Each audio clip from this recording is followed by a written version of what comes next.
The House will come to order. Today, the Pledge of Allegiance will be led by Representative Lindstedt, House District 33. Colleagues, please join me in the Pledge of Allegiance. I pledge allegiance to the flag of the United States of America and to the republic for which it stands, one nation, under God, indivisible, with liberty and justice for all. Mr. Schiebel, please call the roll. Representatives Amabile, Armagost, Bacon,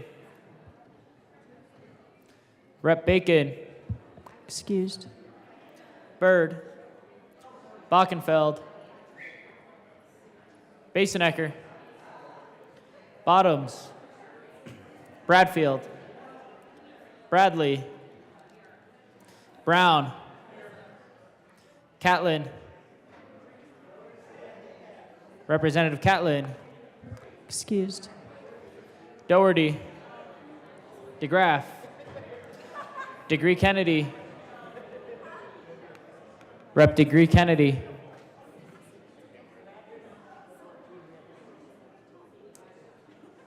Excused. Dixon, Duran, English, Representative English, Excused. Epps,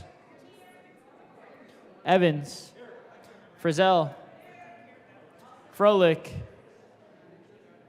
Garcia, Gonzalez Gutierrez,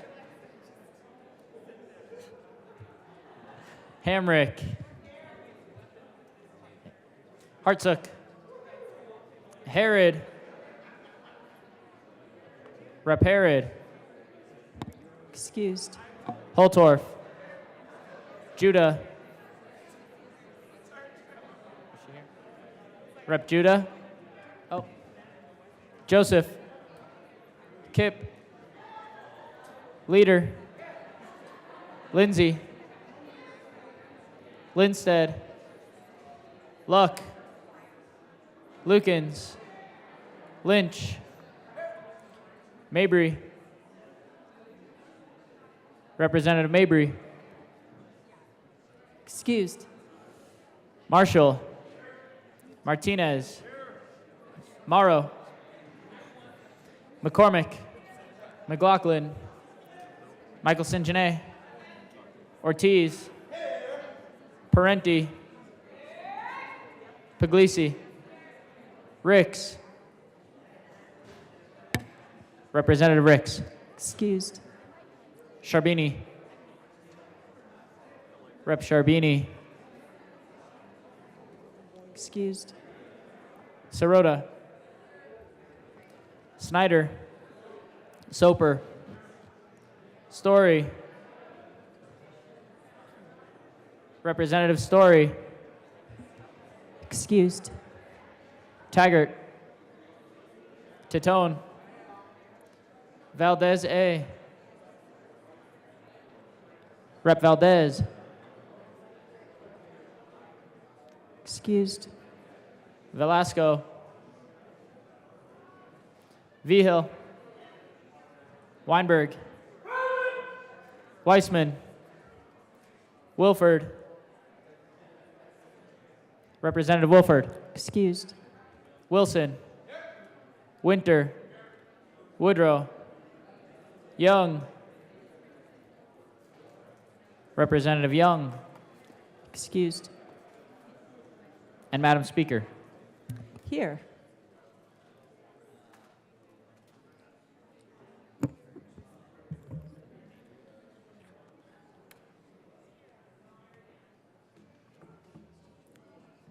With 56 present, 9 excused, we do have a quorum. Representative Lindstedt. Thank you, Madam Speaker. And today is May 4th, so I'll be brief. If you're with the rebellion, say aye. If you support the empire, say no. I move that the Journal of Wednesday, May 3rd be approved as corrected by the Chief Clerk. Members, you've heard the motion that the journal be approved as corrected by the Chief Clerk. All those in favor for the rebellion, say aye. All those opposed, no. The ayes have it. The motion is adopted. Any announcements, members?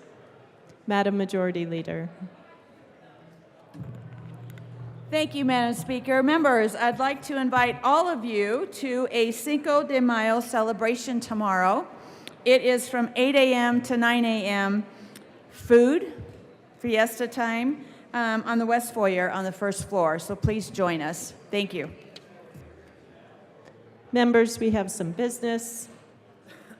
Reports of committees of reference. Committee on Appropriations, after consideration on the merits, the committee recommends the following: House Bills 1084 and 1200 as amended, and Senate Bills 3 as amended, 148 as amended, 164 as amended, 213 as amended, 251, 263, 271 as amended, 275, 292, and 295 be referred to the Committee of the Whole with favorable recommendation. Conference committee reports. First report of First Conference Committee on House Bill 1108. This report amends the re-revised bill to the President of the Senate and the Speaker of the Conference House. committee report will be printed in the journal. Second conference committee report. First report of First Conference Committee on House Bill 1002. This report amends the re-engrossed bill to the President of the Senate and the Speaker of the House of Conference Representatives. committee reports will be printed in the journal. Signing of bills, resolutions, memorials. The Speaker has signed Senate Signing Bill of bills, 1-2. resolutions, memorials will be printed in the journal. Madam Majority Leader. Thank you, Madam Speaker. I move that the following bills be added to the special orders calendar at 9:12 a.m. Senate Bill 275, Senate Bill 292, Senate Bill 279, Senate Bill 213, Senate Bill 271, Senate Bill 263, Senate Bill 148, Senate Bill 164, House Bill 1084, Senate Bill 3, Senate Bill 282, Senate Bill 186, and Senate Bill 295. The bills listed by the Majority Leader will be added to the special orders calendar at 9:12 a.m. Madam Majority Leader. Thank you, Madam Speaker. Pursuant to House Rule 14, I move that the time for debate on Senate Bill 279 be limited to 2 hours during special orders on May 4th. Members, I will ask you to take your seats. We are voting.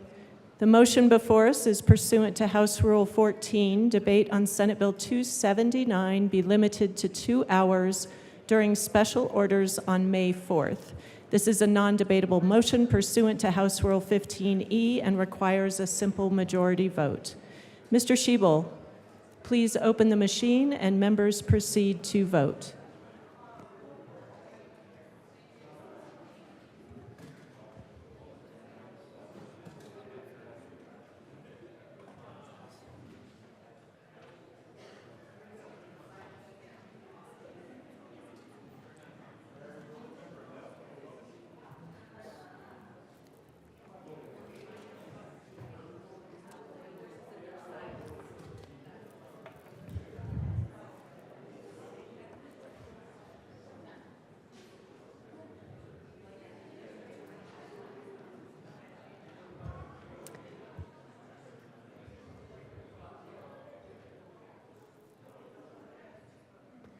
Please close the machine.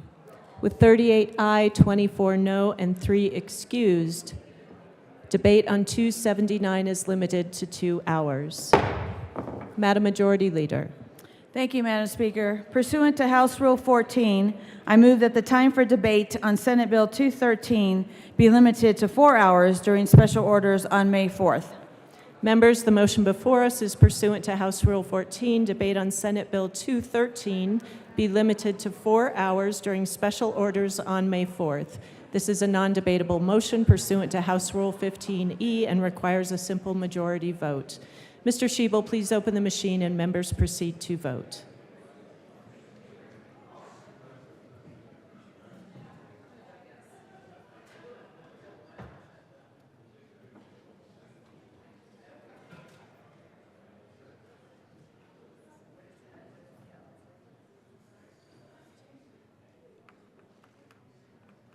Representative Soper and Taggart.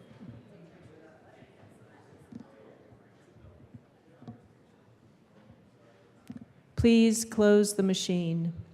With 37 aye, 25 no, and 3 excused, debate on Senate Bill 213 is limited to 4 hours.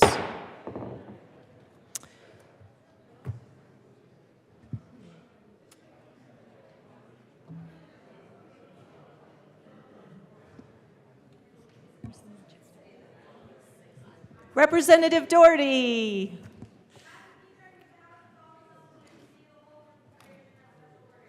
Members, you've heard the motion. Seeing no objection, the House will now resolve itself into the Committee of the Whole for consideration of special orders. Representative Doherty will take the chair.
The committee will come to order.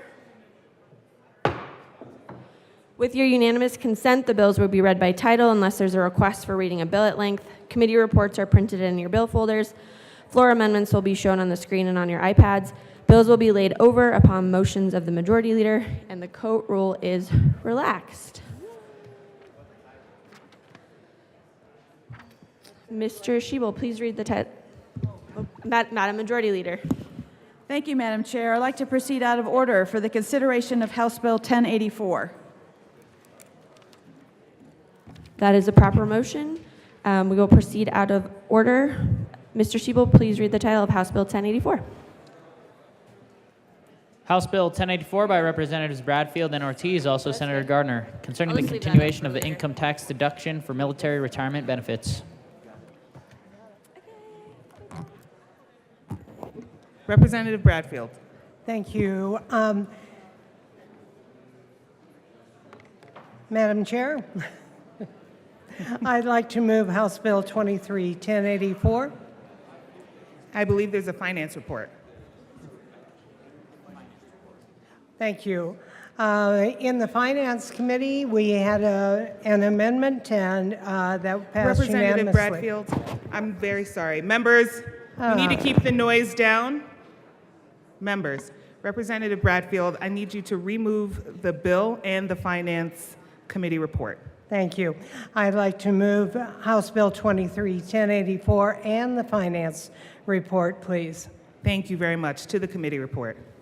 In the Finance Committee, we had an amendment, and that amendment changed the sunset date of this bill to 2029. Thank you. Seeing no further discussion on the Finance Committee report, all those in favor, please say aye. Aye. All opposed, please say no. The Finance Committee report is adopted. To the bill. Representative Go ahead. Bradfield. Thank you. To the bill. This bill, 1084, comes about because there are 35 states out of 50 that do not tax military pensions, and Colorado would be one of those that does. Back in, let me change my train of thought. Incentivizing the residency and economic activity of retired veterans is vital to the maintenance of the Colorado economy. More importantly, tax deductions for military pensions is an indication of honor and gratitude for those who have made a great personal sacrifice for our country. If this bill, 1084, is passed, all retired veterans under the age of 55 and were honorably discharged will be eligible to protect $15,000 of their pension from the state income tax for the years 2024 through 2029. This deduction would be a continuation of House Bill 18-1060, which means that we're already seeing its effects. For the previous 5 years, 1060 has been progressively increasing the amount of protected income for eligible veterans, culminating in 2022 at $15,000. Excuse me, So Representative. this bill is merely a continuation of Representative, that excuse me. $15,000. Thank you. Members, I cannot hear our colleague in the well. Please take your conversations to the side. Representative Bradfield. Thank you, Madam Chair. Assuming that every veteran claims the maximum of this deduction, which is really only $660 off of their tax report, that would be a total of around $5 million of money that does not go back to the states. And at this point, I'd like to turn it over to my co-prime, Representative Ortiz, who has a lot of specifics. Thank you. Representative Ortiz. Madam Chair, it is an honor to serve with you, and may the 4th be with you. It is an honor to serve with you as well. I am a Lando type of gal. I'll forgive you for that. All right, members, just to give you a little bit of history around this bill, we have 400,000 plus service members and veterans that call Colorado home. And as cost of living got more expensive, as other states were exempting 100% of military retirement benefits, the United Veterans Coalition, when I was working for them and with them, decided that this is one of their top priorities. The average age of retiring is 40 years old. You can be retiring as young as 38, and I know some that haven't served are like, well, that's young. Why do they deserve an exemption? Because I have friends that served 20 years, and of that 20 years, they spent 8 to 12 years deployed away from their family. They have more than earned this. We want to incentivize veterans with skills and education to come or stay in Colorado, to call it home. We capped it at $15,000 so that it disproportionately positively impacts veterans of colors, those that are enlisted and lower ranking officers, since it will disproportionately benefit them in a positive way. I urge an aye vote. Is there any further discussion? Representative Holtorf.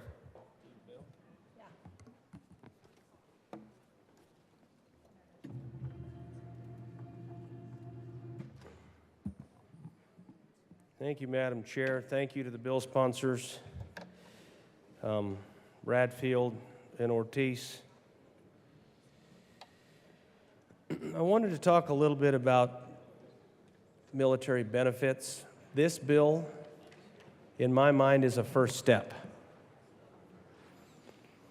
Colorado, for the number of military personnel that are based in Colorado, for the number of Army and Air Force bases, Naval Reserve centers in Colorado, we are not what's considered a military-friendly state, statutorily. We fall short. Those of us in the veterans community who look at other states and look at the benefits that other states provide can clearly see that we fall short. And I think my colleagues, the bill sponsors, will admit this. There's so much more we can do for veterans and retirees. Now, this bill specifically talks about military retirement benefits. I know. Okay, it's a state income tax adjustment to state law. I noticed that in this particular bill, it says for younger than 55. And my colleague, my former brother in arms, is right. If you join the military at 18, well, let's just say you join the military at 17 with a waiver from your parents. Or you go through the early enlistment program. Or you sign up for the buddy program when you're a junior or senior in high school. And you join right after you graduate. You could be 17 years old and be off to boot camp. In 20 years, you're 37. If you're enlisted, you might be an E7, E8. Sergeant first class, master sergeant, probably not higher. Unless there's a war. In a war, what happens? People get promoted faster because of combat loss, because you're next in line, and they have these things called field promotions. You can be a private one day, 2 weeks later, you could be a buck sergeant. 6 months later, you could be a staff sergeant or a sergeant first class in charge of an entire platoon. That's how fast it happens. But I don't want to get tied in the ranks. What I want to talk about is how we absolutely need this. We absolutely need this so those folks can be honored for their service in their retirement. Now, most of the folks that do retire that early, they go get a second job because they're in the prime of their career. And they leave the service and they go do something else. But that doesn't mean we shouldn't recognize their service. For those over 55, and I'm going to ask the bill sponsor this, currently in statute, what benefits are out there? This is from my colleague from El Paso County. What benefits are out there for people over 55? And that's my first question, Madam Chair, as we talk about this. And then I'm going to talk a little bit more about other benefits that I think need to be offered. And I'm not saying they need to be offered as amendments to this bill, but I tell you, the state of Colorado needs to up our game. if we're going to be military, veteran, and retiree friendly. And thank you. Before you answer that question, Representative Bradfield, I do respect the conversation. However, I'd like our conversation to be about this bill and the benefits offered within it here. Representative Bradfield, if you'd like to quickly answer the question.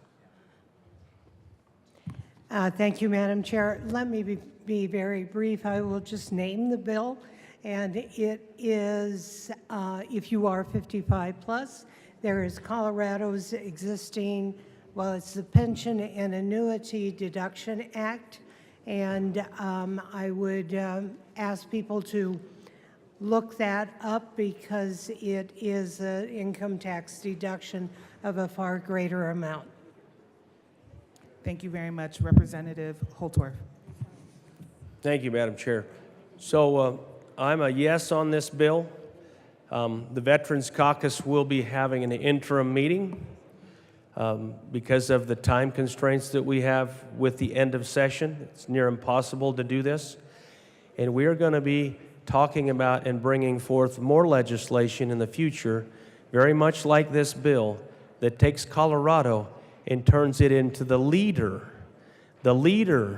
among all the lower 48 with respect to these benefits, and increasing and enhancing benefits very much like this, because it's the right thing to do for Colorado, for military veterans and retirees, in honoring their service. Thank you for your time. I'll be a yes vote today. Thank you. Representative Hartsook. Thank you, Madam Chair. This bill is a great step forward in not only keeping veterans here, but giving them a benefit to get back into the workforce. We've worked on some workforce bills. One of the things that's interesting about Colorado is we're a high density for aerospace and high technology. You gain those skills in the military, but what you lose in the military is the competition with your peers who start out in aerospace or any of the industrial and defense industries, and where they've been working their way up the corporate ladder for 20 years or government civil service, that person's been in the military. So the pay disparity then becomes somewhat significant, along with the promotions and the responsibilities of where you can branch out to.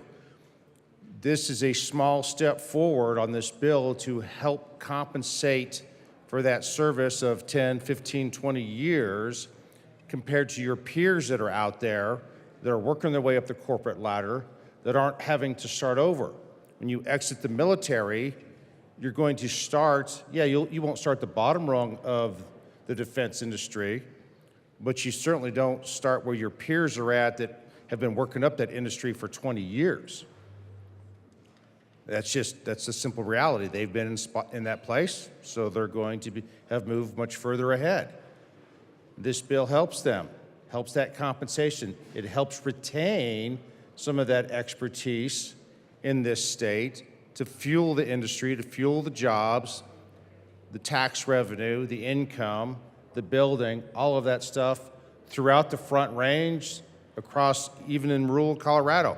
We have a lot of military, what do we call them, facilities that are scattered around the state. It's not just all concentrated on the bases of Buckley and Schriever, Carson, and Peterson.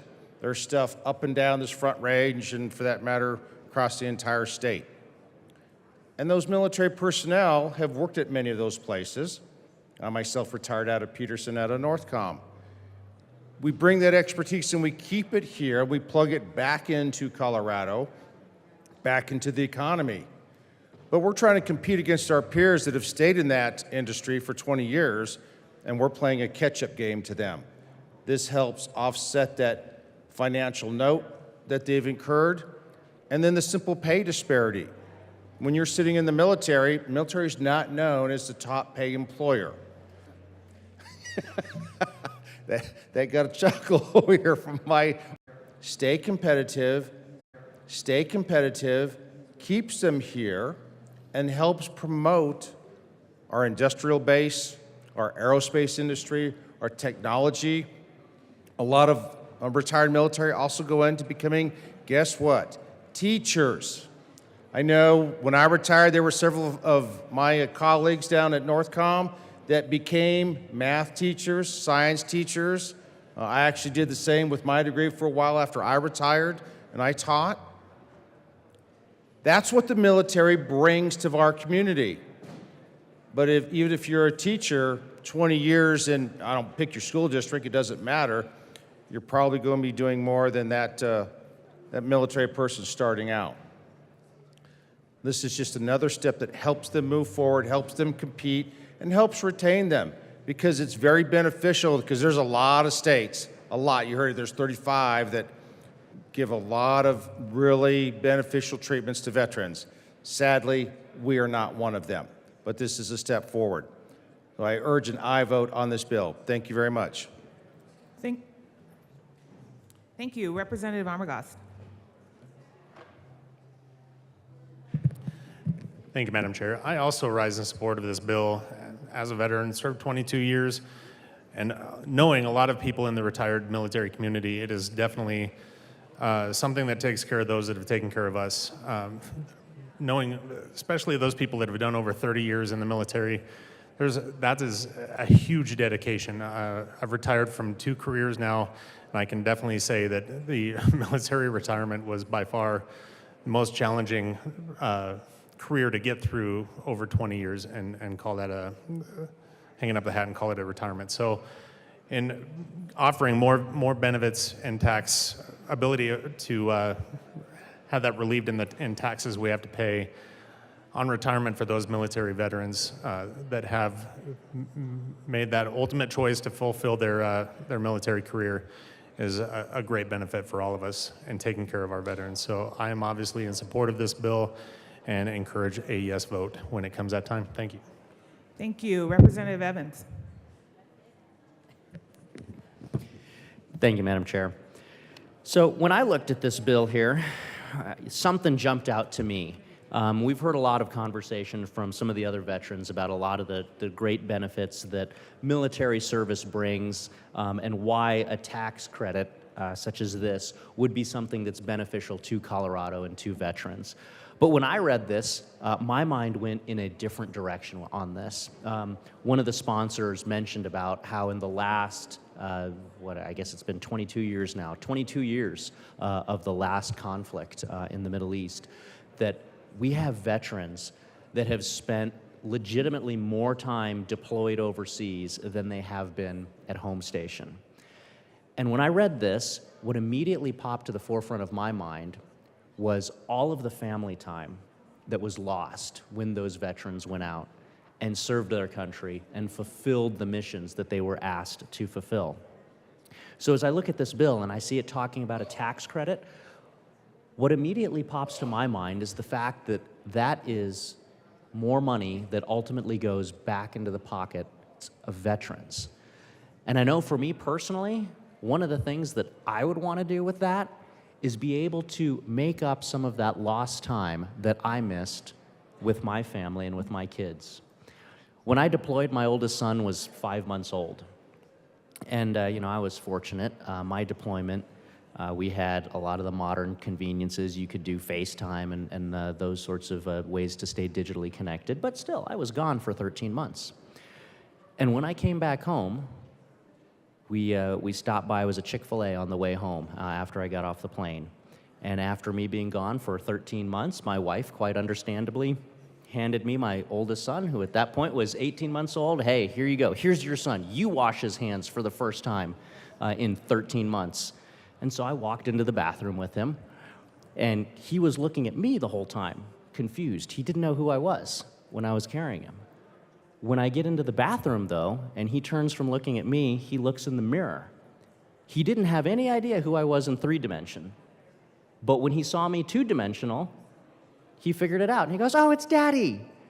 Because for the last 13 months, I had been only talking to him 2-dimensional on a screen. They called it Flat Daddy. I was Flat Daddy. He didn't know who I was in 3 dimensions, but he knew who I was in 2. And so when I read this bill, that's where my mind goes. My mind immediately goes to that lost time. It goes to a generation of military families that grew up where terms like flat mommy, flat daddy were completely normal because of the amount of time that they spent deployed. And so when I look at this bill and I see about this tax break, where my mind goes with that is this is money that we can put back into the pockets of our veterans, of our men and women who have served their country, who have grown up with those terms and those phenomenon of flat mommy, flat daddy. And this is some money that they can actually use to try to make up for some of that lost time. This is something that we can do to help them be able to have the financial ability to be able to, in some small way, hopefully compensate for years and years of service, years and years of absence, years and years of flat mommy, flat daddy, lost time with their family and with their loved ones. So I rise in strong support of this piece of legislation because in addition to all of the other good things that we've heard about, all the other ways that military benefits our community, ways in which attracting and retaining military talent to Colorado via a piece of legislation like this that provides that, and I don't even want to call it a tax incentive, I want to call it a tax reward for their service. To me, this also has an added component to it of being able to put a little bit of money back in their pockets so that if they so choose, they then have a slightly greater ability to be able to rebuild some of those memories, rebuild some of that lost time that they missed with their loved ones in service to their country. So I ask for your aye vote on this bill. Thank you, and thank you for sharing that story. Representative DeGraff. Thank you, Madam Speaker. I too rise in favor of this bill. I think, I guess I'm a little older than Gabe because there was no FaceTime. So my daughter spent the first couple months of her life as with me as a laminated photo. So, and then in a disembodied voice. And then every couple of weeks, then I would get photos over in the desert, just as however long it took to get over there.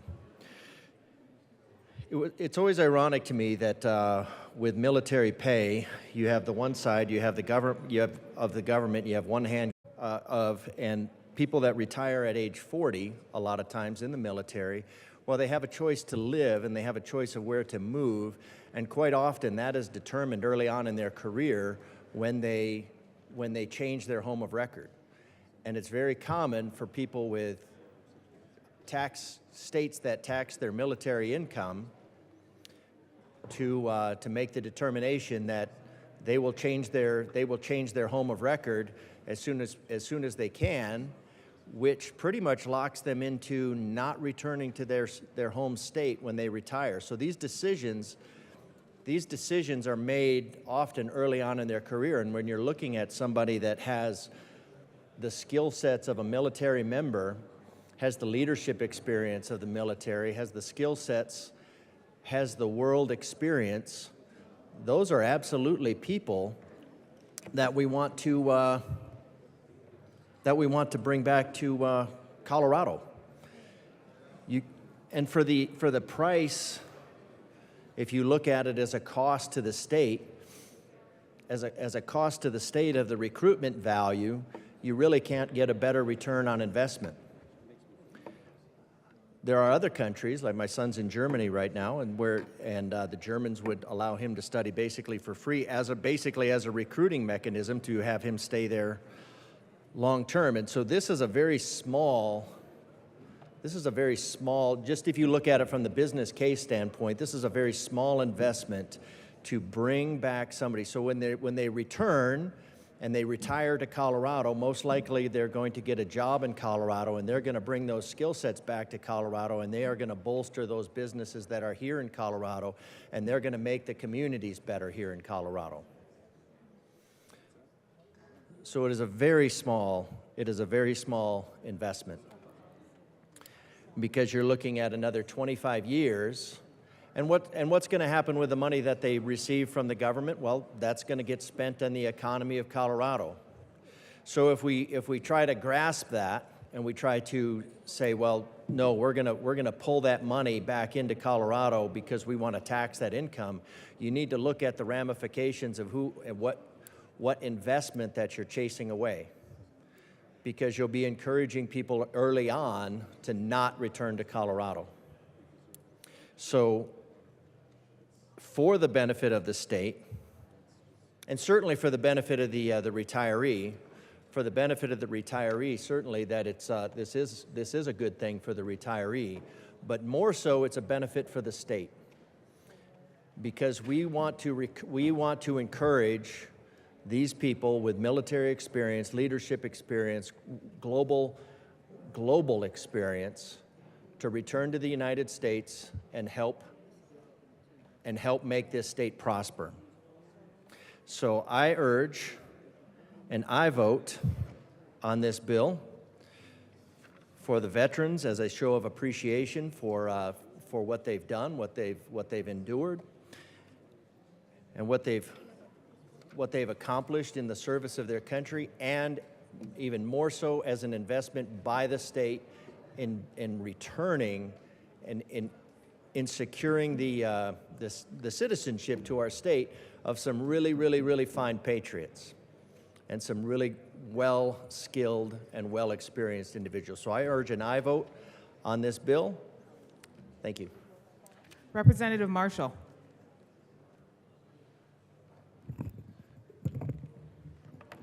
Colleagues, this is going to be a little scattershot. I didn't realize this was coming up, and I had planned to come down on thirds instead, because I have a very strong, visceral opposition, very deep, to this policy. And so I rise in strong opposition to it. Again, I am not one that likes to talk about lived experiences, and I've avoided it at all times, and I'm not going to go down that route. But I am a veteran that has 6 DD-214s, not just one item of active duty time, but 6 that has still resulted in enough active duty time that I will qualify for this benefit because of the age and because of my status. I don't think I need to recuse myself because it is a general benefit for the entire class, but it makes no sense to me. It's a tax policy. And when we were in the Finance Committee, I asked what was the purpose, besides just giving money out to people we like. The purpose I was given was that it was meant to attract military veterans that have such incredible amounts of value that we want them to stay in Colorado. Yet this policy had been in place for years and no data could be provided to show whether the cost of the program was offset by the benefits of attracting people. I was given the excuse, well, COVID. But again, this goes to almost all our tax policies where we don't get that data to see if the tax policy is actually conducting its purpose. And then during the hearing, we had witnesses talking out of both sides of their mouth where they would say, oh, we need to attract all these valuable retirees. And then, as you heard here, all these poor military retirees are basket cases in order to find a new job because they've been institutionalized in the military, so they need help. It really can't be both for the entire class. So at the end of the day, when everyone was giving their closing comments, it was all about honoring their service, honoring their service. We couldn't do enough for you. They talk about the rural-urban divide. There's a far bigger military-civilian divide, far, far greater, where people who don't serve anymore are able not to look at what veterans actually need, but just shower them with benefits that they want. In the 70s, more than 70% at one point of all legislators serving in Congress and in the state were veterans. Many, many combat veterans. They never, ever thought it was proper to exclude military retirement pay. Never did it occur to them. And when we exclude this, we're including colonels who retire with 30 years service at age 51, 52, who are making $120,000 a year, almost double the household income of most of our counties. And again, this is an individual household income. And with all the paid benefits, too, of another about $15,000 untaxed, basically getting $140,000, $150,000 a year, and we want to give them $600, $660 a month, $660 a year extra. Why? Again, I am going to benefit from this, and I don't understand why. I had a constituent contact me, which was very close to me, who was also a military brat who missed their father on deployments to Anbar and Helmand Province, a military brat who's a nuclear submarine officer who was outraged at this thought and sent in written testimony to the Finance Committee. That was my own daughter.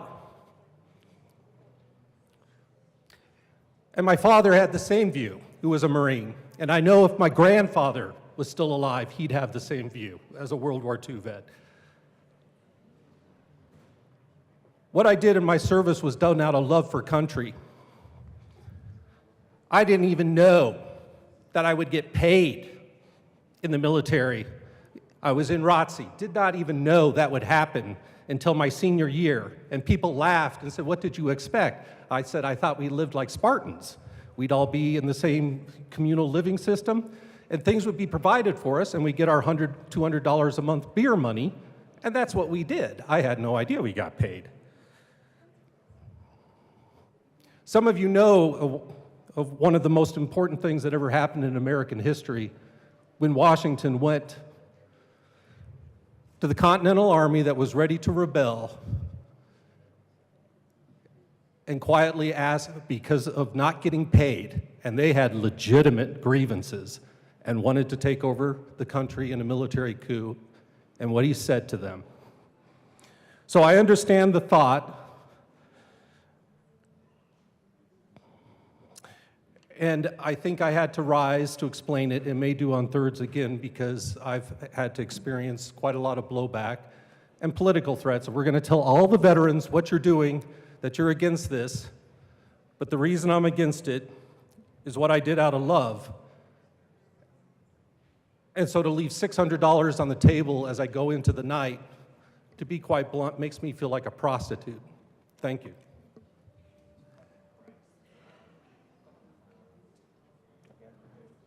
Representative Holtorf. Thank you. And thank you to my colleague who just spoke. Nobody should have any ill will or deference or any comments with respect to my colleague as he passionately presents his position on this bill. I respect that. I respect a man who is so patriotic that he asks for nothing more. I respect that of him. Now, he and I have very similar paths. We've served at different times. I think I only have 3 DD-214s, or 4. I don't have 5. But as a reserve officer who goes through ROTC, the Reserve Officer Training Corps, which is a wonderful system to build capacity in any nation's military to prepare for those times when you do have to, because of national security reasons, fight abroad to protect the homeland here at home. So I understand. I have sentiment for his objection. I appreciate his passion.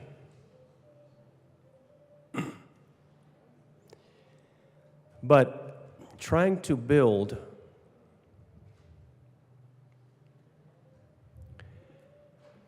public policy in the state that reaches out and puts teeth that really shows Colorado cares. Colorado is going to give the most it can to honor and respect military service, even to include these tax benefits, I think is noble. You know, if you, and Madam Chair, you can direct me as you see fit. I'm trying to try not to stray. But we do so many things that offer benefits and tax credits and all these other things for so many other things in public policy. This is, we call it where I'm from, just chicken feed. This is chicken feed. This isn't horse feed, and if you have horses, you know horse feed's expensive. In fact, we'll talk about horses later, but if you own horses, they're one of the most expensive animals to maintain and care for. But I digress, getting back to my point. It doesn't matter how many active duty tours you've served. It doesn't matter how many times you've been discharged from active service and returned to the reserve component. And we all know, for those of you that are military retirees that had no break in active service, and I see several in our chamber right now, you did your 20-plus years. If you went to the Air Force Academy or Air Force ROTC, you came out and joined the military at 22 or 23. And you began your 20-plus years of military service. And when you finish that at 48, 47, 48, 49, 50, whatever that is, you're below the 55 threshold. That's a good look right there. Star Wars. I think there's a license plate on that. That's awesome. Ma'am, I'm digressing, but this is what I just saw was awesome. Thank you.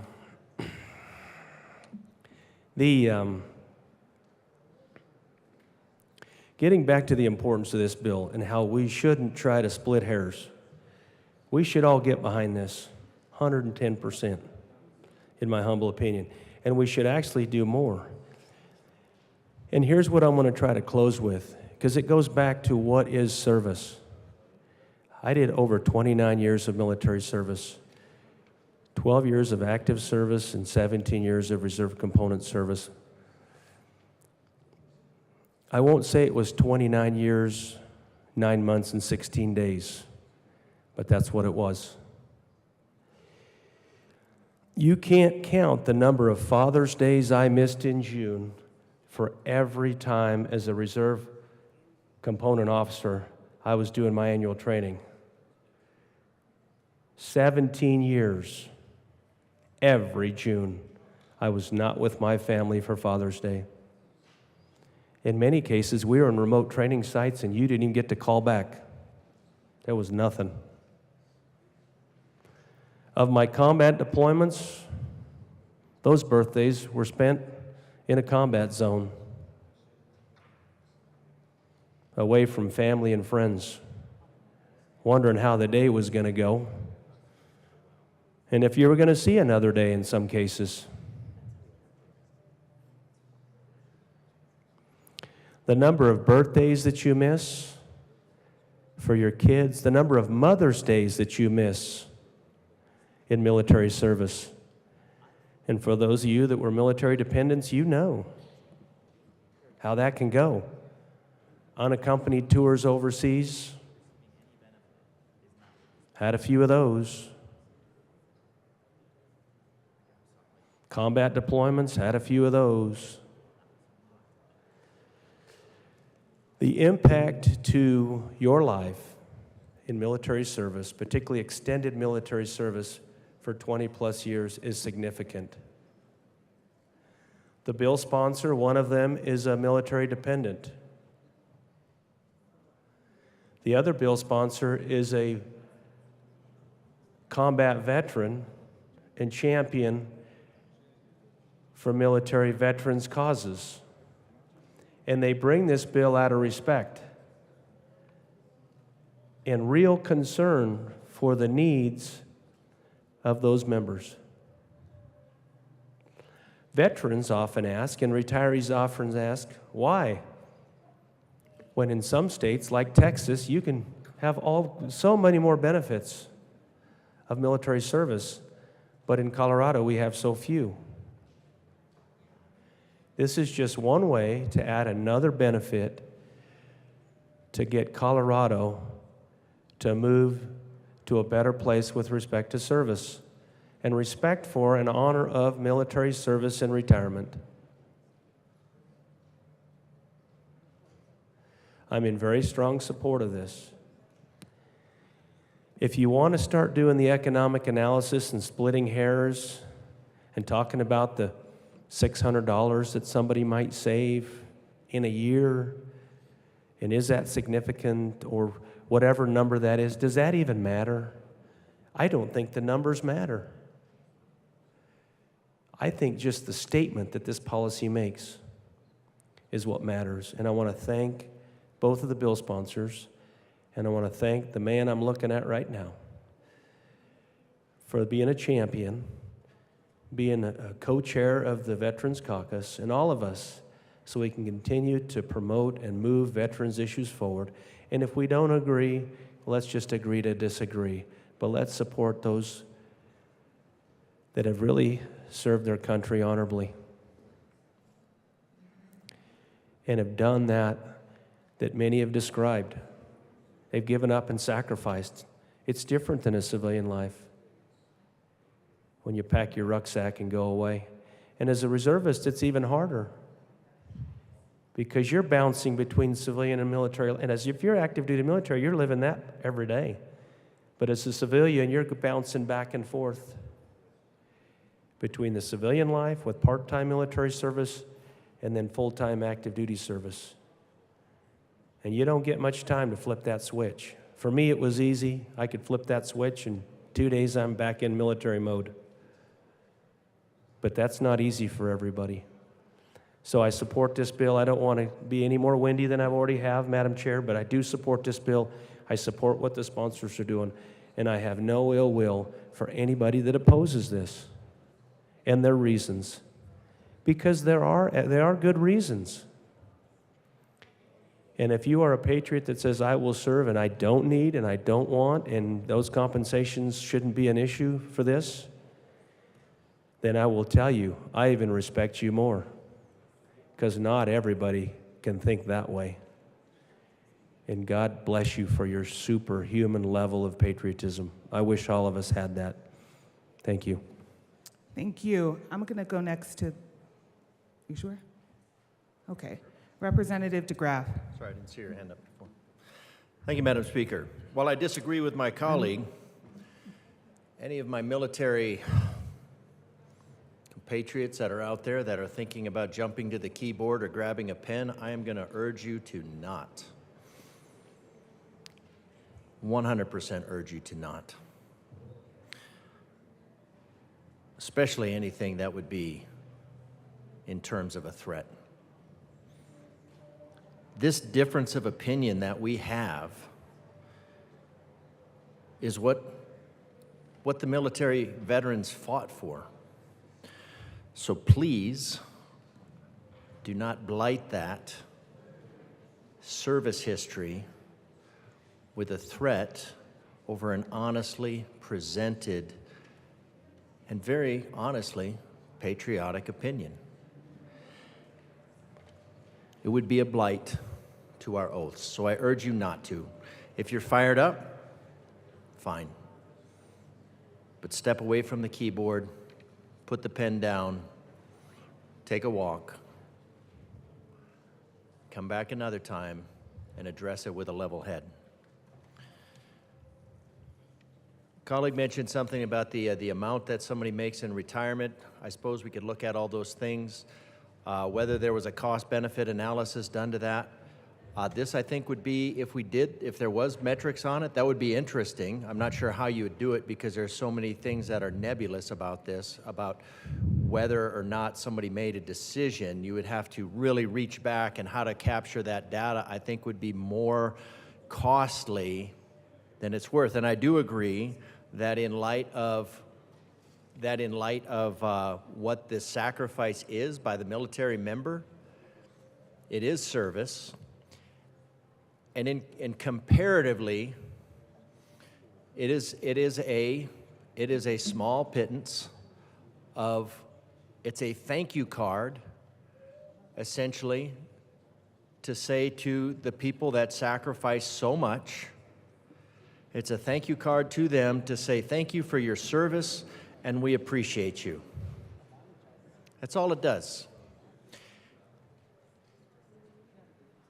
And it's almost, but on the other side, Colorado gains so much more because just that little bit of appreciation, just that little bit of encouragement is going to have an effect on keeping military veterans returning to this state, feeling like they're appreciated by the state. I know there are states where military veterans do not feel appreciated, and they avoid those states. And the state suffers for it. So I wouldn't encourage anything, because I don't think, because if you start putting a cost value analysis to this, then you're also encouraging veterans to put a cost value analysis to their time in service. And really, that's probably not something that the military is going to win. We need people that are willing to sacrifice, and they do willingly. And this is a small token of appreciation for the military veterans. I do respect my colleague's opinion. I appreciate it for sharing it. It's a difficult position to take. So if there are any veterans that are listening that are upset about what it was, I would really appreciate it. Again, if you'd step away from the keyboard, put the pen down, think about what was said, appreciate what was said, take it into context, take it into heart. But I'll still stand here in support of this bill. So I ask for an aye vote. Colleagues, thank you for our commentary. I want to remind us that we are here to debate policy, as well as how it may make you feel within your own context. Representative Bottoms, thank you. Thank you, Madam Chair. Excuse me. I was struggling about speaking to this, and I'm going to explain to you why, because it actually fits some of what my colleague said earlier. In opposition, he was saying he was opposition to this, and I actually understand that. And I also want to reiterate, let's not, for you guys in the military community, veteran community, different guys have different ideas. You got to respect that. You got to, as a military. Doesn't mean you have to support it, but you have to respect that. But so part of the reason I was not going to speak about this is I was one of those guys that Representative Holtorf was talking about earlier. I got in at 17 with some finagling with parents and signatures and all that kind of stuff. And a couple years later, I got married in December, and in January, about this time I was reserve education path, and I got a phone call. You're mobilizing. This is Desert Storm, okay? This was older than some of the guys, and a lot of the guys in here. This was 91. And so I got mobilized to go to Desert Storm as a corpsman. And I ended up in Texas. Desert Storm was not fought in Texas, for you guys that are not familiar with that. I got mobilized to Texas. And And so I've always struggled a little bit because I was never in combat. I was in auxiliary roles and things like that, but I was never in combat. And so I struggle with this bill on a personal level because I know when I say these things, I've said this for years, all the military guys, the veterans come around and say, no, your service is the same. I do not see it as the same, and I never will, no matter how many people convince me, try to convince me of that. Got a representative sitting right here that not only was in combat, but we see the physical attributes of what that can do to you. What I did was not the same. It will never be the same. And so when we say we need these benefits or whatever the case is, I vote for them, but not for guys like me. I just now, the Navy just now found my files after 26 years of having lost them just this last fall. Now they're trying to get my disability percentage and all that stuff, and I keep telling them, I don't want this.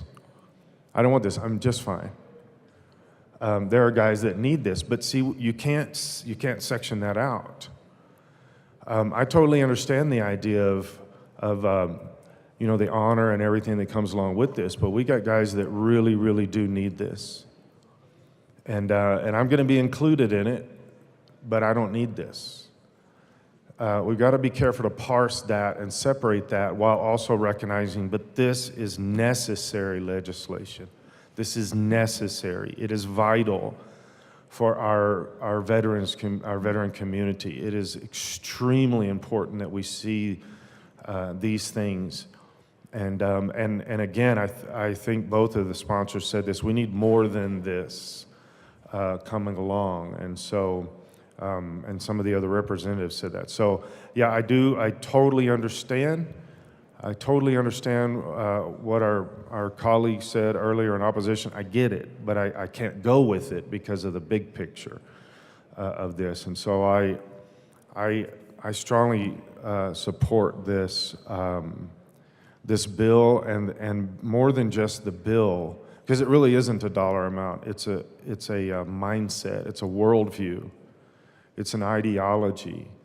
And we need to make sure that we are saying and being the right people in our country to support those that have given everything all the way up to their life.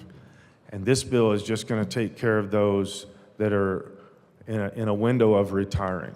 And so we need to acknowledge that and vote yes on this bill. Thank you. Representative Luck. Thank you, Madam Chair. In my first term, I sat next to a representative from Douglas County, and he was a veteran who none in this chamber outside could say was anything but the deepest of conservative. He opposed this underlying policy for reasons very similar to the ones expressed by one of my current colleagues from Douglas County. He and a number of other veterans in my life said they didn't serve for these purposes. They didn't serve for these kinds of benefits. And so I rise just in support of my colleague and those who are being in any way criticized for their stance on this particular policy. Thank you.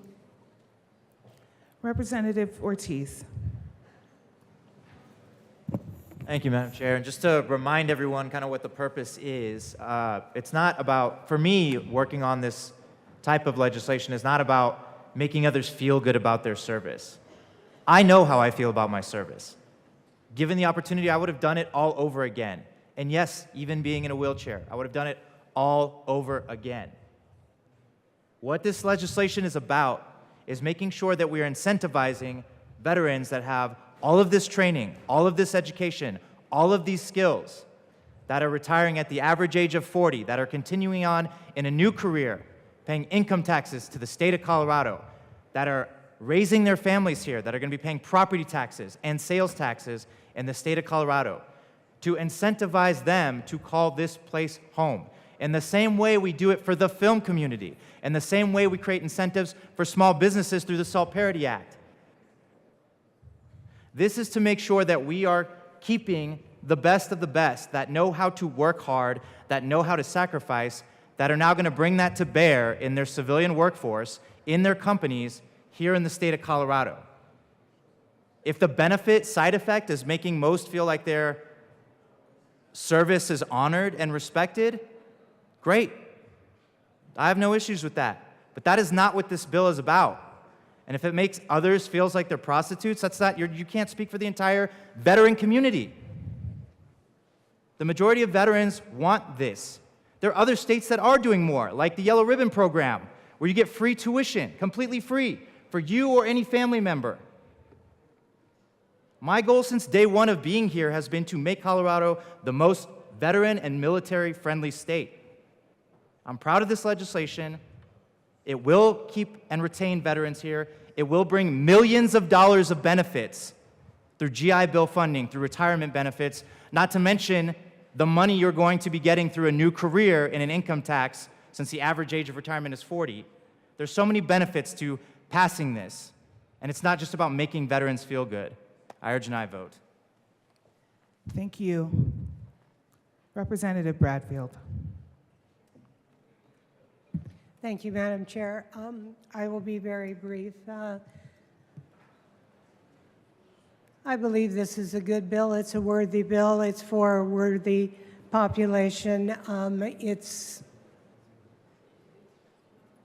That's all it is. It's worthy. And because it's a worthy cause and a worthy population that deserves some honor from us, I urge an aye vote, a yes vote. Thank you. Thank you all. Seeing no further discussion, the question before us is the passage of House Bill 1084. All those in favor, please say aye. Aye. All those opposed say no. The bill passes. Madam Majority Leader. Thank you, Assistant Majority Leader. I would like to move Senate Bill 275 till after Senate Bill 213. You would like to lay over Senate Bill 275 till after Senate Bill 213? Correct. Okay, so move the Senate Bill 275 will be laid over until after Senate Bill 213. Mr. Shebel, please read the title to Senate Bill 292. Senate Bill 292 by Senators Hansen and Fenberg, also Representatives Duran and Byrd, concerning labor requirements for energy sector construction and in connection therewith making an appropriation. Thank you. Madam Majority Leader. Thank you, Assistant Majority Leader. I'd like to move Senate Bill 292. To the bill. So, labor requirement for energy sector construction bill will align labor standards with federal ones for energy sector projects. Everyone has been included in the stakeholding process, and we have worked collaboratively with everyone at the table. We ask for a yes vote today. Thank you. Representative Byrd. Thank you, Madam Chair. So, members, I'm so pleased to be here presenting this bill with our Madam Majority Leader today. I'm so excited. This is a bill that is great for workers and our environment at the same time. I would like to just point out 5 major reasons why I am excited about this bill and hope you also will support it. First, this bill will give thousands of Coloradans a raise. Second, the bill will help lower Coloradans' utility bills, making sure we have qualified, skilled labor on all of our energy infrastructure projects benefits all of us. The bill is a huge investment in workforce development. That's a direct investment in all of our communities and in workers, making sure they are prepared and ready to take advantage of a new clean energy economy. The bill makes best value employment metrics statutes enforceable, which again is good for workers, and finally makes good green jobs a reality. We urge your support. Is there any further discussion? Representative DeGraff.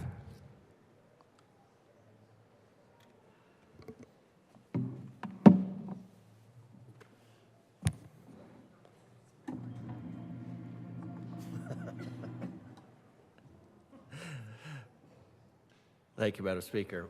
This was a really interesting bill to I hear. am Madam Chair. Just wanted to share. My apologies to both Madam Chair and Madam Speaker. Just kidding. All right. So this is a really interesting bill to hear. And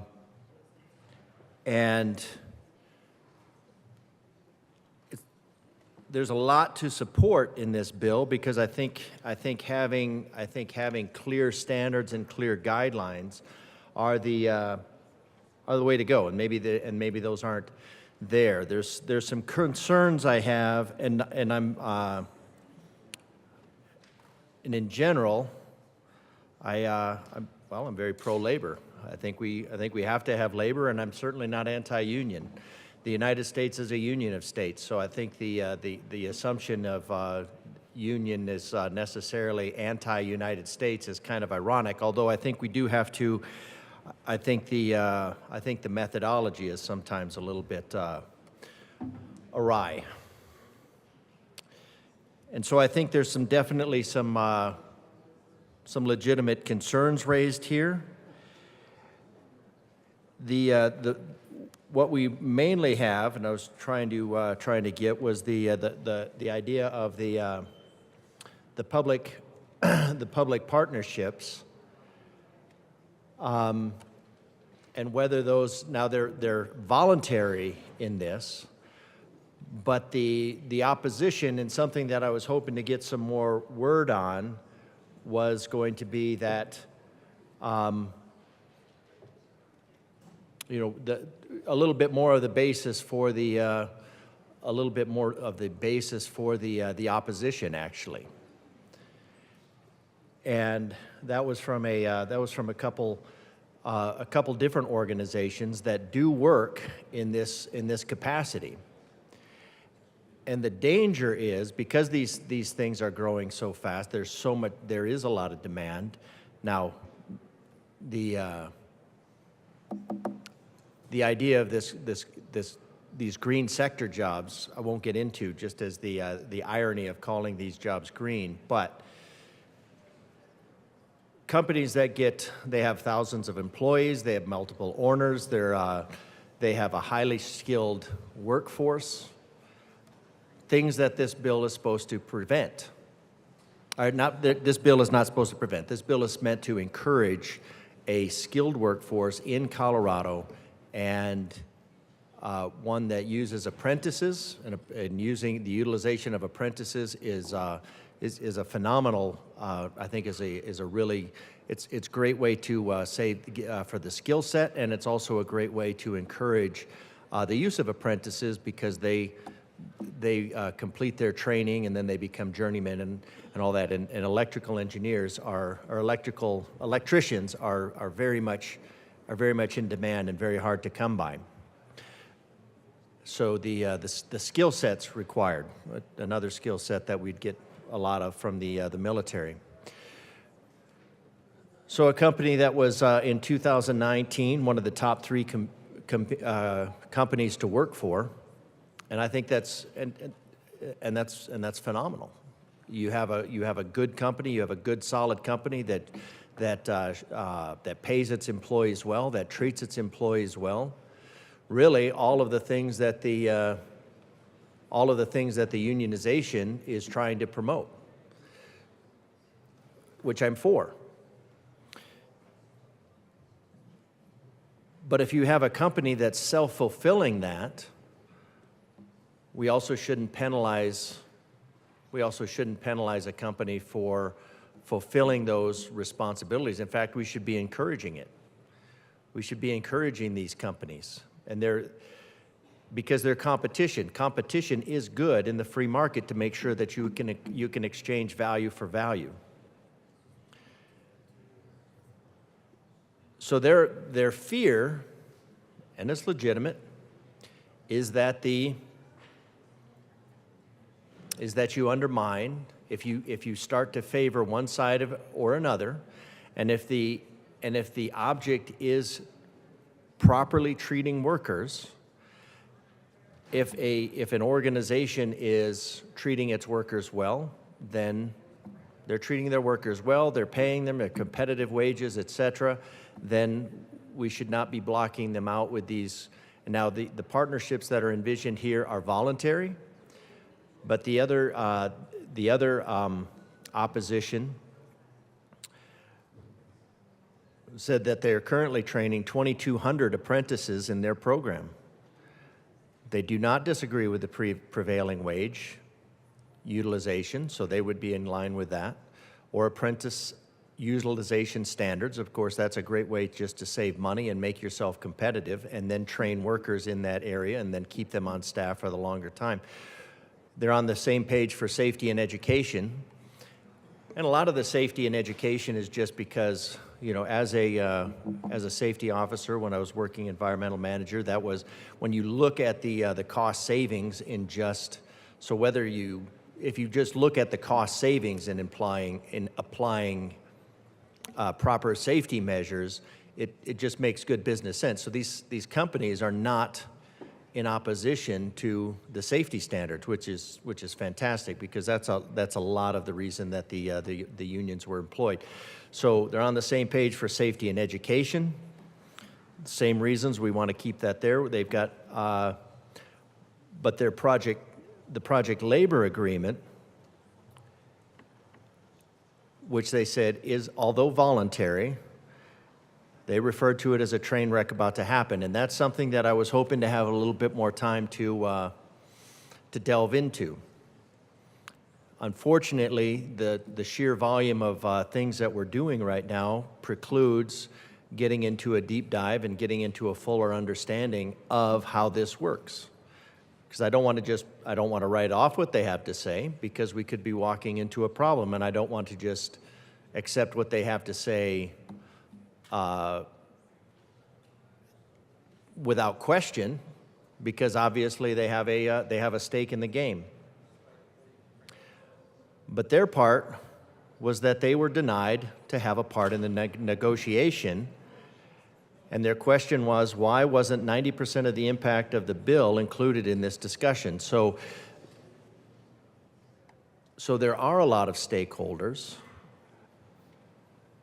and I haven't been able to get into the details on how this was stakeholdered, who it was stakeholdered with, but when companies that are in Colorado that are advocating for treating their employees well, advocating for prevailing wage, advocating for use of apprentices, advocating for all these things, basically advocating for the same workers' rights just with a different path.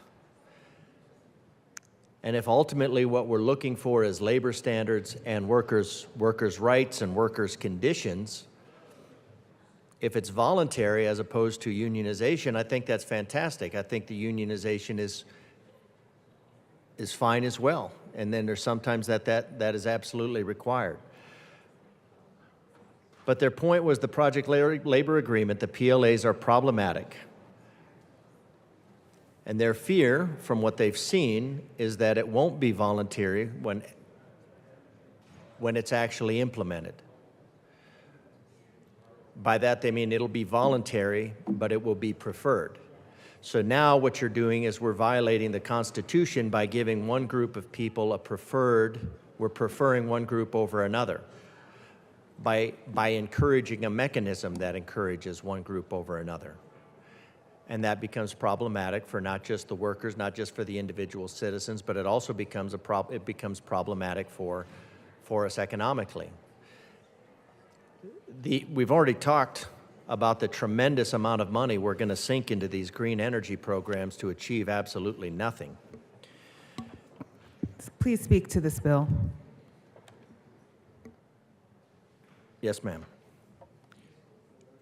So it's also imperative that we save as much money and we retain as many workers and we spread this out. If we inadvertently cut out a very significant part of the workforce, then we are cutting our own ability to make these projects happen. So if all these things are really growing and our real concern is making sure that they're achieved and making sure that the workforce is cared for, to make sure the workforce has a solid prevailing wage, make sure the workforce is using apprentices so that we continue that education process, then I think we need to step back. This might turn out to be a tremendous bill. There might need to be some amendments to it. But 2 minutes per witness in committee with 8 minutes per panel, rushed through, and then thrown up on the table 2 days later. This is government done to us, not for us. A bill of this magnitude, certainly a bill that takes 35 pages to explain, there's a lot of detail. There's a lot of detail in here that we really need to get into. We really need to have debates about this. We really need to have discussions with not just the stakeholders, but the impact. And we have people that felt like they were not included. I would like to know why they were not included. I certainly don't think it was intentional on the bill sponsor's part. But sometimes people don't know what's coming and why a bill of this magnitude is coming to us in the final days of this session. The statement was that the PLA is problematic, and the quote was that it won't be voluntary when implemented. A company, I won't name the company, going beyond the meter, and had 100% of the work going to a single contractor. One contractor lost $200,000 in projects. This contractor, this organization said we supported this bill a couple of years ago, so this bill has been worked. This bill has been worked for a couple of years now. We supported this bill a couple of years ago, and now the work is done. I'm sorry. Now the work is behind because the work is being done sole source. Being a sole source contractor is great for that sole source. Well, it's great financially. It's not great necessarily for the work, because then you have essentially created a monopoly, and monopolies are not known best for quality of work. They have a captive market. They no longer have to exchange value for value because they hold the market hostage. So I'm good with standards. These companies are good with standards. The PLA is voluntary, but the PLA is being used with this just one example, and how many more examples are there? Because they were only authorized 2 minutes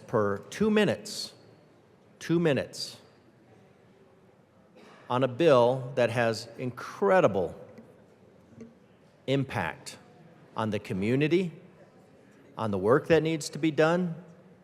It has incredible impact on the skill sets that are in Colorado. What happens to the 2,200 apprentices in the program that all of a sudden they can't find work for, if that becomes the case, and it's because of a sole source contract? Where the work is there to be done, but it's backlogged on another company, but it's being treated as sole source to protect it by using a voluntary PLA. How do we make sure that doesn't happen? Because it is happening. If it's already happening, it can happen again. If a law can be weaponized against the people, it will be weaponized against the people. That's just a fact. Everything that comes out of here that can be weaponized will be weaponized. Most everything that does come out of here can be weaponized and will be weaponized. So now the work is done behind.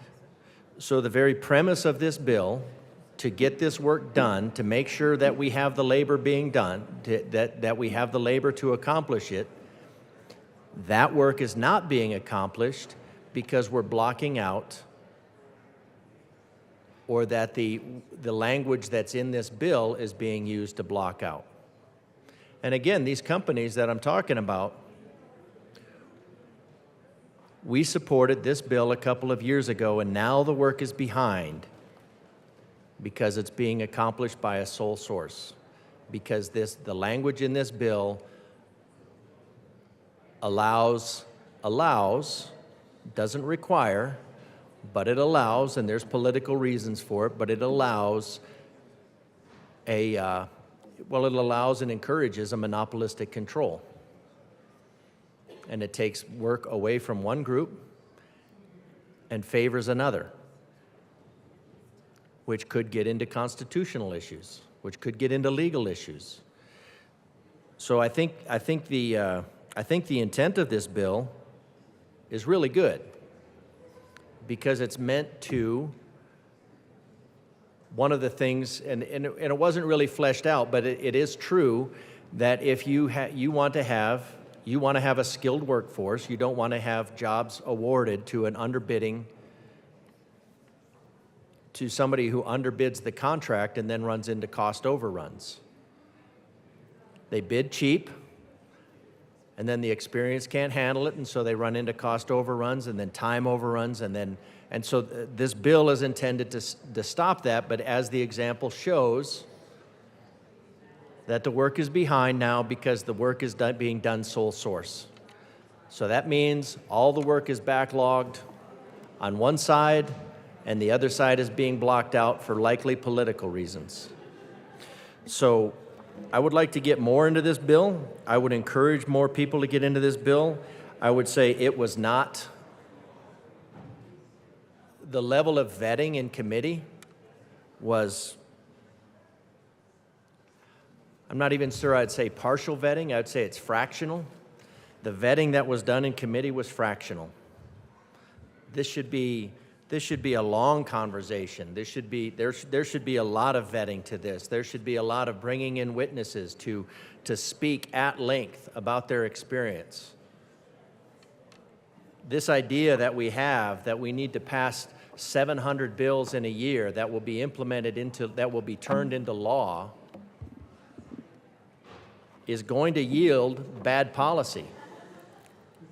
I'm not saying that this is necessarily bad policy, but there will be ramifications to this. There will be second and third order effects.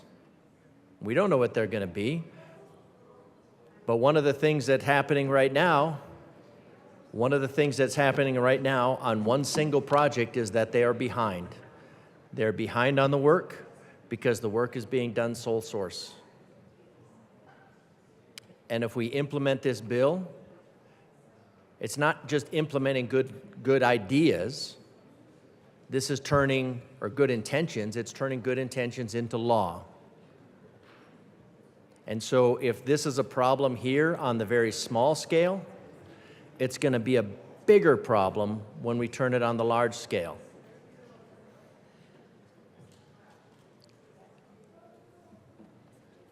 Now, if all that does is set us back on the buffoonery of the green energy stuff, I mean, that's one thing.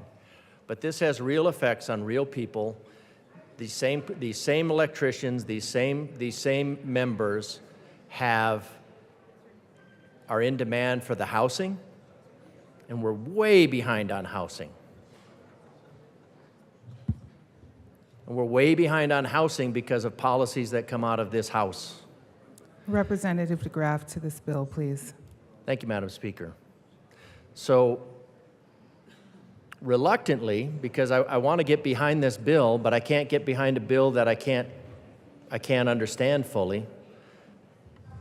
And I can't understand it fully if I don't have the opportunity to actually engage with witnesses beyond an 8-minute panel and have the conversations that it takes to get behind. Because we're going to put this into practice, and we are going to make more of the same problems that we already have. Let's encourage the work standards. Let's encourage that, but companies that are achieving that voluntarily, let's not block them out. Let's use all of our resources in Colorado. Let's encourage that. So I won't urge a vote either way on this, but I'll be a no, because I do not think this bill was properly vetted. It's been in works for several years. It concerns me that it was presented at the last minute. I mean, this is just This is just second reading for us. We still have third reading to go. The only thing that we've seen on it is about 2 or 3 panels, 8 minutes apiece. We've got less than a half hour of conversation on something that is going to affect the economy greatly, and I think something of this magnitude should have some real scrutiny, because there will be second and third order effects, and the negative effects will ultimately result in a need for more legislation. So let's not make a bigger problem with a solution. Let's send this back. Let's have a thorough vetting of it. Let's get everybody in there. Let's get everybody in the room. Let's have some real discussions. Let's have some real debate between the witnesses, so we can make an informed decision. Not just rubber stamp a decision that was slid across our desk. So reluctantly, I'll be a no on this. And I hope we can have some more conversations around it and get a workable bill. Is there any further discussion? Seeing none, the question before us is the passage of Senate Bill 292. All those in favor, please say aye. Aye. All those opposed, please say no. The bill is passed. Mr. Schiebel, please read the title to Senate Bill 279. Senate Bill 279 by Senators Fields and Hansen, also Representatives Basenecker and Joseph, concerning prohibited activity related to firearms and in connection therewith, regulating firearms and firearm frames and receivers that do not have serial numbers, prohibiting manufacture of firearms, frames, and receivers by unlicensed persons, establishing a process for serializing firearms, frames, and receivers, and designating machine gun conversion devices as dangerous weapons. Colleagues, debate begins for this bill at 10:42 a.m. Representative Basenecker. Thank you, Madam Chair. I move Senate Bill 23279.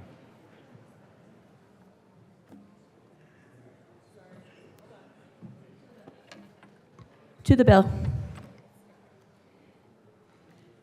Representative Basenecker. Thank you, Madam Chair and colleagues. It's our honor to bring 23279 unserialized firearms and firearm components to you today. Of course, it's my honor to join Rep. Joseph on this critical piece of gun violence prevention legislation. The bottom line is simply this. Gaps in the law allow people to build do-it-yourself or DIY homemade guns, also known as ghost guns, using unregulated, unserialized parts and kits without first undergoing a background check.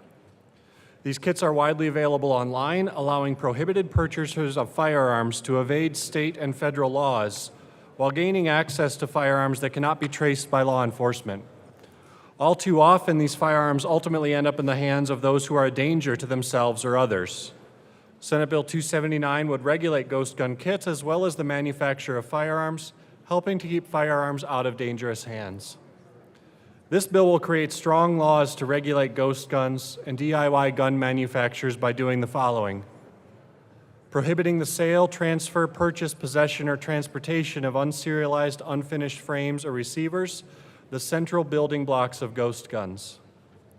It also allows Coloradans who currently own unserialized parts or firearms to keep them, provided they have them serialized in a manner consistent with federal law prior to January 1st, 2024. It also prohibits the unlicensed manufacture of all firearms in the state by requiring people who wish to build their own firearms in the state to first obtain a federal firearms license. This will ensure that all DIY firearm builders undergo a thorough background check and comply with all the federal regulations applicable to the manufacture of firearms. The need for this bill is clear. Gun violence continues to plague our country and our state. Firearms continue to be the #1 cause of death for children and youth in our country. The prevalence of ghost guns at crime scenes has also exploded in recent years, climbing from about 1,600 from crime scenes in 2017 to nearly 20,000 in 2021, an increase of over 1,000%. Coloradans are tragically no stranger to the violence, loss of life, and trauma that can be inflicted due to ghost guns. In response to the tragic and preventable intersection of gun violence and ghost guns, several states have already passed laws to regulate unserialized firearms. including California, Connecticut, Delaware, Hawaii, Illinois, Maryland, Nevada, New Jersey, New York, Rhode Island, and Washington State. It is our ask that Colorado join that list of states having taken this common sense gun violence prevention action, closing this dangerous loophole while helping to keep firearms out of dangerous hands. We ask for your aye vote on Senate Bill 279. Representative Joseph. Thank you, Madam Chair. It is an honor to serve with you. An honor to serve with you. Thank you. I ask for a yes vote for SB 279 because gun violence prevention and protecting the lives of Coloradans are of primary concerns to the state legislature and to the office of the governor, although I don't speak for his office. Ghost gun threatens the safety of the community because they are weapons of choice for violent criminals. Certain ghost guns component parts can readily be purchased online and assembled into a working firearm in as little as 30 minutes with home equipments. By their very nature, it is hard for law enforcement to trace ghost guns found at crime scenes back to an individual purchaser because the gun lacks the serial number marked that are often available on other firearms. Every person should be able to live, work, and play in the community free from the threat of gun violence. Ghost gun regulations are an integral part of community security and safety. I ask for an aye vote, and I also wanted to note it is truly an honor and a pleasure to run this bill with Rep. Basenecker. Thank you. Representative Armagast. Thank you, Madam Chair. We heard this in Judiciary Committee, and with the idea behind the bill, I understand, I think everyone in here can understand the prevalence of crime that is committed by juveniles that are able to attain these is not acceptable in anyone's mind. The fact of the matter is, well, there are many facts. One of the big ones is that criminals are going to do what criminals are going to do. I don't think purchasing these through the market is going to necessarily, if that's something that stops, it's not going to be something that stops them from attaining them illegally. With that, my chief concern with this bill is the language in the bill. Although it refers to the language in the federal regulations done by the ATF, even the ATF's language has some very convoluted language that can affect gun owners that own firearms that have different parts of a receiver, an upper receiver and lower receiver, for instance. All that it says in the bill, as it refers to the federal language, is that a receiver must be marked and serialized. Whether that is the upper receiver or lower receiver is not listed specifically in the bill, or as their reference to the federal language. So that is a chief concern, in that the only requirement as it is intended, not necessarily listed, but it is intended based on, say, an AR-15, the upper and lower receiver, the only part that is serialized is the lower receiver. Requiring a serialized upper receiver would require gun owners to have to jump through hoops to try to accommodate that, lessen the value of their firearms, and otherwise, especially collectible or other significantly valued firearms, it's going to diminish or destroy those. So having to serialize the parts, the other parts that were listed in the bill are all the components of the bill, which can be perceived as, not even perceived, would include your bolt carrier, even your bolt in a lot of the cases. If you have a removable trigger, the trigger would have to be serialized. All these working components of the firearm would have to be serialized, which is virtually impossible. So with the people that have the gunsmithing at home businesses where they are making firearms for their own personal use and own personal collections, those people are going to be impacted by this. This isn't going to be something that impacts the criminals. which is something we've seen in other gun legislation that's come through this year.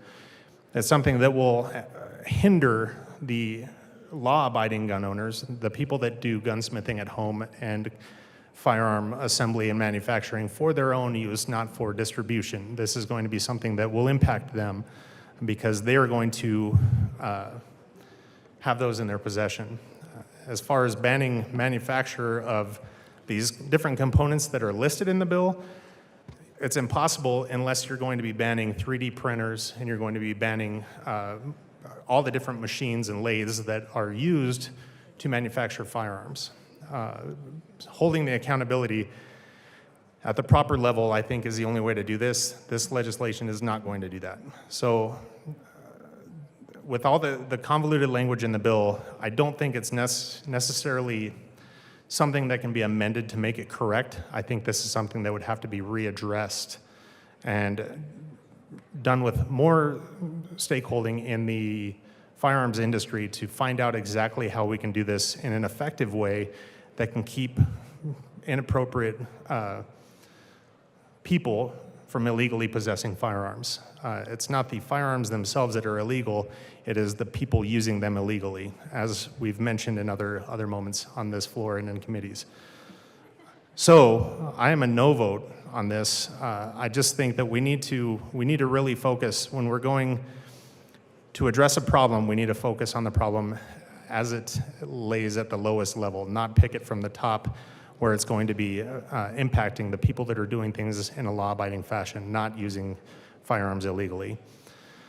So without impacting everybody that owns firearms and those of us that have serialized firearms that are going to otherwise fall into a category where we have to take our firearms to get every component of that firearm serialized, this pushes things too far where it's convoluted enough that language can be implied and put into law based on whatever judicial district it falls under or investigation or complaint that somebody has based on a firearm component or part, whether it be the frame, the upper receiver, the lower receiver, the bolt, trigger assembly, the action, barrel, all the different components of a firearm. So I want everyone to really look through this bill and take it from a firearms expert opinion, and that all the different people we've heard from in the expert field and those of us that are speaking on it with relative expert experience can tell you that this is not something that is clear enough to really put into law without having very negative unintended circumstances on all law-abiding gun owners. So I'm a no vote and I encourage the same. Thank you. Representative Basnecker. Thank you, Madam Chair, and thank you to my colleague for the concerns and certainly the good conversation that we had committee around these same pieces. There's a couple things to unpack there, and I appreciate the ability to do that. The first is in relation to the serialization on an AR platform of the lower, of the receiver, the lower or the upper, and the concern that an upper is somehow implicated inside of the bill. The bill throughout references pursuant to federal law, and those words carry a lot of weight inside of this legislation. I also want to read to you from the ATF website itself, and it's from the rules and regulations regarding the final rule on the classification, i.e. the federal law that we're referring to in this bill. The question on the website from the ATF directly is this: does the final rule reclassify AR-15 uppers, comma, and are they now required to be marked with a serial number? No. The AR-15 platform has been specifically addressed in the final rule, and the lower receiver will remain the regulated receiver requiring the appropriate markings. Pursuant to the final rule, and there's a statutory citation there, the receiver is the lower part of the weapon that provides the housing for the trigger mechanism and hammer, i.e. lower receiver for the AR-15/M16 variant firearms. So the question about whether or not an existing firearm... I'm so sorry. If we could just quiet down just a little bit, members. I'm sorry to interrupt. Representative Basnecker, please continue. Thank you, Madam Chair. So the question around whether or not an existing upper would need to be serialized upon passage of this bill is a fine and fair question, and the answer is clear, both pursuant to federal law and also ATF guidance on that same manner. In committee, we also heard from a number of district attorneys, as well as State Patrol, who clarified very similar points. I want to read to you something that came to me from District Attorney Kellner in relation to this part in our committee hearing. And I'm reading the words that were sent to me. The language of the bill refers back to the federal law for the serialization requirements, and a common sense reading of this bill in conjunction with federal regulations leads to the common sense conclusion that these concerns are misplaced. The bill does not require a gun owner to get every component separately serialized. And we heard that from district attorneys across the political spectrum. The implications are simply this. In regard to the AR-15 platform, the law is clear both in federal regulation and also in the bill language itself that the only component of the firearm that we are implicating from the AR platform is the lower.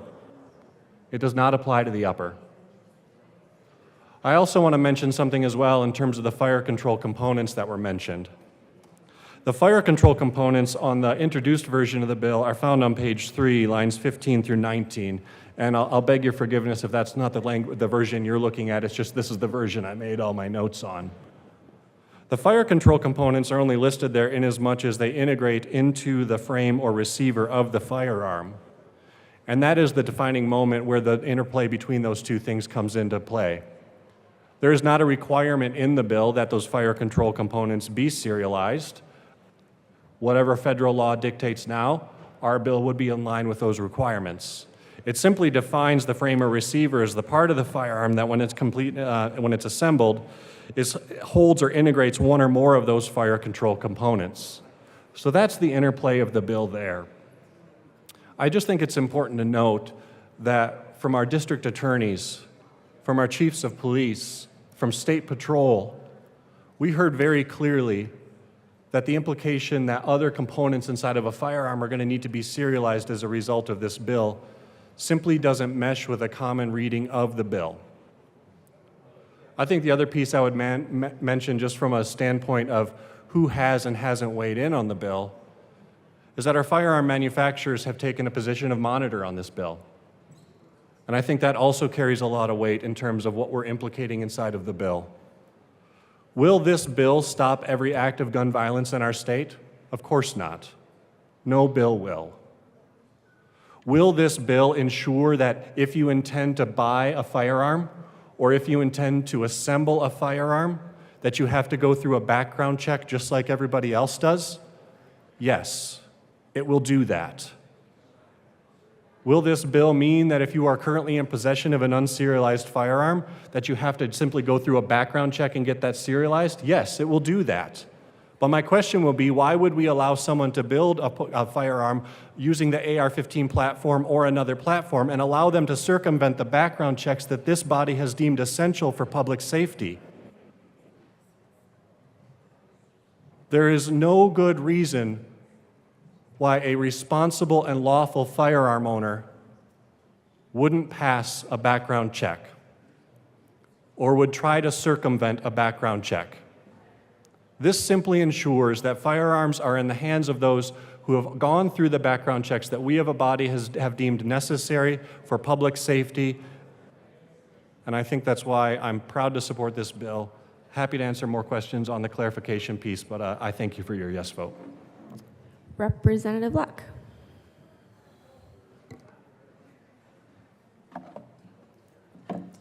Thank you, Madam Chair. Prior to the founding of our country, individuals have been engaged in home gunsmithing.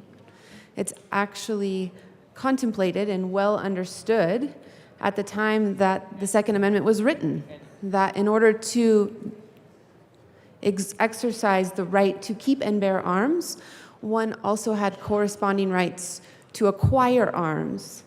And if that meant to manufacture their own arms, that was well within the scope, well within the understanding. That tradition of producing one's own firearms has been a long-standing tradition, passed on from one generation to the next. people who make their own rifles, who take a piece of wood and carve and mold, folks who build, yes, using kit parts. I think it's important to know that to do a manufacture of a kit part doesn't take just 15 minutes, unless you are highly skilled in doing this. There are folks that I know who, under the supervision of an expert gunsmith, will take well over an hour to 2 hours to put together one of these kits. Kits that don't come with the specialized tools that are needed in order to drill out and assemble these items. And if it is done improperly, the gun doesn't work. It's a mechanical tool that, when assembled poorly, results in a weapon that's not actually fireable, that doesn't actually work. When we talk in terms of serialization, putting a number on a weapon, again, we look back to tradition, we look back in history and say, when did this come about? Now, we heard in committee that there is some demonstration of markings being placed on firearms as early as the 1800s, early 1800s, around 1810. And that is pointed to as the basis by which we can abide text, history, and tradition and allow for the serialization. But what goes unstated is that those markings were not for registration of those weapons. They were not placed on the weapons in order to show that someone had properly acquired the weapon, had gone through all of the requisite conditions and approval processes that the state imposed, because the state wasn't imposing such things. Those markings were required of the manufacturers, the commercial manufacturers, as a means by which to provide consumer protection for individuals. Individuals who could pick up a weapon and see the brand stamp of a company and know whether or not it was trustworthy, could know that that particular company had gone through whatever needed assembly processes and quality control processes. So it wasn't about registering. Now, there are many people today who make their own firearms. And that might be concerning to folks who don't understand the firearm community, who don't understand the Second Amendment community. But these particular weapons are often produced by individuals because they want to know that the weapon that they're holding meets the quality standards that they desire. They also want to know that the pieces that they've put onto this weapon are functional for them.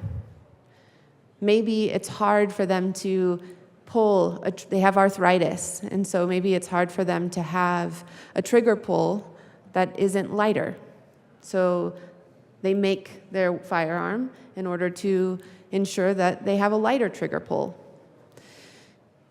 They're different. It's true. I have had to change the weightage on a weapon in order to make sure that I don't lose accuracy as a result of having to pull greater poundage in firing. Again, if you don't understand this community, if you're not in this community, in this space, you may not understand the way that these things function. The fact that you might want, as a female, a woman, you might want a lighter receiver in order to carry. There are a lot of considerations that are made in home gunsmithing, which is what this is. It's home gunsmithing. Now, are crimes committed with these kinds of weapons? Yes. But by the stats that I have, it goes to 2% of gun crime. 2%. And yet there are many people who have made or who have in their possession firearms that their family members have made, weapons that don't have this number stamped on them. And let's be honest, that's all we're doing, is stamping a number on a piece of metal or on a piece of wood or whatever, maybe it's plastic, however they are making this particular firearm. That's all we're talking about. And somehow we're suggesting that there is then a nexus between putting a number on it and greater protection. As if those who intend to do harm are going to run down to their nearest FFL dealer who has the ability to serialize and make sure that that number is there before committing a crime. Seems very silly to me. When we talk about guns, let's talk in terms of some numbers. According to the ATF, there was an estimated 451 million guns owned in 2021 by Americans, by over 100 million Americans. According to the FBI, there was around 220,000 crimes committed involving a gun in the same year. If all the guns used in crimes were legally obtained, then that means that, now follow with me, 0.048% of legally owned guns are used in crimes in any given year. And yet we know that many of the crimes that are used, the guns that are used in crimes are not legally owned, not legally acquired. Many times they're stolen out of cars, let's say. And then the individual whose car got broken into and it's stolen from is accused. And yet, many times it's policies that come out of this place that allowed for that opportunity because this place has said there are many places in our communities where you can't take a gun. And so then they are left with being unprotected for the times that they're in those places and hopeful that no one will break in to take their means of defense when they go to other places. Let's then compare that to another tool that is used to harm people.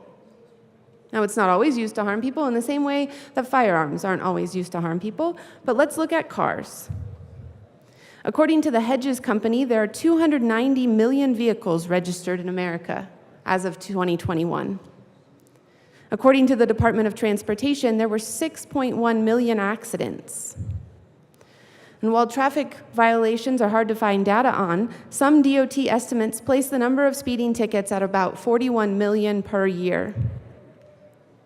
Overwhelmingly, the leading cause of accidents is operator error. It's the human element. But even assuming that only half of the accidents are caused by irresponsible owners and not acts of God, things like rain and snow, it's still 1% of vehicles used in the commission of these accidents. Why are we as a body not talking about vehicular violence and limiting that particular tool? I do have questions related to the receivers, what is actually covered by this, how it's going to function, especially with folks who may travel here to hunt, do other things. But for the moment, I'm going to turn the podium over to others because of the time limit, so as to ensure everybody has an opportunity to share something. Thank you. Representative Evans. Thank you, Madam Chair. And I appreciate the sponsor's comments. Two issues that I wanted to talk about, we've already started to address those. And so those issues are specifically the definitions that are included in the bill and how those definitions apply. So just very brief recap here. In the bill, page 3, it talks about a frame or receiver of a firearm. And the terms that are used in here, the definition in the bill, is something that, when the completed firearm is assembled, is visible from the exterior and provides housing or a structure designed to hold or integrate one or more of the fire control components, even if pins or other attachments are required to connect the fire control components. And so I appreciate the dialogue that we've had on this. This was some of the questions that I had in committee, specifically around, does this definition require more components to be serialized than are currently required to be serialized under federal law? And so I appreciate the sponsors' comments that that's not the intention of the bill. I've had conversations with some of the DAs that were referenced, other DAs, other lawyers as well. And so I would say that there is still probably a little bit of contention about not the intent of the bill, but actually what is printed in the bill. The sponsors had made reference to several times in the bill where it mentions pursuant to federal law, and that a plain reading of the bill, common sense reading of the bill with all of those references to federal law would indicate that this bill is not requiring serialization of multiple different components not currently required to be serialized under federal law. And so just for reference, I think it's important that we reach back to that federal law, which is cited in the bill on page 3.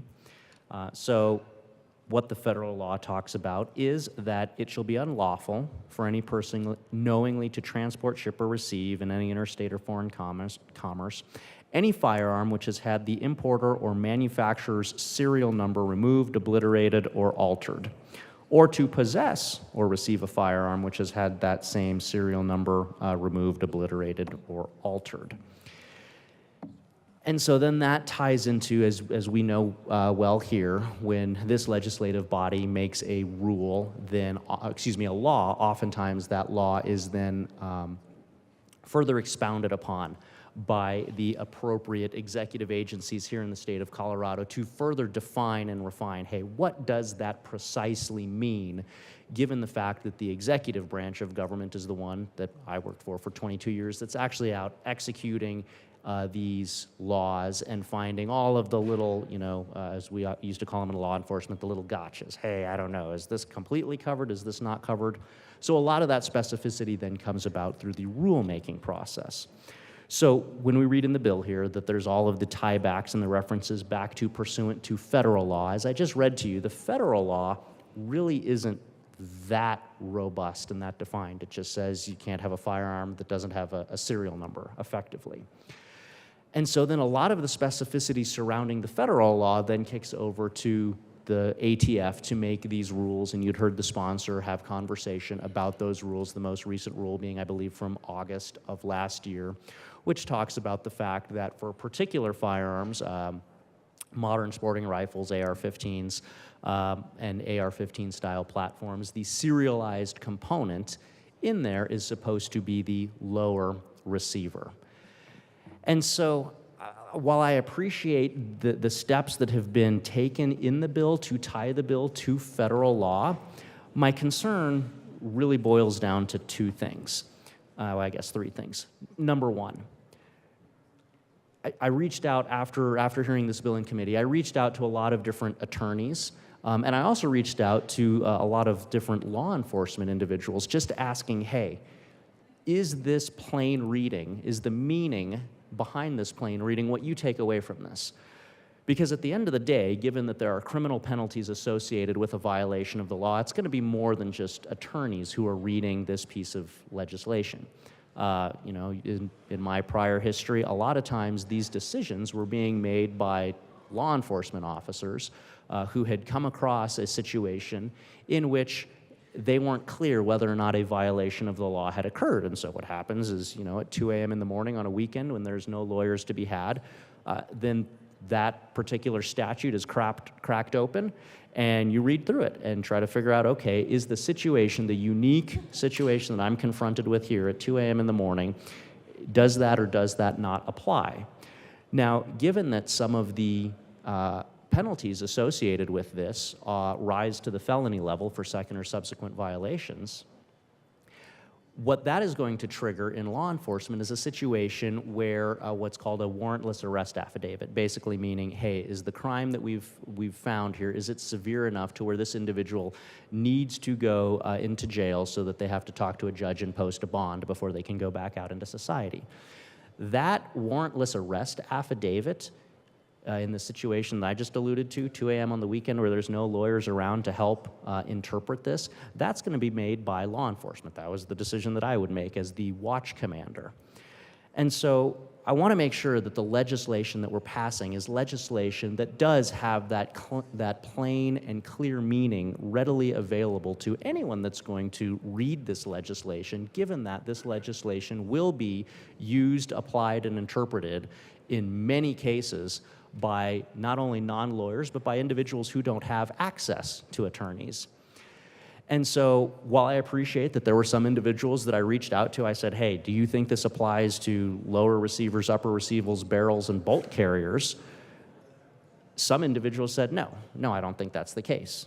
Other individuals that I reached out to said, I'm not so sure. To me, that plain meaning is not as obvious. And so if this legislation is going to be passed with the force of law behind it, that is going to be put into situations where it has to be interpreted by individuals who are not attorneys, who are just reading the law, trying to figure out, does this apply?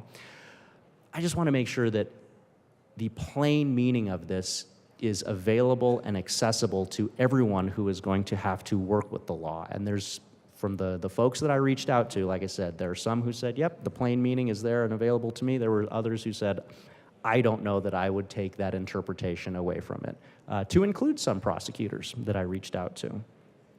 So that is my first concern with this is, like I said, with great appreciation to the sponsors for not wanting to impose more serialization requirements than is required by federal law.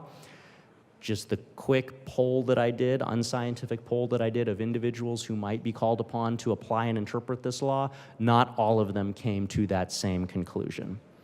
And that ties into my second concern, which again goes back to this definition here on page 3.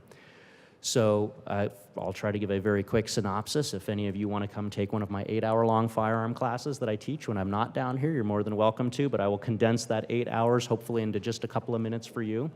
A lot of modern firearms have what's called a lower receiver and an upper receiver. Really all that means is think of like your body. The receiver, you could use the term skeleton. You've got a lower part of your skeleton, so everything from your hips down, and then you've got an upper part of your skeleton. Current rule per the ATF, which expounds upon the laws passed at the federal level, current rule requires that only that lower receiver on those firearms having 2 receivers, the lower receiver is the serialized component. And that's because the lower receiver is where the trigger group, the springs, the stuff that makes the firearm actually be able to fire, that stuff is all seated and housed in the lower receiver. But when I read this definition here, this definition on page 3 seems broader than that federal rule. It talks about even if pins or other attachments are required to connect the fire control components. So anyone that's familiar with a modern sporting rifle knows that you have a lower receiver and an upper receiver that are attached with pins. So that language to me seems to specifically identify the type of modern sporting rifles, AR-15s, AR-10 style platforms, because the lower receiver and the upper receiver are attached by pins. That was the plain meaning I took away from this. I read that and I said, oh, we're talking about an AR-15 style firearm here because those receivers are attached by pins. And then you continue reading here and it talks about the frame or receiver is visible from the exterior and provides housing or a structure designed to hold or integrate one or more of the fire control components. So if you're familiar with modern sporting rifle, lower receiver, currently required to be serialized under federal law. Upper receiver, that is attached by pins, as it says here on page 3, line 24. But now you're also incorporating 2 other firearm components. You're including a barrel, because the bolt, which is an integral part of the fire control group, the bolt actually cams into the, what's called basically the barrel extension inside that firearm. And you're including the bolt carrier.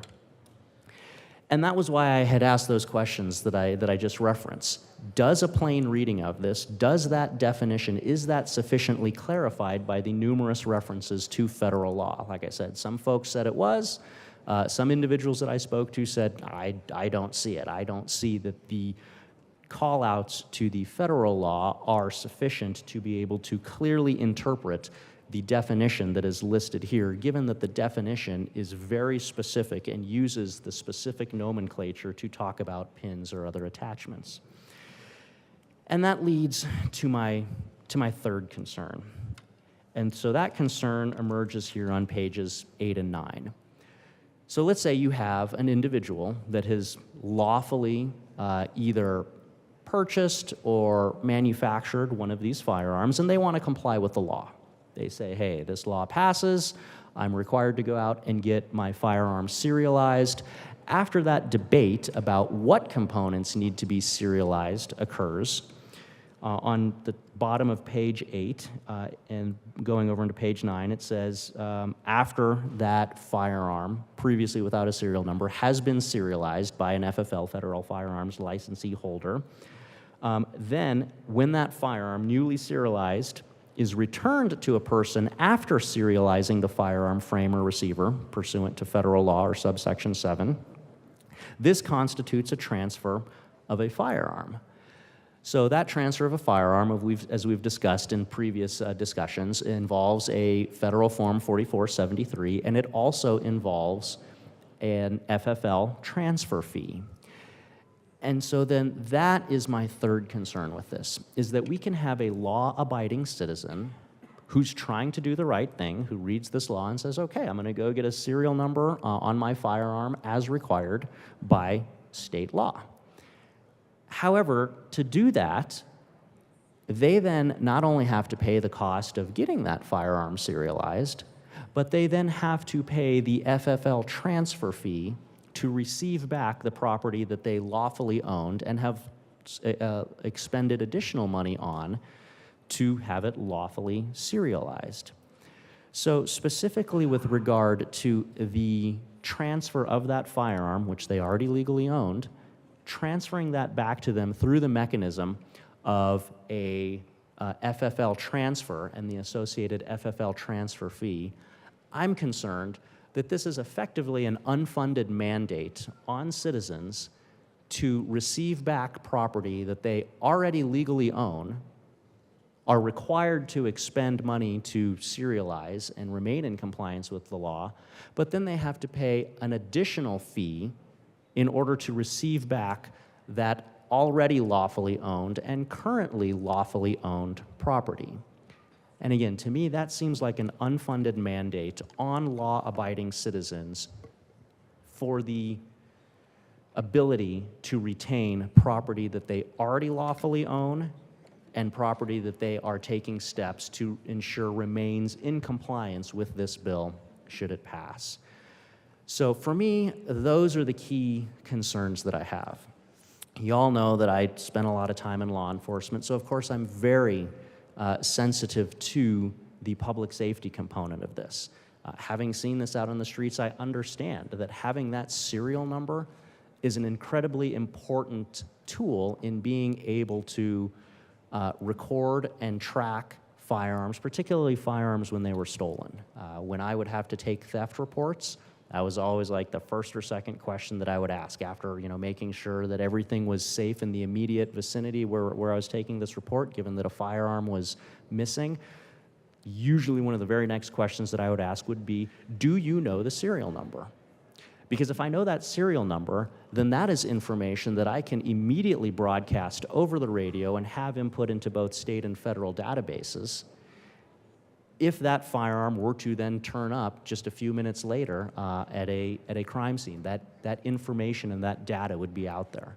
So I completely understand that component of this bill with regard to the public safety aspect of it, because it's a situation that I've been confronted with, and when somebody tells me, I don't know the serial number of my firearm, I'm like, well, great, thanks. But even with that said, I just want to make sure that the plain meaning and the interpretation of this law is such that an individual would not be potentially criminally penalized if, let's say we all agree on this, that's fantastic. We all know the sponsor's intent, that's fantastic. But eventually we're all going to move on to other things.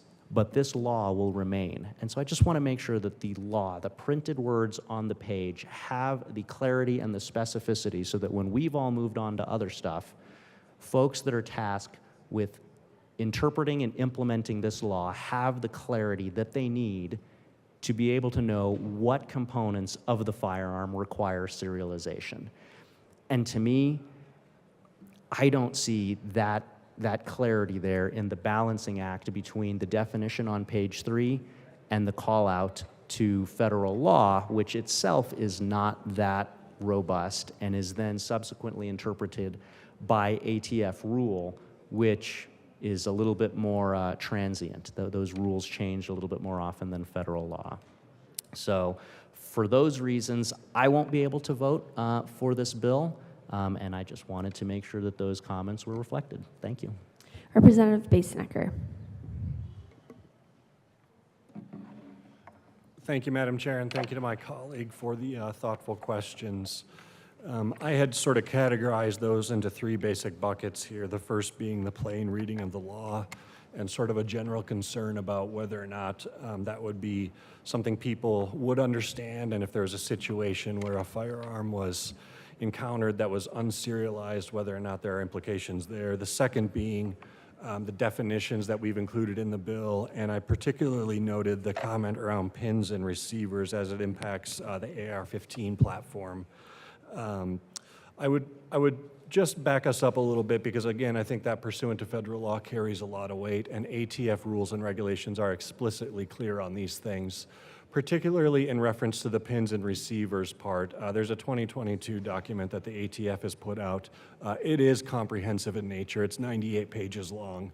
And in particular, on page 42 of that document, I think that's right, it calls out in particular, even if pins or other attachments are required to connect such components to the housing or structure, and that's in relation to the frame or receiver.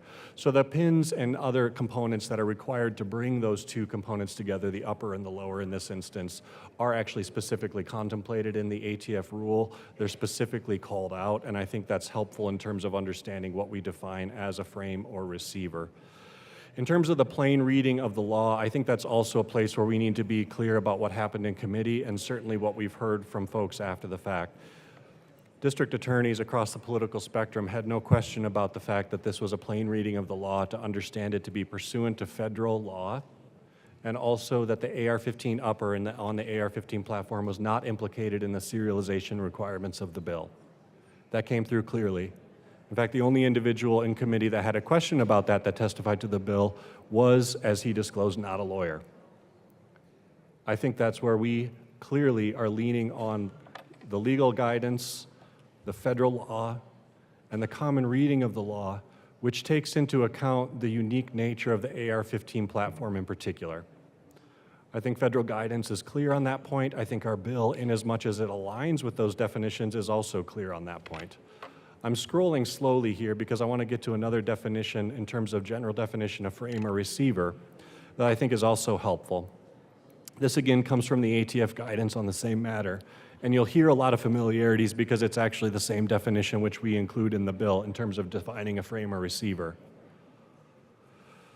Defining frame or receiver as the part that provides housing or structure designed to hold or integrate any fire control component. And again, you'll notice that the fire control components are outlined above the definition of frame or receiver in the bill. More broadly, which would have included at a minimum any housing or holding structure for a hammer, bolt carrier, breech block, cylinder, trigger mechanism, firing pin, striker, or slide rails. And so again, you see the parity there between the federal rule, the integration of the pins into that definition as well that we include in the bill. And on the whole, I believe the parity between the federal rule, the federal law, and also the definitions that have been included in this bill.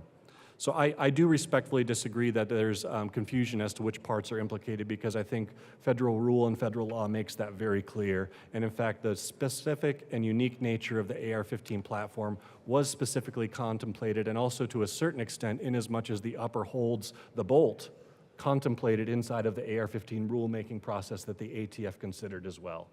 And so there's also more guidance on that I ran through with another colleague as well that I'd just like to call out as well. This is Final Rule 2021 R-05F, which states the following.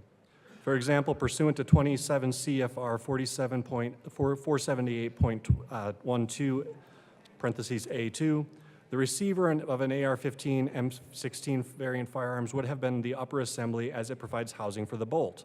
However, the final rule in section, and I'm going to save you the citation, makes it clear since this platform variant receiver was previously classified by the ATF as the lower part of the weapon that provides housing for the trigger mechanism and hammer, i.e. lower receiver, it is the receiver. They specifically contemplate and differentiate between the upper and the lower throughout their rules, and I think that is an important point of clarification. And we share the same goal, I believe, in as much as we wouldn't want to implicate in somebody inside the criminal justice system unnecessarily. But federal law, federal rule is clear about how the interplay of those parts happens, even if there is some confusion or at least some discrepancy in terms of which part holds what for the AR platform. Representative Joseph. Thank you, Madam Chair. I just wanted to respond to two of my good colleague earlier who spoke about some of his questions. One of them was about the unfunded mandate, meaning that someone other than the government will have to bear the cost of serialization. Currently, if someone buys a firearm out of state, the gun has to be sent to a dealer. And once that happens, the person has to actually pay a fee to the dealer to get the gun. So there is fees involved as part of transferring the gun. But when it comes to ghost gun or unserialized, when you buy those component parts, you don't have to pay that fee. So ultimately, actually ensuring guns are properly serialized, it ensures parity with all other gun possession or transfer. So ultimately, this is not an unfunded mandate, but I understand the point from my colleague. And another thing I wanted to mention, he said part of his comment, or what I heard him said something about whether federal law mentioned in the bill is prescriptive enough for a regular person. I believe so. But ultimately, when it comes to the serialization of a gun, the process is not just for a regular person. You mentioned the FFL, right? They have to follow federal standards to serialize a gun. So they are experts in their field. And so because of that, I do believe, as written, the bill is descriptive enough, and it doesn't have to be, there doesn't need to be any more prescription. And for instance, ATF regulation requires serial numbers be placed in a manner not susceptible of being readily obliterated, altered, or removed, as well as no numbers duplicated. And also serial numbers, engraving and casting and stamping has to follow certain depth minimums and also measured from flat surface of the metal. So there are sizes that an FFL has to follow. So if I went and if I have right now a gun at home that is unserialized and I take it to an FFL, they will know what standards to follow. Thank you very much. Representative Basnecker. Thank you, Madam Chair. And the Federal Register, Volume 87, Number 80, dated Tuesday, April 26, 2022, subsection H includes very specific guidance in terms of marking requirements for firearms. These are clear, they are in statute, have been provided guidance from the ATF. I don't think there is discrepancy in terms of how, where, and when a firearm should be serialized in the United States. Representative Winter. Thank you, Madam Chair.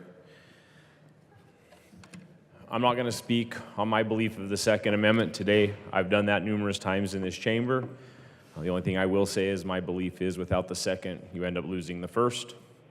But you can go back on tape and record and see where I stand with my campaign or stood with my campaign and what I've said in these chambers. So what I'm going to do is you all know I take pride in representing my constituents. So I jotted down some questions that were sent to me via email, text, phone conversations. I'd like to say, first of all, coming out of my district, it was about 10-1 against this, the one being in support. But I want to make sure I get their voices out there. This question was brought up earlier: who is going to pay for serialization and who is going to pay for the background checks? Constituents want to know that.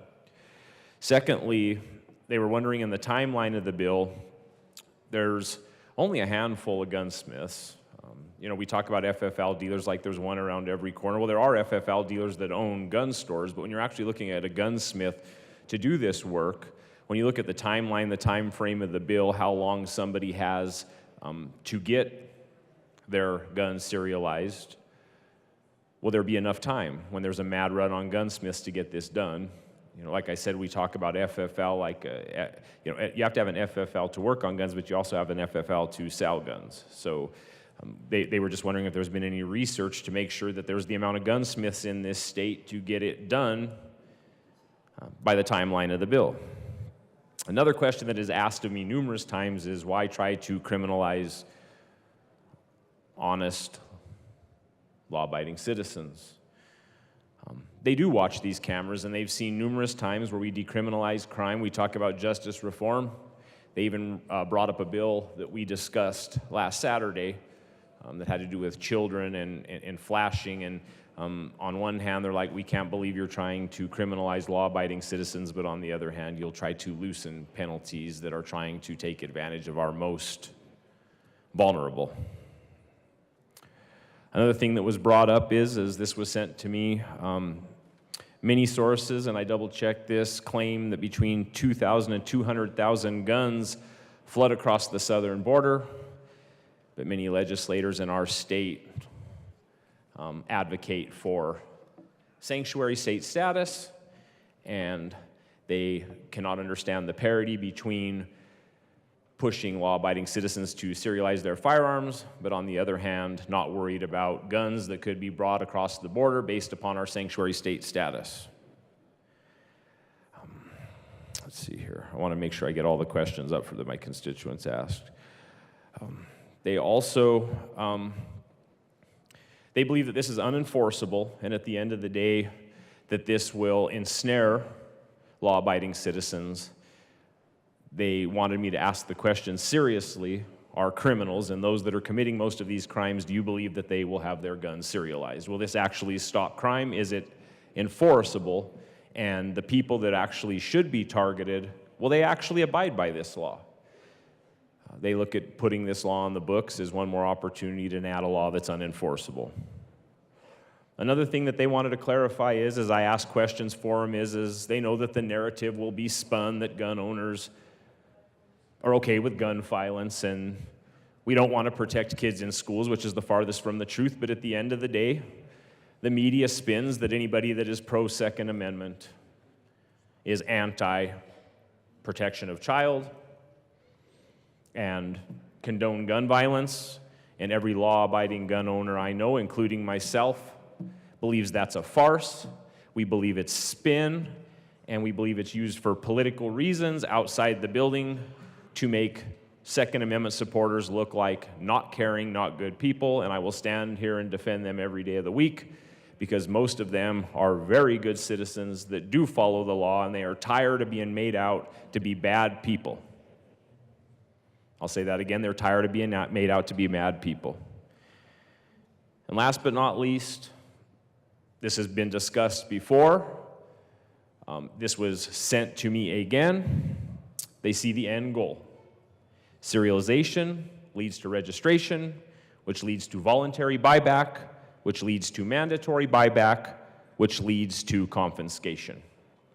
They believe this is another first step for the end game of confiscation of firearms from American citizens.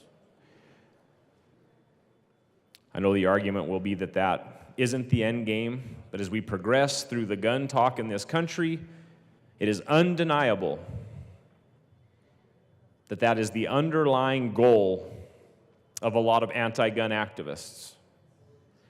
My constituents see it. And I know the bill sponsors have already answered some of these questions, but it is my job as a legislator to do the due diligence of my constituents and ask those questions. I told them I would come to the podium and ask those questions. I think they're legitimate questions. I think there's little legitimate concerns for gun owners in this country. Like I've said before, we have guns for hunting. We have guns for self-defense of your home. Guns are to protect your life and your property and defend your family. But at the end of the day, the Founding Fathers, when they wrote the Constitution, had just got done freeing a nation.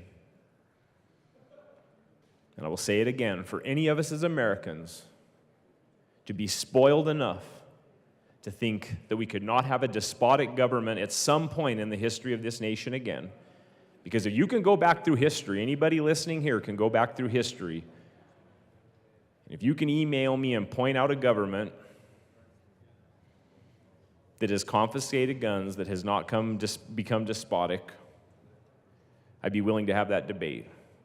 But at the end of the day, the reason Second Amendment supporters fight so hard for the Second Amendment is to protect this nation from enemies foreign domestic, and to create a check and balance between themselves and a possible overbearing government.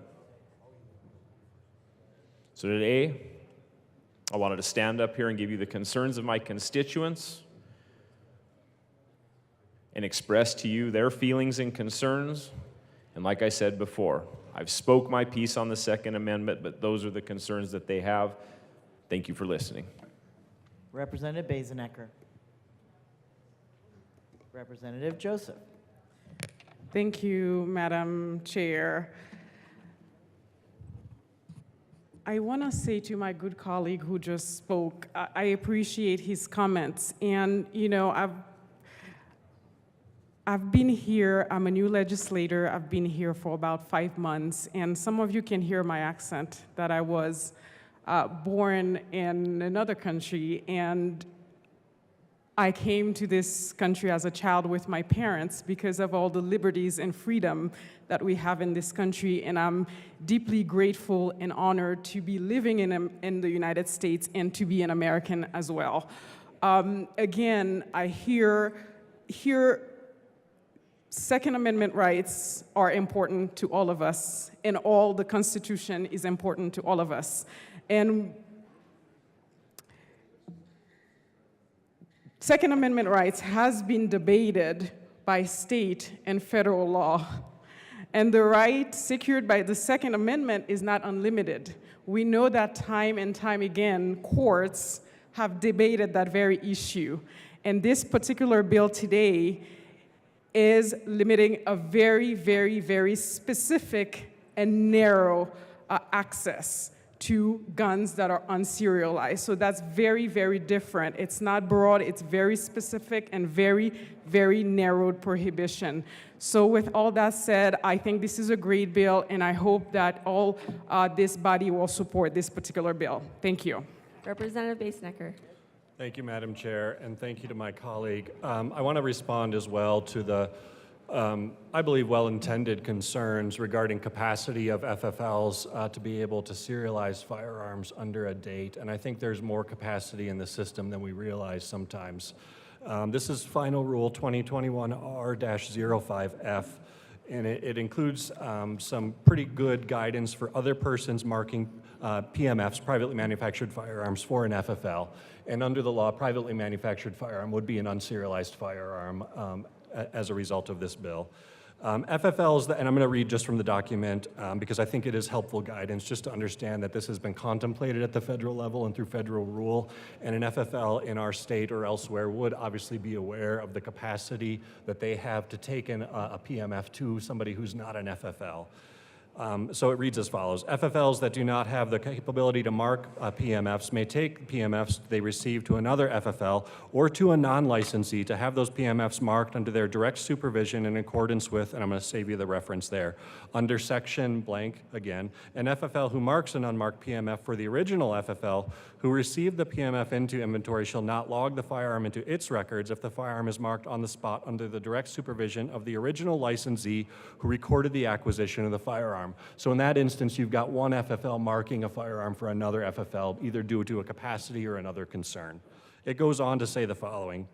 The marking licensee shall mark the firearm with the original licensee's FFL number in accordance with, and I'm just going to paraphrase by saying law. A non-licensee may mark a PMF for the original FFL who received the PMF, provided it is marked on the spot under the direct supervision of the original licensee and with the original licensee's FFL number. Notably, an individual that devotes time, attention, and labor to placing markings of identification on privately made firearms as a regular course of trade or business with the principal objective of livelihood and profit must be licensed as a dealer/gunsmith. So there is capacity inside the system for an FFL to take a PMF to a non-FFL, have that marked under direct supervision if there is a concern, a capacity, or otherwise an issue with that FFL who is licensed doing that in the first place. So I appreciate the question and consideration. I do not believe we have a capacity concern in the system. What I do believe is we have a public safety concern in the system. This is why we see law enforcement. This is why we see district attorneys. This is why we see folks from all over our state asking us to take action when it comes to ghost guns, unserialized firearms. I took an oath to the same Constitution as everyone else, and I trust that we understand that to a certain extent the same and to a certain extent differently in terms of how we interpret our state constitution and, of course, the United States Constitution. I don't tend to understand people to be in one of two camps as a binary, pro-Second Amendment or anti-Second Amendment. I stand here as a firearm owner myself. I enjoy sports shooting. And I have no issue with the fact that as a firearm owner, I need to go through a background check to make sure that I am someone who is safe to have that firearm, who is not a risk to themselves or someone else as a result of owning that firearm. What we are asking in this bill, and what becomes law should this bill pass, is that every person who possesses a firearm, whether they have acquired that as a serialized firearm and gone through that background check process, or as an unserialized firearm that they have either assembled or somehow came into ownership, that they go through that same background check that I did. That is, I believe, a measure of safety and compliance that our communities are asking for. That is a measure of safety and compliance that the victims of gun violence are asking for when a firearm is recovered at the scene of a crime and law enforcement has no ability to understand the chain of ownership of that firearm. Where is the justice for families if we can never figure out where that firearm came from? We know who maybe pulled the trigger, but where did the firearm come from? How did it wind up in that moment? I believe that our law enforcement has been clear. State Patrol has been clear. Our district attorneys have been clear. This is not an anti-Second Amendment bill. This is a community safety bill. And as we continue to see the widespread proliferation of unserialized firearms in our communities, I believe we have an obligation as a body to address that concern head on. If you want to go into a firearm FFL, if you want to go into a gun shop tomorrow and purchase a firearm, that is your constitutional right. This bill will not impact that. If you are intent on buying parts online and assembling a firearm in less time probably than I've spoken just now, having watched the YouTube videos myself, that is a community concern that I believe we have an obligation to address as a state. So I appreciate your time, and I would ask for a yes vote. Representative Bottoms.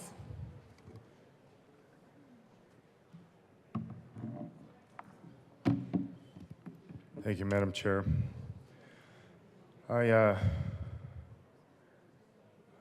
looked up some facts I want to share with you, but before I do that, here's some things that you don't know.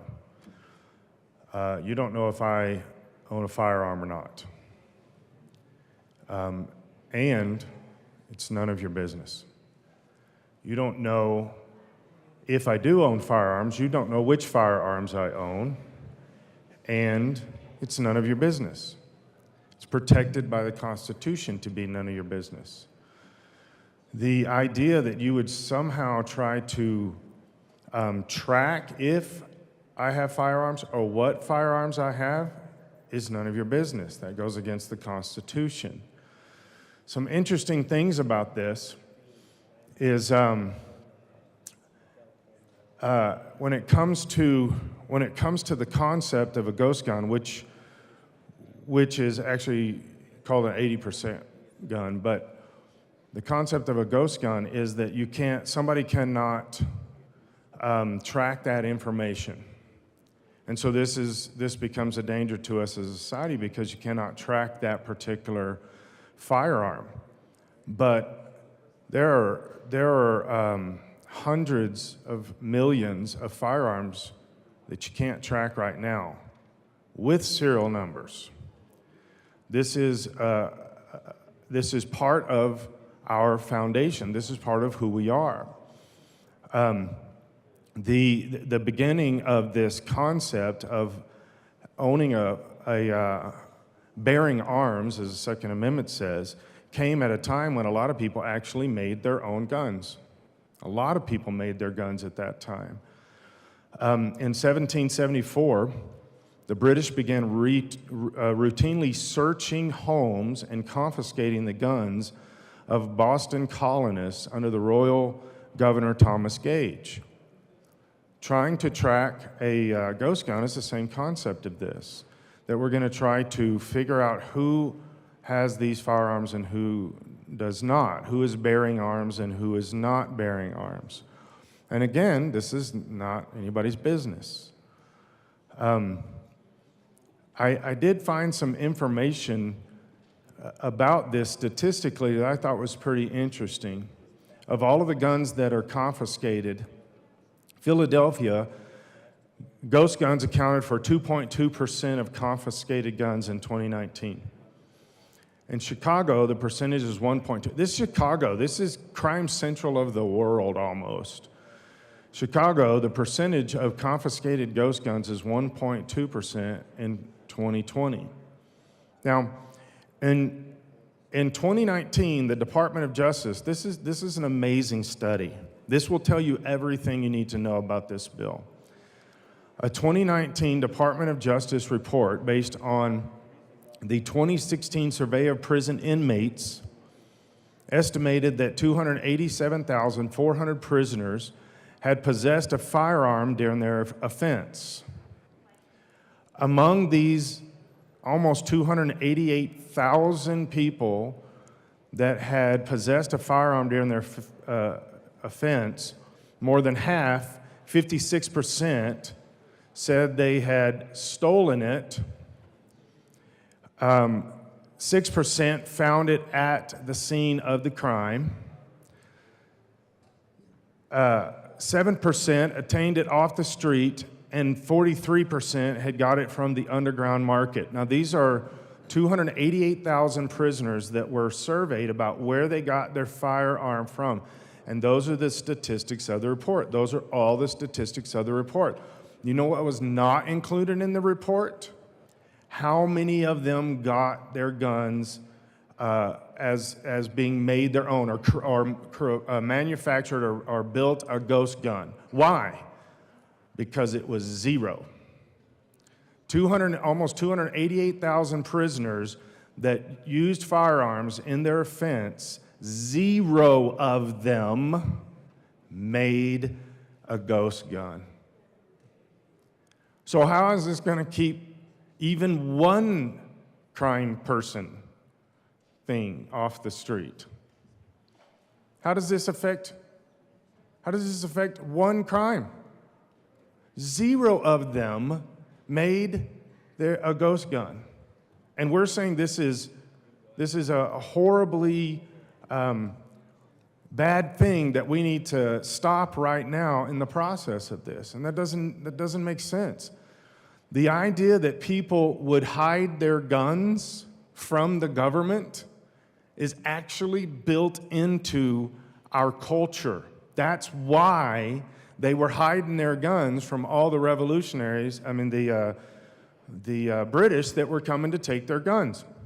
In fact, I'll give you some things about that.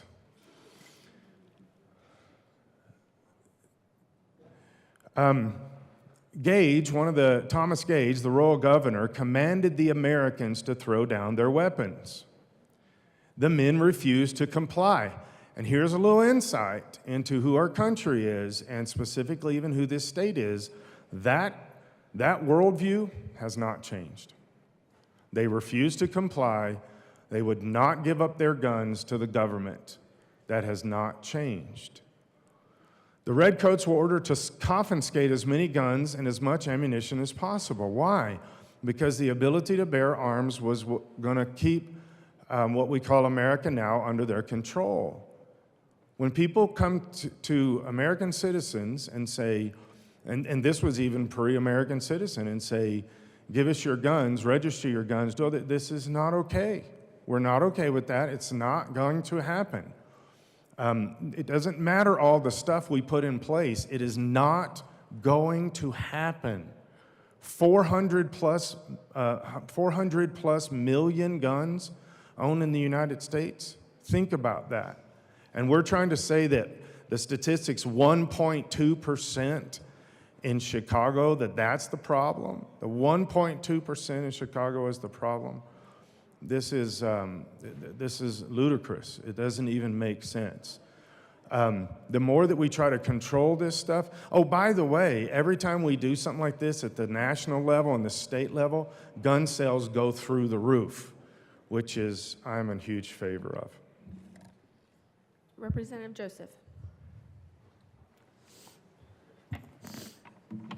Thank you, Madam Chair. In listening to my colleague who just mentioned, who were discussing the impact of this particular legislation, and I can understand sometimes people stand on different sides of an issue and they have different views. But I just wanted to read, I had statistics when I went to committee a couple of days ago, and I will not read the statistics on how many ghost guns were founded at crime scenes, but I just want to iterate from 9 News. It says that in Colorado, 2 recent mass shootings were tied to individuals who use ghost guns. A 17-year-old at East High School last month reportedly used a ghost gun to shoot 2 school administrators and later took his own life with the weapon. The shooters at Club Q last November, where 5 people died, also reportedly used a ghost gun.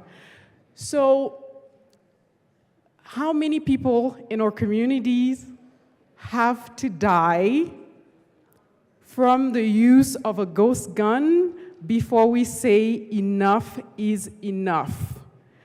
Regardless of how many statistics, to the families of the people who died, whether it's that young man who committed the crimes against these administrators, 1 is too many. And this particular legislation will protect the lives of our community members and ensure those who are 17 years old or younger who should not have access to guns, or criminals who should not have access to guns, that they would not have access to a ghost gun. So 1 person, or if we can protect through this legislation 1 person, my job is done. Thank you. Representative Basenecker. Thank you, Madam Chair. And one other point of clarification as well, just in terms of terms and what this bill does and doesn't do. I think we need to be clear on the differences between a registry, which the state of Colorado does not have and this bill does not contemplate, and is not a process that is in any way set up under this legislation, and serialization, which absolutely is the process that is described in this bill as they relate to unserialized firearms. A serialized firearm, or quite frankly, when you take ownership of a firearm, or even if you apply to purchase a firearm and you're ultimately not successful in that endeavor for one reason or another, you are required to fill out an ATF Form 4473. On that Form 4473, there is a checkbox for a PMF, a privately manufactured firearm. When you go through that process, as with any firearm purchase, the copy of that form never goes anywhere else than the FFL. It does not go to the state of Colorado. It does not go to the federal government. FFLs are required to keep those forms for a determinate period of time, whether or not the purchase was successful. I think that's 10 years, and if the purchase, if the purchase was unsuccessful, I believe it's 10 years, and if it's successful, it's longer than that. I want to say 30 years, but I could be mistaken. The point is simply this: we are not creating a registry in this bill.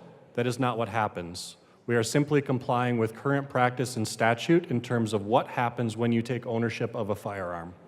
In this instance, you are required to fill out an ITF Form 4473, just as every other firearm owner or potential owner has to do at present in our state. This has nothing to do with whether or not there's a registry in place. This is simply ensuring that every person in our state who has a firearm in their hands has gone through the same background check that I have. And that's what we're asking you to approve in this legislation. Representative Holtorf. Thank you, Madam Chair. I have a couple questions for the bill sponsors. They've been talking about some detail. Before I ask several questions, I want to give a little explanation of what potentially the impact will be to rural Colorado. Many of you may know that where I live, we love our guns. We love to hunt. We're outdoorsmen or women, and firearms are a part of our life. Just as in the city, some of you may have a pet that's a part of your life. Firearms are a part of our lives. On the ranch, when I go out, particularly in the springtime during calving season, I always have a firearm in my pickup, almost always. Now, the other part of this is many of us in the country manufacture our own firearms, or people are FFLs, and they also sell and distribute firearms. And many people, as a hobby, manufacture firearms for themselves. They are not intending to do any harm. It's quite a prolific business.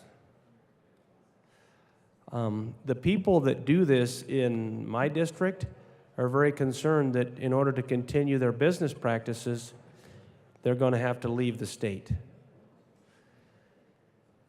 Now, I don't know, maybe the bill sponsors can tell me that if you do assemble components of a firearm and you actually somehow have an ability to mark them, for those of us that have done metal work, you can own a die set and you can serialize any metal object. It's not that difficult to do. The challenge is, with respect to firearms and the sensitivity and the tolerances of firearms, you may do damage to the components if you try to serialize them in a way that isn't correct and proper. But will the people in northeastern Colorado that do this, will they be able to purchase and receive these components and then serialize them some way and continue this practice? That's the question I have for my representative from Larimer County and my representative that's the other bill sponsor here from, I believe, Aurora? Is that correct? Boulder. I'm sorry. No, I'll say Boulder, but it's not a surprise. These things are important to us. Here's another bit of fact. You can build a better firearm through this process than typically you can buy from a manufacturer, based on selecting the proper components and assembling those components for the type of caliber, the type of weight, the type of barrel length, the type of capacity, the type of caliber, as I said before, and you can truly build a better firearm in most cases than you can purchase in a gun store. So we don't want to take this Second Amendment right. We don't want to take this away from, I don't want to take this away from people in rural Colorado. We have had a litany of gun bills this session. There is no end to it. Well, I guess come Monday there'll be an end to it. But there's no end to it. How much is too much in one session? So, my constituents grow weary. I'd like to ask the bill sponsors for some answers to these questions. But we absolutely want to continue this practice, and many probably will continue this practice, despite what happens in this state capitol. So thank you for the time.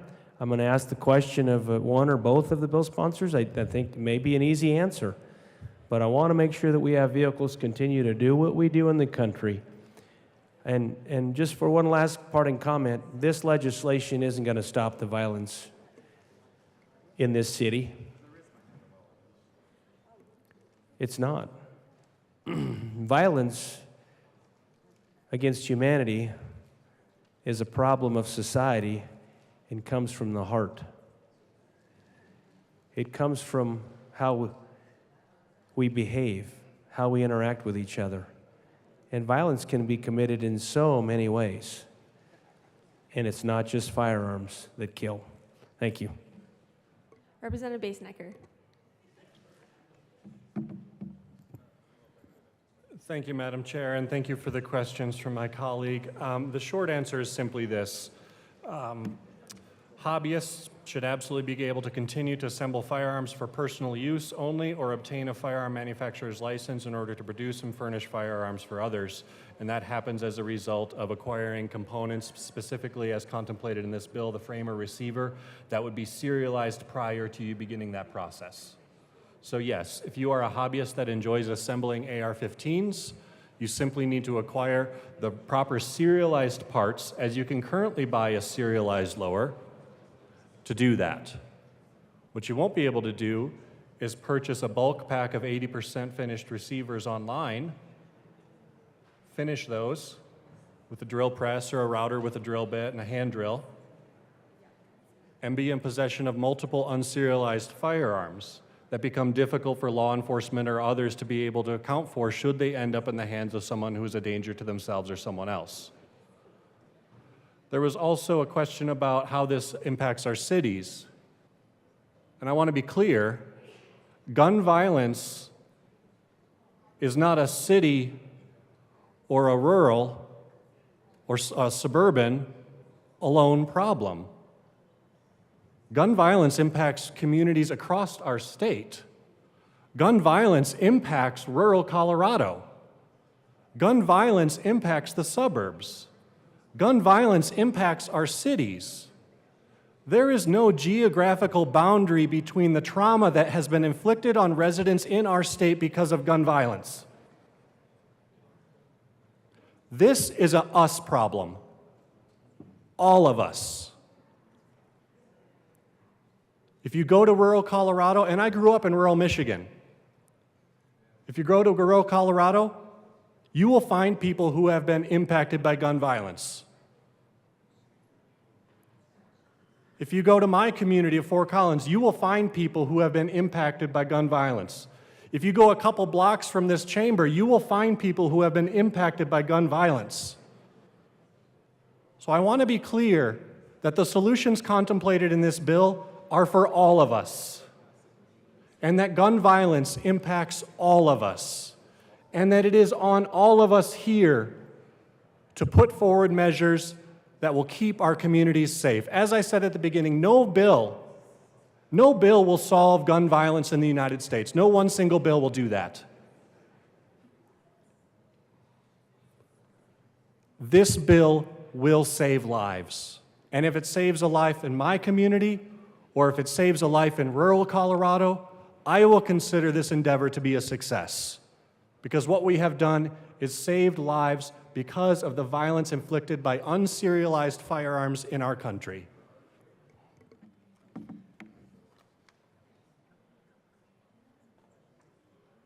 Representative Soper. Thank you, Madam Chair, and it's an honor to serve with you. Honor to serve with you. I do just first want to address and point out the bill sponsors' own words that no single gun bill is going to prevent gun violence. I actually agree with that, and this bill certainly won't prevent gun violence.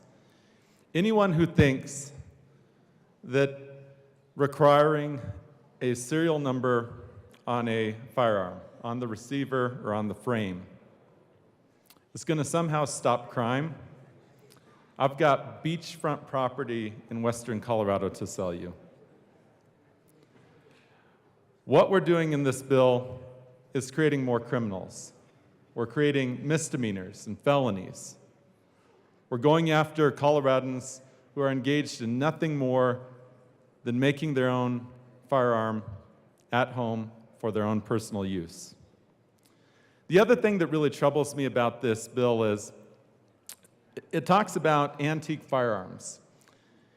And when you look up the federal definition, because it refers back to federal law, there's 3 parts to that. The first part says manufactured before 1898. Well, what if I have my grandfather's unserialized firearm manufactured in the early 1900s, say 1904? It's always been hanging above the mantle. All of a sudden, I'm now a criminal because I'm in possession of an unserialized firearm. We're making criminals of Coloradans who are doing nothing more than have a family heirloom hanging on the wall. In the Bruin decision, the United States Supreme Court declared that there's a 3-part analysis for looking at the Second Amendment. That's the text, the history, and the tradition. And even Justice Kavanaugh said, we could look to an analogy beyond that. We have never had a requirement of serializing firearms until really the modern era. At the federal level, this wasn't until 1934, 1938, when we started to restrict certain firearms. Before that, there were manufacturer markings that appeared on firearms, but that was really to protect the product. And so if you were an arms manufacturer, you didn't want a counterfeit product being sold out there. And then there's also the other element of you may have had a limited warranty that you placed on that product. And to know that if someone was going to come back to you, you could look up the number on the gun to know that it was a legitimate gun, those were legitimate parts made by you. And there was not this concept of having to ask permission of right to repair. You may have also had people who went ahead and did it. They may have had to swap out the receiver because on some of these guns it may have blown out or worn out, or they just wanted to do something different. And if you have any one of these older firearms, you're now a criminal under this particular bill. And we shouldn't be creating more crimes in Colorado. Instead, if we really want to focus on gun crimes and crimes in general, we should look to the underlying cause for why crime exists. What are those factors that has led someone to actually decide to murder someone? They're not going to look to see whether or not the firearm had a serial number or not. This is an individual who's dead set on committing a crime, and their thought process is not going to change. No matter what is said here on paper, a person intent on committing a firearm crime is still going to commit a firearm crime. And if someone comes into possession of an unserialized firearm, guess what? They're still going to commit a crime.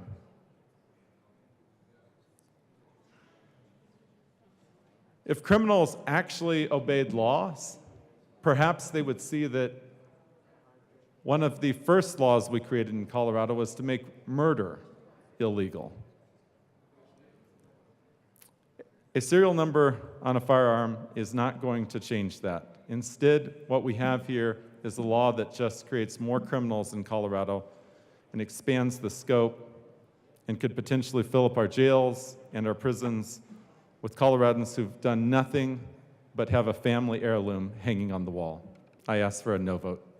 Representative Bradley. Thank you, Madam Chair. I think it's important for all of us to note that we all want safety. We don't want increased victims. But I'm mind boggled by how much more legislation we're continuing to pass that doesn't find a solution. We have 400 million plus guns owned in the US. I own probably 10 of those. If law-abiding citizens were the problem, we would have a huge surge in violent crime with 400 million guns owned in the United States. The problem is this: 2% of the population is causing 50% of the crime. It's not people like me going out there shooting up schools, shooting up convenience stores. It's not the law-abiding citizens. To bring crime down, you don't ban inanimate objects. You reduce crime by having law enforcement to interrupt the 2% of the population causing the crimes. And what have we done to law enforcement in this state? Tell you what, a lot of them are leaving the profession because of what we've done to them. Background checks are people who want to follow the law, who go out of their way to serialize a gun they already legally own. You're not stopping the criminals. They're not going in and saying, hey guys, here's my gun, put a serial number on it. And by the way, 17-year-olds can't even legally have guns in the first place, so that wouldn't even have stopped the East High School shooting. He shouldn't have had a gun. The best thing we can do for victims is to keep them from being victims in the first place. Stop the criminals. Stop the 2% of the population that's causing 50% of the crimes. We're going at this the wrong way. But, to just get my point across, let's talk about all the gun legislation we've had. In the early 2000s, we had universal background checks. In 2013, it was the magazine ban. In 2019, it was the first red flag. And then in 2021, we had safe storage in homes and mandatory reporting of stolen guns. Holy cow, but that hasn't stopped, has it? Let me read you an article. In Colorado, gun-related violence has doubled or even tripled in Colorado in the last decade, depending on the metric. Colorado Democrats are hoping a slew of firearm restrictions will pass this session. These bills, and they have, right? Thank goodness the assault weapons ban didn't, but we have a 3-day waiting period now. We have increased red flag gun laws. And what is it doing? What are all these laws doing? Because you're saying it's to help victims of crime. But these laws, what they have done, 4,200 firearm-related crimes committed in Colorado in 2012. And then we started the process of guns are bad. According to the Colorado Bureau of Investigation, that almost tripled in 10 years. Last year, there were nearly 11,000 because we're going after law-abiding citizens' right to bear arms instead of going after the criminals doing the crime. And they said it isn't even attributable to Colorado's explosion in population through the 2010s. Colorado had 82 firearm-related violent crimes per 100,000 people in 2012. In 2022, they had more than doubled to 187 per 100,000. Violent crime is committed with all kinds of weapons, and the number of violent crimes committed with weapons other than guns has risen in the last 10 years. However, the number of firearm-related crimes has risen more than those committed with other weapons. There were more than 6,700 more gun-related crimes committed in 2022 than in 2012, and you passed 4 laws to bring down the crime. At the same time, the number of crimes with other dangerous weapons rose almost 1,600, with personal weapons by 1,300 and asphyxia by 992. Ban the guns, keep banning the guns. We keep seeing crimes go up, doubling and tripling, and we're not solving the problem. We need to have more law enforcement taking care of the 2% of the population that's committing 50% of the crimes. When we focus on inanimate objects versus human behavior, the crime is going to continue. No gun law in this world are going to stop that until we start focusing on the people that are pulling the trigger. Thank you. Representative Basenecker. Thank you, Madam Chair. I think it's important to note for the record that this is a piece of legislation that we have received support from through testimony, and I won't say the organization names, but I think it's better rather to just focus on individuals, from chiefs of police, from sheriffs, from district attorneys. And you can listen to the Senate committee hearings if you're unsure if that's factual or not. Law enforcement is asking us to help them help us. Unserialized firearms continue to be a clear and present threat to our communities.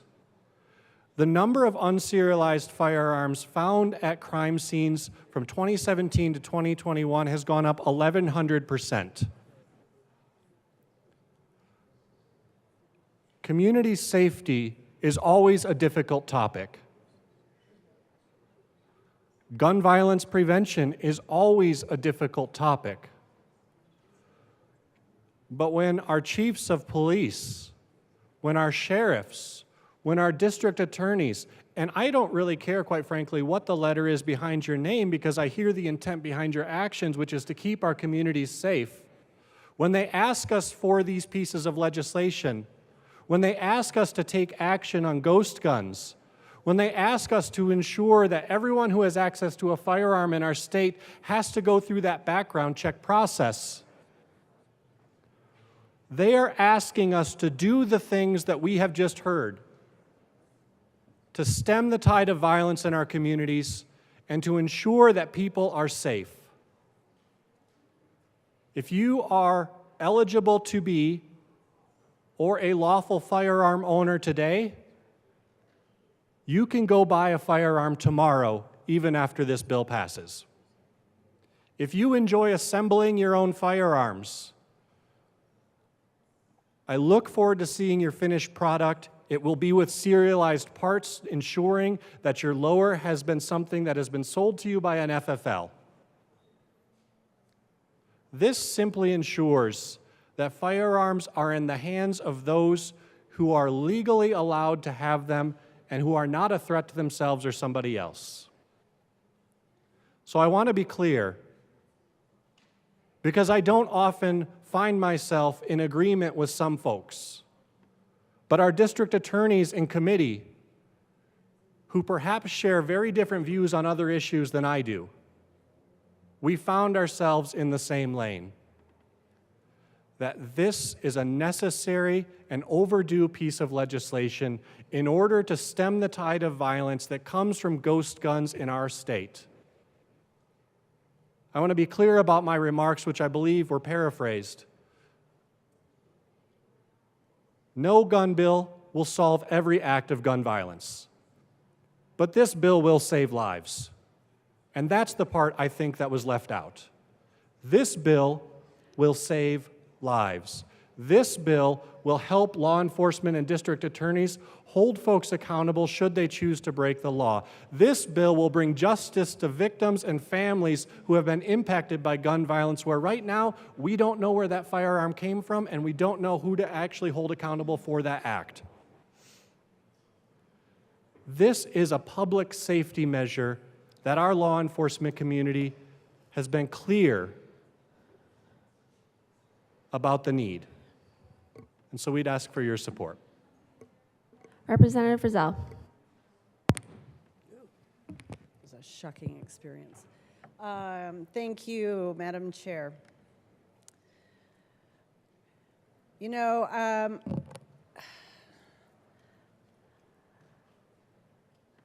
have actually had a conversation with my own DA who did come down to testify on this bill. And he testified on behalf of the bill. And the reason why he did so was because, and he told me, he said, Lisa, this is a huge problem that we're seeing in our district. This is a huge problem. And I hadn't considered his perspective before, and I appreciated it. At the same time, I have a number of friends who are gunsmiths, and they love what they do. It's important to them. And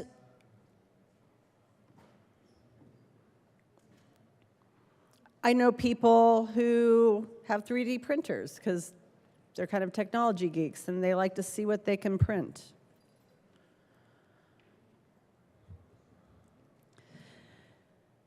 My concern, and with great respect to the bill sponsor from Larimer County, I agree. Gun bills are not going, they're not going to prevent every crime. They may not prevent many crimes. Because at the end of the day, I really am very concerned that if you are someone who has the propensity to pull the trigger, to make that decision to end somebody else's life or severely harm them, you're going to do it in any way you can. It doesn't matter if your gun was obtained legally or illegally, and candidly, I don't think that if you're of that propensity, you're going to much care.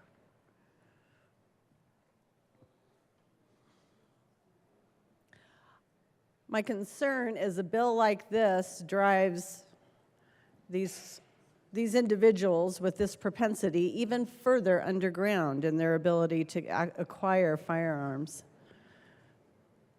Maybe they start stealing them from people's houses with a greater frequency than they already do, which is pretty bad. We hear a lot about unintended consequences in this chamber.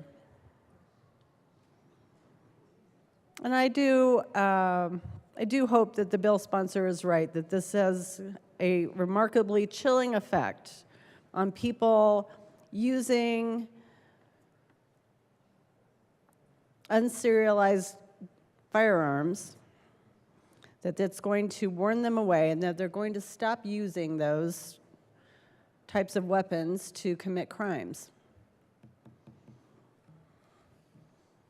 I really hope that they're right. But at the same time, we're once again legislating on hope and a prayer.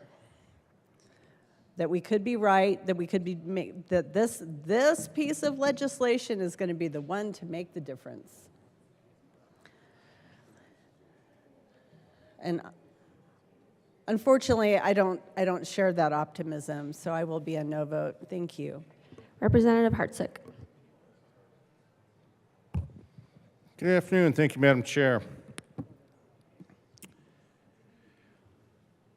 So as we've debated gun bills in this state and other states across our great nation, we've passed legislation after piece of legislation after piece of legislation. If the scorecard of evaluation was kept by the number of lives, quote, saved by this piece of legislation, we would all be getting a big fat F. And why is that? Because you cannot legislate away anger and hatred. You cannot legislate away morality. That has to happen at the home, community, church, and school level. Gunsmithing is a tradition that goes back for centuries.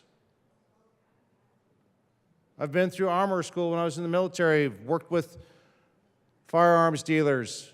There's all kinds of things you can do to make your gun easier to shoot, more accurate. You can change the sear pin, all kinds of things. It's kind of like hot rodding a car. And a lot of people enjoy that. Makes it accurate. But we're going to criminalize them by saying you don't have a serial number. And we're going to use government force to once again impose legislation on law-abiding citizens under the Second Amendment. And we're going to do it in the name of saying if it saves one life, it's successful. Well, how can that be if all the bills we've passed aren't saving lives in this state or any other state? That is foolishness, and we are kidding ourselves. And we're not doing justice to our constituents out there. Violence that is inflicted upon all kinds of people, whether it's by a gun, a knife, running them over, is violence nonetheless. The implement that is used becomes irrelevant if you are the victim. Yet we continuously hear the fact that one more piece of legislation, one more bill will save one life. It will make a difference. Well, back to my original statement, if this was graded in school, we'd be getting a big fat F, because it hasn't. And why is that? Because you cannot legislate from sitting here under the Gold Dome or any other Gold Dome across this great country and tell people, stop being angry, stop being violent. We've had laws against murder since the Ten Commandments. That obviously hasn't changed anything. Do we honestly believe that this is going to make a difference? Or are we out there trying to justify what we're doing in this building? What is it we're trying to achieve here? I've heard countless times it's to save one life. Well, then maybe we should get out of this dome and go out in the community and start talking to people more often. Maybe we should go out there amongst the community and share the right way of discussing things versus violence. Instead of trying to impose our will upon people with zero explanation. What do pastors do? They get out amongst their people. What does law enforcement do? They get out and they walk the beat. What do teachers do? They get out and they walk through the classroom. But what do? We sit up here and we pass legislation that says it's going to save one more life. And then when the scorecard comes in, we're like, oh, that didn't work. We haven't saved any more lives.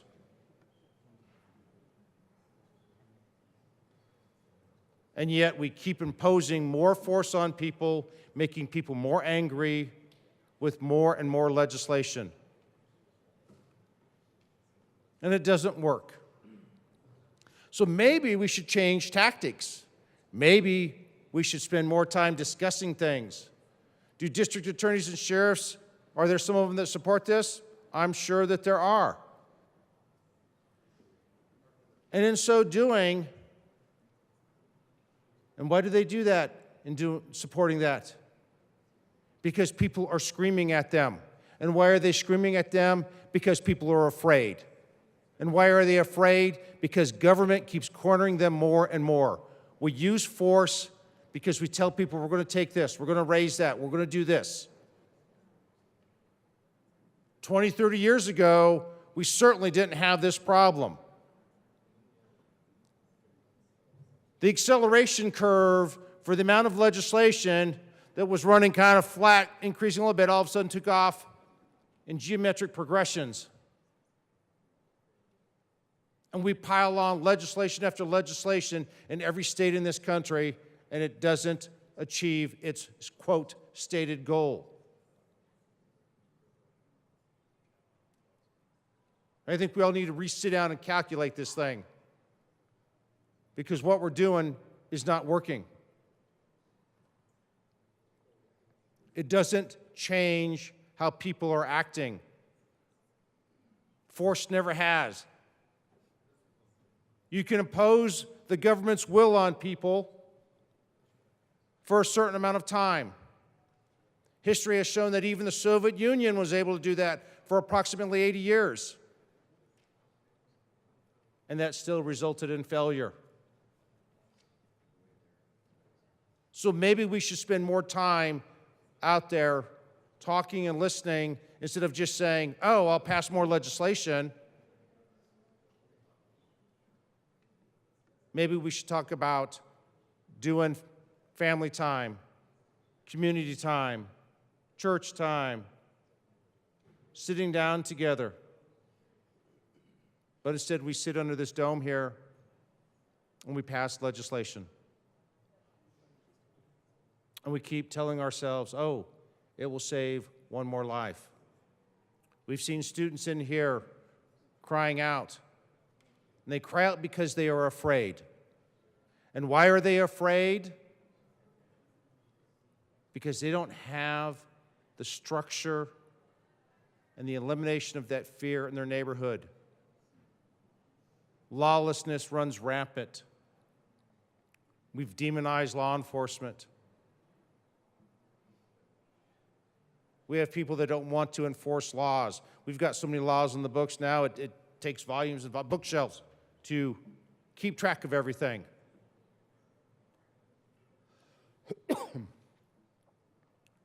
And yet it hasn't stopped the death rate. It hasn't changed the course of action for people. It hasn't stopped the drug dealers. It hasn't stopped the criminals. It hasn't stopped the thieves.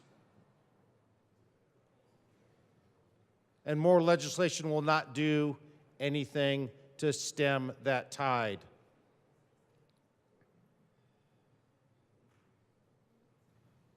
We need less government, less force, because what happens when you put force on somebody? It tends to be met with force, and that never results in a good thing. Force on force doesn't work. Even in combat, force on force results in someone dying. So if we use government force here in this state, that we're going to force firearm dealers, we're going to force gunsmiths, we're going to force people that do things as a hobby to adhere to things, that doesn't work. We need to stop, sit back, and think for a minute. Because right now, the train is moving so fast, and we are trying to wrap everything up quickly, that we are losing sight of what we are supposed to be doing. And people say it's representing our constituents. Yep, that is an accurate statement. Is that our sole job? We're supposed to weed through the chaff and kind of figure out what's going on. Because there's a lot of conflicting ideas, a lot of conflicting philosophies. Yet history has shown that government force, government rule doesn't work. Take any totalitarian regime that has implemented that absolute rule, and what has happened? They tend to fail. History has that over and over and over again. So maybe we should try to talk more. Maybe we should sit down and have more of a discussion. Maybe, just maybe, we should step back from the abyss that we are peering over and trying to use the heavy hand of government sitting up here and stop and think.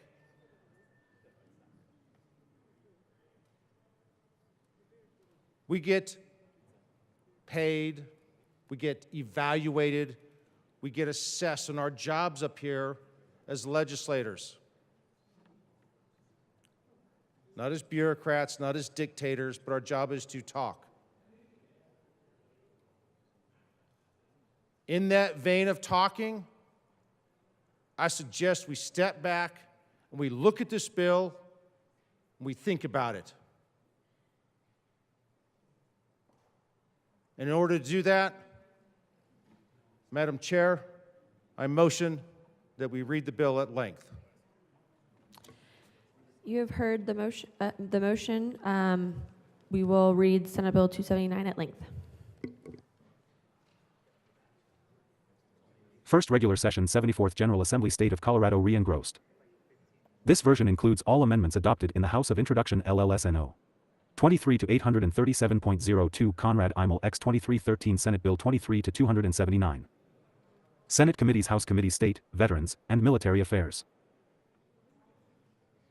A bill for an Act 101 concerning prohibited activity related to firearms, and, in 102 connection therewith, regulating firearms and 103 firearm frames and receivers that do not have serial 104 numbers, prohibiting manufacture of firearms, frames, 105 and receivers by unlicensed persons, establishing a 106 process for serializing firearms, frames, and receivers, 107 and designating machine gun conversion devices as 108 dangerous weapons.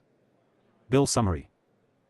Note, this summary applies to this bill as introduced and does not reflect any amendments that may be subsequently adopted.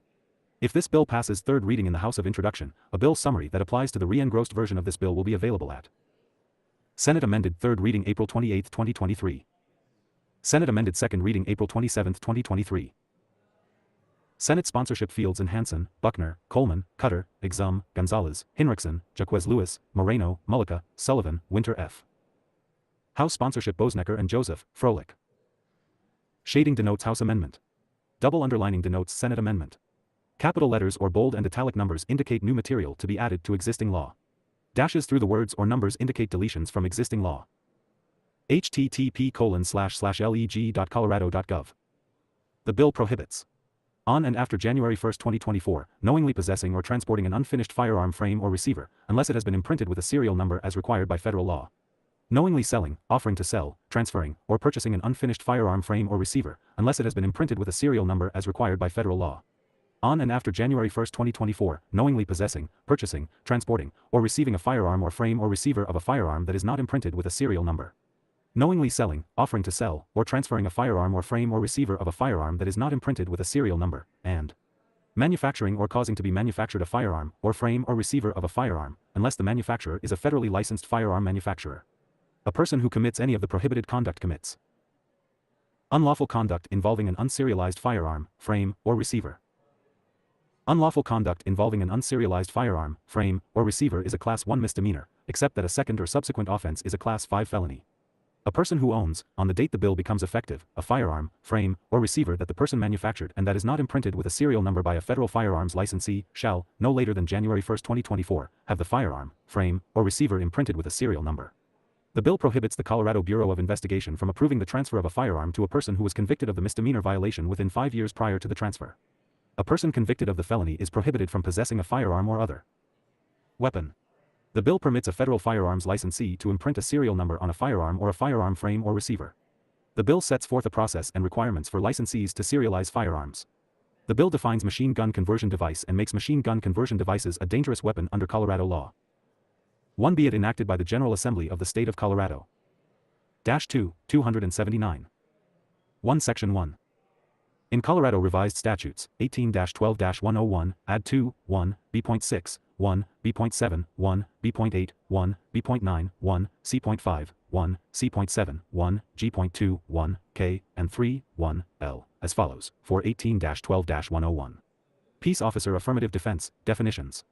5, 1, as used in this Article 12, unless the context otherwise requires. 6, B.6, federal firearms licensee means a federally 7 licensed firearm dealer, federally licensed firearm importer, 8 and federally licensed firearm manufacturer. 9, B.7, federally licensed firearm dealer means a licensed 10 dealer as defined in 18 U.S.C. SEC 921 A 11. 11, B.8, federally licensed firearm importer means a 12 licensed importer as defined in 18 U.S.C. SEC 921 A 9. 13, B.9, federally licensed firearm manufacturer means a 14 licensed manufacturer as defined in 18 U.S.C. SEC 921 A 10.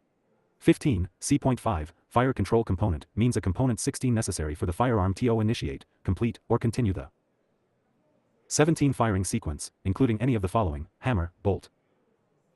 18 bolt carrier, breech block, cylinder, trigger mechanism, firing 19 pin, striker, or slide rails. 20, C.7, frame or receiver of a firearm means a part of a 21 firearm that, when the complete firearm is assembled, is visible 22 from the exterior and provides housing or a structure designed 23 to hold or integrate one or more fire control components, even 24 if pins or other attachments are required to connect the fire 25 control components. Any part of a firearm imprinted with a 26 serial number is presumed to be a frame or receiver of a firearm 27 unless the Federal Bureau of Alcohol, Tobacco, Firearms, and -3, 279. 1 explosives makes an official determination otherwise or there 2 is other reliable evidence to the contrary. 3. G.2, machine gun conversion device, means any part for designed or intended, or combination of parts designed or 5 intended, for use in converting a firearm into a machine gun. 6. K. Three-dimensional printer, or 3D printer, means a 7 computer-aided manufacturing device capable of producing a 8 three-dimensional object from a 3-dimensional digital 9 model through an additive manufacturing process that involves 10 the layering of 2-dimensional crossed sections formed of a resin 11 or similar material that are fused together to form a 12 three-dimensional object. 13. L. Unfinished frame or receiver, means any forging, 14 casting, printing, extrusion, machined body, or similar. Article 15 that has reached a stage in manufacture when it may readily be 16 completed, assembled, or converted to be used as the frame or 17. Receiver of a functional firearm, or that is marketed or sold to 18. The public to become or be used as the frame or receiver of a 19. Functional firearm once completed, assembled, or converted. 20. Section 2. In Colorado Revised Statutes, add 18-12-111.5 as 21 follows, 22 18-12-111.5. Unlawful conduct involving an unserialized 23 firearm, frame, or receiver, exceptions, penalties, authority to 24 serialize a firearm. 1a. A person shall not knowingly possess 25 or transport an unfinished frame or receiver, except that it is 26 not an offense if the unfinished frame or receiver is required by 27 federal law to be imprinted with a serial number and has been -4, 279. 1. Imprinted with a serial number by a federal firearms licensee 2 pursuant to federal law or subsection 7 of this section. 3b. This subsection 1 does not apply to a federally licensed firearm importer or federally licensed firearm 5 manufacturer acting within the scope of the importer's or 6 manufacturer's license. 7. 2a. A person shall not knowingly sell, offer to sell, 8 transfer, or purchase an unfinished frame or receiver, except 9 that it is not an offense if the unfinished frame or receiver is 10 required by federal law to be imprinted with a serial number and 11 has been imprinted with a serial number by a federal firearms 12 licensee pursuant to federal law or subsection 7 of this 13 section. 14b. This subsection 2 does not apply to 15i. A sale, offer to sell, transfer, or purchase if the 16 purchaser is a federal firearms licensee, or 17.2. A temporary transfer to a federal firearms licensee. 18. For the purpose of having the firearm or frame or receiver of a 19 firearm imprinted with a serial number pursuant to subsection 27 of this section. 21.3a. A person shall not knowingly possess, purchase, 22 transport, or receive a firearm or frame or receiver of a firearm 23 that is not imprinted with a serial number by a federal firearms 24 licensee authorized to imprint a serial number on a firearm 25 frame or receiver pursuant to federal law or subsection 7 of 26 this section. 27b. This subsection 3 does not apply if -5, 279. 1. The person possessing, purchasing, transporting, or 2 receiving the firearm or the frame or receiver of a firearm is a 3 federally licensed firearm importer or federally licensed 4 firearm manufacturer, or 5. 2. The firearm involved has been rendered permanently 6 inoperable, is a defaced firearm as described in section 718-12-103, is an antique firearm as defined in 18 U.S.C. SEC 921-8, 16, or was manufactured before October 22, 1968. 9.4a. A person shall not knowingly sell, offer to sell, or 10 transfer a firearm or frame or receiver of a firearm that is not 11 imprinted with a serial number by a federal firearms licensee 12 authorized to imprint a serial number on a firearm pursuant to 13 federal law or subsection 7 of this section. 14b. This subsection 4 does not apply if 15i. The person selling, offering to sell, or transferring 16 the firearm or frame or receiver of a firearm is a federally 17 licensed firearm importer or federally licensed firearm 18 manufacturer, and the person purchasing or receiving the 19 firearm or frame or receiver of a firearm is a federally licensed 20 firearm importer or federally licensed firearm manufacturer. 21. 2. The firearm involved has been rendered permanently 22 inoperable, is a defaced firearm as described in section 2318-12-103, is an antique firearm as defined in 18 U.S.C. SEC 921-24, 16, or was manufactured before October 22, 1968, or 25. 3. The transfer is a temporary transfer to a federal 26 firearms licensee for the purpose of having the firearm or frame 27 or receiver of a firearm imprinted with a serial number pursuant. -6, 279. 1 to subsection 7 of this section. 2, 5a. A person shall not manufacture or cause to be 3 manufactured, including through the use of a 3-dimensional 4 printer, a frame or receiver of a firearm. 5, 2. This subsection 5a does not apply to a federally 6 licensed firearm manufacturer. 7b. A person who owns, on the day before the effective 8 date of this section, a firearm or a frame or receiver of a 9 firearm that the person manufactured and that is not imprinted 10 with a serial number by a federal firearms licensee shall, number 11 later than January 1, 2024, have the firearm or the frame or 12 receiver of a firearm imprinted with a serial number by a federal 13 firearms licensee authorized to imprint a serial number on a 14 firearm, frame, or receiver pursuant to federal law or 15 subsection 7 of this section. 16.2. This subsection, 5b, does not apply to a federal 17 firearms licensee. 18.6. A person who violates subsection 1, 2, 3, 4, or 19.5. A of this section commits unlawful conduct involving and 20 unserialized firearm, frame, or receiver. 21b. Unlawful conduct involving an unserialized firearm, 22 frame, or receiver is a Class 1 misdemeanor, except that a second 23 or subsequent offense is a Class 5 felony. 24.7. A federal firearms licensee may serialize a firearm 25 or frame or receiver of a firearm, including a finished or 26 unfinished frame or receiver, by imprinting a serial number on 27 the firearm, frame, or receiver. To serialize a firearm, frame, or -7, 279. 1 receiver, the dealer or other licensee must imprint on the 2 firearm, frame, or receiver a serial number beginning with the 3 dealers or licensee's abbreviated Federal Firearms License 4 number, which is the first 3 and last 5 digits of the License 5 number, followed by a hyphen, before a unique identification 6 number. The serial number must not be duplicated on any other 7 firearm, frame, or receiver serialized by the licensee, and must 8 be imprinted in a manner that complies with the requirements in 9 federal law for imprinting a serial number on a firearm, 10 including the minimum size and depth of the serial number, and 11 that the serial number is not susceptible to being readily 12 obliterated, altered, or removed. 13b. The licensee must retain a record concerning a 14 firearm, frame, or receiver serialized by the licensee that 15 complies with the requirements under federal law for the sale. 16 of a firearm. In addition to any record required by federal law. 17 A federal firearms licensee that imprints a unique serial number 18 on a firearm, frame, or receiver pursuant to this subsection. 19 shall make a record at the time of the transaction of each 20 transaction involving serializing a firearm, frame, or receiver 21 and keep that record. The record must include the following 22 information: the date, name, age, and residence of any person to 23 whom the item is transferred, and the unique serial number 24 imprinted on the firearm, frame, or receiver. A licensee that 25 fails to make and retain a record required in this subsection 26(7)(b) shall be punished as provided in section 18-12-403. 27(c) Returning a newly serialized firearm, frame, or -8, 279. 1 receiver to a person after serializing the firearm, frame, or 2 receiver pursuant to federal law or this subsection. 7 is a 3 transfer of a firearm, and a federal firearms licensee that 4 imprints a unique serial number on the firearm, frame, or 5 receiver pursuant to this subsection. 7 shall conduct a 6 background check on the transferee pursuant to section 718-12-112.5 before returning the firearm to the transferee. If the 8 transfer is denied, the licensee shall surrender the firearm, 9 frame, or receiver to a law enforcement agency. 10 Section 3. In Colorado Revised Statutes, amend 18-12-403 as 11 follows: 1218-12-403. Record, failure to make, penalty. Every individual, 13 firm, or corporation who fails to keep the record provided for in 14 required pursuant to section 18-12-402 or section 18-12-111.515, 7b, or who refuses to exhibit such the record when requested by a 16 police officer, and any purchaser, lessee, or exchanger of a pistol or 17 revolver who, in connection with the making of such record, gives false 18 information, commits a Class 2 misdemeanor. 19 Section 4. In Colorado Revised Statutes, 24-33.5-424, amend 23b.3x and 3b.311, and add 3b.312, as follows: 2124-33.5-424. National Instant Criminal Background Check 22 System, State Point of Contact, Fee, Grounds for Denial of Firearm 23 Transfer, Appeal, Rulemaking, Unlawful Acts, Instant Criminal 24 Background Check Cash Fund, Creation.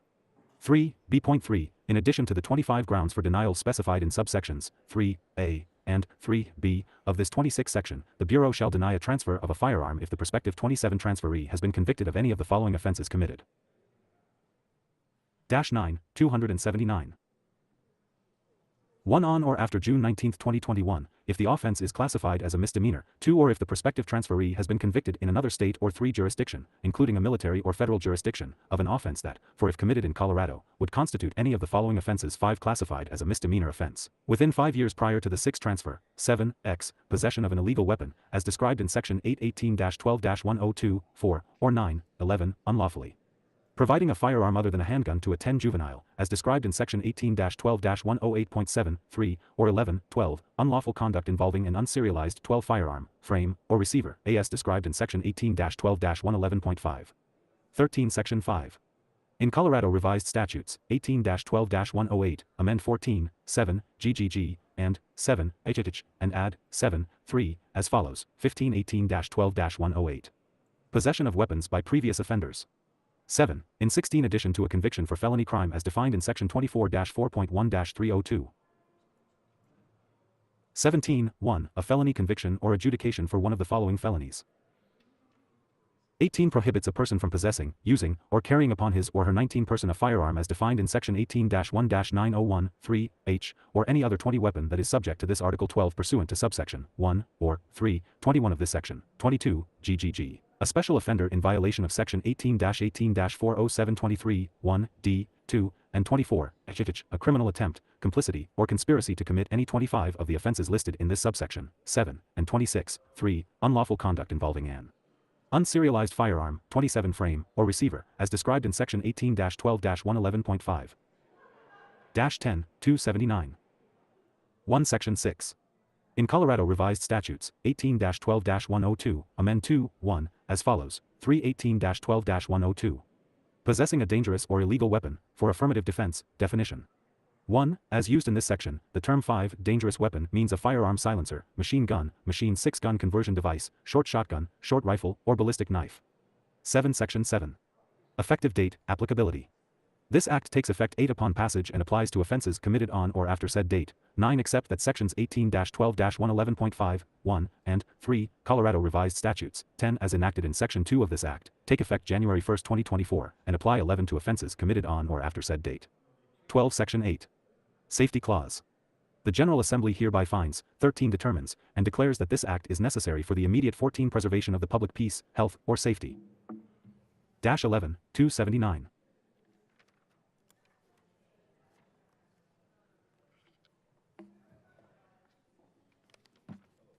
The committee will come back to order. We have just a few minutes remaining. Representative Beisnecker. Thank you, Madam Chair, and thank you, members, for the dialogue, the debate, and the thoughtful conversation today. I truly have appreciated the questions and the concerns, and also the ability to address those through both what is in the bill and also the tie-ins to federal law, which I think is a key component of this legislation. I will just close with this. This bill will allow for the regulation of DIY homemade guns, also known as ghost guns.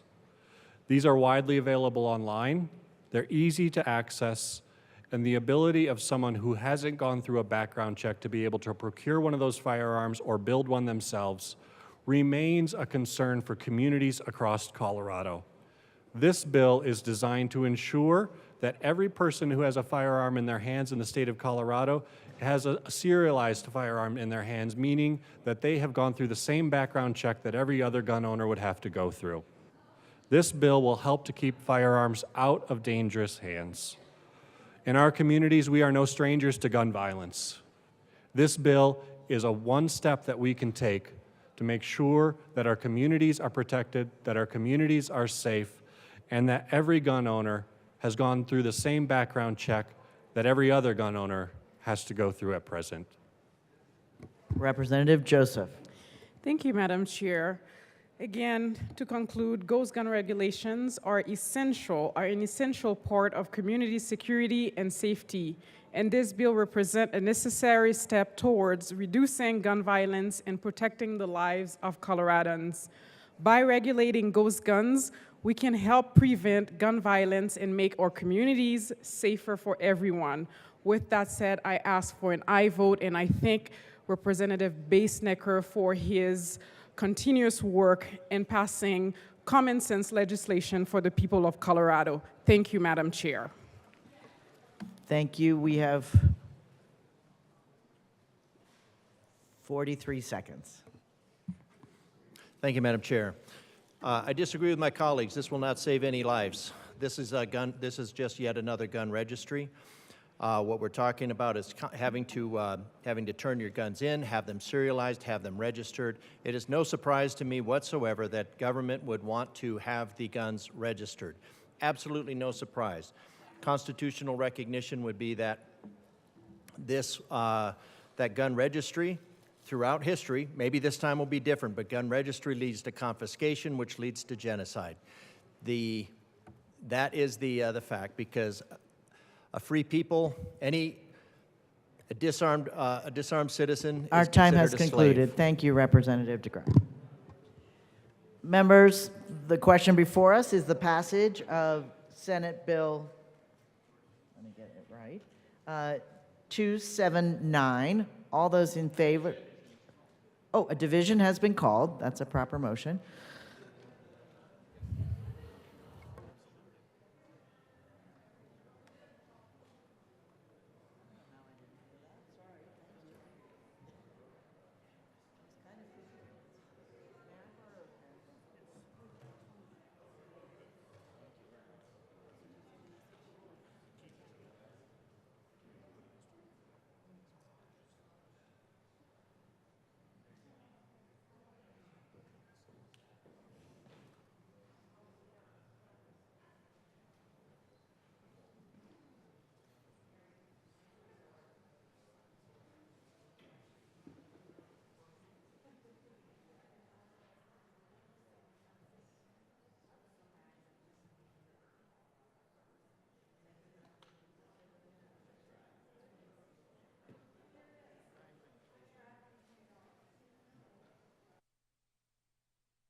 The question before us is the adoption of Senate Bill 279. A division has been requested. All those in the chamber not entitled to vote, please be seated. All those in favor of Senate Bill 279, please stand and remain standing, or raise your hand and keep it raised until the vote is taken.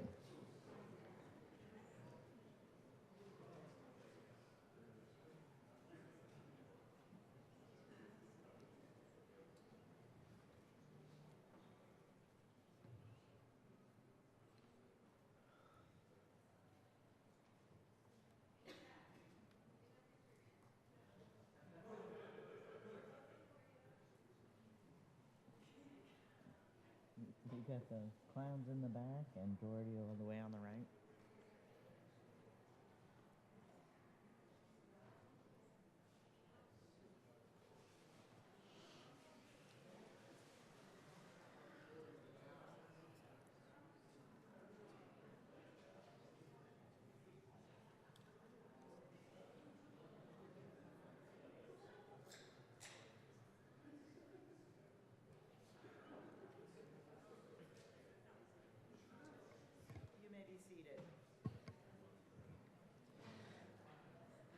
All those opposed, please stand and remain standing in one place until the vote count is taken.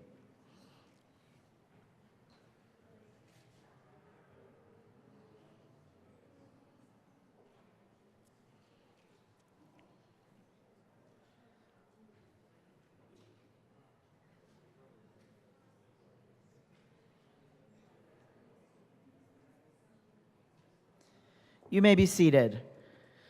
Senate Bill 279 is passed. Madam Majority Leader. Thank you, Madam Chair. I'd like to move for the consideration of Senate Bill 275.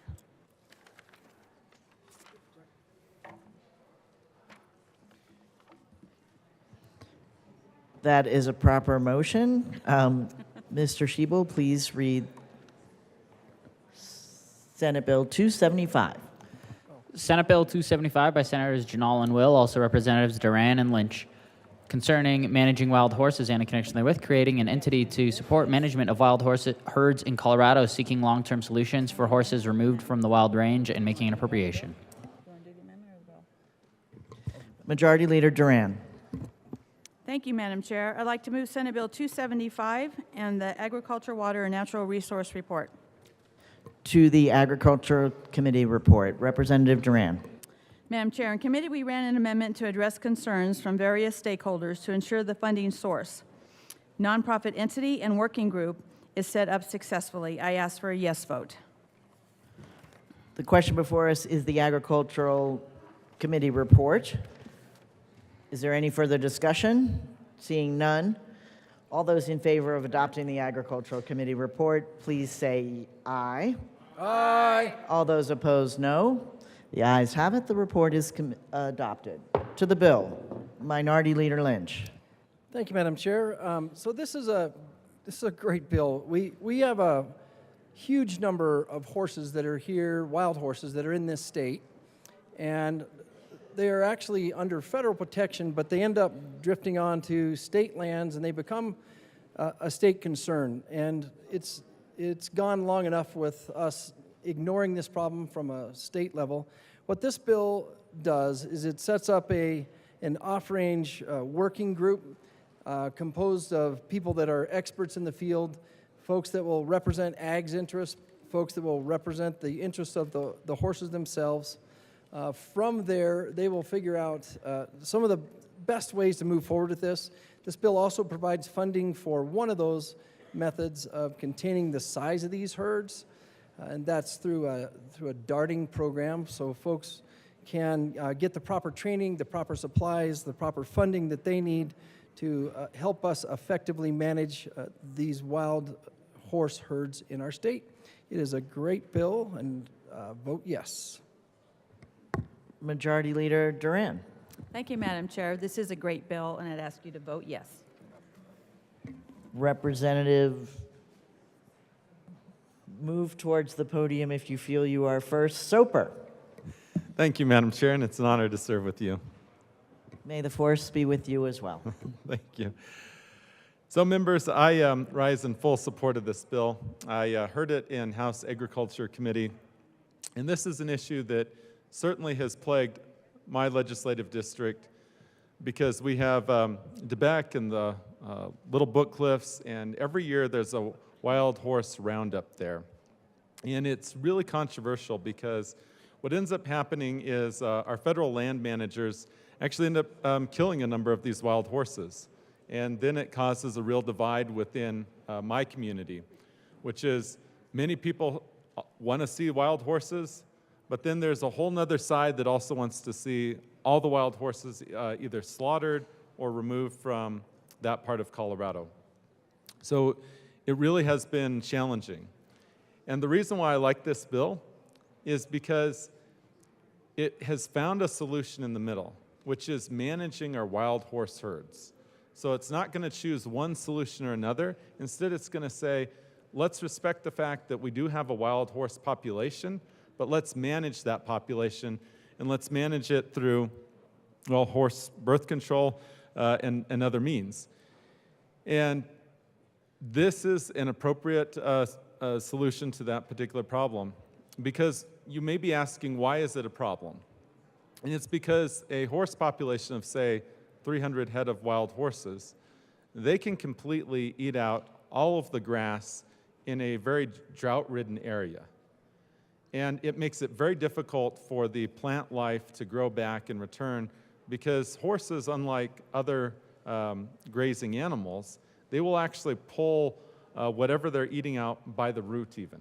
So they're very strong. They're just not an animal that will stay down and graze like cattle or sheep or goats. Instead, horses have this thrust movement that they will really eat everything where they're kept. And so that's made it very difficult also when it comes to making sure that we have enough plants on the ground, as we're concerned about drought. You do want a certain covering on the ground. And so what we have noticed, particularly above DeBeck, which is a very drought-ridden area, very little water, less than 6 inches of rain per year. And what few plants are there that are very drought-tolerant, if they're going to be eaten to the ground or even pulled out by the roots by the wild horses, that now means that we're permanently changing the landscape. And so managing our horse population is critical to managing our public lands, to ensuring that future Coloradans will be able to enjoy the public lands and hiking and biking the same way that I've been able to do so in generations that's come before us. So this bill touches on so much. I don't know if you thought about the ramifications or not, but yes, I can't thank you enough for bringing this bill, and I'll be an enthusiastic yes vote. Thank you. Representative Holtorf. You're genius.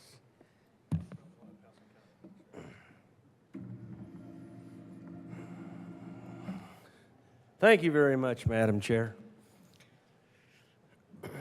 My good colleague, former mayor of Manitou Springs, I'm so happy to have you as one of my fellow colleagues. It's an honor to serve with both of you and have the opportunity to talk about issues with respect to this bill. Senate Bill 23-275, Colorado Wild Horse Project. I'm not as excited as my good friend and colleague, Mr. Minority Leader Lynch. I'm also not as excited about this bill as my good friend and colleague, Madam Majority Leader Duran. I heard this bill in committee, and I think there's some things that members of the chamber you need to know about. So I'm going to take this opportunity to try to close the rural-urban divide. And in my attempt, I'm going to talk about things that were even testified in committee by witnesses that were false and inaccurate and incorrect. And I was shocked to hear some of the things I heard. Now, before I start, Madam Chair, I want you to know I'm a horse lover. I love horses. I love handling horses, I love training horses, I love riding horses, I love handling cattle, a saddle with horses. It is part of our Western heritage and deep-seated in our roots in Colorado. Now, the first thing I'm concerned about with respect to this bill, well, let me back up. We have a problem in Colorado because the Bureau of Land Management, a federal agency that most of you have heard about, is not doing a good job of managing the wild horse population. Now, there was testimony about the roundups with helicopters the last 2 years. Well, if they would have had this country boy in charge of that roundup, those roundups, the outcomes wouldn't have happened that caused horses to be injured and killed because of the way they handled the horses with the helicopters as they were bringing them into those corrals. Now, having been a former helicopter pilot, I can know how aggressive people in helicopters can get. And that happened in 2020 and 2021. If the horses that were handled would have been handled properly, we wouldn't even be talking about this bill right now. The roundups would have been done with helicopters to bring those horses in within about a mile, half a mile of the corrals and the catch pens. And then you would have had mounted cowboys bringing those horses in a saddle. You'd have needed a lot of them, maybe 20 or 30 of them. And I mean people that know how to ride, not the ones that went to a dude ranch up at Estes Park and took a little trail ride a couple times in the summer. To bring those horses in, and I know some of you have seen the movie Yellowstone. We need those kind of cowboys. I'm not saying Montana cowboys are better than Colorado cowboys, but people that have horsemanship and know how to handle horses could have brought those horses in a saddle a whole different way and worked those horses into those catch pens. The other thing is to wrangle 300 horses, how many catch pens do you think you need? Anybody? Well, that's the higher number's better, but think about how many you can put in a catch pen. 20? 25? So the number is actually 12 for 300. 12. You were close, I know. You didn't get that from your horsemanship, but I know you're a smart guy. So, more is better. I don't know how many they had, but I bet they didn't have enough. And they weren't properly dispersed in a way that allowed them to bring those horses in different catch pens in different opportunities at different times within that catchment area. The reason this is so important now is because horses during the roundup were injured and or killed by aggressive handling of wild horses. The reason I point that out is horse roundups aren't a bad thing. They're a bad thing if they're done wrong. I don't think horse roundups should be taken out of the toolbox. But the people that did them in Colorado the last couple of years, and I don't want to impugn anybody, Madam Chair, and anybody's intentions, so I'm going to preface my comments with that. But those roundups should have been handled a lot differently. Now, I'm going to get to the substance of the bill because this is what we're here to talk about. The federal government and BLM are not doing a good job. The populations are growing too large. We have overgrazing and overpressure from too many horses. That's why they had to have the roundup. There's too dang many horses in these 4 areas that we have, these wild horse zones, management zones that we have in Colorado. Now, the first thing about the bill that bothers me, Madam Chair, is this entity that's called a government-owned nonprofit. Now, I know that's supposed to be transitional, kind of a placement to get this thing started. I would argue that this is so important that a government agency should probably form a partnership with the federal agency, BLM, to directly work on the control of the management of the overpopulation of these wild horses. I'm not sure, I know that we're putting money into this, a significant amount of money to start this thing off on the fiscal note. And we can talk to the fiscal note a little bit later. But this entity concerns me. I've never heard of a government-owned nonprofit. Never heard of it. Doesn't mean it can't be, and it may come to be. But what in the world is that? The next thing that concerned me about this bill and the testimony we heard in the Ag Committee was that the grazing management piece of this was not well understood. It wasn't even well understood by BLM. And the gentleman that testified. If you're going to graze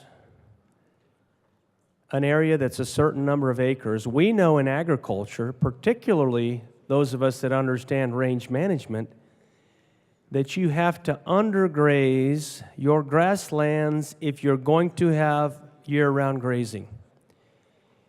Now, many of you are asking me, what is that? What does that mean? Let's say you've got 10,000 acres and you want to run 100 horses. Well, for those of us in agriculture that know that every season's different, we have good summers and bad summers, high drought seasons, particularly now, possible fire, other environmental criteria, you would want to graze that at about 60 to 80% of that rate. 10,000 acres, 100 horses. Well, I'm going to do a little cowboy math. That means I'd want about 60 to 80 horses on that particular parcel not 100, 150, or 200, and then they say, oh crap, we have too many horses, we better do a roundup, or we better do something else to manage these. Now, this has not come into the conversation at all that I know of, and it's not even in this bill. Now, the federal government has supremacy over this, so they're going to decide how many horses I believe are up there. The next thing that bothered me in this bill was how we want to control horse population. Some people testified that the horse should be able to run wild and free and be beautiful and majestic, and there should be no control over that horse on that land. Well, how foolish is that? Obviously, these people knew nothing about range management or stocking rates or controlling and proper herd to acre ratios on whatever type of ground you're grazing. So, and I was really stricken by the lack of understanding. And in committee, for those of you there, I called them city slickers.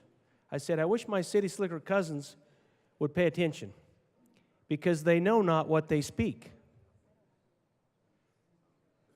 They have no idea what in the Sam Hill they're talking about. But they wanted to be these horse experts. I was shocked. It got so comical that some of the people said that horse manure is the best manure to fertilize with, and it's going to go back to the ground and help improve the riparian areas in these ranges. And that's where I really got stumped. Because those of us in agriculture know that horse manure is one of the worst manures for fertilizer. In fact, there's no market for horse manure. But for you country folks out there, you'll get the answer to this next question, but many of my friends from the urban epicenter will not. What is the best manure? Anybody want to guess? No, it's not cattle. If it was, I would be shouting from the rooftops, but I don't get that claim. That's it. Chickens. Chickens and hogs. Chickens and hogs. That's some of the best fertilizer in the world. Now, cattle manure is also very good, but we had people in committee testify that the cattle were the problem, because the cattle manure was so bad it was going to hurt the land, but the horse manure would help the land. And I was like, wow. How misguided can we be in this committee with this testimony? So,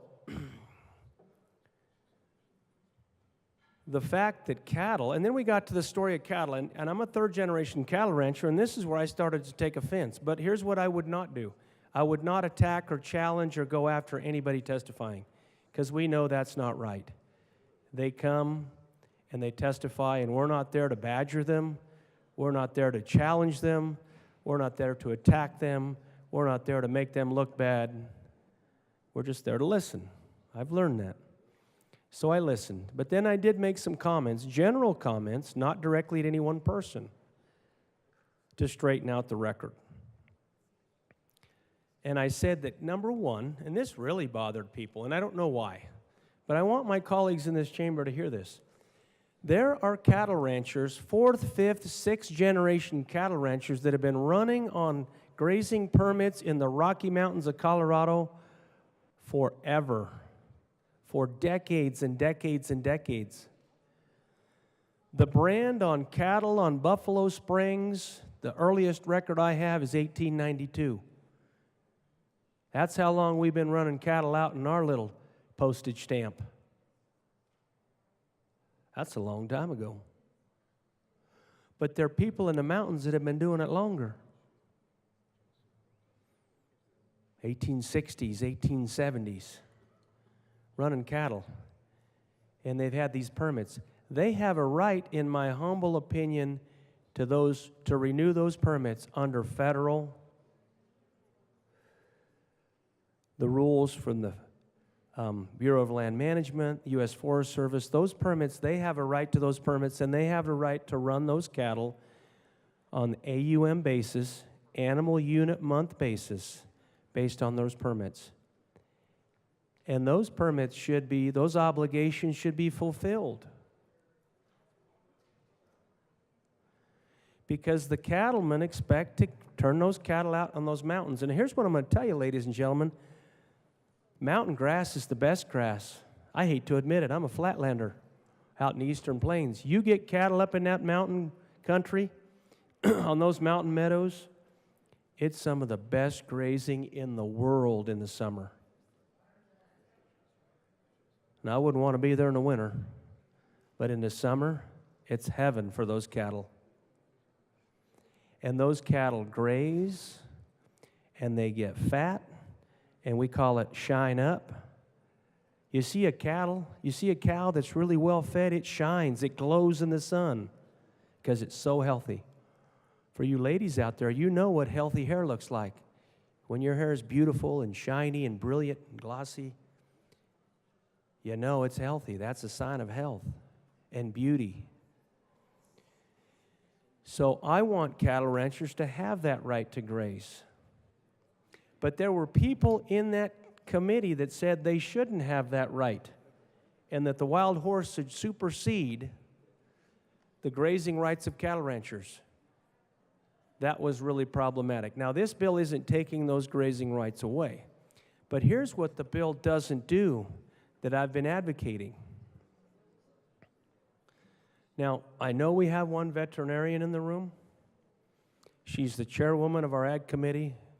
She's a very intelligent woman, and I'm honored to serve with her in this chamber.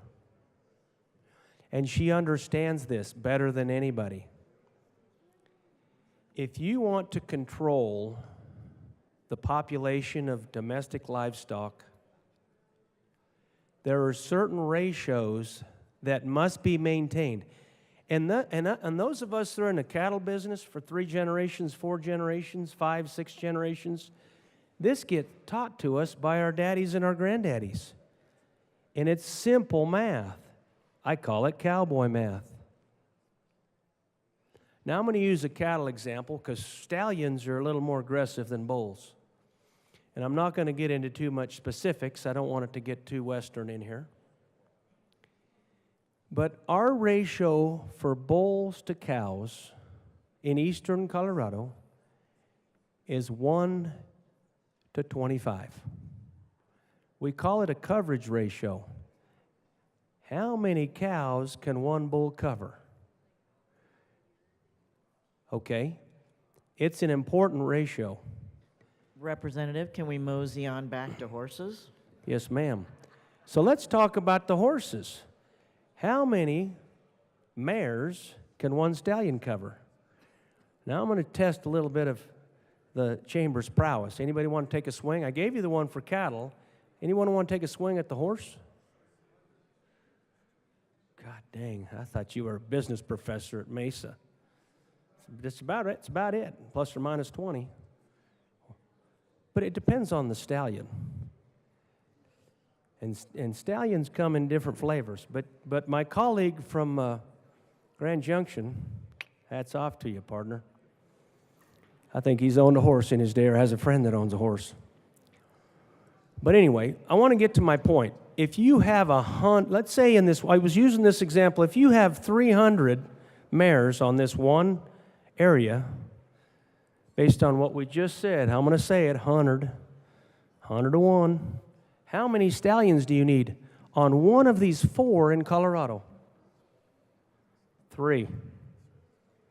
3 stallions. That's it. Now, under this bill, and I hate to pick on my good colleague and cowboy horse friend that I love to hang out with and ride with, he's a pretty good horseman too.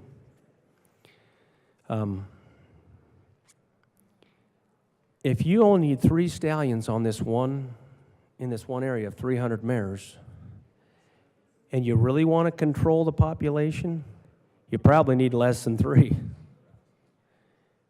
You probably don't want them all to foal. because in 1 year your population doubles. Now, you're not going to breed a little filly. It takes a few years for them to come and cycle, so it's going to take a few years for that to double, triple, quadruple. You can see how fast the population can get away from you. Now, this bill proposes, and this is interesting, and this bill proposes horse birth control. It's in the bill, horse birth control, PZP. And this is where I have a problem, because I told the bill sponsors, and I'll tell everybody in the state, that you need the full scope of veterinary medicine and veterinary medicine practices to do the herd management for all these horse herds out there. But you need to look at not only the mares, but also the stallions. And I'm going to get to why that's important here in a minute. So with this mare birth control, we're going to hire a bunch of wranglers with rifles and dart guns, and we're going to spend all spring and summer shooting mares with rifles and dart guns. And we're going to write down, try to keep track of these wild horses, how many we've actually given their birth control to. That's going to be a heck of a job in and of itself. Just the record keeping alone, for those of us that have had to manage a herd that's over several hundred, gets complicated. And the horses don't have ear tags like cattle do. And here's another thing that was testified in committee that people need to know. The effectiveness of the birth control depends on the condition of the horse. If a horse is underconditioned, the effectiveness, and my veterinary friend can speak to this, is reduced. Now, also, conception rates can be significantly reduced by the condition of those mares. They might not be in breeding condition based on drought.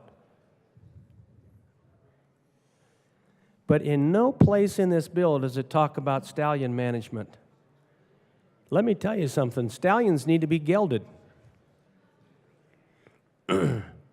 Why is that, you ask?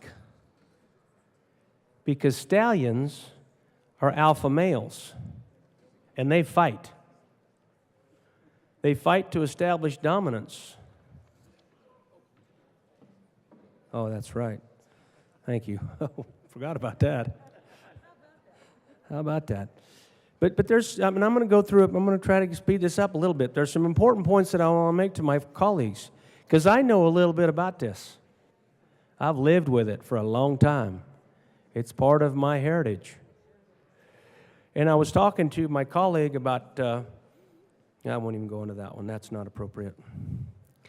About how horses breed and all that. I'm not going to get into that.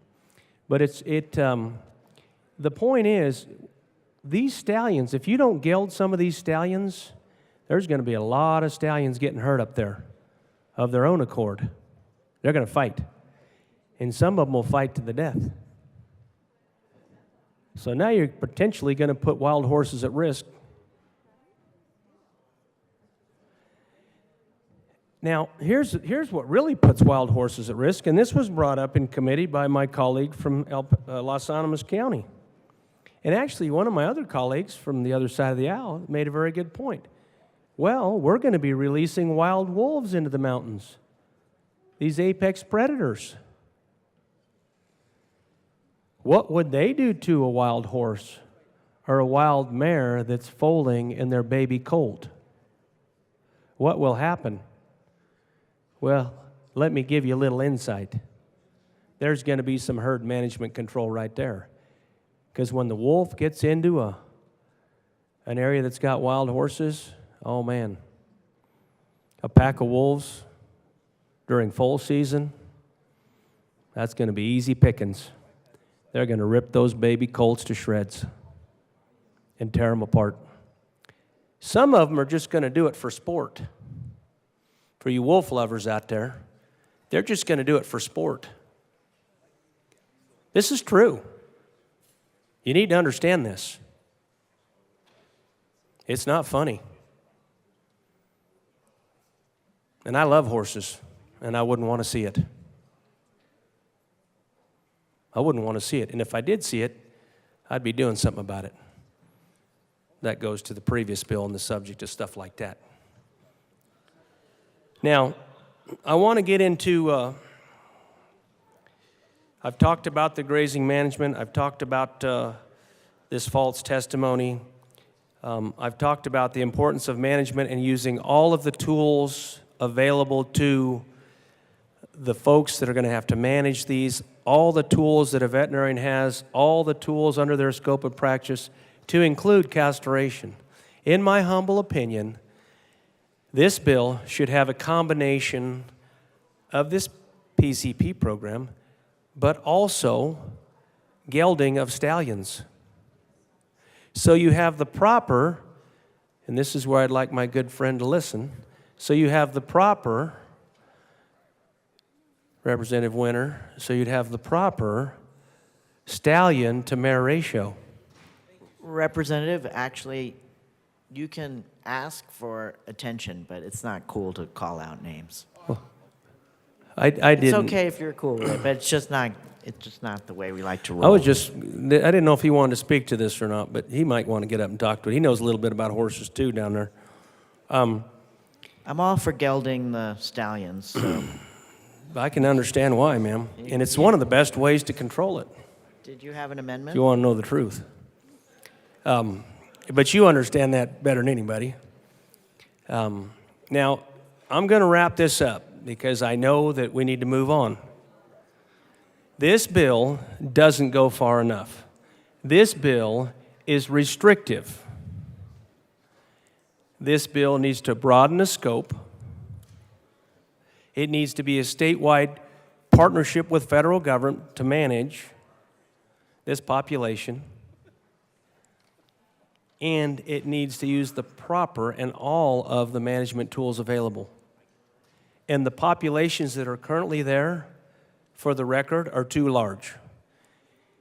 They need to be reduced. And if horses need to be taken off out of these areas because there's too many horses, they need to be taken off in a humane way. And if there's adoption procedures, which we have, if we have to use confined facilities, which we do, then we have to use those tools. Because we do not want to overgraze, we do not want to do damage to fragile grasslands and mountain lands. And for those reasons, I have objections to this. I asked for an amendment. I don't know if the amendment's going to come. I will wait patiently to see if the amendments that I asked for will be offered. Thank you very much for your time and attention. I appreciate all of you helping me help you close the rural-urban divide. Thank you. Representative DeGraff.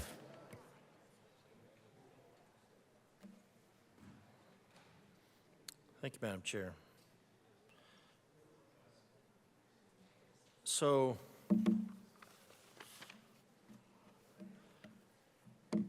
just a little concerned about a bill that's dropped on us at the last minute. We're going to try to get through a lot of this stuff, and we're going to try to slam it through without proper deliberation. And I don't consider committee a deliberation after all the committees I've been in, because they just aren't. So this bill here, so I'm just gonna go through some things from constituents. Some of you might have gotten the same things, and hopefully you've read them. But if not, there are a lot of concerns. So one of them is just language here. If you go to the first page, changing the classification between wild horses and feral horses. On a range allotments, feral horse numbers are not to exceed the maximum number of 250. And then referring to the law, with the exception of migratory fowl, non-domestic animals are under the domain authority of the state within the state's borders. If a state really wants to get feral horse numbers back into the agreed numbers, they should demand the General Assembly to govern or humanely field euthanize and then consider the slaughter and shipment of meat to starving nations. Some nations, they used to do that. They used to do that, and then it was probably, might have been even more humane. Just wild, free range.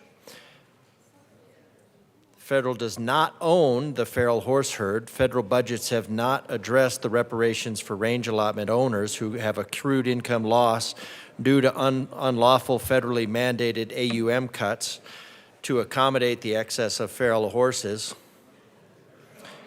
And then it recommends to look up the agreed numbers for each range allotment in Colorado.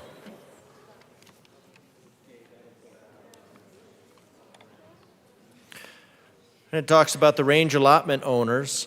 The range allotment owners' history, customs, and culture began long before the feral horses. Why? Because the genesis of the feral horse is mainly ranch horses that were let go. It's a little bit different than another email that I'll read. The excess feral horses are eating the forage that range allotment owners own. So that creates a conflict. So probably a lot of what's the problem is that the feral horses are running around unchecked. There's no predation. We don't necessarily need the wolves to do that. We could do predation synthetically and to manage the herds. But we're trying to balance some very disparate horse love, cattle hate, and vice versa going on here. Now, I am a little bit averse to the federal government managing that because it should probably be done by somebody competent. It would be better for Colorado's economy if the feral horse numbers were pared back. The livelihoods of range allotment owners is what Colorado should strive to sustain.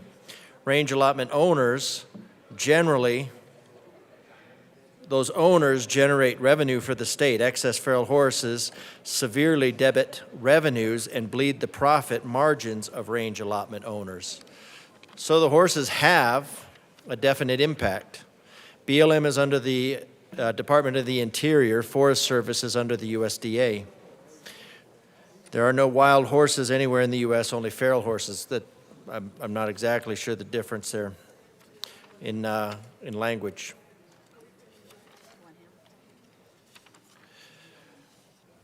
And then it talks in with the bill and the appropriation. While sterilization is one good idea, it is only temporary. As Bill Simpson so widely stated, a sterilized horse still eats. Consider this: if you took legal action and pared back the number of agreed range allotment owners would take care of feral horses as they did. So if you took the legal action and pared back the numbers to the agreed range allotment, to the agreed range allotment owners would take care of the feral horses as they did before and for free. That's interesting. So before, we had the range allotment owners, so we have a program for range allotment owners, and they used to take care of the horses for free. And I remember that was probably a long time ago when they had roundups of certain horses as a not unlike what we're going to do now. Not unlike what we're going to do now, but now we're going to do something, and whether it's humane, I think, is a little bit questionable. One email that I got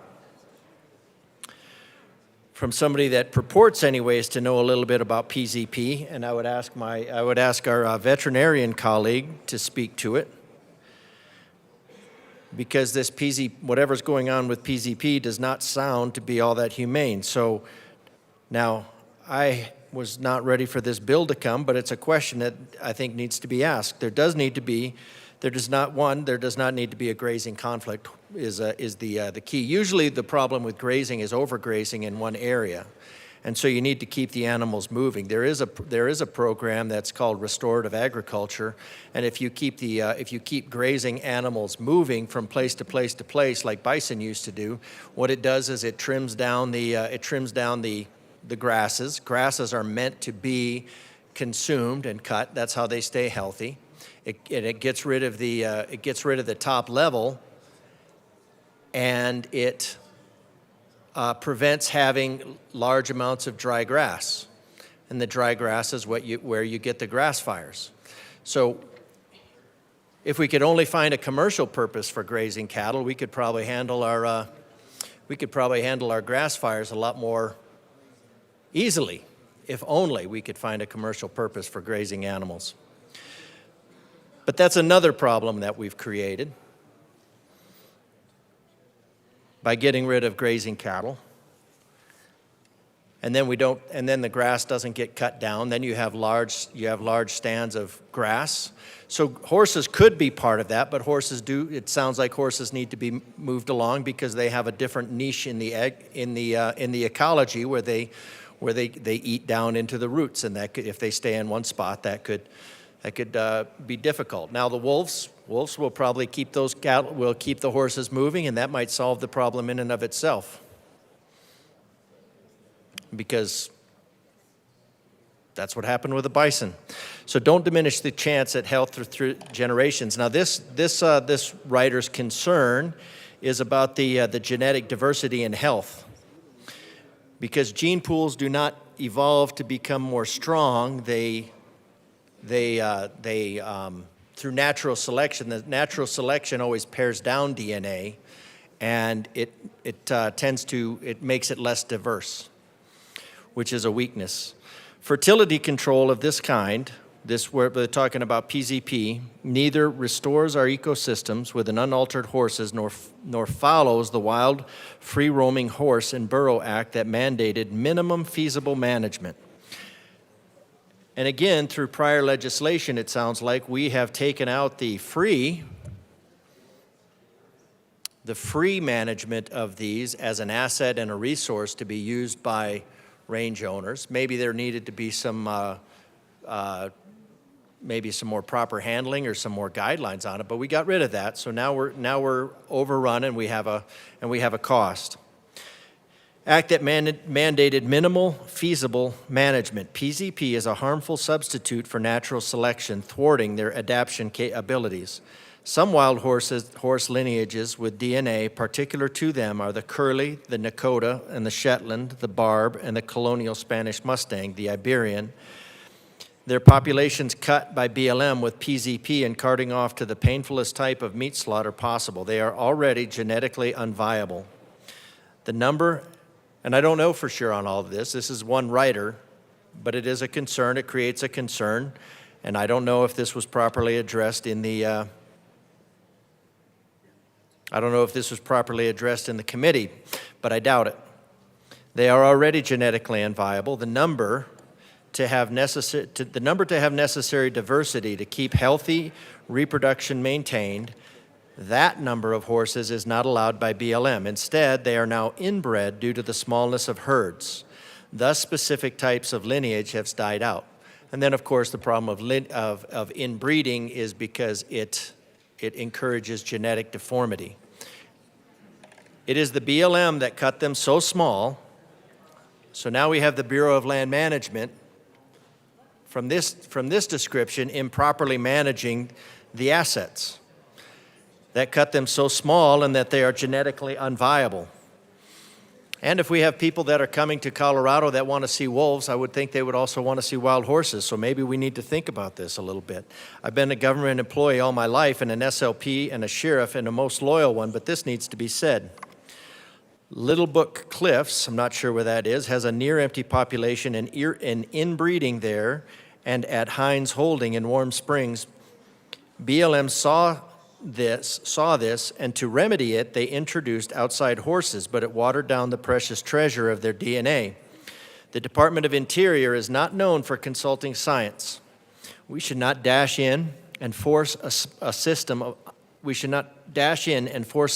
on horses that caters to livestock, hunting, mining, and oil. Nearly all herd management areas, public land allotted to wild horse life has been cut to between half and 1/10 of the original size everywhere.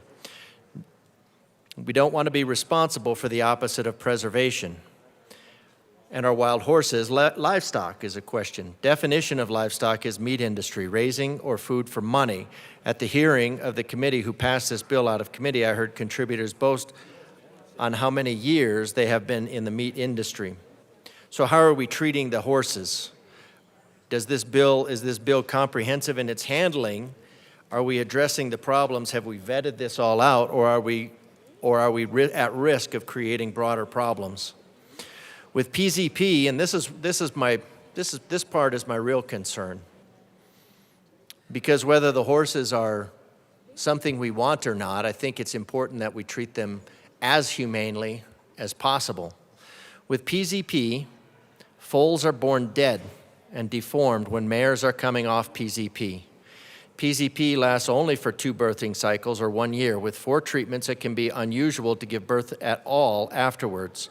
With PZP and Gonacon, the mares live in anguish frustration because the PZP, which is a weed killer normally, necessitating gloves and a mask for users, treatment doesn't curtail the sex drive so that the mares have a drive to seek stallions over and over. Unless they have their foaling cycle, the pressure urge doesn't cease.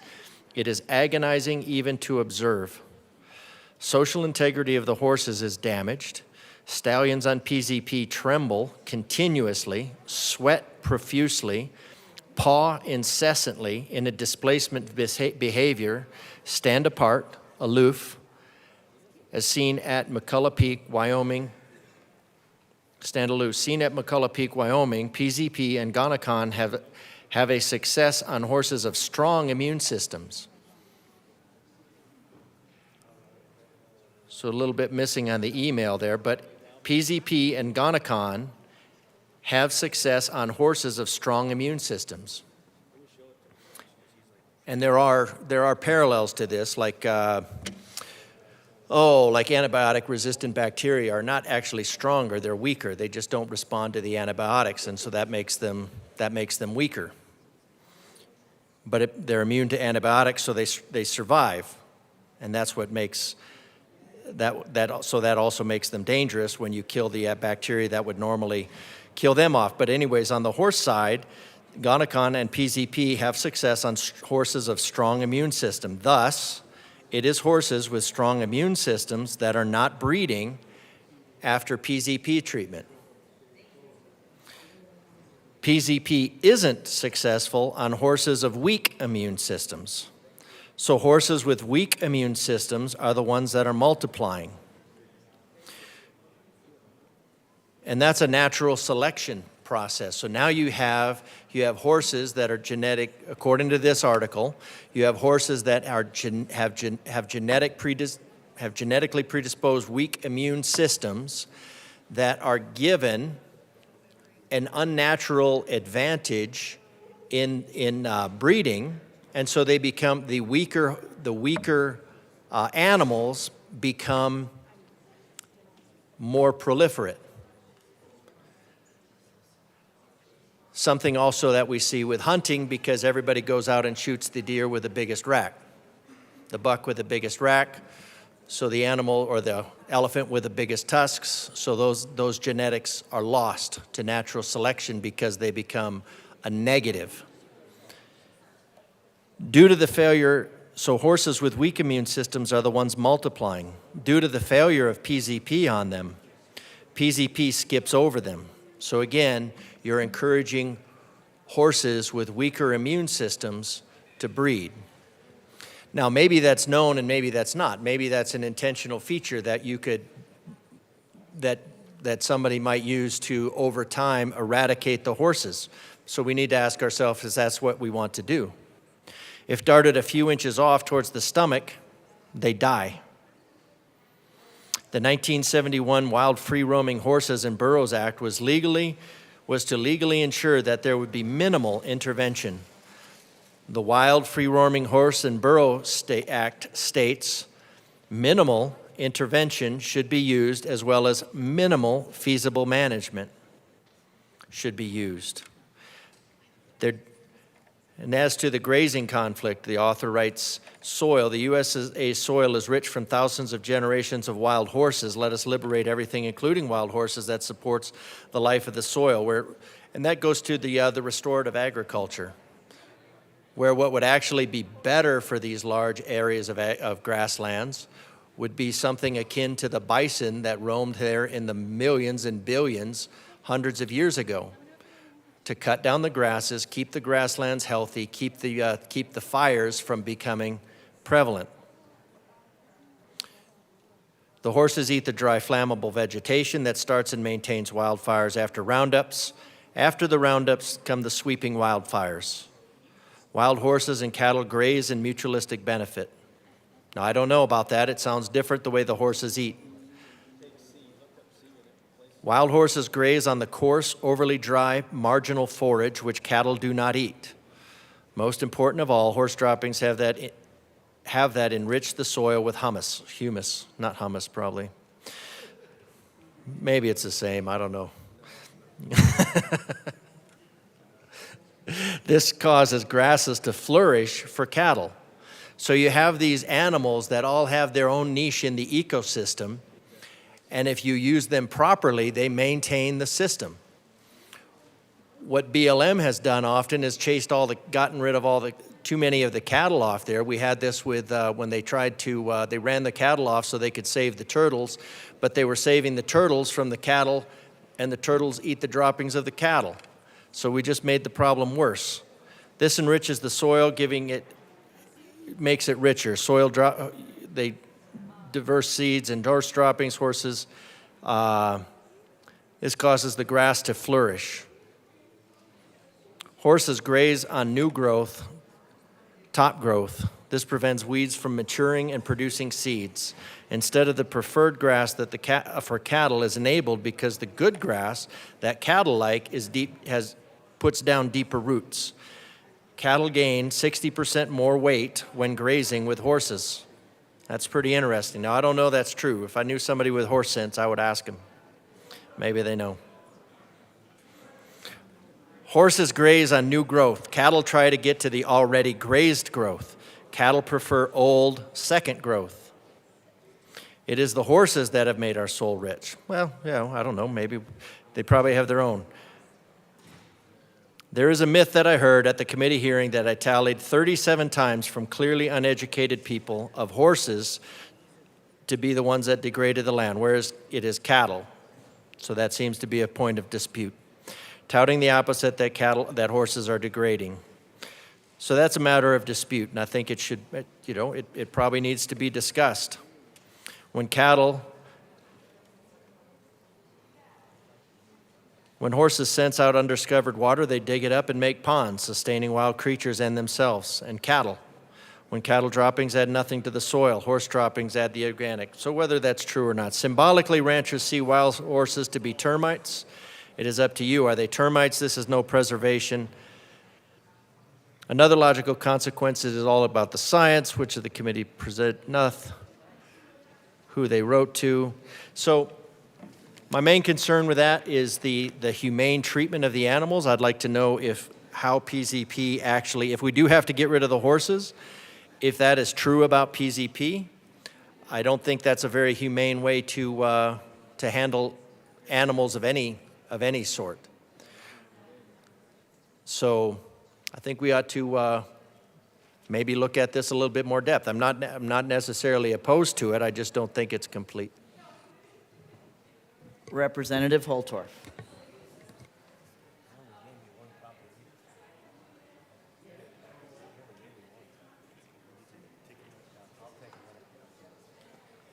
Thank you, Madam Chair. An amendment packet's being prepared as I speak. I did offer an amendment to the bill sponsors, and I will, as soon as I get the packet, I will move the amendment and talk to the amendment, and then the bill sponsors will talk to the amendment, and then we'll more than likely take a vote on the amendment, and we'll see what that outcome might be. As we wait for the bill packet, I will repeat that explanation. So my big concern is the herd management. And oh, by the way, for my colleague from El Paso County, cattle and horses do coexist very well. They do get along. But here's the problem. You can't have too many horses in the pasture. Here's another thing that you don't know. If you have a stallion in a pasture with cows and baby calves, Thank you, ma'am. I have the amendment, but I'm going to finish this story because I think it's important to know. If you have a stallion with cattle and baby calves in a pasture, those stallions will play with those little baby calves. They're so aggressive that they accidentally kill them. They'll accidentally kill those baby calves. And they don't even realize they're doing it. They're just too aggressive. Stallions can be very problematic, particularly aggressive stallions. And too many of them is even more of a problem. But anyway, I'm going to, Madam Chair, move L009 to Senate Bill 275 and ask that it properly be displayed.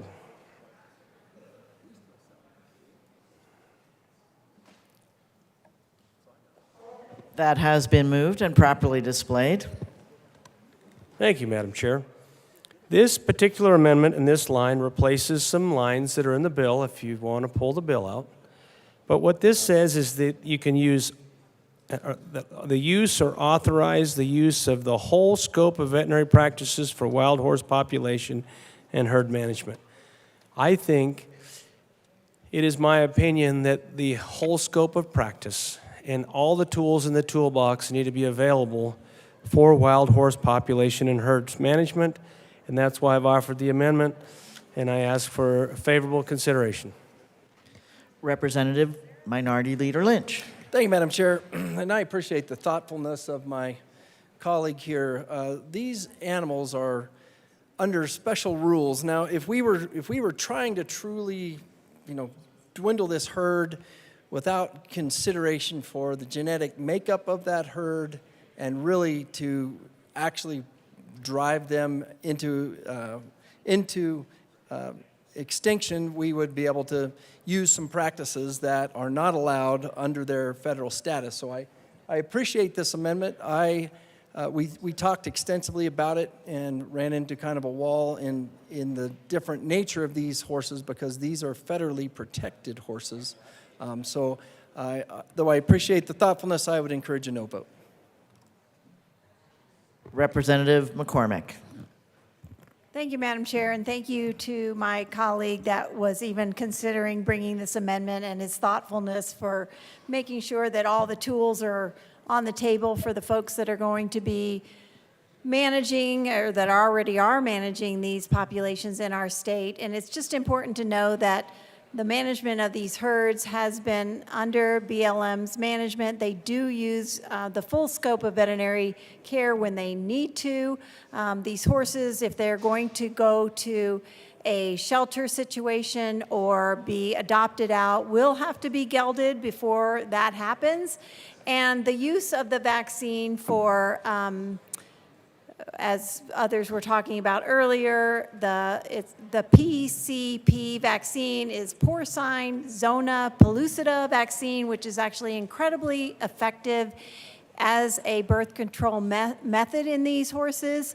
And it is the best way and the most effective and efficient way to manage these populations in a reversible way so that these horses can continue to have the normal behavior with the mares and the stallions out in the wild where we're not messing with their ability to behave naturally and normally with each other. And so I appreciate the consideration with this amendment, but I would urge a no vote as the tools that are needed are already on the table, and this would usurp the federal definition of how they do already control these herds. So I urge a no vote. Is there any further discussion on Amendment L009? Seeing none, the question before us is the passage of Amendment L009. All those in favor say aye. All those opposed, no. The noes have it. The amendment fails. Representative Winter. Thank you, Madam Chair, and may the horse be with you. May the force be with you. Thank you. The horse. Oh, I know, but I say force, he says horse. Thank you. Urban-rural connection. Right there. I just wanted to speak to what I heard in committee yesterday. I appreciate the bill sponsors for bringing the bill, but I feel inclined to come up here and there was a lot of anti-livestock production talk yesterday in committee hearing. I heard from some of my constituents last evening, and I just want to clear the record on something. The people that lease these federal and state lands, first of all, they pay a per head of livestock lease on this property. A lot of times they redo fencing. The state and federal lands provides them fencing, and they do the labor work. They make sure that they keep ponds going, built up, waterways flowing. And it's very important to know that livestock production, and especially cattle and sheep and goats on this land, it's very important to mitigate wildfire issues. I know the horses have their place in this state. I know that seeing wild horses run around is a beautiful thing and is part of the heritage of this state. But at the end of the day, I think that livestock producers took a pretty bad rap in committee hearing yesterday, and I don't think they get credit where credit is due. First of all, what they supply to the economy in this state, and second of all, they are the good stewards of the land. Like my good representative from Akron said, his family's been out there over 100 years, and my family's been on their place over 100 years, and if you don't know how to manage grass, you're not going to be in the ranching business for 100 years. So, at the end of the day, I understand that these horses are competing for forage, but making sure that these horses are managed in a responsible manner is important as well. First of all, it saves them from, death by starvation and lack of water. It also, makes sure that disease don't run through these animals. So, there's got to be a good harmony between keeping wild horses in their natural habitat, but also making sure that livestock producers are able to use these state and federal lands. It's income for the state. Like I said, they do a tons of upkeep when it comes to being on state and federal land. They really help out with the ecosystem and grass management. So at the end of the day, I understand we have to find a way to make sure the horse herd stays in a state that doesn't impact the lands, but we have to find that perfect harmony. So I just wanted to get up there and for the record, talk about some of the stuff that was discussed in committee yesterday, and let the livestock producers know that there are a handful of us here that are definitely defending livestock production, your way of life. We know you're the true stewards of the land, and we urge you to continue to stay involved and stay in the process to make sure that our state and federal lands are taken care of by families that have been doing this generation after generation and know how to do it best. Thank you. Is there any further discussion? Seeing none, the question before us is the adoption of Senate Bill 275. All those in favor say aye. All those opposed, no. The ayes have it. Senate Bill 275 is passed.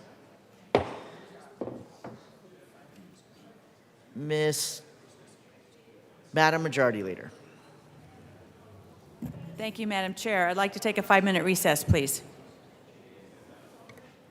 The committee will stand in a brief recess.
The committee will come back to order.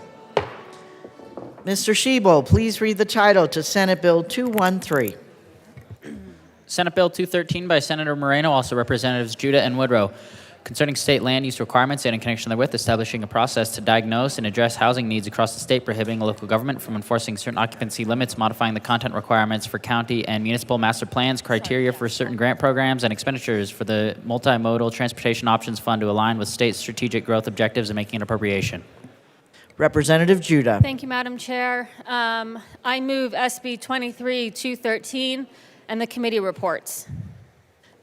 To the Appropriations Committee report. Thank you, Madam Chair. In committee, we passed 2 amendments, L139, and it modifies the methodology for developing statewide housing needs assessment to clarify that data collection on home ownership and rental inquiries should include household size instead of familiar status. It also, for the purposes of ensuring public engagement, it requires an urban municipality to hold a public hearing before adopting a housing needs plan. It provides more transparency in publicly funded housing or homelessness prevention projects by requiring a narrative of the program's budget until numbers, income levels, numbers of families served, and more. It makes technical changes to the displacement analysis that rural resorts and centers must be conducted, modifies the public comment process for the Multi-Agency Advisory Committee, the Urban Areas Subcommittee, and the Rural Resort Subcommittee by clarifying they must conduct outreach to local community groups most at risk of displacement in addition to experts, in addition to disability rights, homelessness, prevention, affordable housing, and tenants' rights. L141 specifies that the Housing Plans Assistance Fund is to be used for implementation of the whole Article 33 instead of just the grant program created in Section 2933-113 of the re-engrossed bill, and I ask for an aye vote. Thank you. In just a moment, I do need to announce that our 4 hours of debate began at 4:22. 2:22. Our 4 hours began at 2:22. Representative Woodrow. Well, time's flying.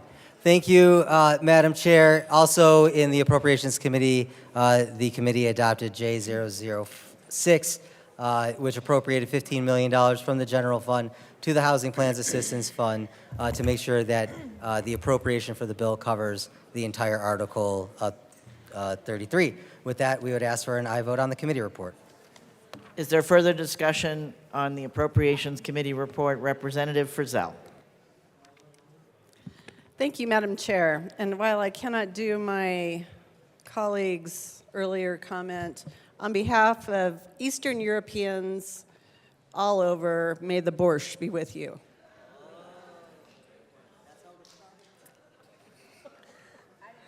I know. And also with you. That's good. That's good. I've got nothing. I did. That took a great deal of contemplation on my part. Madam Chair, I would like to move Amendment L169 to the Appropriations Committee report and ask that it be properly displayed. Thank you. That has been moved and displayed properly. Representative Frizzell. Thank you, Madam Chair. I brought this particular amendment to the Appropriations Committee. However, I was informed that my timing was poor and that it was a settled question, and it was suggested that I bring it here to the floor to share with every single one of you here. This particular amendment now strikes lines 22 and 23 on page 3 of the Appropriations Committee report. And so those particular lines state the local land use assistance program, which amount is based on an assumption that the division will require an additional 10.4 FTEs. The relevance of this particular statement in the Appropriations Committee report is the allocation of approximately almost $15 million for the use of the Division of Local Government. My amendment, as amazing and wonderful as it is, substitutes grants to local governments to do housing needs assessments and to update their land use codes. So that particular statement would, in its entirety, now say, after you vote yes on my amendment, $14,888,862 for use by the Division of Local Government for grants to local governments to do housing needs assessments and to update their land use codes. In short, it puts that money where it most needs to be, as the Division of Local Government is really for technical support to local governments. It is not a regulatory or an enforcement branch of the state of Colorado. As such, ladies and gentlemen, I ask for your aye vote to this exciting amendment. Representative Woodrow. Thank you, Madam Chair, and thank you, Representative Frizzell. We view this as a hostile amendment. I appreciate it, and I'm sorry we didn't get to have a more robust conversation in approps this morning on it after the settled question. I would note that if we do limit the appropriation only to the housing needs assessments and to grants to update land use codes, we're missing out on the technical assistance and other parts of the bill that the appropriation is for. So I appreciate the conversation, Rep. Frizzell. Again, I apologize for this morning, but I am going to ask for a no vote. The question before us is Amendment L169 to the Appropriations Committee report. Seeing no further discussion, all those in favor say aye. Aye. All those opposed, no. The noes have it. The amendment fails. To the Appropriations Committee report, Representative Bradley. I don't have anything funny, so thank you, Madam Chair. I would like to move Amendment L171 to the Appropriations Committee report and ask that it be displayed.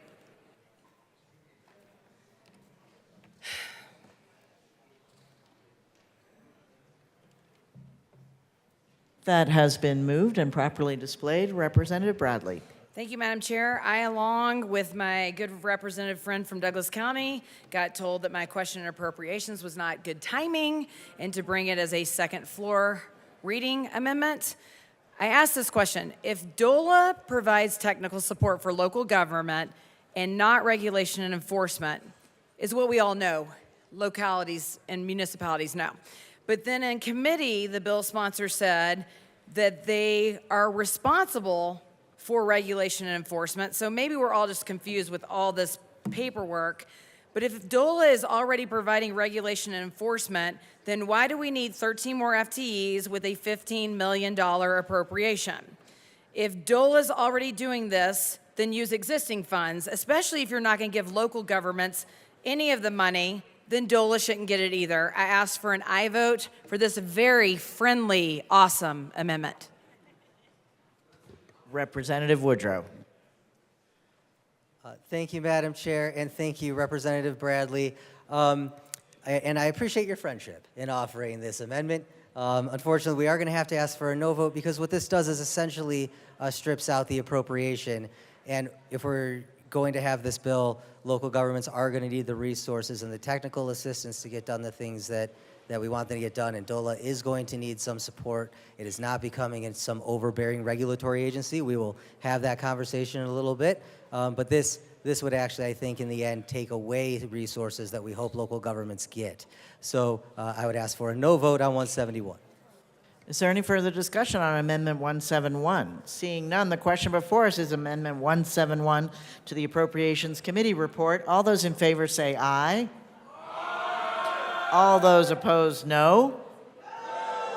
The noes have it. The amendment fails. To the Appropriations Committee report. Seeing no further discussion, the question before us is the adoption of the Appropriations Committee report. All those in favor say aye. All those opposed, no. The ayes have it. The report is adopted. Right, we should say something. To the Transportation Local Government Committee report. Representative Judah. Thank you, Madam Chair. First, I want to thank the members of this body for the next few hours, and of course to my co-prime for being on this bill with me. Today, members, we are going to talk about land use, aka SB 213. In committee, we heard from proponents that spoke for those who the current burden will fall on, the people who can least afford it. These are the voices you haven't heard in this narrative because they couldn't come here to testify. They don't have time to come out to the lobby to talk to you or hire a lobby. They're working. They can't find childcare, or they don't have adequate transportation to come out here or take off from work. Members, Colorado has a problem when it comes to housing. We simply do not have enough of it. This isn't just a problem in my district or in the metro area, but it's in all of our districts across the General Assembly. I would like to quote my colleague from Fort Collins in his remarks in committee that I believe sum it up as to why this bill is so crucial to the future of Colorado. When we work on housing, we sometimes have bills regarding affordability and displacement, and we're told we can't do that because we will impact supply. But when we work on supply, we're told we're making a gift to developers, and it's not going to work. And then when we work on that piece, we're told the real problem is construction defects. Of course, we know what a tangled web that is, and we want to also work on the environmental policy, but then we're told that we would drive up cost of supply, which makes housing inaccessible for folks in our communities. At the end of the day, we're stuck. I think it's not for effort of local governments that they are stuck too. It's no slight on their work. There is no school board member or city council member or teacher who wouldn't say that affordable housing is a need in their community. And it's not for a lack of effort. It is not a lack of trying, and it is not for a lack of wanting to crack this nut. So, what makes up this web? It's the lack of housing, the most intractable issue we face, and the burden is disproportionately carried by lower income people and people of color. It is leading to inefficient water use, longer commutes, higher costs, and poor air quality. Across the board and in every community in our state, the lack of housing is displacing families and making it harder to call Colorado home. Older Coloradans who want to age in place and stay in their homes can't renovate or add accessory dwelling units. First-time homebuyers can't find anything that fits their budget. Teachers are commuting for hours to get to their classrooms. Our aging population can't get into the homes that accommodate their growing needs, and building generational wealth is out of reach for many families. If we don't solve this challenge, the problem will continue without any end in sight. For too long, the loudest voices in the room have been the most powerful, the people who currently decide what you can and cannot build in your own backyard. We came here to do tough things. And this is a tough thing to do, and there will be growing pains. The folks who were here to testify the folks that were here to testify shared exactly why half measures and baby steps aren't good enough for Coloradans. I ask for your aye vote on this bill. Representative Woodrow. Good afternoon, members. It is an honor and a privilege to stand before you today and present SB 23213, the State Land Use Bill, along with my esteemed co-prime sponsor, Rep. Judah. Colleagues, Colorado has a housing crisis. Between 2017 and 2023, where we're at today, nationally, rents have increased by a whopping 31%. Yet here in Colorado, some of the state's cities and towns saw rents rise even faster during that time, including Castle Rock at 53%. Colorado Springs at 47%, Loveland at 42%, and Fort Collins at 37%. When we look at the causes, they are admittedly complex in many, but chief among the culprits sits a lack of housing due to exclusionary single-family zoning. A policy with discriminatory roots and lasting effects Local exclusionary zoning makes renting more expensive. The data are clear. Strict land use policies appear to be contributing to Colorado's housing shortage. According to Pew, across the state, many jurisdictions restrict large amounts of residential land only for single-unit detached dwellings, which is the most expensive type of housing. In Denver, for example, building anything but a single-family home is illegal on 77% of the land zoned for housing. These restrictions are often paired with large lots and significant parking requirements. Other home types, such as small apartment buildings and ADUs, generally rent for less than single-unit detached homes, and research has found that reducing or removing parking mandates can reduce the cost to construct these more affordable home types. But local zoning codes have made it difficult or even impossible to build these lower-cost housing options, limiting new construction and raising costs. In sum, lack of supply not only drives up the cost of housing, it affects our state's economic growth, distorts labor and job markets, and impacts environmental and natural resource quality. This bill seeks, in a modest way, through the allowance of ADUs and denser development by transit, to start to loosen these exclusionary zoning policies. We understand there's vocal opposition. Opponents say we need to retain absolute local control, and some have even promised lawsuits. Let me be clear. What we are doing with SB 213 and with the amendments that we've brought is constitutional. If local control was the answer, we wouldn't have a statewide crisis. Affordability issues don't stop at the city limits. One municipality's policies directly impacts its neighbors. Exclusionary zoning that limits housing supply restricts the free market and distorts regional growth patterns and has extraterritorial effects. Let us also say that some local governments and local officials have done a great job on affordable housing. It is precisely with these good actors in mind that we seek to implement minimum standards so that other localities who haven't gotten the work done, who've chosen to be more restrictive and exclusionary, start shouldering their fair share too.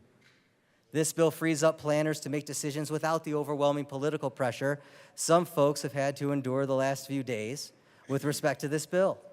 Imagine that same outpouring of political pressure every time a city considers a new affordable apartment complex.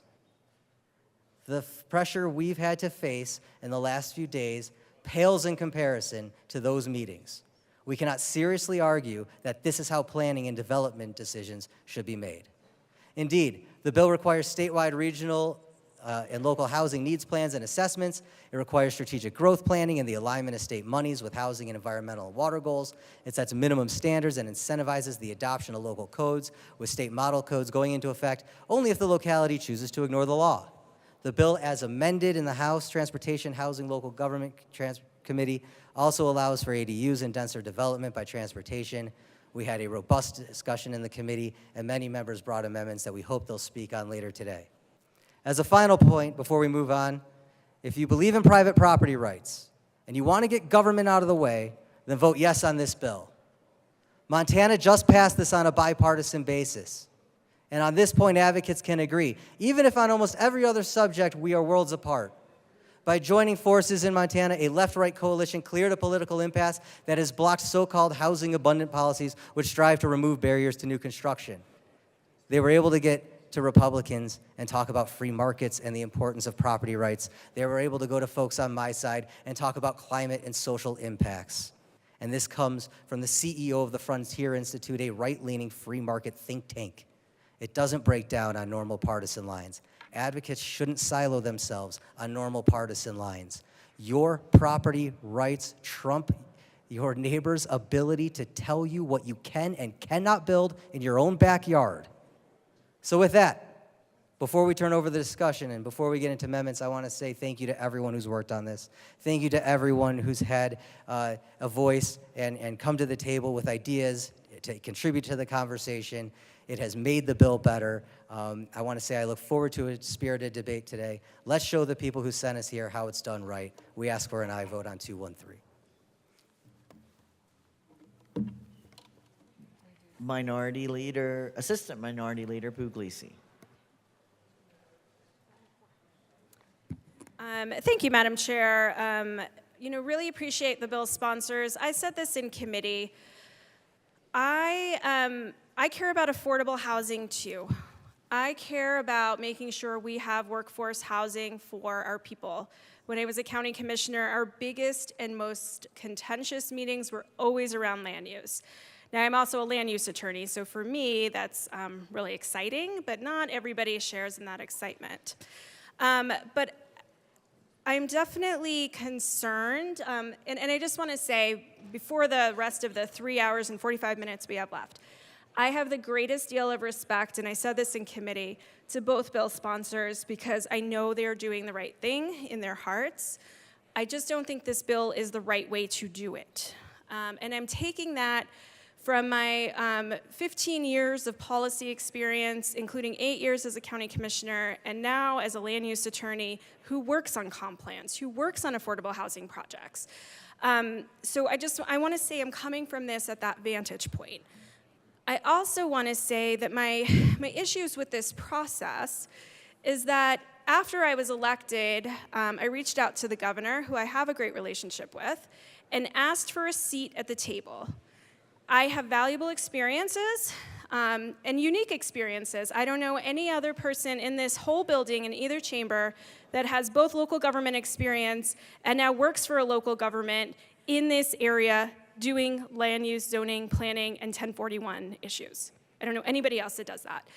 And so I have unique and valuable experience that should have had a seat at the table. And I did not have a seat at the table. And I find that to be very frustrating because the position we're in today, the position it has put me in today, is a position where not only do I have to oppose this bill, but I have to work very hard to oppose this bill because because I agree with my colleagues, this land use and affordable housing issues really should not be a partisan issue. This is something I think we could have come together around, could have had good conversations around, could have said, hey, what's good for your community? What's good for my community? Where do we find that middle ground? And that did not happen. And I'm disappointed that didn't happen. I'm disheartened for the people of Colorado that didn't happen. And I do not put that responsibility on the bill sponsors. I put that responsibility flat where it deserves, which is on the governor. In the thought of we must do something, even if that something is not the right thing, and I don't want to talk to anybody inside this building if they don't agree with me on what I believe the right thing is, that is not good policy. And I will say, I have come here, and I've made a lot of sacrifices to be here because I believe in good policy. And that is not what's happening here. This is not good policy. I mean, even in committee, we had over 65 pages of amendments to a bill that people voted on and didn't even understand what changes happened in the bill. You don't have time, and I understand we don't have time to read through, but 65 pages of amendments to an 100-page bill seems like something that should have taken more time and thoughtful discussion. And that did not happen. And I'm very disappointed because I would have been able to bring some valuable experiences that I was not able to bring, that other local government officials, mayors, 2 mayors sit on that committee, a farmer and rancher who understands ag better than any person and water better than any person I have ever met in the whole state of Colorado. None of those people got to weigh in on this bill. Not effectively, not real engagement. And I'm disappointed at that. And so what I would like to do at this point is run some amendments that I think are important to get on the record. These are amendments that I think will make the bill better. And I, with that, would move Amendment L144 and ask that it be properly displayed. Oh. Okay. Sorry, thank you. That amendment is properly displayed. Assistant Minority Leader Puglisi. Okay, thank you. And so what we want to emphasize in this is that the Senate version of the bill, and not the 15 amendments that were added in the House Committee of Reference, That's what this is going to do. I could walk it through with you if anybody's interested. But basically, it's going to amend the Transportation Local Government Committee report, and it's making a bunch of strike-throughs that really emphasize that the Senate did a lot of work, and that was through a lot of negotiations and a lot of conversations and a lot of stakeholding. And we just didn't have the time in the House to do those same things. And so this would strike things in the committee report that are important to bring it to some extent to follow what the Senate version was, and does not include the 15 amendments that were added in the House. And so with that, I would ask for an aye vote. Thank you. Representative Woodrow. Thank you, Madam Chair, and thank you, Madam Assistant Minority Leader. Folks, it's no secret that this bill as introduced in the Senate was very robust. It had not only the housing needs plans and assessments, it had the ADU piece, it had transportation-oriented development, it also had middle housing. It had an entire part of the bill devoted to things like duplexes and triplexes, quads, that we were very excited about. Through the Senate process, the bill got a bit stripped down as it made its way through the various committees, and the version that passed the Senate, as much as we appreciate the work that was done, does not end the discriminatory exclusionary zoning that we set out to modestly peel back with the introduction of this bill. And so as much as I appreciate the work that the Senate did, I don't think it goes far enough to help Coloradans with what we're trying to do here. And so respectfully, I would ask for a no vote. The question before us is Amendment L144 to the appropriate Transportation, Local Government, and Housing Committee report. Is there any further discussion? Call the question. Seeing none, all those in favor of L144, sorry, I accidentally knocked the thing. All those in favor of L144, please say aye. Aye. All those opposed, no. No. The noes have it. The amendment fails. Representative Judah.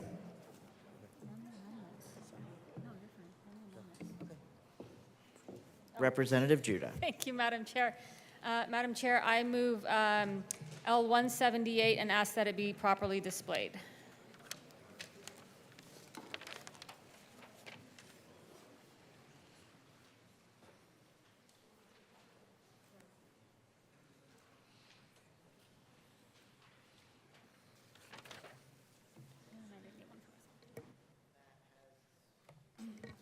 That has been moved and properly displayed. Representative Woodrow.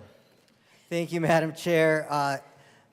L178 represent cleanup amendments that clarify wording in the housing needs section, strategic growth, and housing mix analysis, the comprehensive plans, and the regional planning for urban municipalities.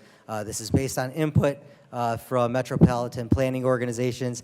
This type of work is aligned with the spirit of MPOs, and these amendments will better integrate the housing, transportation, water, and land use components of the bill with their work. We ask for an aye vote on 178. Is there any further discussion on Amendment 178? Seeing none, the question before us is Amendment 178. All those in favor say aye. Aye. All those opposed, no. The ayes have it. The amendment passes. Representative Judah. Thank you, Madam Chair. I move L179 and ask that it be properly displayed.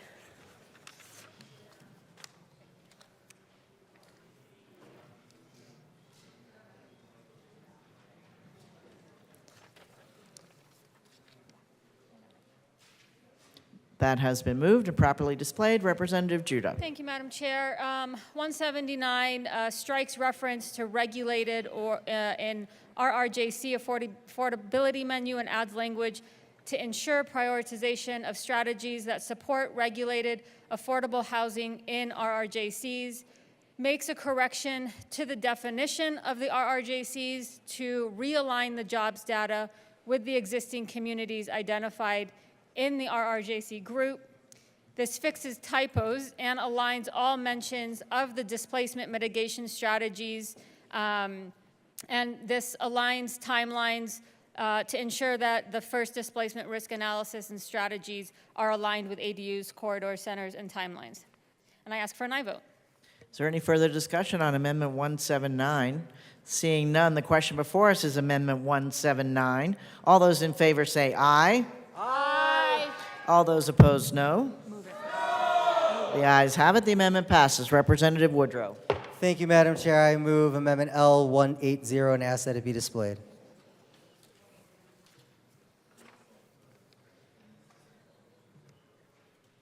That amendment has been properly displayed and also moved. Representative Woodrow. Thank you, Madam Chair. L180 strikes, in quotes, the physically impossible or practically difficult language from the ADU minimum standards section. This will minimize legal uncertainty, and as a lawyer, I can tell you, clarity is kindness, even if it's financially not appreciated. When you have language that is vague and unclear, it just leads to more lawsuits. We're trying to minimize that here, we're striking that language. We also remove the term regulated from RRJCs for a technical cleanup. We ask for an aye vote. The question before us is Amendment L180. Seeing no further discussion, all those in favor say aye. All those opposed, no. The ayes have it. The amendment passes. Representative Judah. Thank you, Madam Chair. I move L181 and ask that it be properly displayed.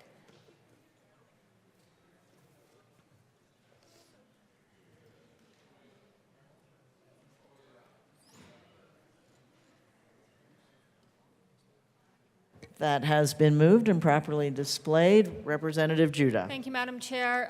This simply clarifies that DOLA will publish a map of key corridors based on the statutory definition in consultation with CDOT, MPOs, and transit agencies in the MPOs. The mapping process will allow all parties to understand the application of key corridors. This will also help clarify and streamline implementation of this section and ensure everyone is able to work from a common designation, and I ask for an aye vote. The question before us is Amendment 181. Seeing no further discussion, all those in favor of Amendment 181, please say aye. All those opposed, no. The ayes have it. The amendment passes. Representative Woodrow. Thank you, Madam Chair. I move Amendment 182 and ask that it be displayed.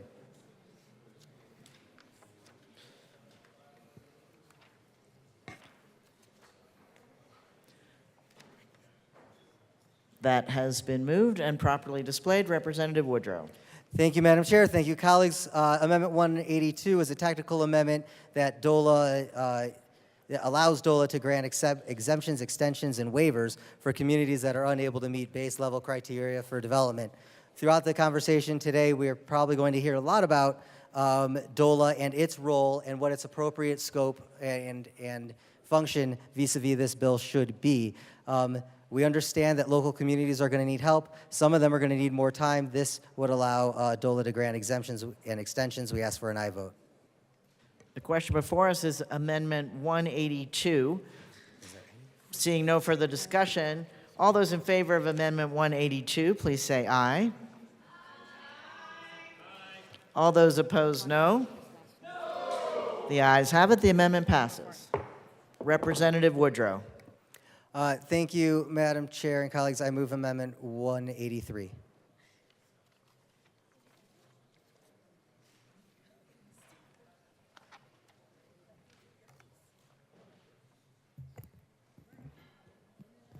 That has been moved and properly displayed. Representative Woodrow. Thank you, Madam Chair. Colleagues, 183 reflects modifications to the committee structure throughout the Senate and House. In the introduced version, the multi-agency committee was envisioned as an internal state agency team. As amended, the committee now consists of external partners and formal subcommittees. Renaming the Strategic Growth Committee will provide clarity for interested applicants when applying, and it accurately represents the strategic growth goals, focusing on the intersections of housing, transportation, water, climate, and economic development. This amendment modifies language and better aligns the intent of weaving economic development goals with the future goals and vision of OEDIT. While this amendment doesn't impact the housing grants program within OEDIT, it is worthwhile to note that OEDIT does work on housing-related issues through their Innovative Housing Incentives Program, created last year through the bipartisan work in HB 221282, which focuses on modular and manufactured housing. Their support of the Middle Income Housing Authority, created last year through SB 22232, and the implementation of Proposition 123 in the management of the Affordable Housing Financing Fund. Economic development patterns and job growth impact where people live and how they get to work. Opponents of this bill who called us on the phone and harangued us and said, please don't run SB 213, even they would say, if you are going to fix the bill, make sure you align the OEDIT funding. With that, I'd ask for an aye vote on 183.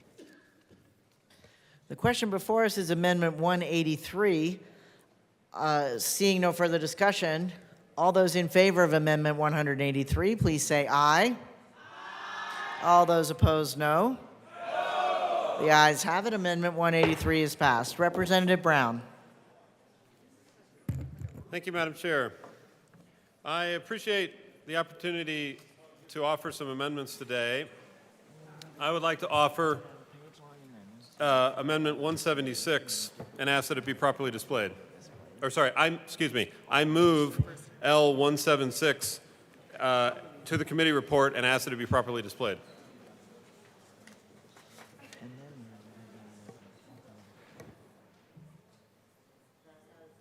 All right, that has been properly displayed. Thank you very much, Madam Chair. This amendment comes from some work that I've done with the sponsors, other advocates for the bill, and the affordable housing community. It's important that we make sure that the public is engaged in this process. It ensures that the task force that is created under this bill must accept public testimony, and it broadens participation and representation in the task force to certain historically underrepresented groups. It makes sure that people with disabilities in particular are included as part of the membership of this group. It also includes language that will ensure that the task force considers best practices for increasing first-time ownership opportunities for communities that have been historically excluded from home ownership. So I would ask for an aye vote so that we can promote equity, diversity, and inclusion. Representative Minority Leader Puglisi. Assistant. Thank you, Madam Chair. I just have a question. Obviously, we got 65 pages of amendments in committee and now all these other amendments, and I'm trying to keep up with what this bill even looks like. But I was curious to the sponsor of this amendment. You have in there, and I agree with your premise to some extent, but limited public testimony? Wouldn't you want full public testimony? And what does limited public testimony mean? Thank you. Representative Brown. Thank you, and I appreciate the comment. As a former local elected official, I understand the importance of public testimony. I don't think this language around limited public testimony is meant to be prohibitive. Obviously, the intent of this amendment is to be inclusive and to make sure that the public is a part of this process in a way that isn't currently represented in the task force. So I appreciate the comment, but I think that this helps to broaden participation in the process. Assistant Minority Leader Puglisi.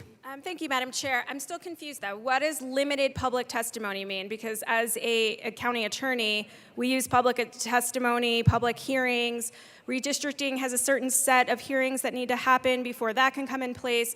So when you say, I don't understand, I don't recall ever seeing in statute where it says limited public testimony. So I just need to understand, what does that mean for the constituents that we all share? Thank you. Representative Brown. Thank you, Madam Chair, and I appreciate the Assistant Minority Leader's engagement on this amendment. My understanding of this particular language is that it would allow the task force to put reasonable limits around the time periods related to public testimony, something that we deal with specifically in committees in this building. Again, it is meant to be inclusive and not exclusive. It broadens public participation in a meaningful way, and so I'd ask for an aye vote. Representative Catlin. Seeing no, Representative Judah. Thank you, Madam Chair. We were happy to work with the amendment sponsor, and we ask for an aye vote. The question before us is Amendment 176 to the committee report. Seeing no further discussion, all those in favor of Amendment 176, please say aye. All those opposed, no. The ayes have it. The amendment passes. Representative Catlin. Thank you, Madam Chair. It's an honor to serve with you. May the force be with you, Rep. Catlin. Well, the force doesn't get out to the western slope.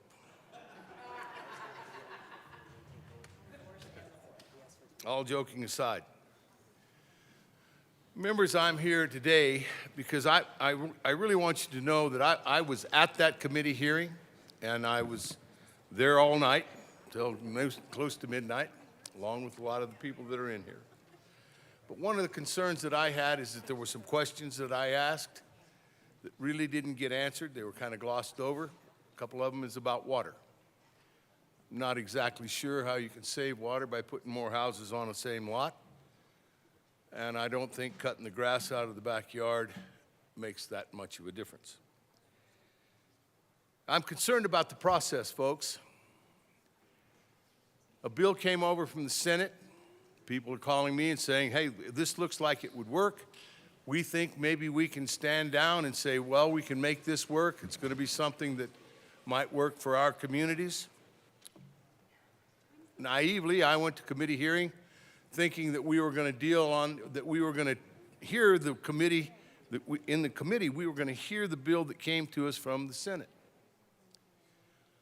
But as soon as testimony started, the first thing that was being said by witnesses was, I support the bill as it's going to be amended. And a number of my committee members had not seen all of those amendments. We were there. We listened to all the testimony.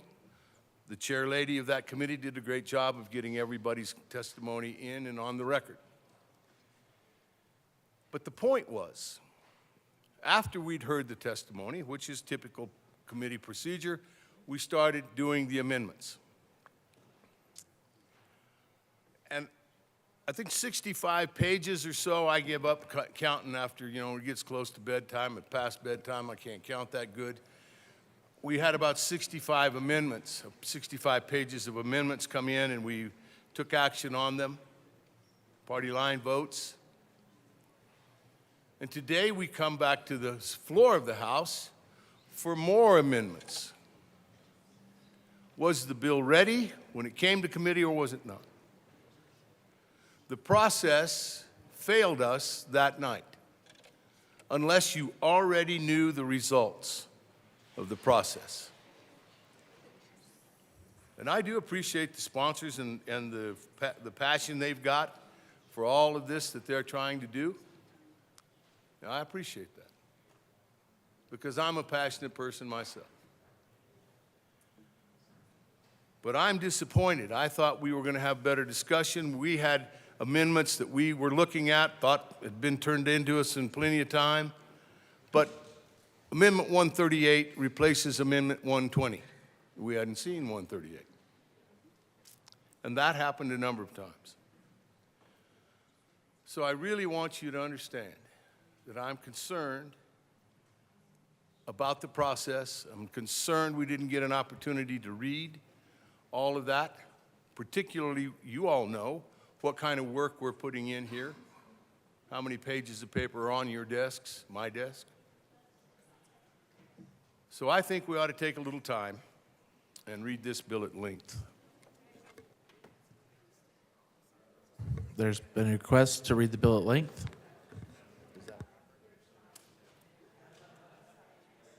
First regular session, 74th General Assembly, State of Colorado re-engrossed.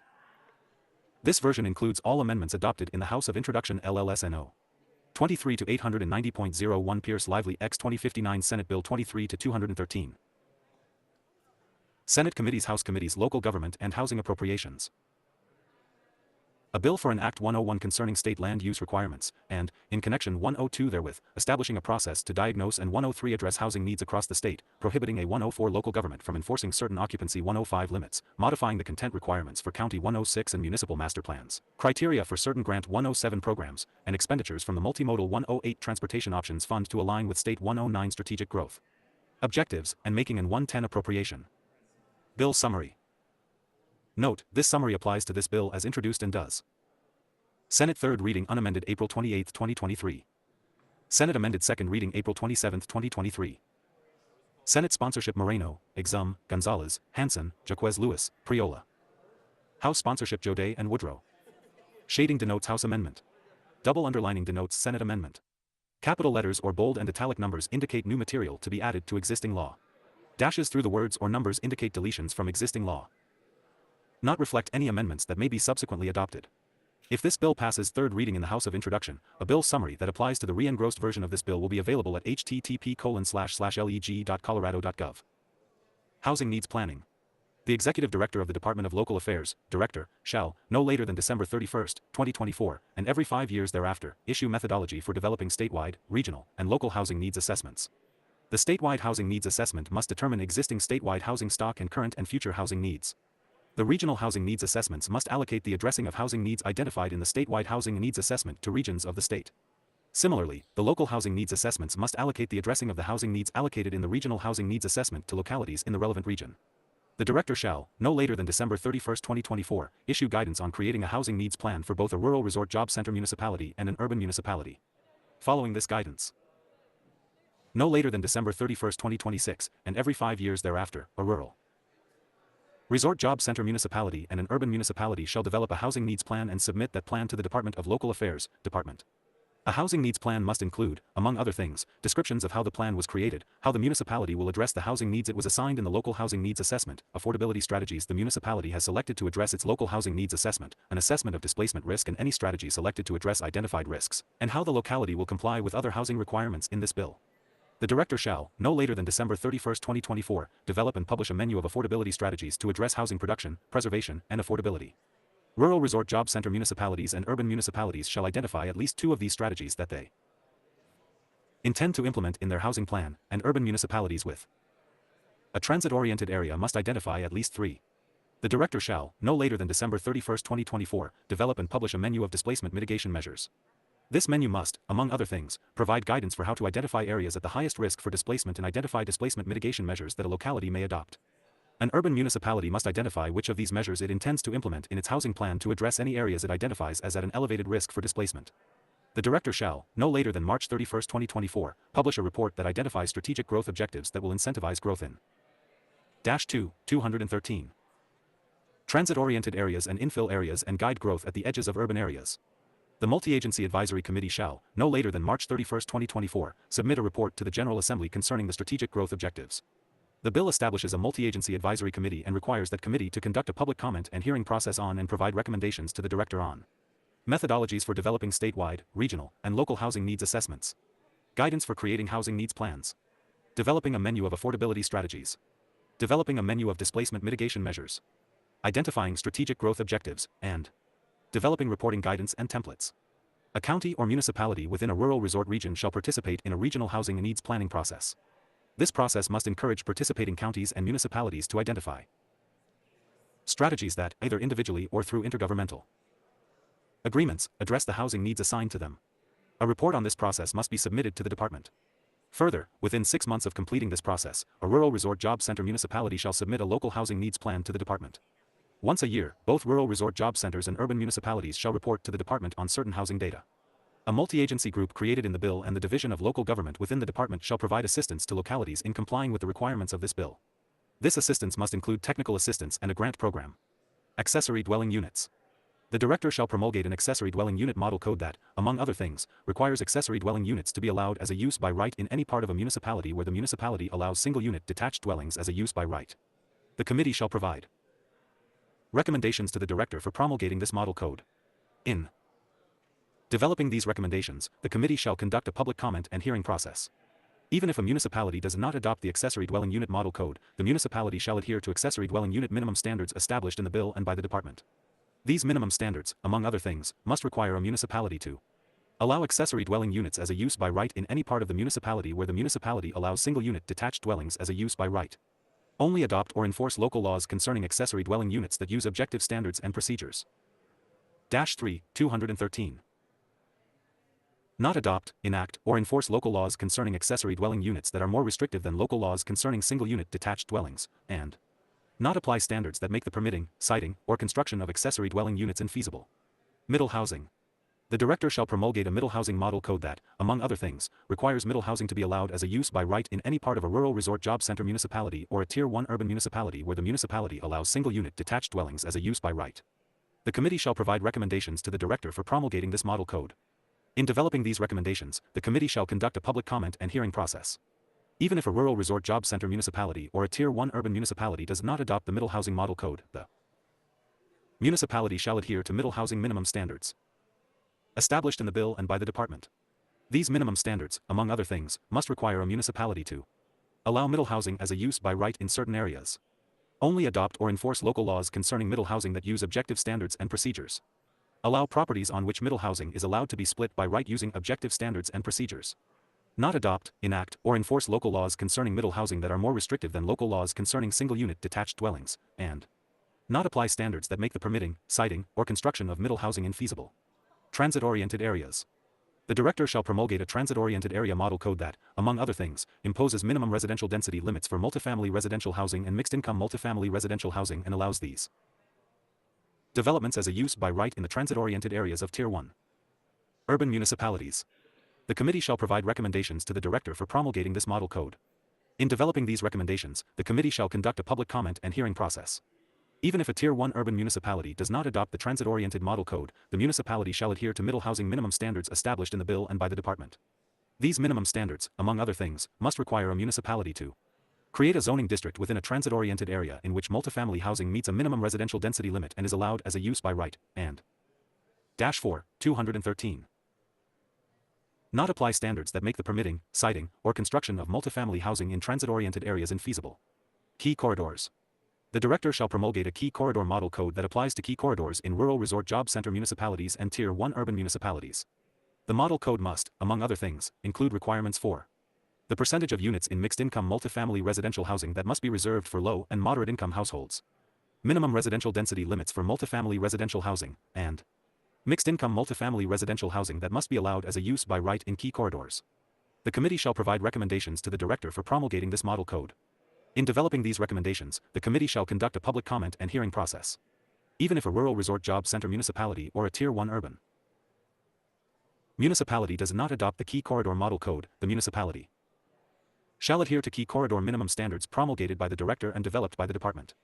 These minimum standards, among other things, must identify a net residential zoning capacity for a municipality and must require a municipality to allow multifamily residential housing within key corridors that meets the net residential zoning capacity as a use by right. Not apply standards that make the permitting, siting, or construction of multifamily housing in certain areas infeasible, and not adopt, enact, or enforce local laws that make satisfying the required minimum residential density limits infeasible. The committee shall provide recommendations to the director on promulgating these minimum standards.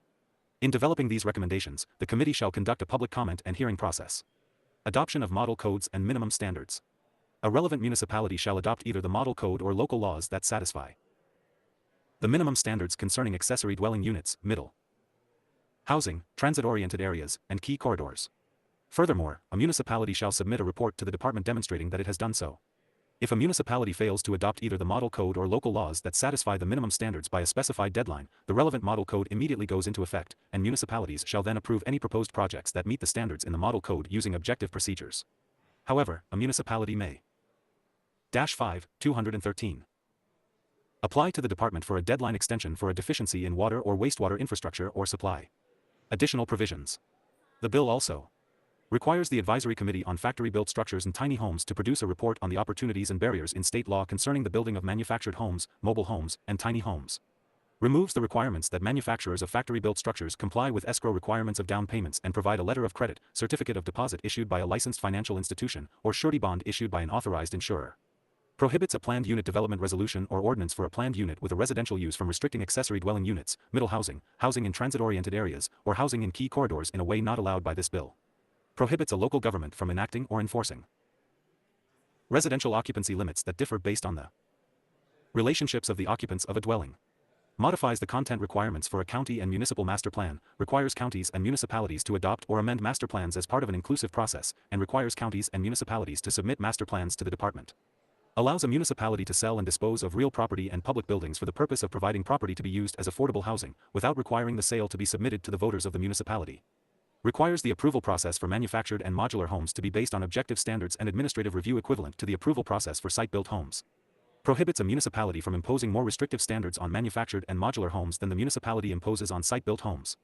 Prohibits certain municipalities from imposing minimum square footage requirements for residential units in the approval of residential dwelling unit construction permits.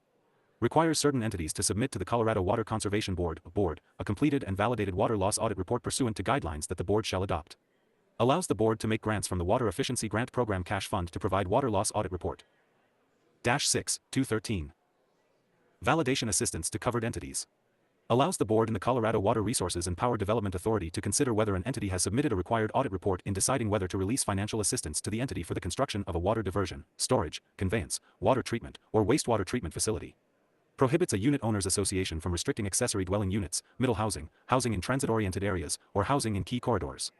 Requires the Department of Transportation to ensure that the prioritization criteria for any grant program administered by the department are consistent with state strategic growth objectives, so long as doing so does not violate federal law. Requires any regional transportation plan that is created or updated to address and ensure consistency with state strategic growth objectives. Requires that expenditures for local and state multimodal projects from the Multimodal Transportation Options Fund are only to be made for multimodal projects that the department determines are consistent with state strategic growth objectives, and for state fiscal year 2023 to 24, appropriates $15 million from the general fund to the Housing Plans Assistance Fund and makes the department responsible for the accounting related to the appropriation. 1. Be it enacted by the General Assembly of the State of Colorado. 2. Section 1. In Colorado Revised Statutes, add Article 33 to Title 329 as follows. For Article 33. 5 State land use requirements for affordable housing. 6 Part 1. 7 Housing needs planning. -7, 213. 129-33-101. Legislative Declaration.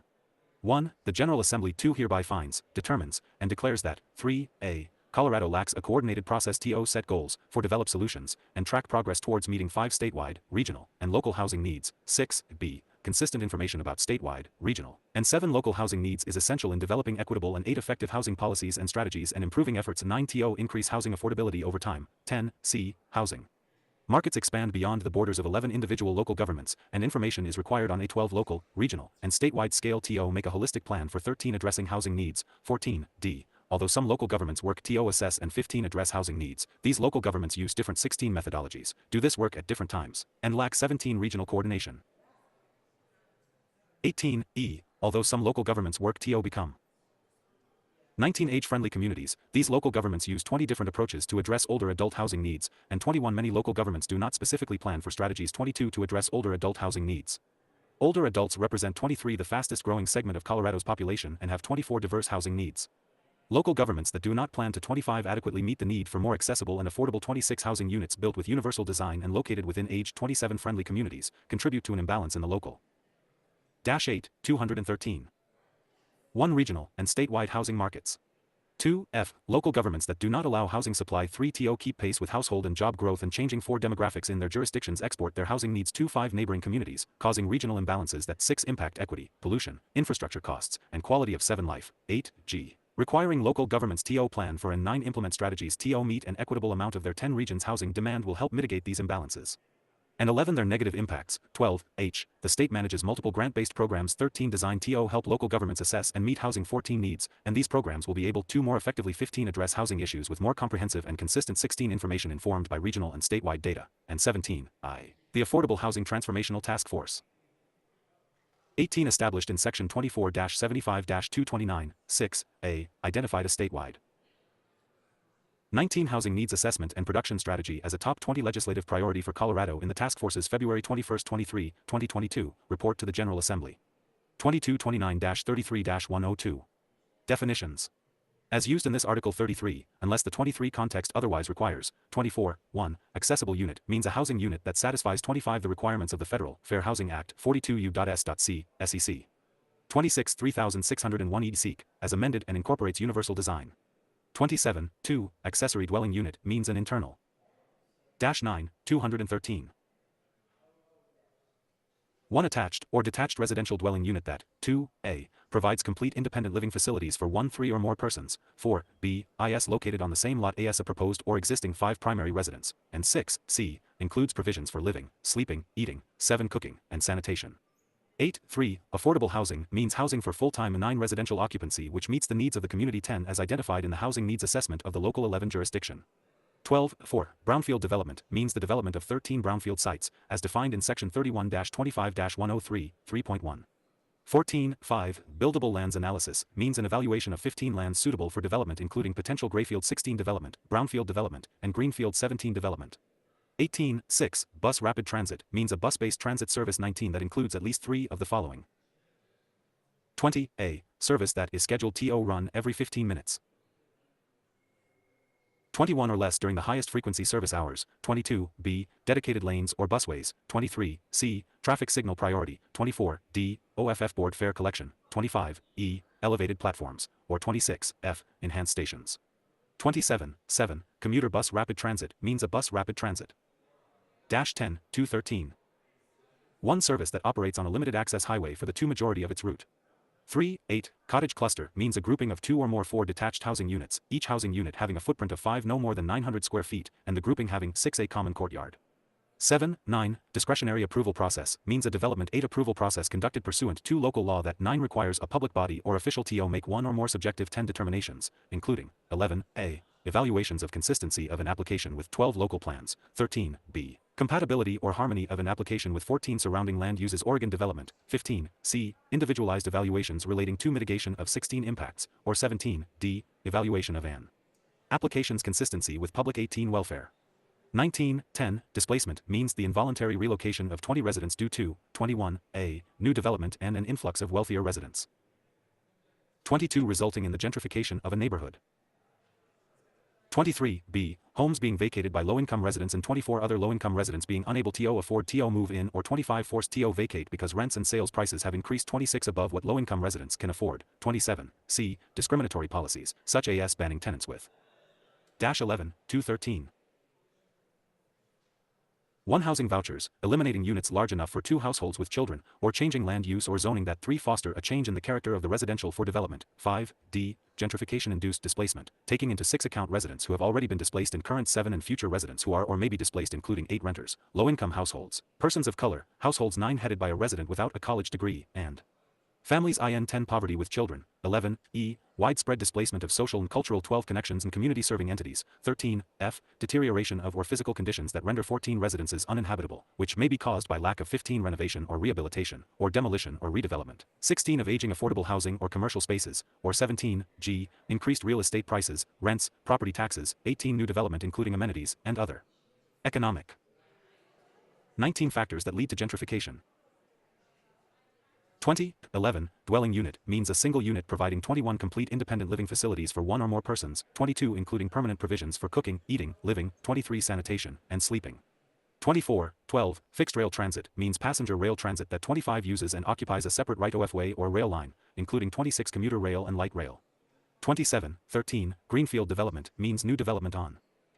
Dash 12, 213. 1 land that has not been previously developed and that is either 2 within a municipality or outside of a municipality, but is within 3 a potential annexation area. 4, 14, grayfield development means infill, redevelopment, 5 or new development within an existing municipality or census 6 urbanized area on vacant, partially vacant, or underutilized 7 land that takes into consideration development readiness and 8 market factors. 9, 15, key corridors means roadways and transit stops 10 served by urban bus rapid transit services, commuter bus rapid 11 transit services, and frequent bus services. For purposes of this 12 subsection, 15, frequent bus service means a bus route that is 13 scheduled to run at least every 15 minutes during the 14 highest frequency service hours and is at least 1 mile long. 15, 16, local government means a home rule or statutory 16 city, town, territorial city or town, city and county, or county 17 and home rule county. 18, 17, local inclusionary zoning ordinance means a local 19 law enacted pursuant to section 29-20-104, 1, E.5, 2 either 20 require or incentivize the construction of affordable or 21 regulated affordable housing units within mixed income 22 developments. 23:18 Local law means any code, law, ordinance, policy, 24 regulation, or rule enacted by a local government that 25 governs the development and use of land, including, but not 26 limited to, land use codes, zoning codes, and subdivision codes.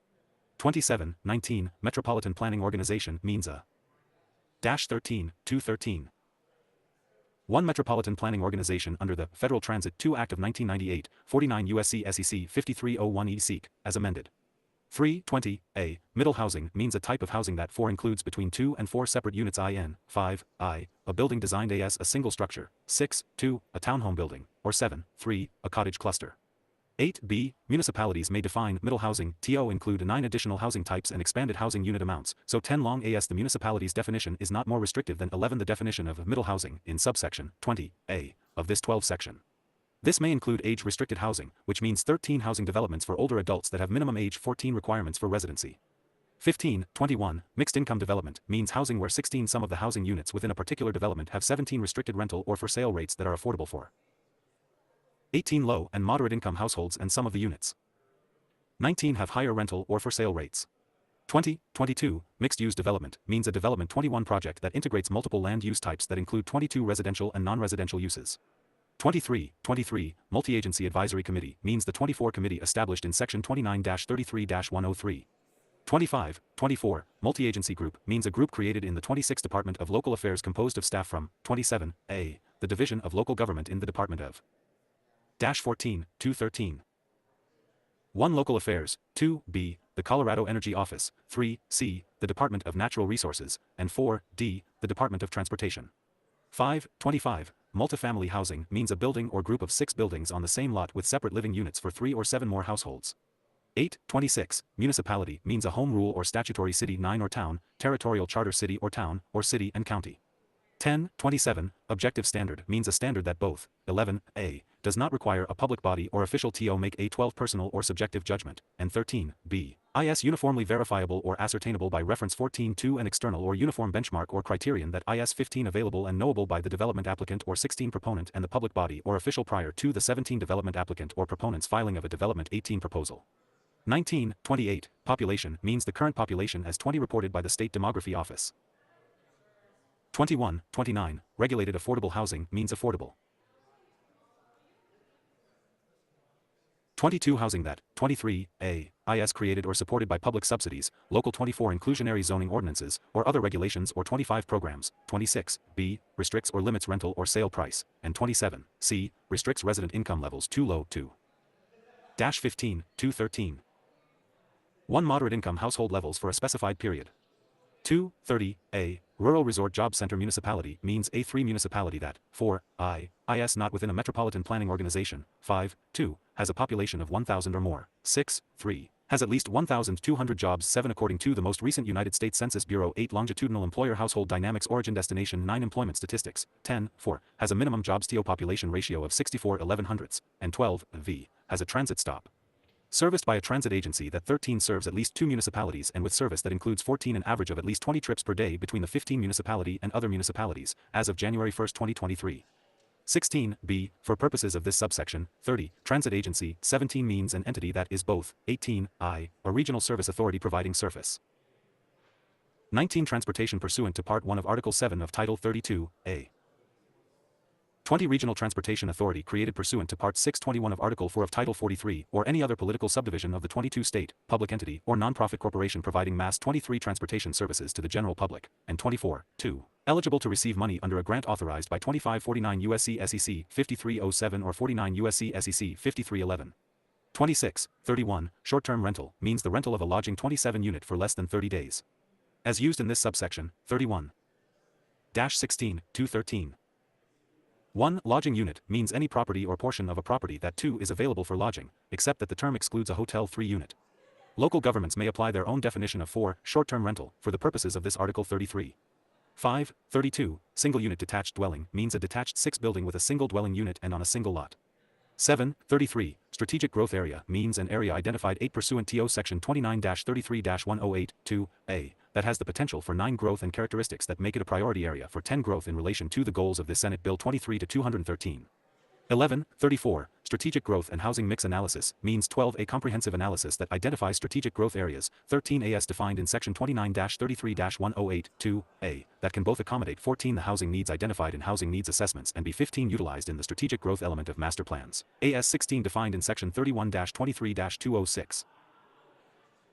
17, 35, Tier 1 urban municipality means either 18a, municipality that 19, is within a metropolitan planning organization that 20 has a population of 1 million or more, 21, 2, has at least 10% of ITS land within an area, 22 that is designated AS an urbanized area by the most recent 23 federal decennial census with a population greater than 2475,000, and 25, 3, has a population of at least 1,000, or 26, b, a municipality that 27, is within a metropolitan planning organization that 17, 213.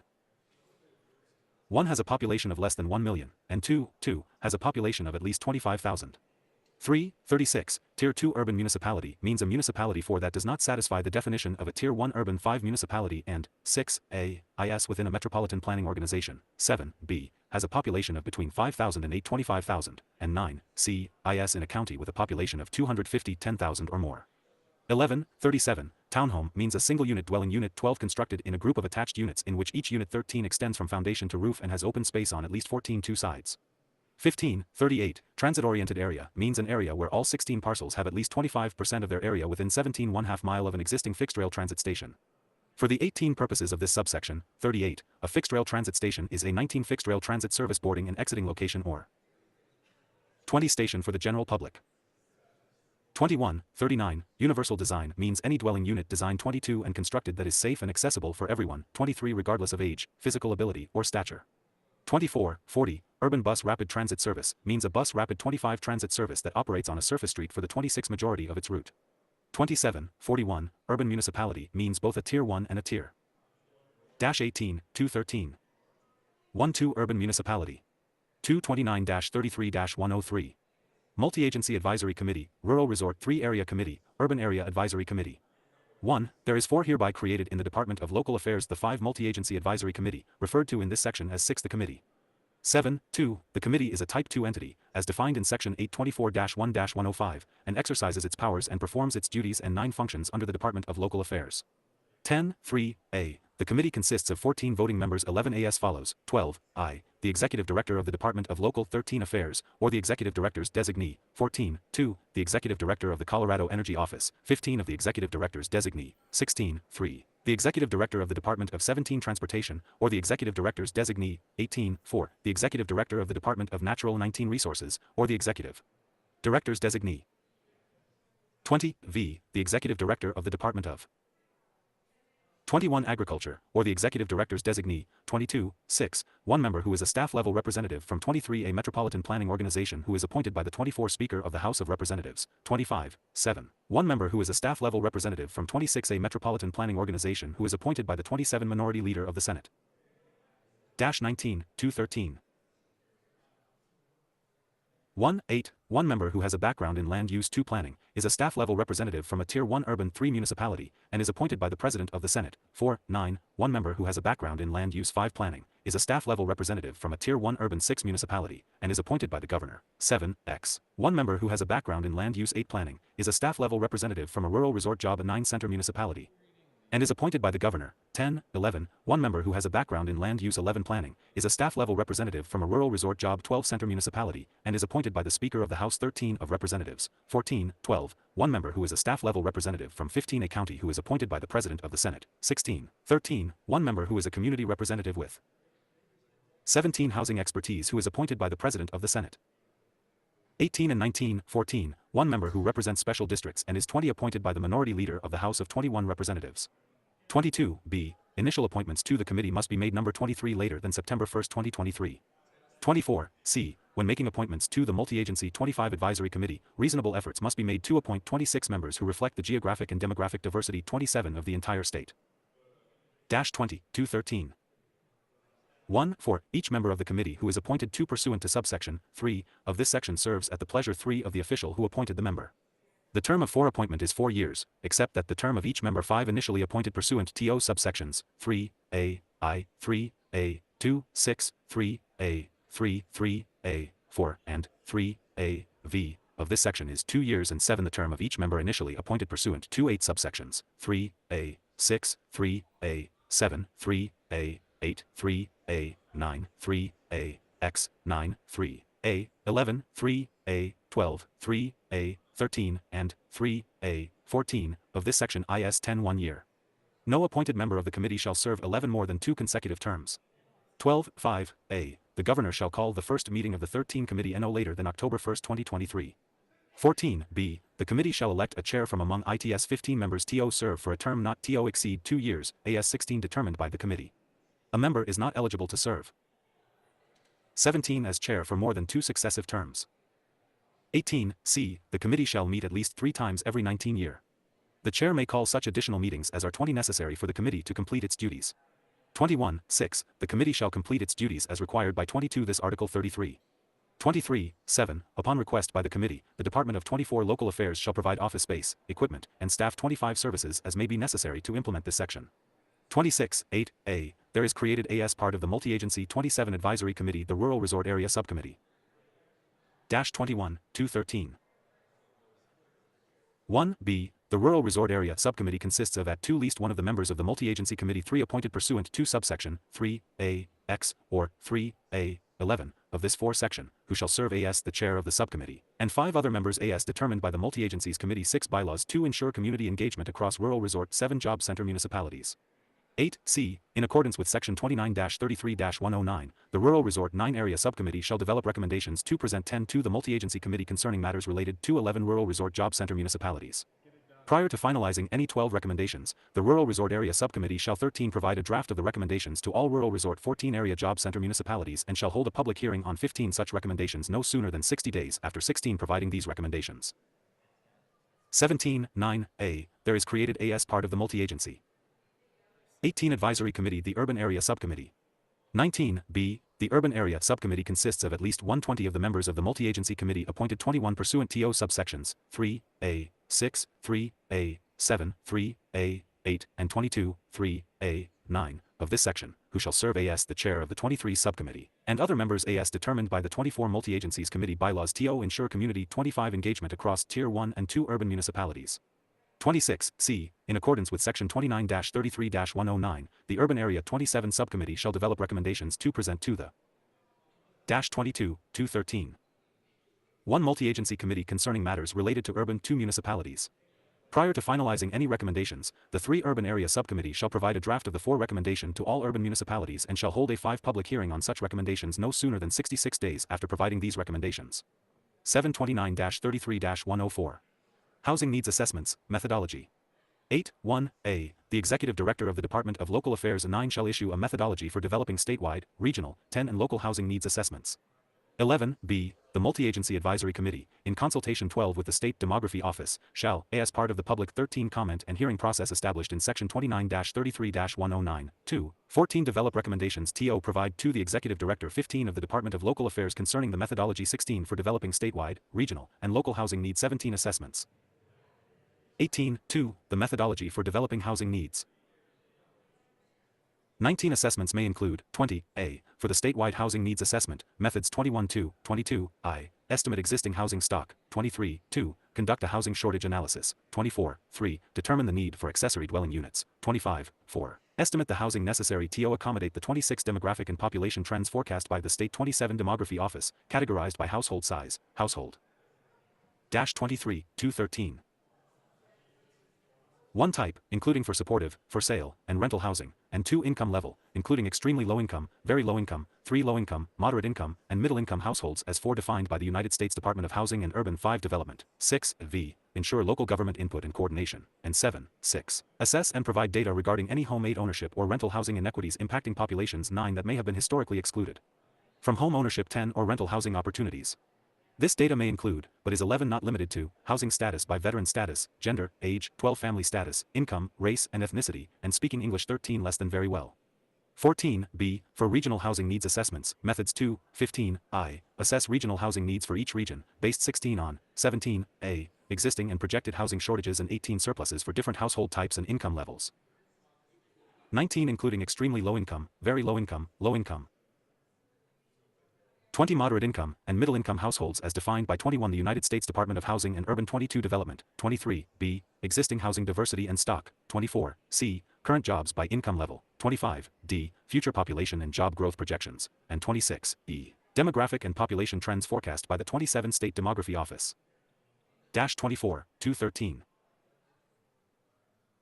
1, 2, determine the need for accessory dwelling units, and 2, 3, designate regions based on the boundaries of 3 metropolitan planning organizations, rural regions, and rural 4 resort regions.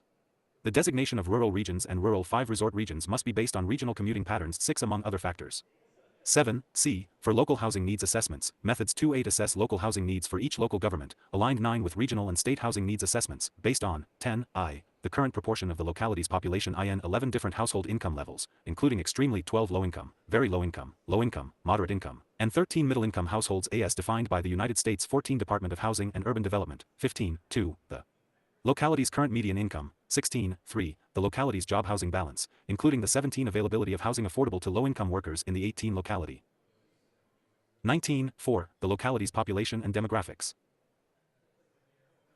20, v, measures of local resources in the locality, 21, 6, vacancy rates in the locality, 22, 7, measures of homelessness and housing instability in 23 the locality, and 24, 8, demographic and population trends forecast by the 25 State Demography Office. 26, 3, a, no later than December 31, 2024, and every 6-27 years thereafter, in accordance with the methodologies for 25, 213. 1. Developing housing needs assessments, the Executive Director of 2. The Department of Local Affairs, with input from the 3 Multi-Agency Advisory Committee, shall produce statewide, for regional, and local housing needs assessments with 20-year 5 planning forecasts. 6, b, each of the assessments must include for the relevant 7 area, based on state demographic data during the 20-year 8 planning period, estimates of 9, I, housing needs in the area sorted by income levels, 10 including extremely low income, very low income, 11 moderate income, and middle income households as defined by 12 the United States Department of Housing and Urban 13 Development, and unit types, including accessible units, 14 supportive housing, for sale. Housing and rental housing, 15, 2, the number of households in the area, 16, 3, the number of jobs in the area by annual salary and 17 wage, 18, 4, the area's population and demographics, and 19, v, the area's existing housing stock. 20, c, municipalities that are required to complete Housing 21 needs plans may use the local and regional housing needs 22 assessments to inform their housing needs plans. 2329-33-105. Housing needs plans, guidance, definition. 24, 1a, no later than December 31, 2024, the Executive Director 25 of the Department of Local Affairs shall issue guidance for 26 creating a housing needs plan. 27, b, the Multi-Agency Advisory Committee shall, as part of 26, 213. 1. The public comment and hearing process established in Section 229-33-109, 2, develop recommendations to provide to the 3 Executive Director of the Department of Local Affairs for concerning guidance for creating a housing needs plan. 5, 2, the guidance for creating a housing needs plan must 6 include guidance specifically for urban municipalities. 7, 3a, no later than December 31, 2026, and every 6-8 years thereafter, in accordance with the guidance for creating a 9a housing needs plan, every urban municipality shall develop, 10 adopt, and submit to the Department of Local Affairs a housing 11 needs plan. The Department of Local Affairs shall post the 12 submitted plans publicly on its website. 13b, before adopting and submitting a housing needs plan, 14 an urban municipality shall publish the most recent draft of ITS 15 housing needs plan and provide notice of a public comment period 16 for the receipt of written comments concerning the plan. The 17 urban municipality may also choose to hold a public hearing on 18 the plan. 19, c, on or before June 30, 2024, and on or before June 30, 20 every 6 years thereafter, an urban municipality with a 21 population of less than 25,000 and an annual 22 median household income of less than $55,023 need not submit a housing needs plan to the Department 24 of Local Affairs. If the municipality instead sends a letter to the 25 Department in a form and manner determined by the Department 26 indicating that the municipality does not intend to submit a 27 housing needs plan. 27, 213. 1, 4, a housing needs plan must include 2a, a narrative description of the stakeholder 3 engagement conducted during the development of the Housing 4 needs plan, 5b, an analysis of how the urban municipality will provide 6 a realistic opportunity for development that will address ITS 7 local housing needs assessment, including the demonstrated 8 housing needs for persons of different ages, family status and 9 size, and income levels, over the next 20 years with and 10 equitable Distribution of housing within the jurisdiction. 11. C. A housing needs implementation plan, which must 12 describe the strategies that the urban municipality will pursue. 13 to meet ITS demonstrated housing needs, including the 14 identification of housing resources, changes to local laws, and 15 other strategies such as those in the menu of affordability. 16 strategies created in section 29-33-106. 17. D. An analysis of additional funding needed to implement. 18. The housing plan. 19. E. I. A description of at least 2 strategies that the 20 urban municipality adopts from the menu of affordable. 21 development and at least 1 strategy from the menu of 22 long-term affordability strategies described in section 2329-33-106. These strategies must both address housing needs and 24 make progress toward meeting demonstrated housing needs for 25 low and moderate income households as defined by the United 26 States Department of Housing and Urban Development and 27 housing types identified in the local housing needs assessment. 28-213. 1 and 2, an implementation plan and the anticipated outcomes. 3 for each of the strategies adopted pursuant to this subsection. 4, E, 5, F. A narrative analysis of any area at elevated risk of 6 residential displacement that the urban municipality has 7 identified and a description of an implementation plan for any 8 strategies from the menu of displacement mitigation measures and 9 described in section 29-33-107 that the urban municipality will 10 use to mitigate identified displacement risks in these areas, and 11, G, in the case of an urban municipality with a 12 transit-oriented area, at least 3 strategies from the list of 13 affordable development strategies in section 29-33-106, 1, and 14 at least 1 strategy from the list of long-term affordability. 15 strategies in section 29-33-106, 2. 16, 5, when updating its master plan, an urban municipality 17 shall include its most recent housing needs plan in its master 18 plan. 19, 6, an urban municipality that adopted a plan to address 20 local housing needs prior to the effective date of this section May 21st, rather than developing and adopting a new housing needs 22 plan pursuant to subsection 3 of this section. Update its 23 existing plan to address additional needs identified in the local 24 housing needs assessment beyond what the municipality's 25 existing plan to address local housing needs includes, and any 26 requirements in section 29-33-105, 4, not already included in the 27 municipalities' existing plan to address local housing needs. 29-213. 1, 7, a county, council of government, or municipality 2 within a region defined in the Regional Housing Needs Assessment 3 shall participate in a regional housing needs planning process. 4, b, the counties, councils of government, or 5 municipalities that participate in a planning process. 6, I, may utilize data and information from a relevant 7 regional housing needs assessment that is no more than 8 years old to inform their participation in the planning process. 9, 2. Are encouraged to incorporate strategic growth 10 objectives as defined in section 29-33-108I in the planning process. 11 and 12, 3, are encouraged to identify strategies that address 13 the housing needs identified in local housing needs assessments 14 through the adoption of interjurisdictional strategies and 15 affordability strategies identified in section 29-33-106. 16, c, if no existing regional plan exists, a group of counties, 17 councils of government, or municipalities may request that the 18 Urban Area Subcommittee created in section 29-33-103, 9, 19 facilitate the creation of a regional planning process. 20, d, a regional housing needs planning process may be LED 21 by a regional entity and must encourage participating counties, 22 councils of government, and municipalities to identify 23 strategies that improve coordination between entities to meet 24 the housing needs identified for those local governments in the 25 regional and local housing needs assessments.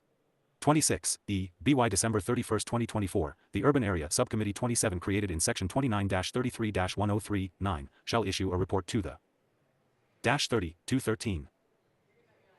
1 Executive Director of the Department of Local Affairs on the 2 status, opportunities, and challenges of regional planning in the 3 urban regions, including the connection between housing, for transportation, and regional equity in regard to communities 5 that house the workforce and those that are urban 6 municipalities. The Urban Area Subcommittee created in section 729-33-103, 9, shall also evaluate and make recommendations on 8 the use of data to create affordability strategies in regional 9 and local housing assessments and regional and local housing 10 plans that follow strategic growth objectives as defined in 11 section 29-33-108. 12, 8a, the Multi-Agency Committee created in section 1329-33-103 shall provide guidance for the completion of a 14 strategic growth and housing mix analysis. 15b, in completing a strategic growth and housing mix 16 analysis, a metropolitan planning organization or a 17 municipality must 18i, comprehensively identify areas that can be developed.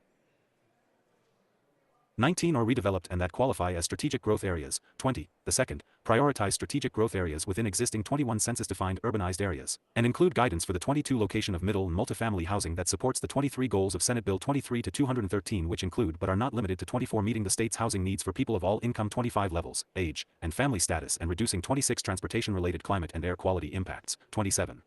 3. Develop scenarios that evaluate the impacts of -31, 213. 1. Prioritizing growth in strategic growth areas in comparison to 2 existing growth patterns. These scenarios must address the 3 fiscal impacts on infrastructure of growth patterns in addition 4 to other performance measures as identified by the 5 Metropolitan Planning Organization. Metropolitan Planning 6 organizations and municipalities may utilize previous scenario 7 analyses in satisfying this subsection. 8b. 3. 8.4. Evaluate the existing zoning and density permitted 9 within strategic growth areas, and 10v. Use a method that allows a municipality to efficiently 11 utilize the information in the strategic growth and housing mix 12 analysis in the development of the strategic growth element of 13 the municipality's master plan, required pursuant to section 1431-23-206. 15. C.I. On or before December 31, 2025, a Metropolitan 16 planning organization with a population of 217,000 or more shall, in consultation with the relevant 18 counties and municipalities, complete a strategic growth and 19 housing mix analysis. 22. On or before December 31, 2025, a municipality with a 21 population of 50,000 or more that is within a 22 Metropolitan Planning Organization with a population of less 23 than 250,000 shall complete a strategic 24 growth and housing mix analysis. 2529-33-106. Menu of urban municipality affordability and 26 accessibility strategies. 1. In order to support affordability and 27 advance meeting the housing needs of low-income. 32, 213. 1. Moderate income and medium-income households, as defined by 2. The United States Department of Housing and Urban 3 Development. The menu of affordability strategies for an urban 4 municipality must include both affordable development 5 strategies and long-term affordability strategies. The 6 affordable development strategies included in the menu of 7 affordability strategies for an urban municipality must include 8 the following. 9a. Implementation of a local inclusionary zoning 10 ordinance in accordance with the requirements of sections 1129-20-104.5 and E.7. 12b. The creation of a program to subsidize or otherwise 13 reduce local development fees for regulated affordable 14 housing development that may include 15i. Building permit fees 16.2. Water and sewer tap fees, and 17.3. Infrastructure costs. 18c. The creation of an expedited development review 19 process for regulated affordable housing developments. 20d. The establishment of a density bonus program that 21 grants increased floor area ratio, density, or height to increase 22 the construction of regulated affordable housing units. 23e. Enabling regulated affordable housing ASA use by 24 right in housing types and areas consistent with the goals of 25 increasing and preserving housing affordability, supply, and 26 housing unit type diversity. 27f. The establishment of a policy or plan to leverage. 33, 213. 1. Municipally owned, sold, or managed land for regulated 2 affordable housing development. 3g. The elimination of local parking requirements for 4 regulated affordable housing. 5h. Prioritizing water supplies for affordable or dense 6 housing types over less efficient housing or other less critical 7 uses through a water policy established by the municipality or 8i in coordination with a utility provider. 9i. The prioritized application of middle housing, key 10 corridor, and transit-oriented area densities in the 11 municipalities' highest income census tracts. 12j. Establishing a policy to align infrastructure 13 strategies with the needs identified in the relevant local 14 housing needs assessment. Policies may include the prioritization 15 of utilities and available and usable water rights, cost 16 exemptions, and discounts. For regulated affordable housing 17 that meets any needs identified in the relevant local housing 18 needs assessment.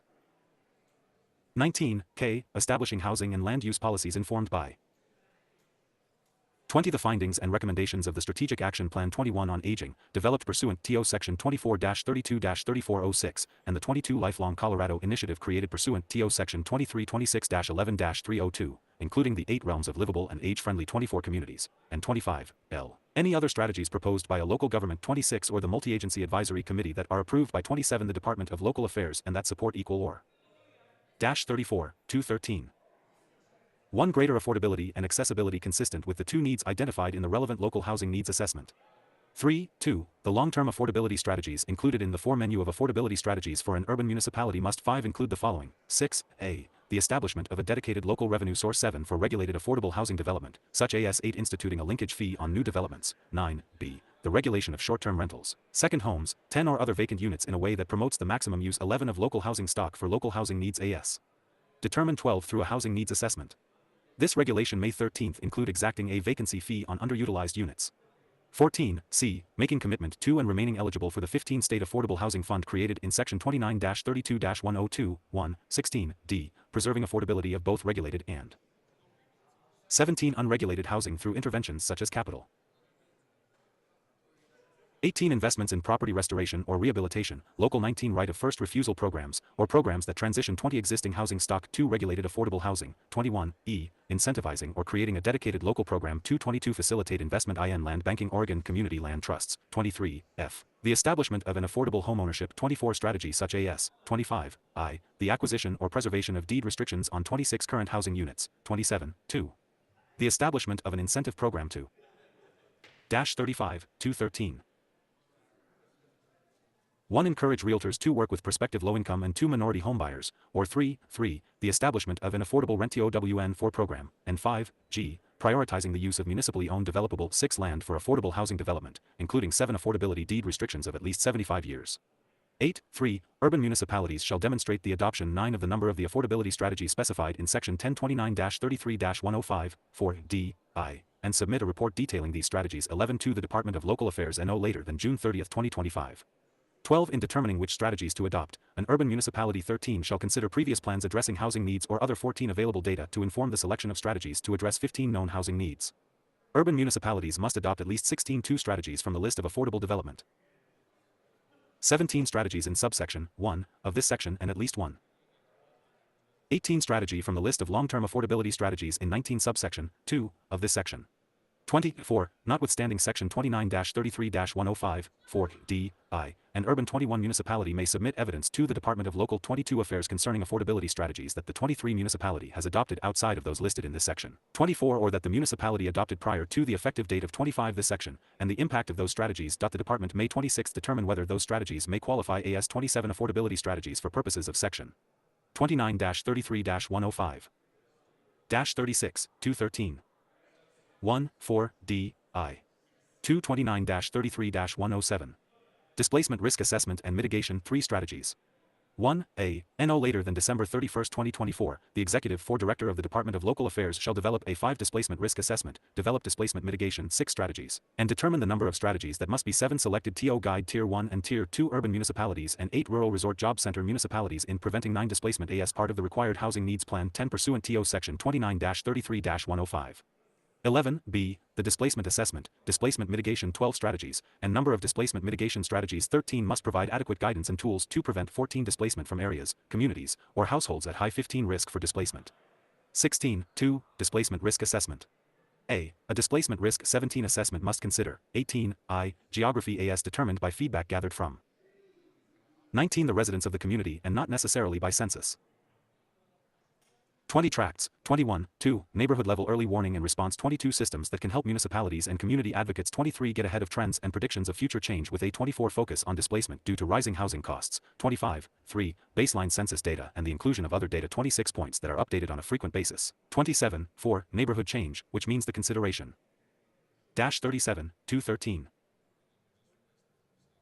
1 of data that captures the full spectrum of both positive and 2 negative economic, racial or ethnic, and structural changes in 3 a geographic area, 4 v neighborhood revitalization, which means change 5 viewed as positive, usually accompanied by new public or private 6 investment, 7, 6 gentrification changes that capture the 8 transformation of areas historically inhabited by marginalized 9 groups, usually racial, ethnic, or class groups, into areas used 10 by the dominant class or racial or ethnic group.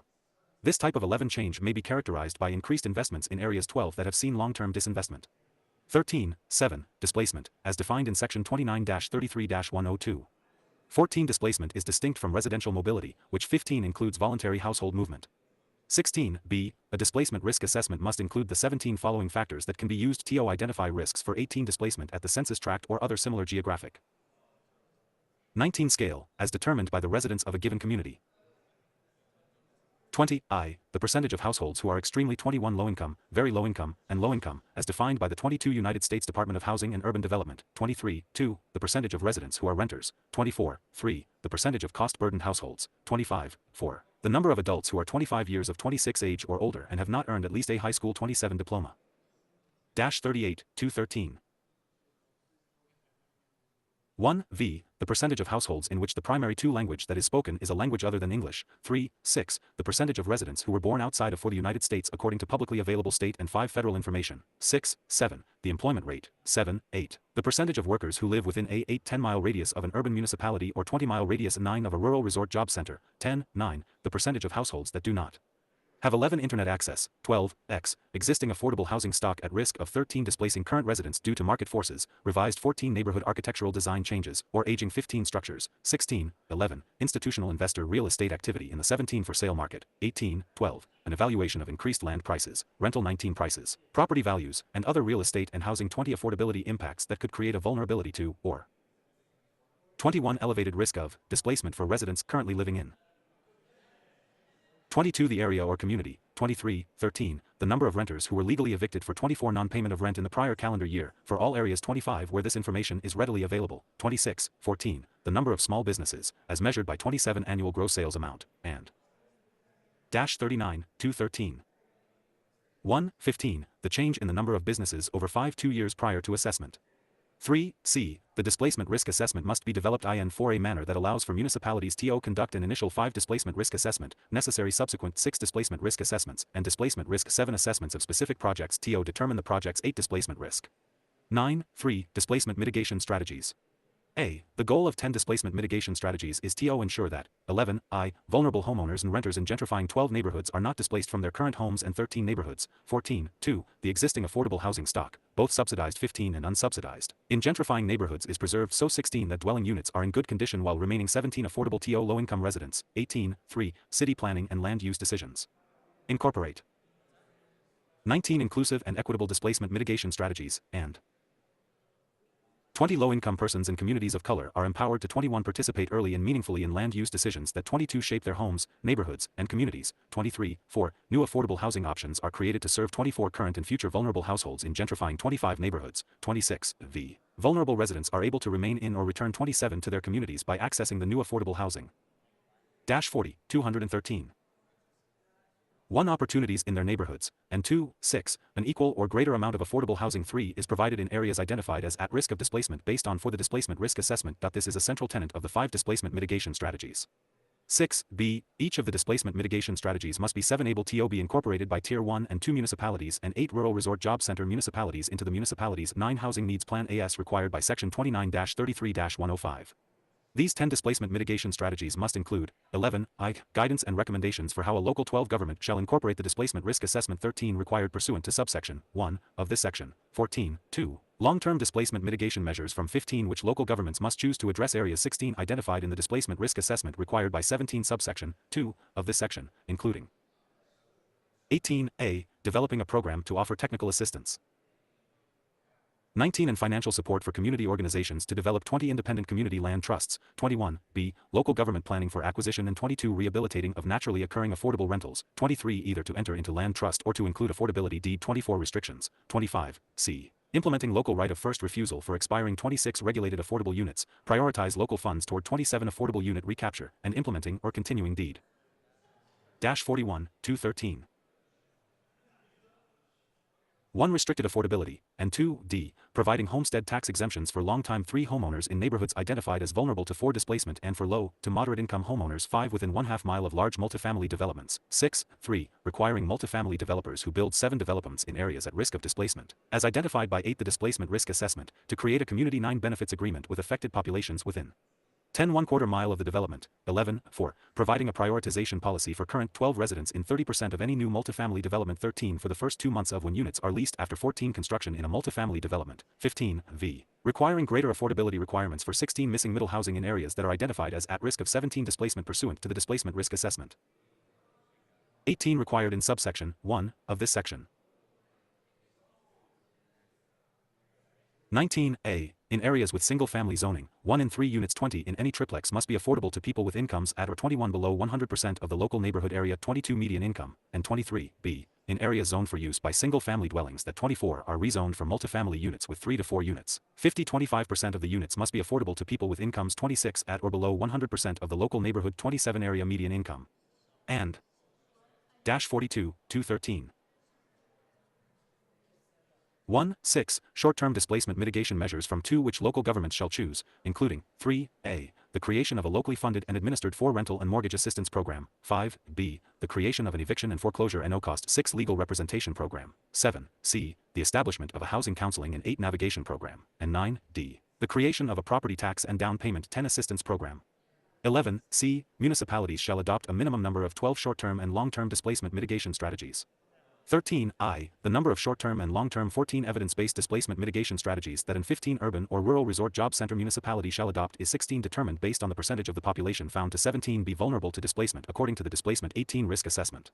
19.2. The strategies a municipality selects must be 20 evidence-based and provide supporting information and a 21 narrative to demonstrate how the strategies will mitigate 22 displacement as identified in the displacement risk assessment. 23d. An urban and rural resort job center municipality 24 shall provide a narrative and evidence for how each 25 displacement mitigation strategy it adopts corresponds to the 26 neighborhood median income of displacement vulnerable areas 27 as determined by the displacement risk assessment. 43, 213. 1. 4. Assessment and strategies.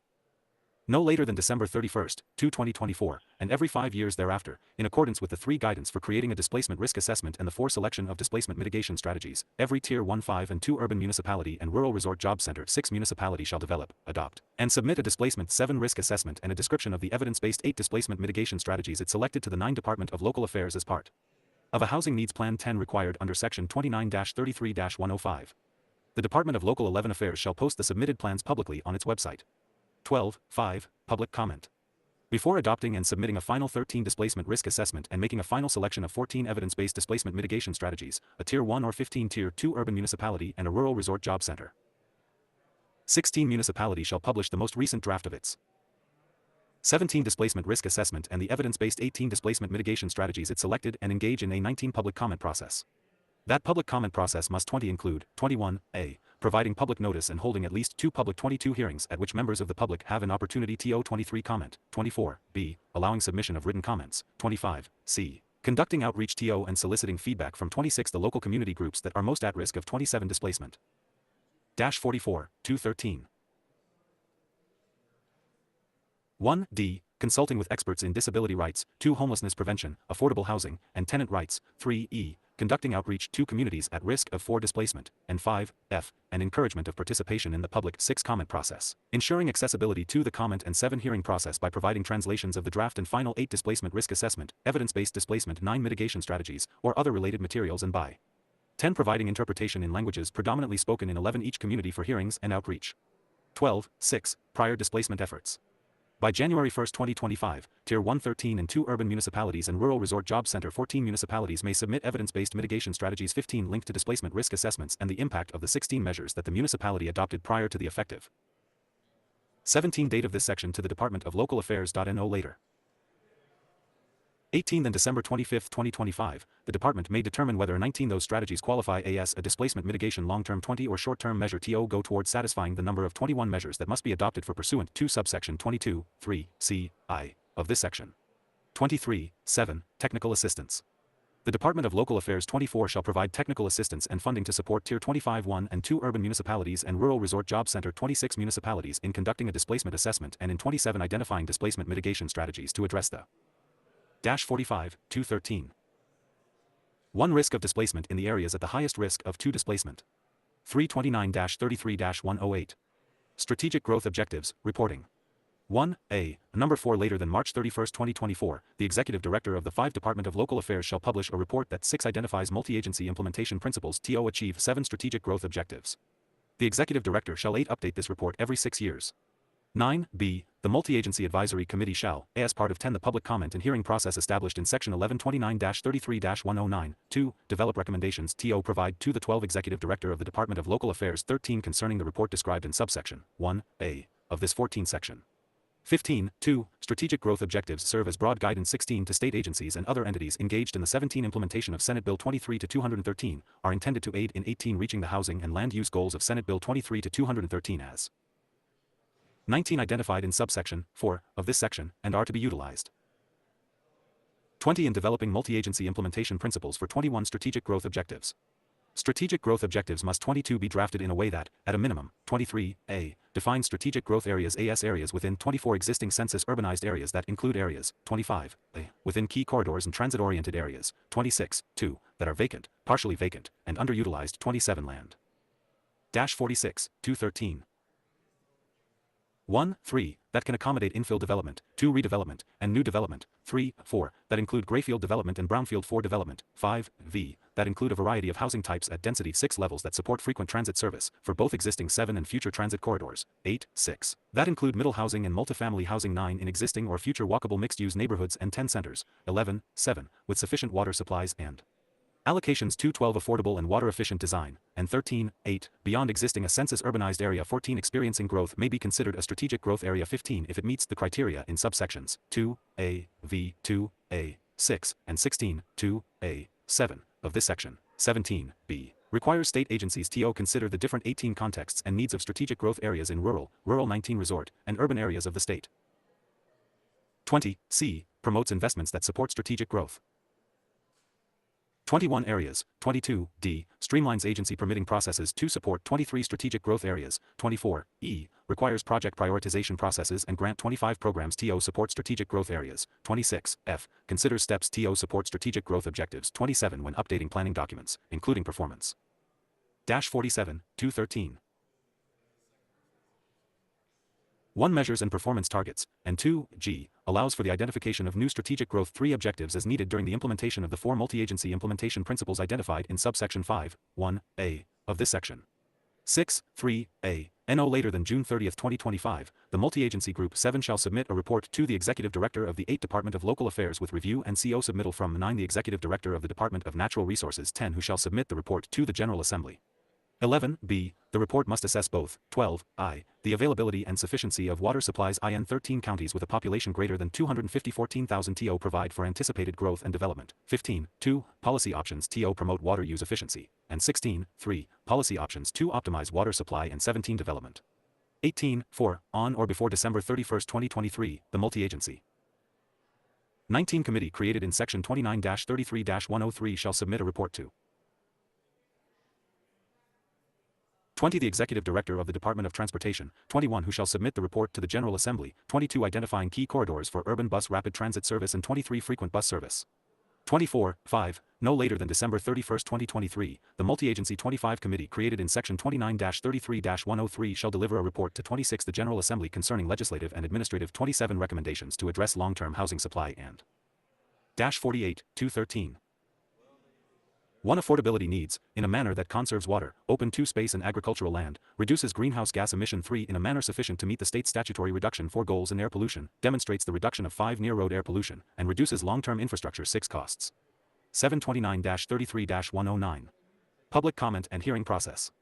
1. IN 8 developing recommendations concerning guidance for the 9 Executive Director of the Department of Local Affairs, the 10 Multi-Agency Advisory Committee created in Section 29-33-103 11, 1. Rural Resort Area Subcommittee created in Section 29-33-103 12, 8. Or the Urban Area Subcommittee created in Section 29-33-103 13, 9, shall conduct a public comment and hearing process about 14a. Developing methodology for the development of 15 statewide, regional, and local housing needs. Assessment 16 pursuant TO Section 29-33-104, 17b, creating a housing needs plan pursuant TO Section 1829-33-105. 19c, developing a menu of affordability strategies that 20 include strategies TO address housing production, 21 preservation, and affordability pursuant TO Section 29-33-106, 22d, developing a menu of displacement mitigation 23 measures for urban municipalities pursuant to Section 29-33-107, 24e. Publishing a report that identifies strategic growth 25 objectives pursuant TO Section 29-33-108, and 26f, developing reporting guidance and templates for 27 rural resort job center municipalities and urban municipalities. 49, 213. 1. Pursuant to Section 29-33-113. 2. TO conduct the public comment and hearing process 3 required by subsection 1 of this section, the Multi-Agency for Advisory Committee created in Section 29-33-103, 1. Rural Resort 5 Area Subcommittee created in Section 29-33-103, 8. Or the Urban 6 Area Subcommittee created in Section 29-33-103, 9, shall 7a. Provide public notice and hold at least 2 public 8 hearings at which members of the public have an opportunity to 9 comment on the subject of the hearing. 10b. Allow The submission of written comments on the 11 subject of the hearing. 12. C. Conduct outreach to and solicit feedback from local 13 governments and regional planning agencies. 14. D. Consult with experts in disability rights, racial equity. 15. In homelessness prevention, affordable housing, fair housing. 16. Planning and zoning, and related fields. And 17. E. Ensure accessibility to the comment and hearing. 18. Process by providing translated materials and interpretation. 19. Services, providing at least one of the hearings in person, and 20. Conducting outreach to encourage participation from 21 underrepresented communities. 2229-33-110. Natural and Agricultural Land Priorities Report.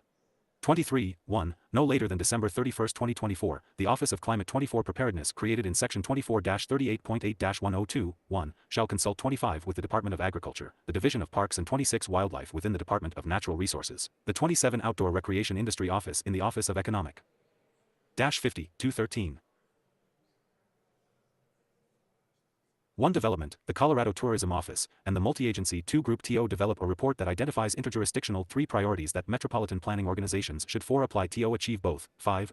Connectivity TO open space, wildlife habitat, and other 6 priority landscapes, and 7. B. Preservation of agricultural land, historic and 8 cultural resources, urban parks and green spaces, exurban open 9 space, recreational resources, wildlife habitats, and ecosystems.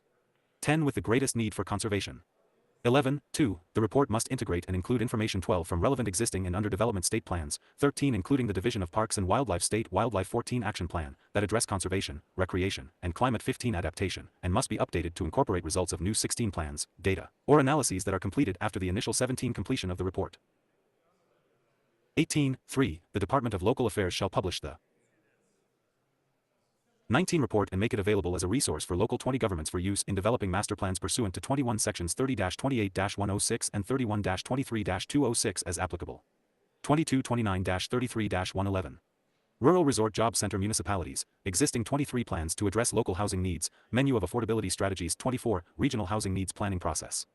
1. Existing plans to 25 address local housing needs. A Rural Resort Job Center 26 municipality that adopts a plan to address local housing needs 27 prior to the effective date of this section may, rather than.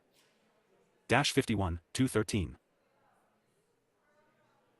1. Developing and adopting a new housing needs plan pursuant to 2 subsection 3b of this section, update ITS existing plan TO3 address additional needs identified in the local housing needs for assessment beyond what the municipality's existing plan TO5 address local housing needs includes, and any requirements IN 6 section 29-33-105, 4. Not already included in the municipality's 7 existing plan TO address local housing needs. 8. 2. Rural Resort Job Center municipality planning goals. In 9. Order to support affordability and advance meeting the housing 10 needs of low and moderate income households, as defined by 11 the United States Department of Housing and Urban 12 Development, the menu of affordability strategies for a rural 13 resort job center municipality must include both affordable 14 development strategies and long-term affordability strategies. 15. The affordable development strategies included in the menu of 16 affordability strategies for a rural resort job center. 17. Municipality must include the following. 18. A strategy defined by the Rural Resort Job Center. 19. Municipality that sets parameters for the construction and 20 permitting of accessory dwelling units with affordability. 21. Protections that meet the Rural Resort Job Center municipalities. 22. Housing affordability needs. 23. B. A strategy defined by the Rural Resort Job Center. 24. Municipality that sets parameters for the construction and 25 permitting of middle housing and multifamily housing that. 26. I is within a walkable distance of transit stops, when 27 possible. 52, 213. 1. 2. Incorporates affordability protections such as deed 2 restrictions and short-term rental restrictions as identified by 3. The Rural Resort Job Center municipality, and 4. 3. Provides housing that meets the Rural Resort Job 5 Center municipalities' demonstrated housing affordability needs 6 and shortages, taking into consideration regional workforce 7 commuting trends. 8. C. Implementing a local inclusionary zoning ordinance IN 9 accordance with the requirements of Section 29-20-104.5 and 10.7, 11, D. The creation of a program TO subsidize or otherwise 12 reduce local development fees for regulated affordable 13 housing development that may include 14. A. Building permit fees, 15. 2. Planning waivers, 16. 3. Water and sewer tap fees, and 17. 4. Other infrastructure costs. 18. E. Creating an expedited development review process for 19 affordable housing developments. 20. F. Establishing a density bonus program that allows 21. Increased floor area ratio, density, or height beyond what is 22 otherwise required by this Article 33 to increase the 23 construction of affordable housing units. 24. G. Enabling affordable housing as a use by right IN 25 housing types and areas beyond what is required by this Article 26-33, such as additional zone districts, higher allowed densities. 27. Or other approaches consistent with the goals of increasing -53-213. 1. Housing affordability, supply, and housing unit type diversity. 2. H. Establishing a policy or plan to leverage 3. Municipally owned land for the development of affordable for housing. 5. I. Establishing a dedicated local revenue source for the 6. Development of affordable housing. 7. J. Regulating short-term rentals or second homes. 8. K. Reducing or eliminating local parking requirements. 9. For affordable housing. 10. L. Making a commitment to and remaining eligible for the 11. Statewide Affordable Housing Fund created in Section 29-32-10212, 1, 13, M, adopting a policy that results in non-construction. 14. Solutions to increase affordable housing, including the 15, I, acquisition of deed restrictions on existing 16 market rate housing units. 17, 2, preservation of existing deed restrictions, or 18, 3. Programs to disincentive the use of homes. 19. Non-primary residences. 20, N, adopting a regional housing needs plan with 21. Multi-jurisdictional commitments to meet identified housing. 22. Targets to increase the supply of affordable housing. 23. O. The prioritized application of middle housing, key 24 corridor, and transit-oriented area densities in the 25 municipalities' highest income census tracts. 26. P. The establishment of policies to align infrastructure. 27. Strategies with the needs identified in the relevant local. 54. 213. 1. Housing needs assessment. These policies may include the 2. Prioritization of utilities and available and usable water rights, 3. Or cost exemptions and discounts, for regulated affordable for housing that meets needs identified in the relevant local. 5. Housing needs assessment. 6. Q. Adopting a strategy proposed by either a local 7 government or the multi-agency advisory committee, and that 8 is approved by the Department of Local Affairs, that supports 9. Equal or greater housing affordability consistent with the 10 needs identified in the relevant local housing needs assessment. 11 and 12 are adopting a policy or regulatory tool that incentivizes 13 the promotion of affordable housing development as identified. 14 in section 24-32-130. 3. 15. 3. The long-term affordability strategies included in the 16 menu of affordability strategies for a rural resort job center. 17. Municipality must include the following. 18. A. The establishment of a dedicated local revenue source. 19. For regulated affordable housing development, such as 20. Instituting a linkage fee on new developments. 21. B. The regulation of short-term rentals, second homes, 22 or other vacant units in a way that promotes the maximum use. 23. Of local housing stock for local housing needs as determined. 24. Through a housing needs assessment. This regulation may 25th include exacting a vacancy fee on underutilized units. 26. C. Making commitment to and remaining eligible for the 27 State Affordable Housing Fund created in Section 29-32-102, 1. 55, 213. 1. D. The establishment of an affordable homeownership 2 strategy such as 3. I. The acquisition of preservation of deed restrictions on 4 current housing units. 5. 2. The establishment of an incentive program 2. 6. Encourage realtors to work with prospective low-income and 7 minority homebuyers. Or 8. 3. The establishment of an affordable rent TOWN 9 program. 10. E. Prioritizing the use of municipally owned developable 11 land for affordable housing development, including 12. Affordability deed restrictions of at least 75 years. 13. F. Incentivizing or creating a dedicated local program. 2. 14. Facilitate investment in land banking Oregon community land trusts. 15 and 16. G. Preserving affordability of both regulated and 17 unregulated housing through interventions such as capital. 18. Investments in property restoration or rehabilitation. Local 19. Right of first refusal programs or programs that transition 20 existing housing stock to regulated affordable housing. 21. 4. A. Rural Resort Job Center municipalities may adopt a 22 least 5 of the affordability strategies listed in subsection 2, 23 of this section and must submit a report detailing these 24 strategies to the Department of Local Affairs no later than December 25, 31st, 2026.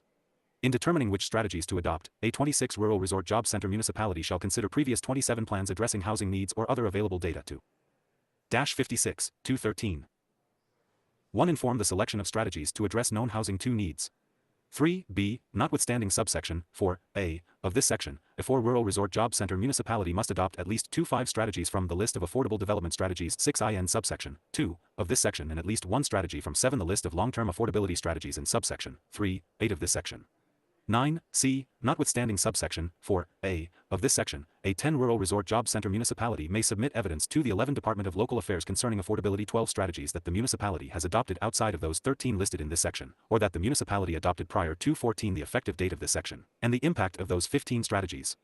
The department may determine whether those 16 strategies qualify as affordability strategies for purposes of 17 subsection 4. A. Of this section. 18. 5. Regional Housing Needs Planning Process. A county. 19 or municipality within a region defined in the Regional Housing 20 Needs Assessment may participate in a Regional Housing Needs 21 planning process.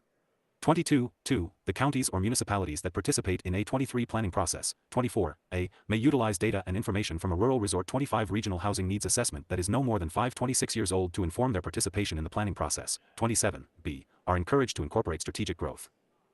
57. 213. 1. Objectives as defined in Section 29-33-108 in the planning process. 2 and 3, C, are encouraged to identify strategies that address for the housing needs identified in local housing needs assessments. 5. Through the adoption of interjurisdictional strategies, and 6. Affordability strategies from the menu in subsection 2 of this 7 section. 8. 3. If no existing regional plan exists, a group of counties and 9 or municipalities may request that the Rural Resort Area 10 subcommittee created in Section 29-33-103, 8, facilitate the 11 creation of a regional planning process. 12. 4. A regional housing needs planning process may be led 13 by a regional entity and must encourage participating counties 14 and municipalities to identify strategies that improve 15 coordination between entities to meet the housing needs 16 identified for those local governments in the regional and 17 local housing needs assessments. 18. V. By December 31, 2024, the Rural Resort Area 19 subcommittee created in Section 29-33-103, 8, shall issue a report.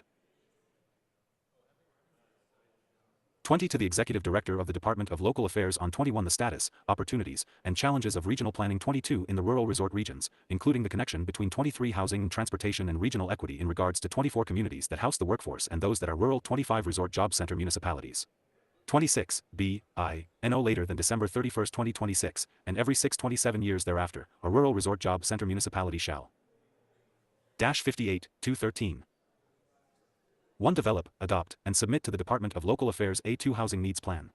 The Housing Needs Plan must include the 3 following. 4. A narrative description of the stakeholder 5 engagement conducted during the development of the Housing 6 Needs Plan. 7. B. An analysis of how the Rural Resort Job Center 8 municipality will address local housing needs as identified from 9. A regional housing assessment, and the local housing needs 10 assessment, including demonstrated housing needs for persons 11 of different income levels, over the next 20 years within.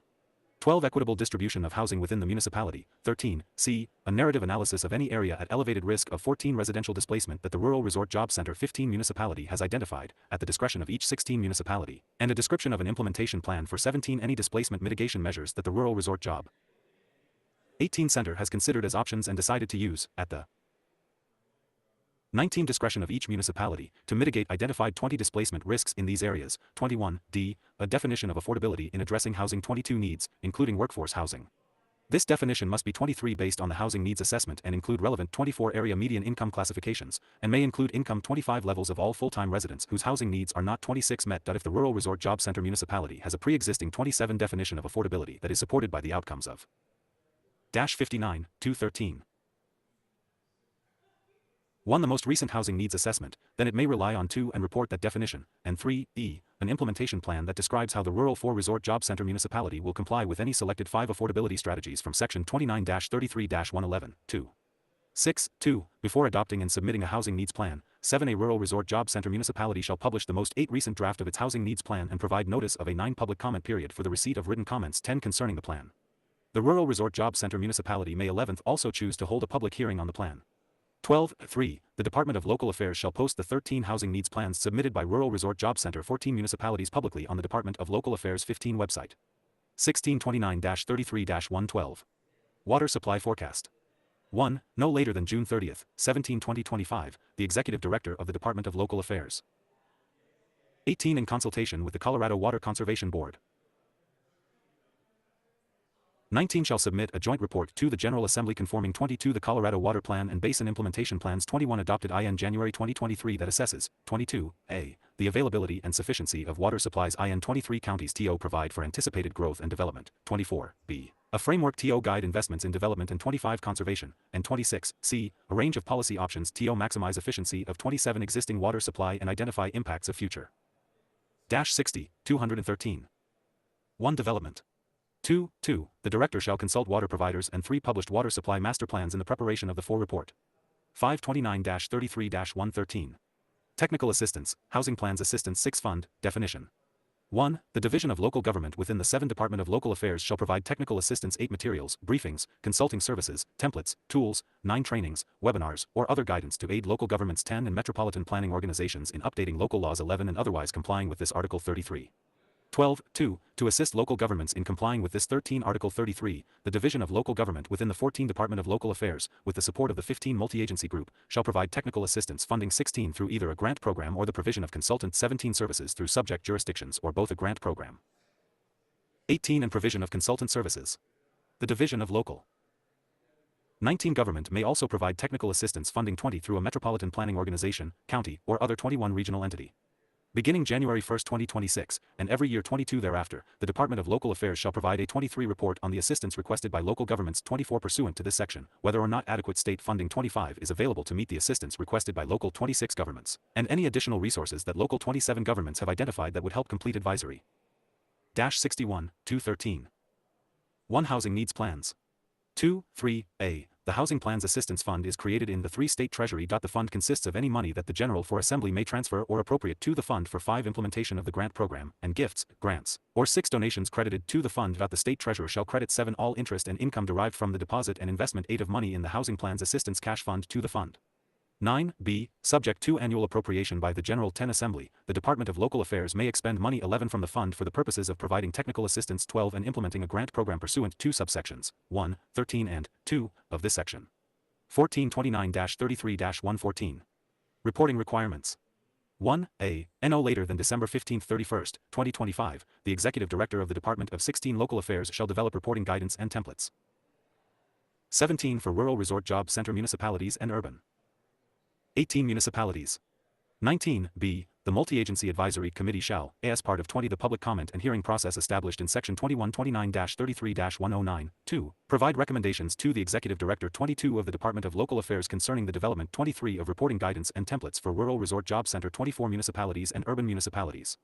25. 2. At a minimum, rural resort job center municipalities 26 and urban municipalities shall report, no later than December 27, 31, 2026, and no later than December 31st of each year thereafter. 62.213. 1. In a form and manner determined by the Department of Local 2 Affairs, the following housing data for the previous calendar 3-year to the Department of Local Affairs. 4a. The number of permits issued by each of the categories 5 within the housing needs assessment of a municipality or rural 6 resort job center, including, but not limited to, by income, by 7 home ownership versus rental, by regulated affordable housing, 8 and by number of bedrooms. 9b. The number of permits that the municipality issued for 10 new housing units categorized by the number of units in each 11 structure type and income level. 12c. The number of new housing units categorized by the 13 number of units in each structure type in the municipality on 14 which construction has begun. 15d. Timeframes to complete residential permit reviews by 16 housing type. 17e. Workforce assigned TO development review by position 18 type. 19f. The implementation status of the strategies identified. 20. In the municipality's housing needs plan. 21g. The number of dwelling unit permits for 22 transit-oriented communities. 23h. Zoning information that may include geospatial data. 24. Specifying zoning districts, allowed uses and densities, and 25 other data in a standard format. And 26i. The number of intergovernmental agreements that the 27 municipality has entered into TO address ITS local and regional. 63.213. 1. Housing needs assessments and a description of these 2 agreements. 3. Upon receiving the reports from the rural resort job for center municipalities and urban municipalities pursuant to 5 subsection 2 of this section, the Department of Local Affairs 6 shall publish an analysis on a publicly available dashboard 7 that includes all of the information in the reports. 829-33-115. Compliance. No later than June 30, 2027, the 9 Department of Local Affairs shall conduct a compliance review 10 and approve housing needs plans or provide feedback to rural 11 resort job center municipalities and urban municipalities. American Samoa 12 and needed. The submission of a compliant housing needs plan must be 13 considered in the development of strategic growth objectives. 1429-33-116. Statewide Summit. 1. No later than April 15, 2024, the Executive Director of the Department of Local Affairs, 16 along with a membership association of municipalities, a 17 Membership Association of Counties, and a membership. 18 Association of Special Districts, shall hold both a statewide 19 summit and at least 6 regional meetings throughout the state. 22 Participants at the summit and regional meetings. 21 shall, 22a, discuss the issues of land use, housing availability, and 23 affordability, water availability, and transportation, and 24b, develop regional and statewide solutions for 25 addressing the issues discussed at the summit and regional 26 meetings pursuant to subsection 2a of this section. 27. No later than September 15, 2024, the Executive. 64.213. One director of the Department of Local Affairs shall report on the 2 results of the summit and regional meetings to the Senate Local 3 Government and Housing Committee in the House of 4 Representatives Transportation, Housing, and Local Government 5 Committee, or their successor committees. 6. 4. At least 4 of the regional meetings must be held 7 outside of the Denver Regional Council of Governments area. 8. 5. The summit and regional meetings must include 9 representatives from 10. A. Local governments, 11. B. Chambers of Commerce, 12. C. Affordable housing groups, 13. D. Infrastructure and service providers, 14. E. Water providers, 15. F. The agricultural sector, 16. G. Home builders, 17. H. Environmental groups, 18. I. Economic development professionals, 19. J. Transportation experts, 20. K. Tribal governments, and 21. L. Other stakeholders as necessary to provide diverse 22. Perspectives on the issues discussed at the summit and regional. 23 meetings pursuant to subsection 2A of this section. 2429-33-117. Legislative Oversight Committee concerning 25 affordable housing and homelessness, creation, duties. 1. Creation. 26. A. There is created a Legislative Oversight Committee 27 concerning affordable housing and homelessness, which is -65, 213. 1. Referred to in this section as the committee. 2b. The committee consists of 6 members as follows. 3i. The President of the Senate shall appoint 2 senators for to serve on the committee, and the Minority Leader of the Senate 5 shall appoint 1 senator to serve on the committee. And 6.2. The Speaker of the House of Representatives shall 7 appoint 3 representatives to serve on the committee. Number 8. More than 2 of whom are members of the same political party. 9c. As soon as practicable after the convening date of the 10-second regular session of the 74th General Assembly. 11. But no later than the end of the legislative session, the Speaker, 12. The President, and the Minority Leader of the Senate shall each 13 appoint members to the committee pursuant to subsection 1b, 14 of this section. Thereafter, the terms of members appointed are 15 reappointed by the Speaker, the President, and the Minority. 16. Leader of the Senate expire on the convening date of the first 17 regular session of the next General Assembly, and all 18 subsequent appointments and reappointments by the Speaker, the 19 President, and the Minority Leader of the Senate must be made as 20 soon as practicable after the convening date, but no later than 21 the end of the legislative session. 22d. The person making the original appointment or 23 reappointment shall fill any vacancy by appointment for the 24 remainder of an unexpired term. Members appointed or 25 reappointed serve at the pleasure of the appointing authority 26 and continue in office until the member's successor is appointed. 27e. The President of the Senate shall select the first chair. 66, 213. 1 of the committee, and the Speaker of the House of 2 Representatives shall select the first vice chair. The chair and 3 vice chairs shall alternate annually thereafter between the 2 houses. 5f. The chair and vice chair of the committee may 6th establish organizational and procedural rules as are necessary. 7 for the operation of the committee and, in collaboration with 8 the task force concerning affordable housing and homelessness. 9 created in section 29-33-117, guidelines and expectations for 10 ongoing collaboration with the task force. 11. G.I. Members of the committee may receive payment of 12 PRDM and reimbursement for actual and necessary expenses. 13. Authorized pursuant to section 2-2-307. 14. 2. The Director of Research of the Legislative Council. 15. And the Director of the Office of Legislative Legal Services shall 16 supply staff assistance to the committee as they deem. 17. Appropriate, within existing appropriations. 18. 2. Duties. A.I. The committee shall meet at least 3. 19 but no more than 6 times each year and at such other times as 20 it deems necessary. All meetings of the committee are open to 21 the public and must be recorded. 22. 2. Each committee member shall annually either attend 23 or call into at least 1 regular task force concerning 24 affordable housing and homelessness meeting. Committee 25 members are encouraged to attend separate meetings and inform 26 the rest of the committee about the current work of the task 27 force. 67, 213. 1b. The committee is responsible for the oversight of the 2 task force concerning affordable housing and homelessness. 3 created in section 29-33-117 and shall submit annual reports for pursuant to subsection 2c of this section to the General 5 Assembly regarding the task force's findings and 6 recommendations. In addition, the committee may recommend 7 legislative changes that are treated as bills recommended by 8 an interim legislative committee for purposes of any 9 introduction deadlines or bill limitations imposed by the joint 10 rules of the General Assembly. 11. C.I. On or before January 15th of each year, the Committee 12 is required to submit a report to the General Assembly and make 13 such report publicly available on ITS website. However, during 14 any interim in which the General Assembly has suspended interim 15 committee activities, the committee is not required to submit 16 such a report. The annual report must briefly summarize the 17 study issues, recommendations considered, and any actions 18 taken by the committee and the task force during the previous 19 year. 22. The report must comply with the provisions of section 2124-1-117, 9. Notwithstanding section 24-1-117, 11, a, I, the 22 requirement in this section TO report to the General Assembly 23 continues indefinitely. 24D. As necessary, the committee may request public 25 testimony and reports from state agencies. 26.3. This section is repealed, effective September 1, 2027. 27. Before the repeal, this section is scheduled for review, along. 68.213. 1 with Section 29-33-117, in accordance with Section 24-34-104. 229-33-118. Task Force Concerning Affordable Housing and 3 Homelessness, Creation, Membership, Duties. 1. Creation. Therefore is created a task force concerning affordable housing and 5 homelessness, which is referred to in this section as the Task 6 Force. The task force consists of 25 members appointed 7 as provided in subsection 2 of this section and any staff support 8 as provided for in Section 29-33-116. 9. 2. Membership, terms. A. The following 9 members 10 must be appointed on or before August 1, 2024. 11. I. The Executive Director of the Department of Local 12 Affairs shall appoint 1 member to represent the Division of 13 Housing. 14. 2. The Executive Director of the Department of Local 15 Affairs shall appoint 1 member to represent the Division of 16 Housing's Office of Homelessness Initiatives. 17. 3. The Executive Director of the Colorado Housing and 18 Finance Authority shall appoint 1 member to represent the 19 Authority. 24. The Executive Director of the Department of Health 21 Care Policy and Financing shall appoint 1 member to represent 22 the Department. 23. V. The Commissioner of the Behavioral Health 24 Administration shall appoint 1 member representing the 25 Behavioral Health Administration. 26. 6. The Executive Director of the Department of 27 Corrections shall appoint 1 member to represent the 69-213.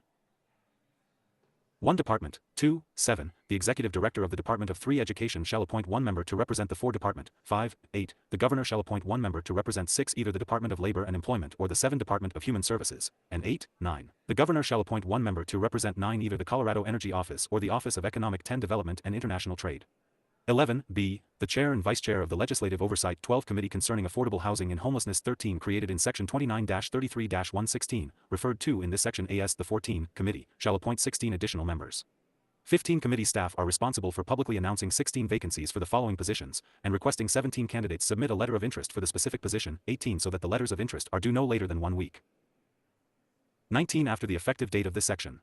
The Legislative 20 Oversight Committee, by majority vote, shall approve the 21 appointments for these positions. The task force members TOB 22 appointed pursuant to this subsection 2b include 23 I 1 member who represents a homeless services 24 provider in an urban area, 25 2 1 member who represents a homeless services 26 provider in a rural or rural resort area, 27 3 1 member who represents a for-profit developer of 70 213. 1 Affordable rental housing. 2, 4, 1 member who represents a not-for-profit 3 developer of affordable rental housing. 4, V, 1 member who represents a for-profit developer of 5 affordable for-sale housing. 6, 1 member who represents a not-for-profit 7 developer of affordable for-sale housing. 8, 7, 1 member who represents a provider of supportive 9 housing or supportive services. 10, 8, 1 member who represents an operator of 11 multifamily affordable housing. 12. 9. 1 member from a local government in an urban 13 area. 14. X. 1 member from a local government in a rural area. 15. 11. 1 member from a local government in a rural 16 resort area. 17. 12. 1 member who represents an affordable housing 18 advocacy organization. 19. 13. 1 member who represents either a homelessness 20 advocacy organization or an anti-poverty advocacy 21 organization. 22. 14. 1 member with lived experience of homelessness. 23 who is living in permanent supportive housing at the time of their 24 appointment. 25, 15, 1 member who, at the time of their appointment, is 26 living in affordable rental housing that is restricted to 27% or less of area median income, and 71, 213. 1, 16, 1 member who, at the time of their appointment, 2 is living in affordable rental housing that is restricted to 320% or less of area median income. 4, C. Beginning on the effective date of this section, 5 members appointed to the task force pursuant to subsection 6, 2b, of this section shall serve no more than 3 consecutive 7 2-year terms, with the appointing authority's approval for 8 each specific term. With the appointing authority's approval, a 9 member of the task force who is serving on the task force as of 10 the effective date of this section is considered to be beginning 11 the member's first 2-year term. 12 D. I. A vacancy occurring in a position that is appointed 13 pursuant to subsection 2a. Of this section must be filled as 14 soon as possible by the initial appointing official. In addition, the 15 initial appointing official may remove and replace any 16 appointment the official made to the task force made pursuant 17 TO subsection 2a of this section. 18 2. A vacancy occurring in a position filled by the chair 19 and vice chair of the committee pursuant TO subsection 2b of 20 this section must be filled as soon as possible by the chair and 21 vice chair of the committee in accordance with the limitations 22 specified in subsection 2b of this section. In addition, the Chair 23 and Vice Chair of the committee may remove and replace any 24 appointment to the task force made pursuant to subsection 2b 25 of this section. 26. E. In making appointments to the task force, the 27 appointing authorities shall ensure that the membership of the 72-213 1 task force includes persons who have experience with or 2 interest in the study areas of the task force as set forth in 3 subsection 3 of this section, persons who reflect the ethnic, cultural, and gender diversity of the state, persons 5 representing of all areas of the state, and, to the extent 6 practicable, persons with disabilities. 7. F. I. All task force members are expected to seek input 8 from the various networks or organizational structures of the 9 body they represent, if any. Every appointing officer is 10 encouraged to nominate a representative who can participate in 11 making task force subject matter expert recommendations, yet 12 still appropriately represent the relevant state agency. 13. 2. In order to advance the work of the task force, Task 14 force members are encouraged to participate in decision-making. 15. With the understanding that individual votes on Task Force 16 issues are based on subject matter expertise and do not commit 17 representative agencies or organizations to any position or 18 action. Task force members shall adhere to any agreed upon 19 procedural rules and guidelines. 20. G. Members of the task force serve without 21 compensation. However, members of the task force appointed 22 pursuant to subsection 2b of this section may receive 23 reimbursement for actual and necessary expenses associated 24 with their duties on the task force. 25. 3. Issues for study. A. The task force shall track the 26 implementation of, impacts of, and state expenditures 27 concerning this Article 33 and legislation related to the final. 73-213. 1 Report of the Affordable Housing Transformational Task Force 2 from February 2020, and Proposition 123 as approved by 3 Colorado voters during the 2022 general election. 4b. The task force shall evaluate, review, and make 5 recommendations on affordable housing and homelessness 6 policies. 7c. In evaluating the issues set forth in subsection 3b 8 of this section, the task force shall specifically consider the 9 following related issues, including 10. Statewide housing needs and gaps as identified by the 11 state, regional, and housing needs assessment required in 12 section 29-33-104, including any local, regional, or state plans 13 derived from these assessments. 14. 2. Best practices for and barriers to affordable housing 15 production and preservation, including development, and 16 long-term affordability strategies and displacement mitigation 17 measures as described in sections 29-33-106 and 29-33-107. 18. 3. Best practices for stabilizing currently housed 19 individuals at risk of entering homelessness. 24. Statewide homelessness analysis as conducted by a 21 contractor selected by the Office of Homeless Initiatives within 22 the Department of Local Affairs. 23. V. Best practices for resolving and preventing 24 homelessness. 25. 6. The administration by the Division of Housing within 26 the Department of Local Affairs and the Colorado Housing and 27 Finance Authority of state and federal funds related to 74-213. 1. Housing. 2. 7. The impact of housing and homelessness on state 3 agencies, and 4. 8. The impact and progress of any land use reforms, 5 including those in this section, on housing availability, and 6 affordability including review and response to any 7 recommendations, analyses, assessments, and plans that are 8 released by the multi-agency committee created in section 929-33-103 and used to implement long-term and development 10 affordability strategies and displacement mitigation measures. 11. D. The requirements set forth in this subsection 3 do not 12 prohibit the task force, at any time during ITS existence, from 13 requesting permission from the committee to study, present 14 findings, and make recommendations on any issue related to the 15 scope of the task force and oversight committee. 16. E. As necessary, the task force may request testimony 17 and reports from state agencies and the multi-agency 18 committees created in section 29-33-103, as approved by the 19 committee. 24. Additional duties of the task force. The task force shall 21 annually deliver policy and legislative recommendations to the 22 committee pursuant to this section. In addition, the task force 23 shall, 24, a, on or before August 1st of each year, select a chair and 25 vice chair from among ITS members. 26, b, meet at least 6 times each year, or more often as 27 directed by the chair of the committee, and such meetings must 75-213. 1. Be both open to the public and recorded. 2. C. Establish organizational and procedural rules for the 3 operation of the task force and for collaboration with the 4 committee. 5. D. Designate specific task force members responsible for 6. Collaborating with and obtaining input from other groups, task 7 forces, or statewide initiatives that complement or relate to 8. The task force's identified areas of study. 9. E. Create no more than 3 subcommittees as needed. 10. Carry out the duties of the task force. The subcommittees may 11th consist, in part, of persons who are not members of the task 12 force. Such persons may vote on issues before the subcommittee 13 but are not entitled to a vote at task force meetings. 14F. Study the implementation of committee legislation 15 passed by the General Assembly. 16G. Upon request by a committee member, provide 17 evidence-based feedback on the potential benefits or 18 consequences of a legislative or other policy proposal not 19 directly affiliated with or generated by the task force. The 20 feedback must be delivered within 2 weeks to the entire 21 committee and remain as concise as possible while capturing any 22 available evidence. If the task force cannot identify evidence to 23 effectively inform a response, the feedback will indicate a lack 24 of evidence and report on any actions taken. 25, on or before August 1st of each year, prepare and 26 submit to the committee a report that, at a minimum, includes 27, issues studied by the task force, as well as findings. 76, 213.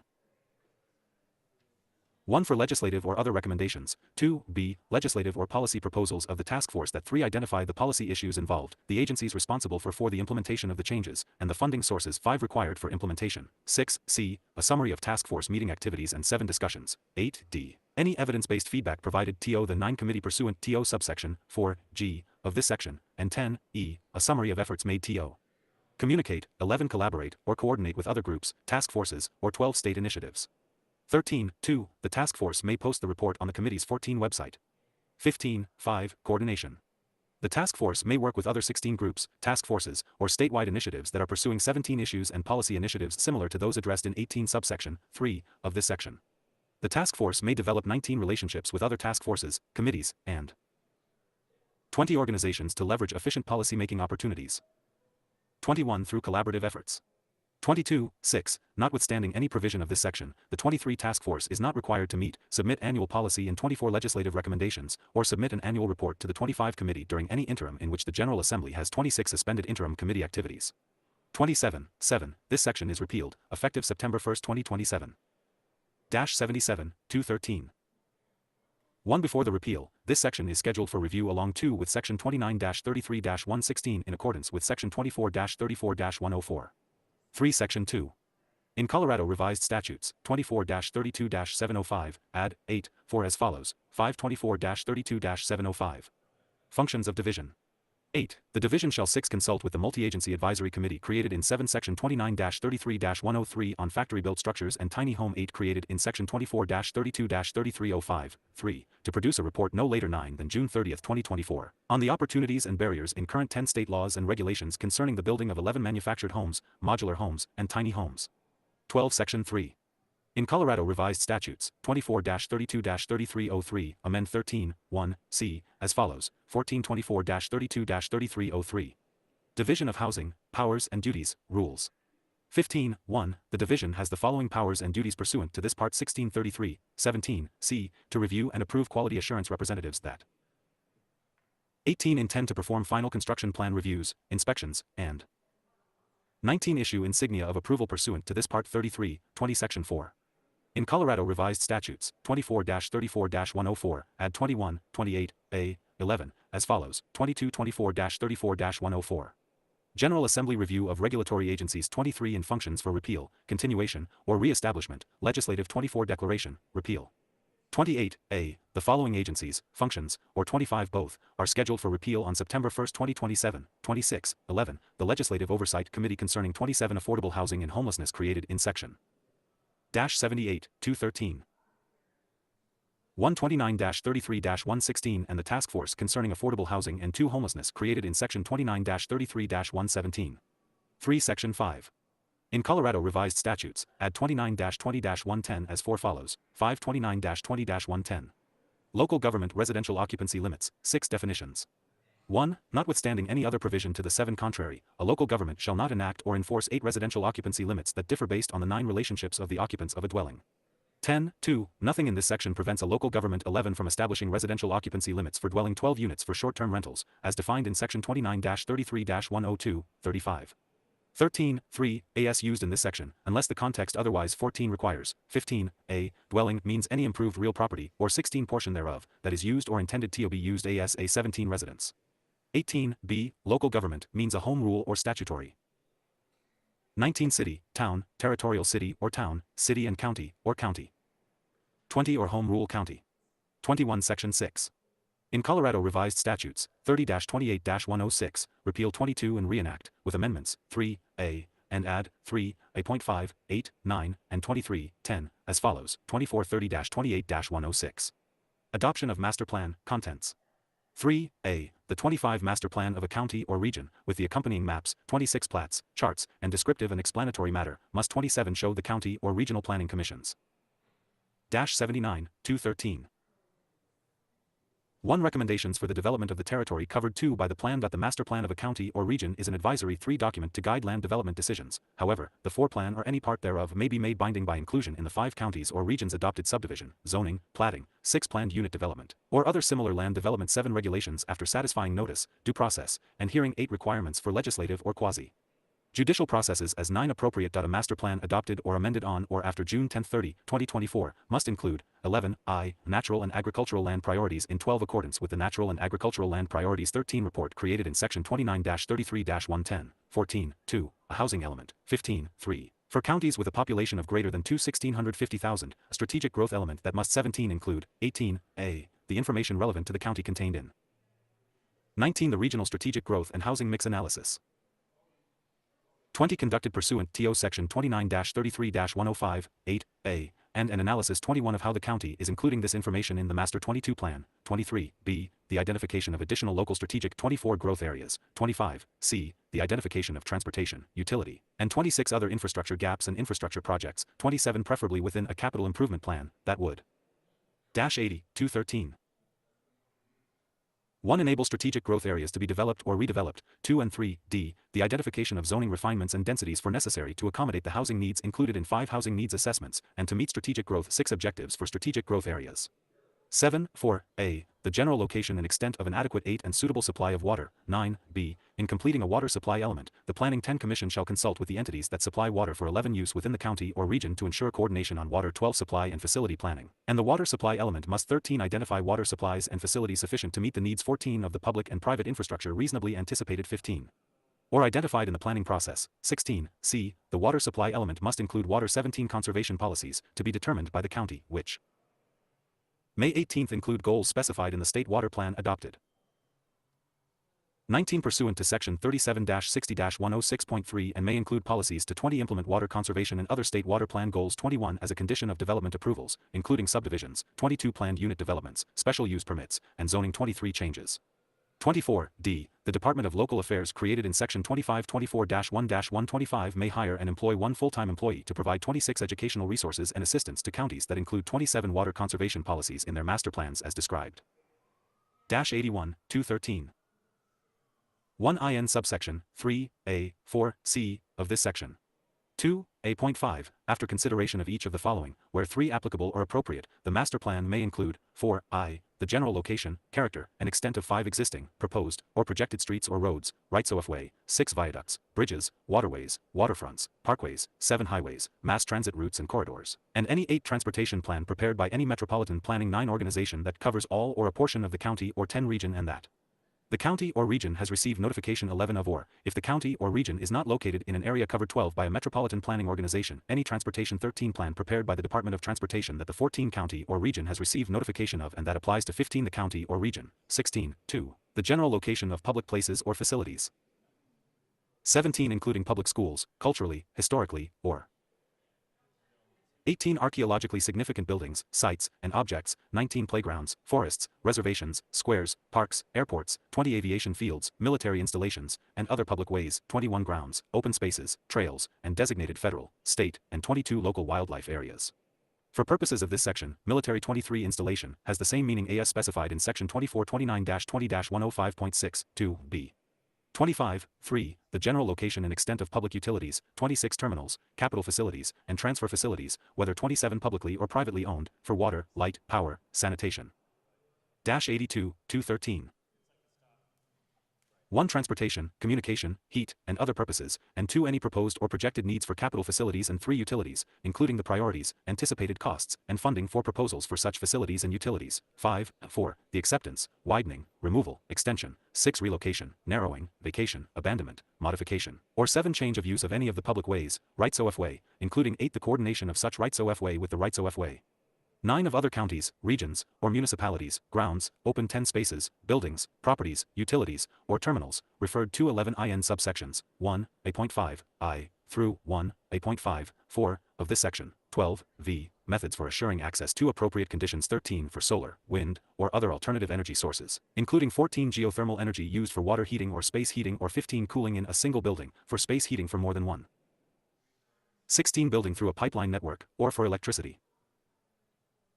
17 generation. 18, 6, the general character, location, and extent of 19 community centers, town sites, housing developments, whether 20 public or private, the existing, proposed, or projected location. 21 of residential neighborhoods and sufficient land for future. 22 housing development for the existing and projected economic. 23 and other needs of all current and anticipated residents of the 24 county or region, and urban conservation or redevelopment. 25 areas. If a county or region has entered into a regional planning 26 agreement, such agreement may be incorporated by reference 27 into the master plan.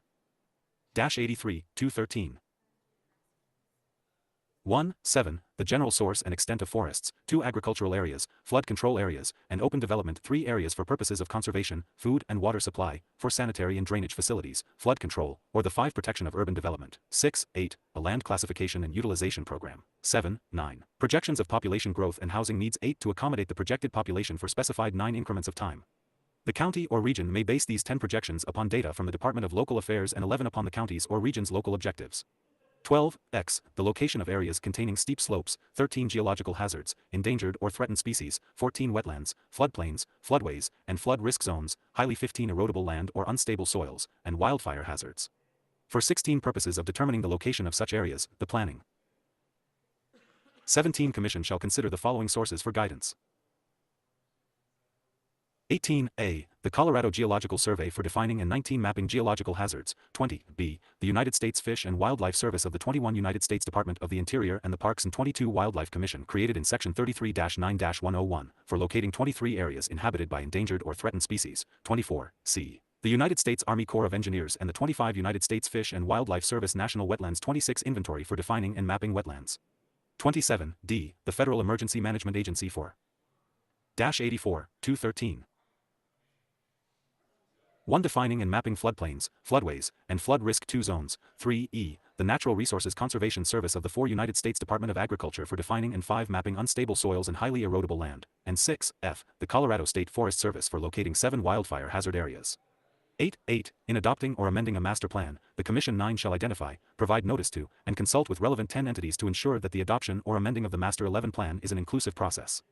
12.9. No more than 30 days after adopting or amending 13 the master plan, the Commission shall submit the master plan to 14 the Division of Local Government in the Department of Local 15 Affairs.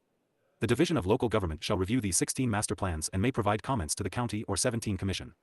18.10. Not less than 60 days prior to adopting or 19 amending the master plan, a county or regional planning. 20 Commission shall submit the master plan to the Division of Local 21 Government in the Department of Local Affairs. The Division of 22 Local Government shall review these master plans and May 23 provide comments to the County or Commission. The Division 24 shall provide comments in writing describing the extent to 25 which the master plan meets or does not meet the requirements 26 of this section. The Department of Local Affairs may hire and 27 employ 1 full-time employee to provide educational resources. 85, 213. 1. An assistance to ensure compliance with the requirements of 2 this section. 3. Section 7. In Colorado Revised Statutes, 31-15-713, add 4, 1d, as follows, 531-15-713. Power to sell public works, real property. 1. The 6th governing body of each municipality has the power, 7d, notwithstanding subsections, 1a, and 1b, of this 8th section, to sell and dispose of, by ordinance, any public building 9 or real property owned by a municipality that is held for 10 government purposes other than park purposes. If the sale and 11 disposition of the public building or real property is for the 12th purpose of providing property to be used for the development of 13 affordable housing, as the term is defined in section 29-33-102, 3. 14. The governing body shall determine the terms and conditions of 15. The sale and disposition at a regular or special meeting, and 16. Shall make these terms and conditions publicly available. 17. Section 8.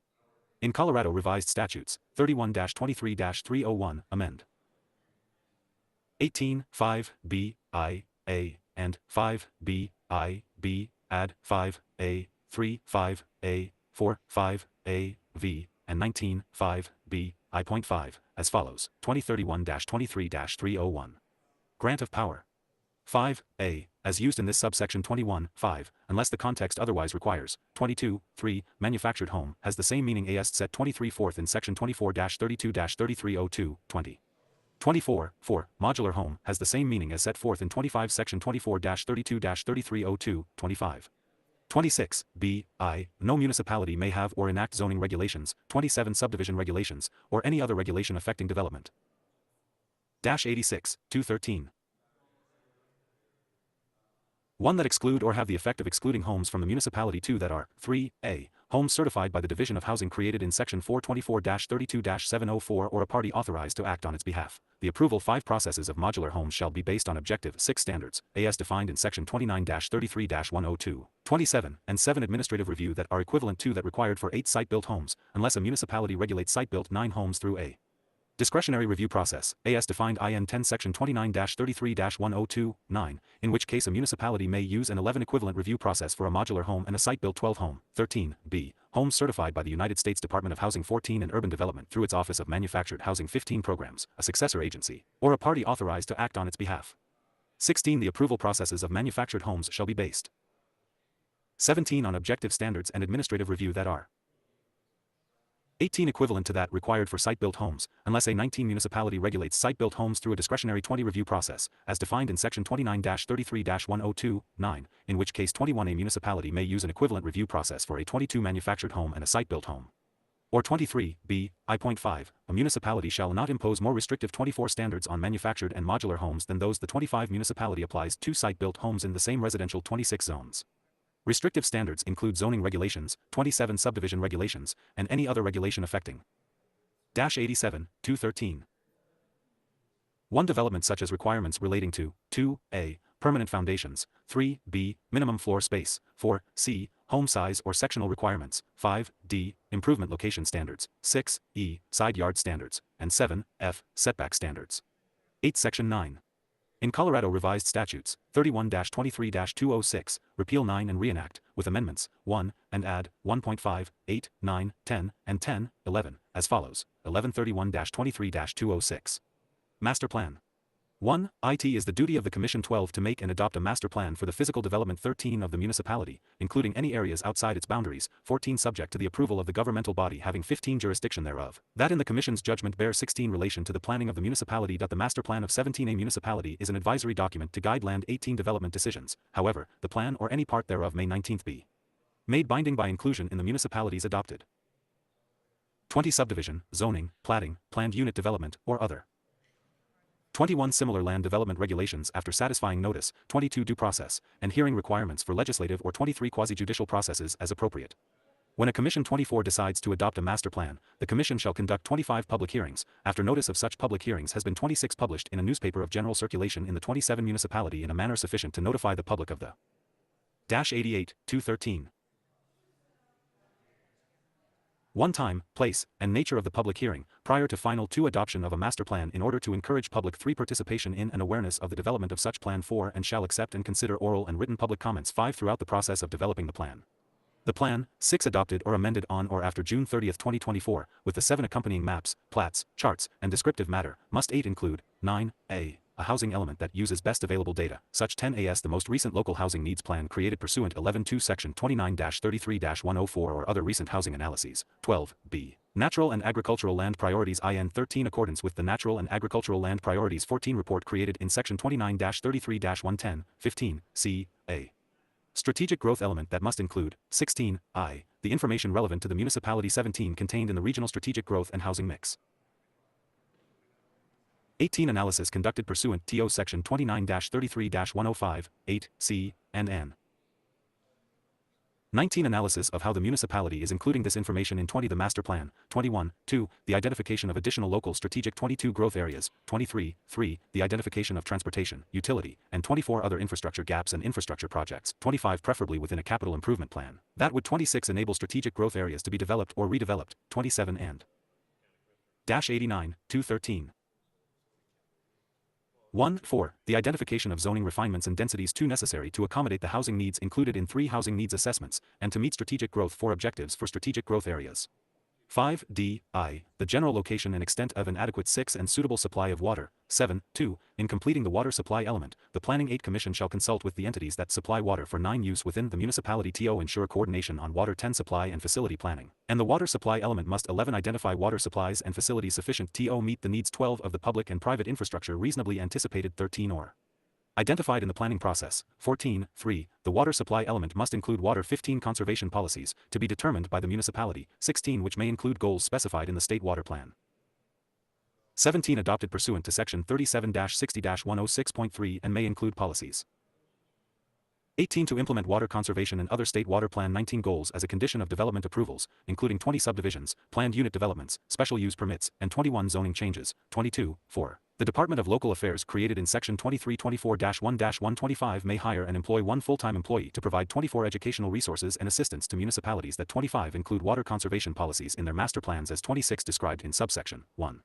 D. 3 of this section. 27. V. Nothing in this subsection 1 D shall be construed to 90, 213.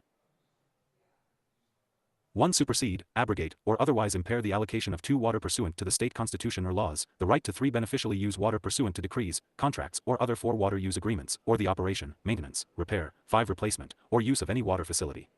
6. E. The most recent version of the plan required by 7 section 31-12-105, 1, E, or a similar element analyzing and 8 making a plan for areas of potential growth within 3 miles 9 of the municipal boundary. 10. 1.5, after consultation on each of the following, where 11 applicable or appropriate, the master plan may include 12. A. The general source, character, and extent of existing, 13 proposed, or projected streets, roads, rights-of-way, bridges, 14 waterways, waterfronts, parkways, highways, mass transit, 15 routes and corridors, and any transportation plan prepared by 16 any metropolitan planning organization that covers all or a 17 portion of the municipality and that the municipality has 18. Receive notification of or, if the municipality is not located in 19 an area covered by a metropolitan planning organization, any 20 transportation plan prepared by the Department of 21 Transportation that the municipality has received notification 22 of and that covers all or a portion of the municipality. 23. B. The general location of public places or facilities, 24 including public schools, culturally, historically, or 25 archaeologically significant buildings, sites, and objects. 26 playgrounds, squares, parks, airports, aviation fields, military 27 installations, and other public ways, grounds, open spaces. 91, 213. 1 trails and designated federal, state, and local wildlife areas. 2 for purposes of this section, military installation has the same 3 meaning as specified in section 29-20-105.6, 2b. 4. C. The general location and extent of public utilities 5 terminals, capital facilities, and transfer facilities, whether 6 publicly or privately owned or operated, for water, light, 7 sanitation, transportation, communication, power, and other 8 purposes, and any proposed or projected needs for capital 9 facilities and utilities, including the priorities, anticipated 10 costs, and funding proposals for such facilities and utilities. 11. D. The acceptance, removal, relocation, widening, 12. Narrowing, vacating, abandonment, modification, change of use, 13. Or extension of any of the public ways, rights-of-way, including 14. The coordination of such rights-of-way with the rights-of-way 15 of other municipalities, counties, or regions, grounds, open.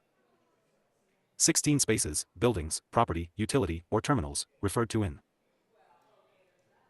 17 subsections, 1.5, A, through A, of this section and subsection 18, 1, D, of this section, 19, E, a zoning plan for the control of the height, area, bulk, 20 location, and use of buildings and premises.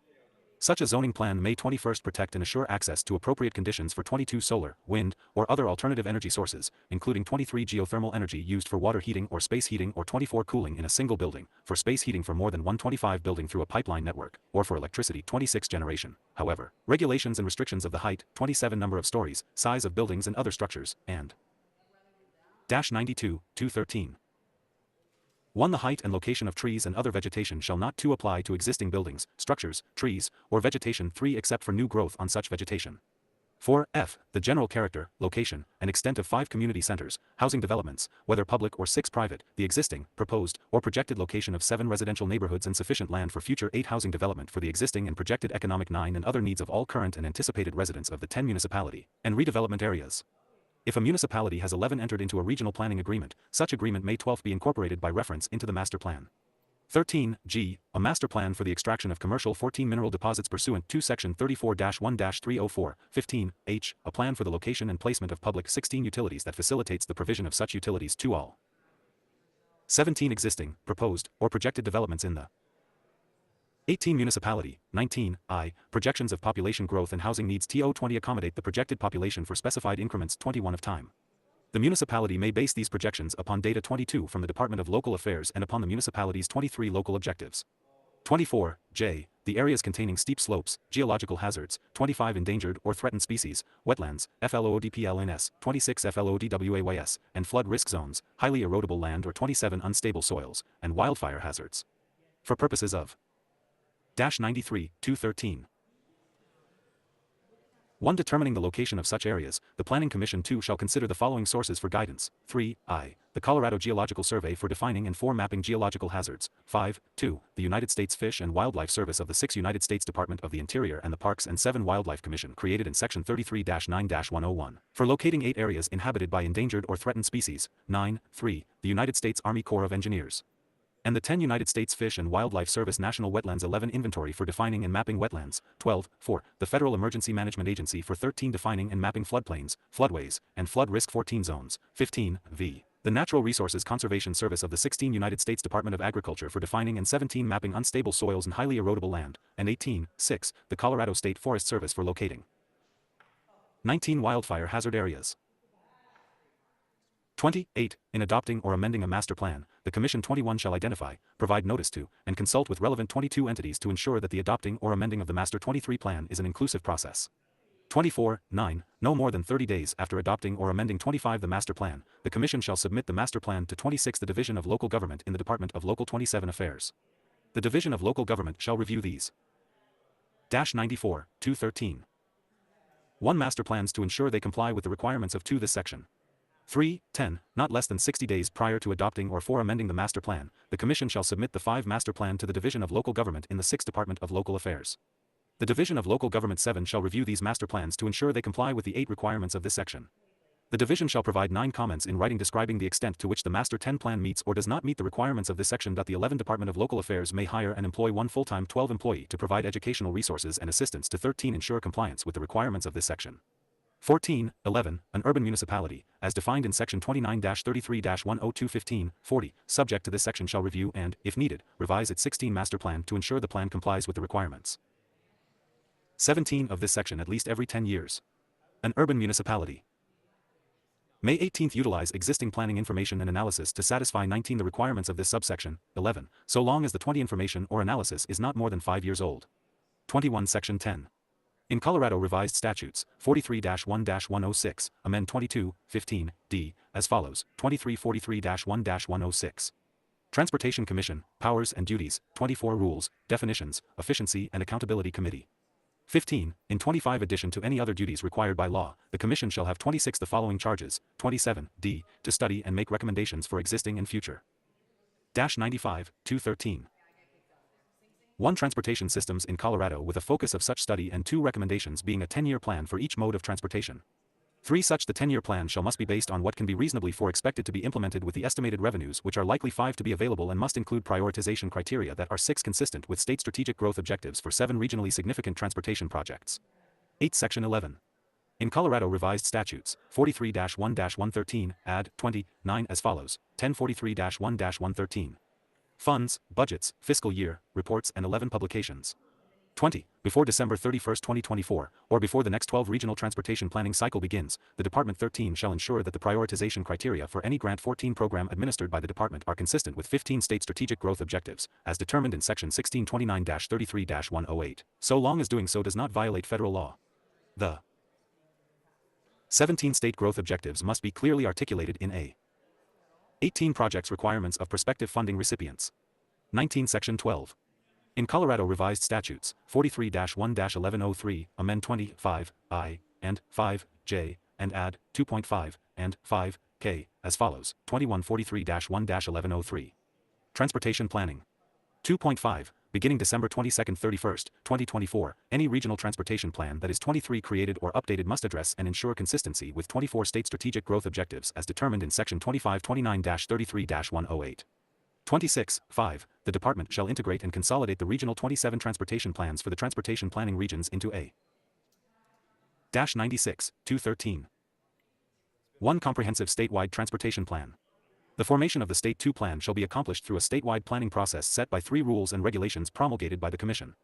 The State Plan shall address but shall not be limited to the following factors: 5I, effective, efficient, and safe freight transport, and 6J, reduction of greenhouse gas emissions in a manner 7 sufficient to meet the state's goals, and reduction of near-road 8 air pollution, and 9K, beginning December 31, 2024, address and ensure 10 consistency with state strategic growth objectives.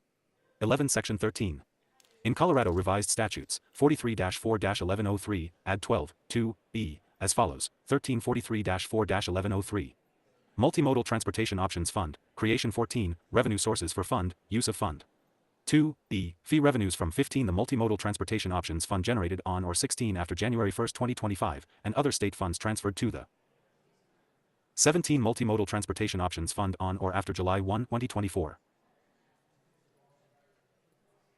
18 shall only be made for multimodal projects that the Department 19 determines are consistent with State Strategic Growth 20 objectives, as determined in Section 29-33-108. The State Growth 21 objectives must be clearly articulated in a project's 22 requirements of prospective funding recipients. 23 Section 14. Appropriation. 1. For the 2023-24 state fiscal 24 year, $15 million is appropriated to the Housing Plans Assistance Fund 25 created in Section 29-33-112, 3A, CRS. This appropriation is from the 26 General Fund. The Department of Local Affairs is responsible for the 27 accounting related to this appropriation. 97-213. 1. 2. For the 2023-24 state fiscal year, $15,102,556 is appropriated to the Department of Local Affairs. This appropriation consists of $102,556 3 from the General Fund and $15 million reappropriated funds from the 4 Housing Plans Assistance Fund received under subsection 1 of this 5 section.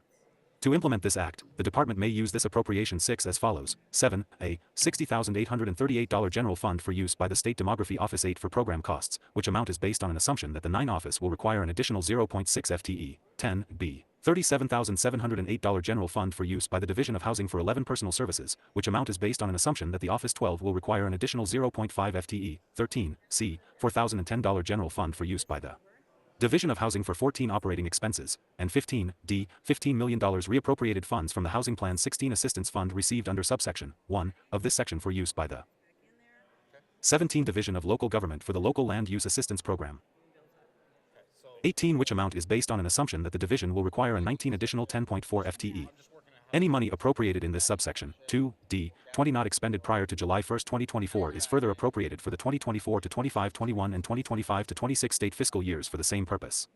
22.3. For the 2023-24 state fiscal year, $78,529 is appropriated to 23 the Department of Natural Resources. This appropriation is from the 24 General Fund. To implement this act, the Department may use this 25 appropriation as follows: 26A, $70,509 for use by the Executive Director's Office for Personal 27 Services, which amount is based on an assumption that the office will 98-213. 1. Require an additional 0.9 FTE, and 2B, $8,020 for use by the Executive Director's Office for operating 3 expenses. 4. For the 2023-24 state fiscal year, $27,001 is appropriated to 5 the Office of the Governor for use by the Colorado Energy Office. This 6 appropriation is from the General Fund and is based on an assumption that 7 the office will require an additional 0.2 FTE. To implement this act, the 8 office may use this appropriation for program administration. 9 Section 15. Safety Clause. The General Assembly hereby finds, 10 determines, and declares that this act is necessary for the immediate 11 preservation of the public peace, health, or safety. 99-213.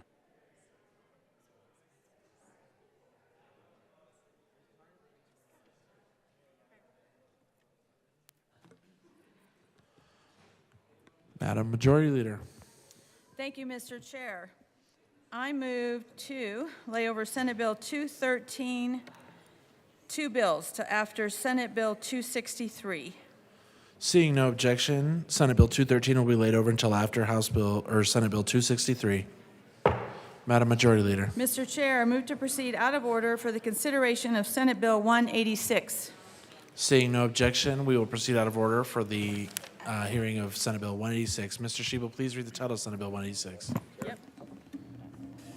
186. Senate Bill 186 by Senators Pelton R. and Winter F., also Representatives Winter and Wilford, concerning methane seepage in the Raton Basin in Colorado and in connection therewith, requiring the Colorado Oil and Gas Conservation Commission to complete a study and making an appropriation. Representative Wilford. Thank you, Mr. Chair. I move Senate Bill 186 and the Energy and Environment and Appropriations Committee reports. To the Appropriations Report. Okay. Representative Winter. Thank you, Mr. Chair. In Appropriations Committee, the fiscal note was adjusted in order to reflect the changes made in the Energy and Environment Committee report, which expanded department collaboration on the study created by this bill, and we ask for an aye vote. All right. Is there any further discussion on the Appropriations Report? Seeing none, the question before us is the adoption of the Appropriations Report. All those in favor say aye. Aye. All opposed, no. The ayes have it. The Appropriations Report is adopted. To the other report, Representative Wilford. Thank you, Mr. Chair. In the Energy and Environment Committee, the focus of the study was further clarified, and the deadline for the study to be completed was extended from December 2023 to June 2025. And with that, we ask for an aye vote. Is there any further discussion? Representative Winter. Thank you, Mr. Chair. This bill is really important to my district. It's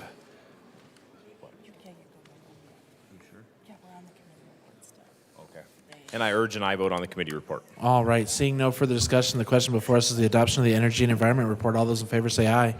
Aye. All opposed, no. The ayes have it. The Energy and Environment Report is adopted. To the bill, Representative Wilford.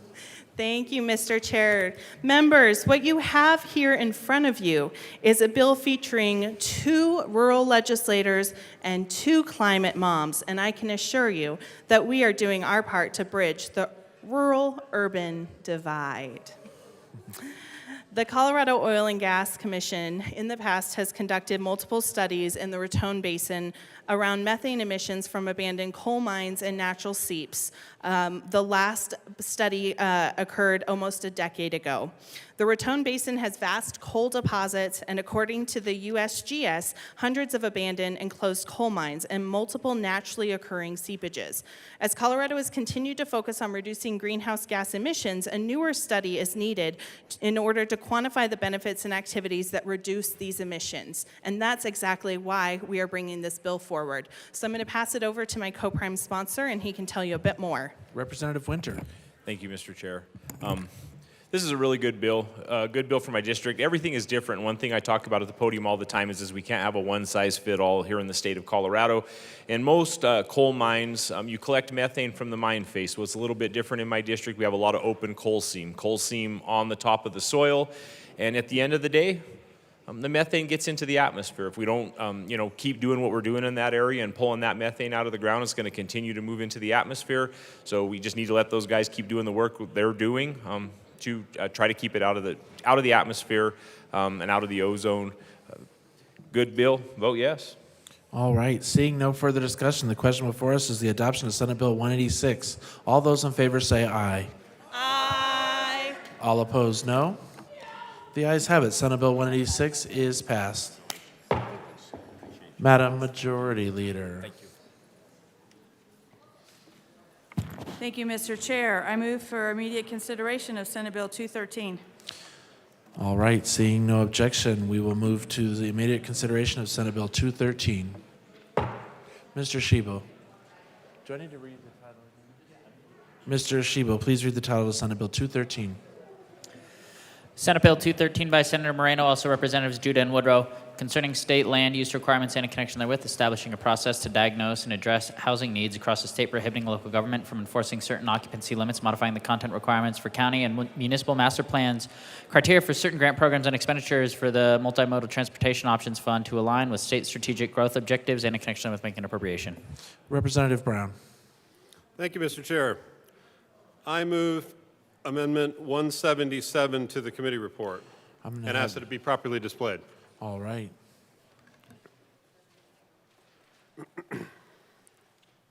That has been properly moved and is displayed. Tell us about the amendment.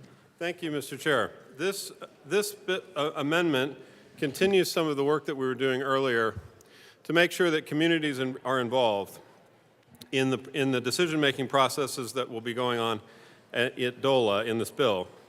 It also specifically requires the consideration of efforts to address disparities in accessing housing, affordable housing, or home ownership in legislative and policy proposals brought forward by the task force.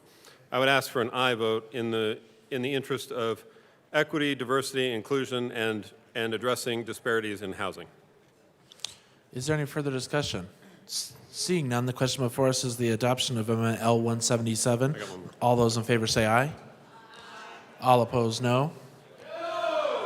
The ayes have it. L177 is adopted. Representative Brown. Thank you, Mr. Chair. I move L170 to the committee report and ask that it be displayed. All right, that has been properly moved and is displayed. Please tell us about the amendment. Thank you, Mr. Chair. This amendment is important to make sure that accessory dwelling units that are built pursuant to the model code adopted under this bill will be subject to certain affordability standards. What we know from the sponsors is that addressing the housing supply is an incredibly important part of addressing affordable housing, but so is making sure that we have affordability standards that will make sure that the housing that gets built is affordable for folks. This particular amendment makes sure that a person making an average income in a given area will not be housing burdened if they choose to rent a particular affordable accessory dwelling unit. And I ask for an aye vote. Representative DeGraff. Thank you, Mr. Chair. I'd like to make a motion that this bill would actually be written before it's brought to the House floor. I'm sorry. Representative Luck. Thank you, Mr. Chair. I just want a clarifying question. I have a clarifying question. So this body just passed a bill that said we can't inquire, that landlords can't inquire about the amount of income that a tenant would have. Can you help me understand? This is just because what I'd like to understand, I guess, is that it must not require from a tenant rent in excess of 30%. Are you saying in that area, the average income is $30,000, so it can't be more than the equivalent of a $10,000 annual rent? Okay, thank you.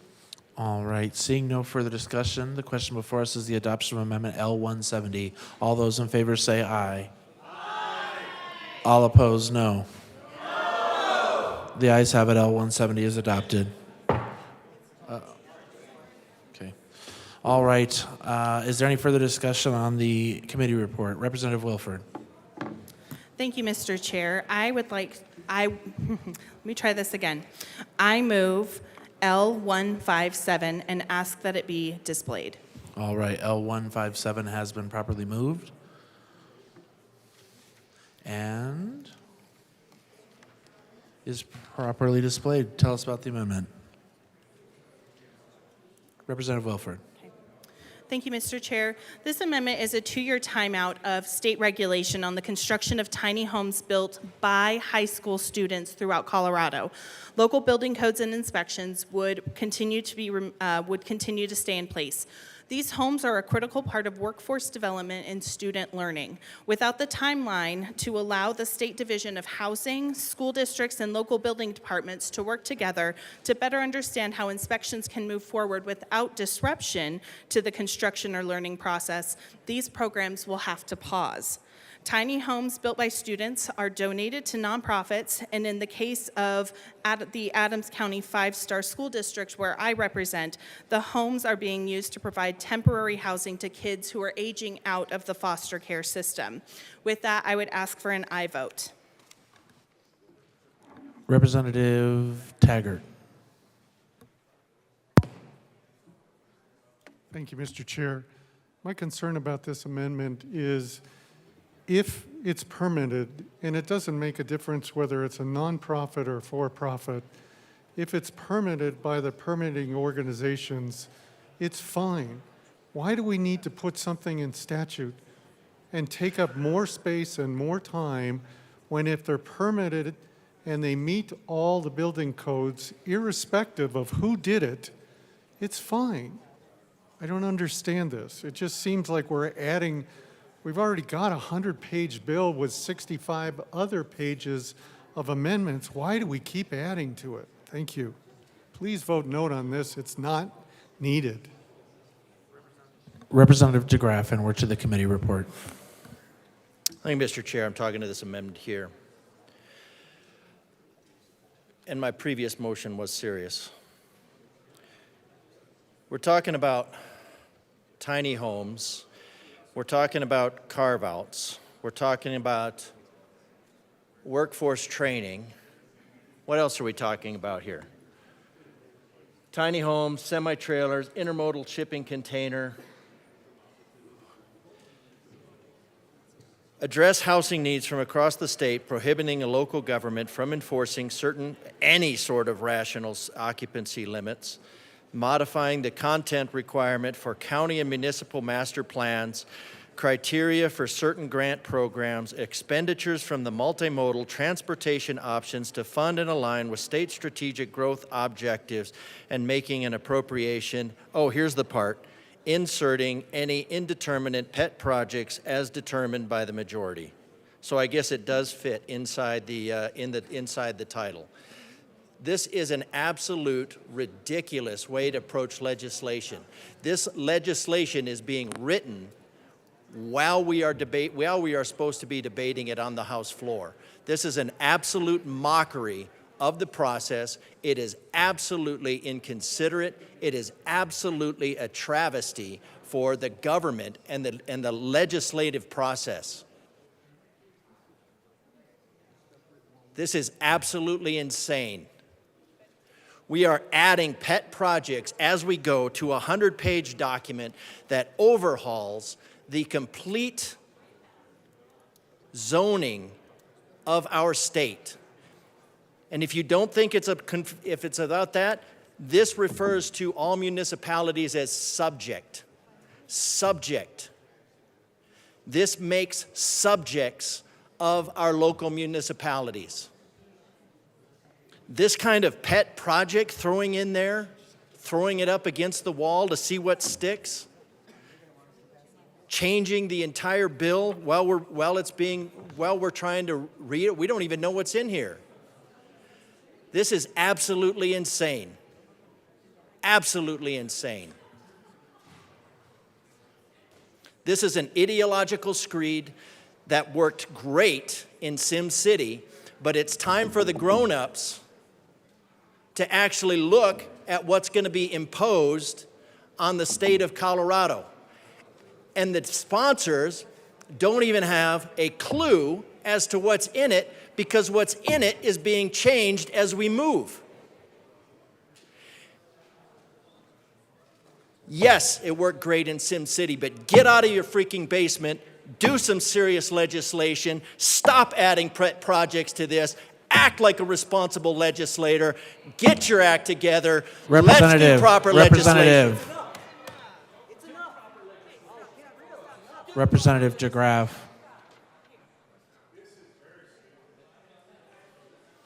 Is there any further discussion on L157?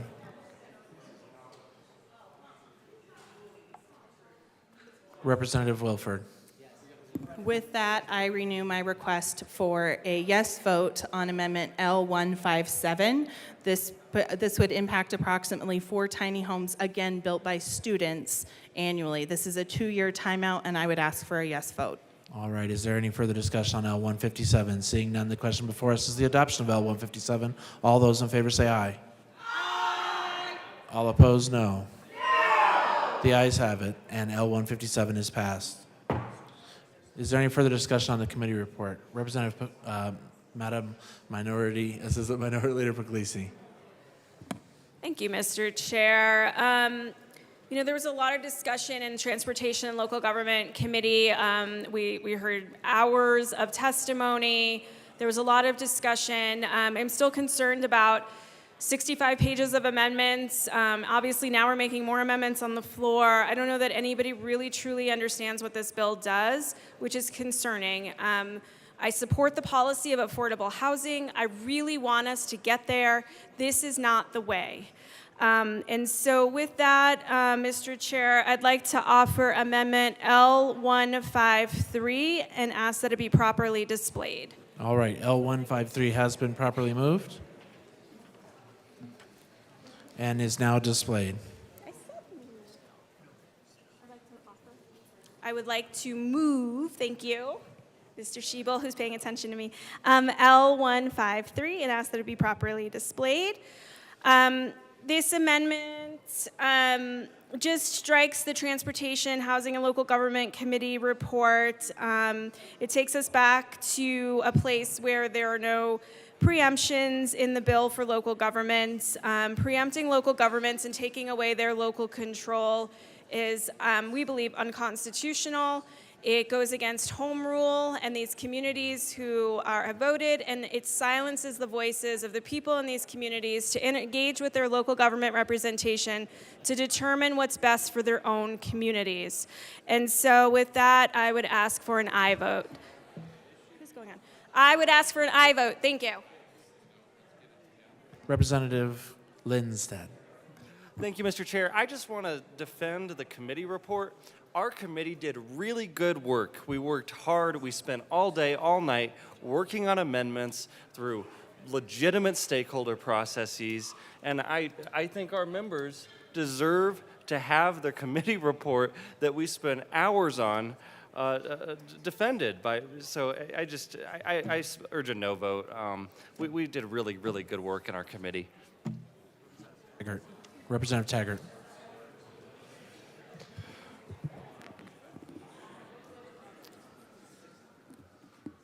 Thank you, Mr. Chair.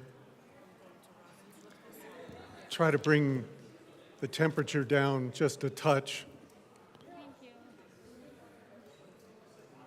I get very concerned about the word or words that this was legitimate stakeholder involvement. It was 11:30 at night when these amendments came to us. 11:30 at night. Not a single one of my colleagues had been notified or shown a single one of the new amendments. And the amendments that we studied before we went into committee, half of them were replaced. And why I challenge the word legitimate at this particular case, we are a total house. We are supposed to enact legislation that supports not only Denver and Boulder, but Colorado as a whole. And on the Committee of Transportation and Local Government, guess what? There are 3 Republicans that have more than 25 years of experience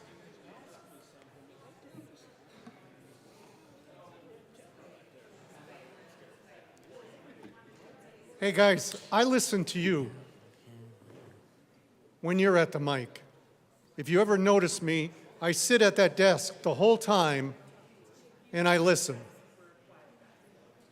Let's have quiet in the chamber. The well's very busy right now. If everybody could just calm it down, take it off to the side. We'd like to hear what Representative Taggart has to say. Representative Taggart. Thank you, Mr. Chair. So when we talk about legitimate stakeholder engagement, 3 people that are on that committee have over 25 years of local government experience, have experience creating long-term comprehensive plans, have experience in this housing needs assessment. Not once were any one of the 3 of us given the courtesy of saying, what do you think about this bill? What do you think about the amendments? And what do you think about the amendments that you just gave to us at 11:30 at night, half of which eliminated amendments that came before us that we had a chance to study? And you know what the answer is when I ask that question in this House? Rick, get used to that. For a person that's used to running a large corporation, I'm never going to get used to that. That is not the way to do business. It is not the way to write bills on behalf of all of our citizens. We can't be doing that. And now, not in addition to all of that that took place, and the reason we want to strip all of that off at this point is we've now sat here and heard 6 or 7 more amendments. Folks, when does it end? Because I have no idea any longer what this bill stands for. And this is a very serious issue. Affordable housing, we came here, we listened to the governor tell us, not that we didn't know already, that it's one of the most significant challenges that this body faces on behalf of our citizens. And we rushed this thing through. I don't know how I'm going to tell my constituents, look them square in the eyes and say, I have done my job. Because I have no idea after all these amendments what this stands for. I do know what the Senate version stands for because I had the opportunity to study that. And I may not have agreed with a good number of things in it, but at least I had a chance to study it. And I had a chance to study the amendments that were given to me 24 hours in advance, and in some cases even longer than that. But to give us another half dozen amendments on the fly and another half dozen here today, folks, I'm not doing my job unless I say, stop. Go back to the bill as the bill was out of the Senate, and let's work on that and not just keep amending this on the fly. I ask you to vote yes on this. This is just craziness. Representative Byrd. Oh, Representative Joda. Thank you, Mr. Chair. I believe this amendment constitutes a settled question, and I ask for a recess. All right. We will stand in a brief recess for a ruling.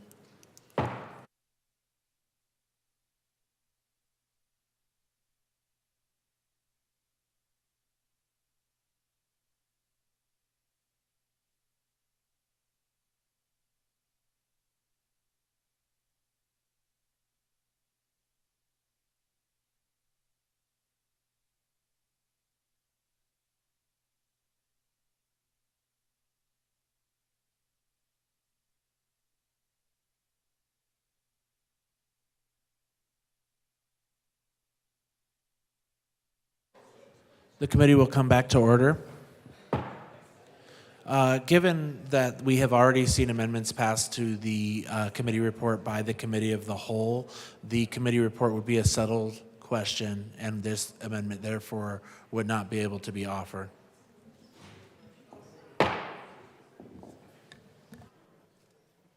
Representative Weinberg to the committee report. Thank you, Mr. Chairman. Fellow colleagues, day 116. As we come close to the drawn near of this session, I'm noticing a common trend of rushed legislation. I sat in committee with 16 amendments get brought down, literally being written and introduced. I've said many times down in this well, why don't we just take a second, pause, stop, go again the next session round? What is the reason for all this rushed legislation?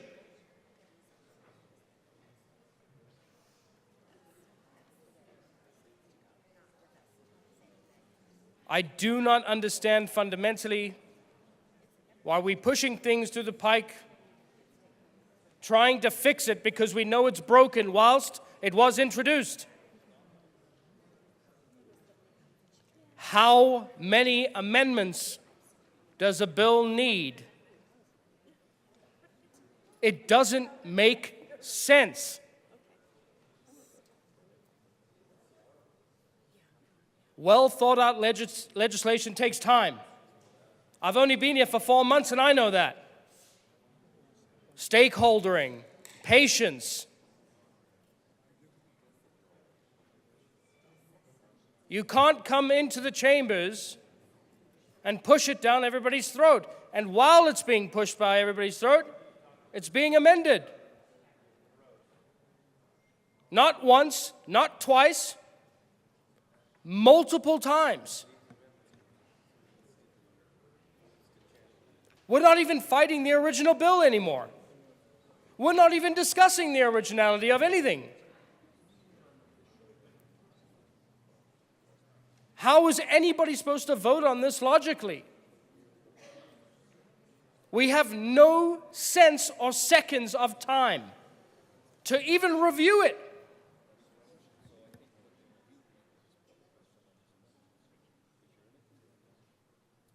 A 24-hour window would have been a touch courteous. That wasn't even provided. I plead with you, passing legislation on the fly without the thought is wrong. Take a second, sit back, relax on it. If it has to come back another year, do it right. We have a problem in this state. I agree with you. But don't create problems that will create problems that will create problems. Legislation is serious. You pass this on behalf of all the citizens of this state. It's not something that should be taken lightly. We are playing with people's livelihoods and law. That is something we should all sit back and take seriously.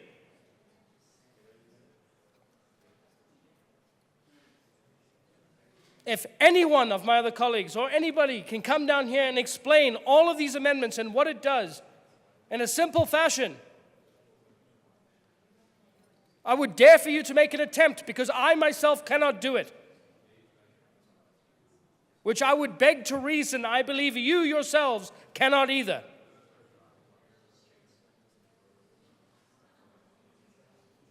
Do not put writings on writings upon writings to things nobody understands until they're passed, and then they get enacted, and then they hurt. Because then we have to come back here and redo it.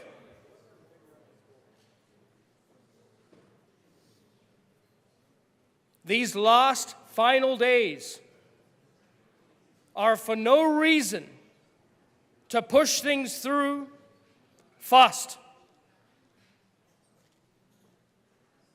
You have your laws, you have your bills. Do the proper amount of stakeholdering with the proper amount of time for all 65 legislators to understand why we're doing it.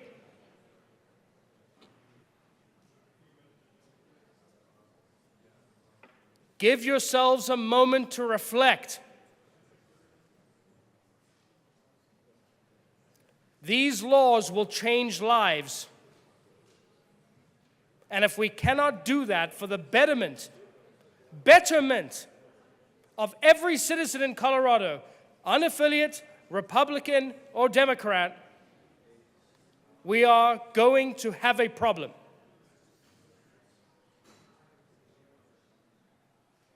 Stop jamming these things down the pipe. It is only detrimental to every single person within this state, including my city. My city council has sent messages to this evening about 213 and how it would be a detriment.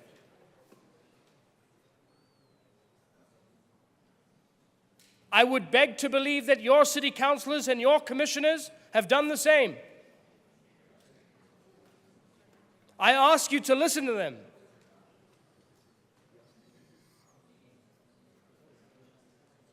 Overreach and expansion of government has never helped anybody in the history of the world. And if we are not going to stand and learn from our past, we are going to follow the same detriment. I beg you read these amendments. I beg you come down here and each one of them you explain it.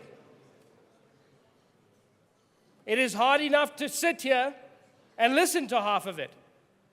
We're spending 60 seconds on an amendment that's 10 to 20 pages long.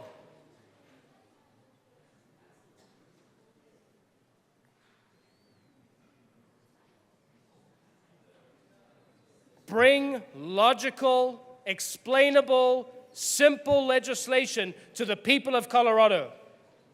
And do it with the 120 days that you have being down here. Do not do it in the last 14.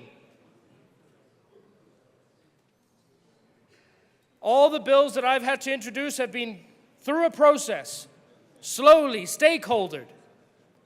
I ask you now here today, why is this one not being properly done? I get suspicious when I see things happen very quickly, especially when I have zero time to read or understand. This is not the only bill we're discussing today.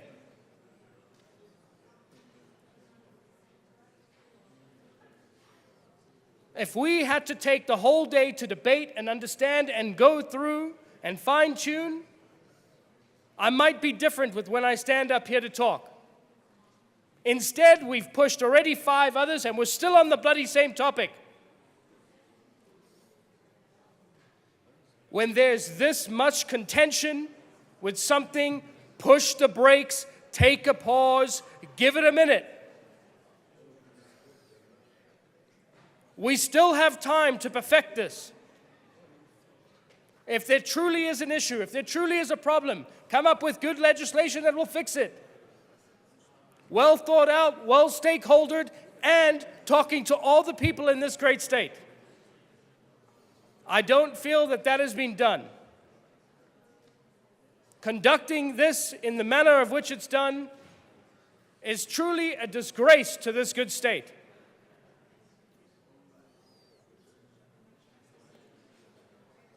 I plead with you, I ask you over and over again. Good stakeholdering of a bill is key and vital to being a legislator. There is a purpose, a rhyme, and a reason we sit down here. And it should never be taken lightly. You have people counting on you. You have businesses. You have families. These simple words could destroy lives for decades to come. You will hurt your communities.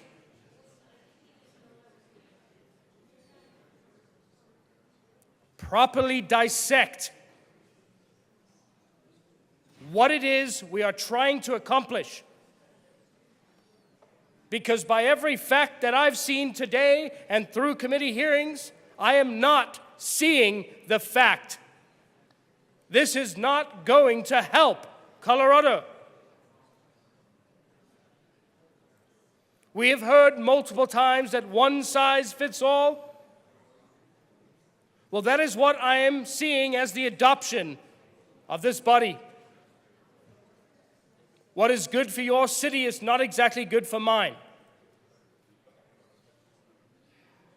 And we need to take that to heart. 65 of us in this room with 64 counties, 77,000 plus we represent. Not every shoe fits.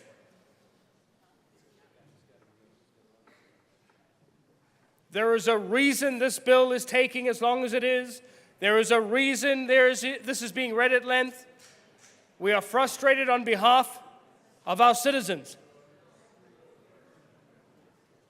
And we ask you to be as frustrated as we are.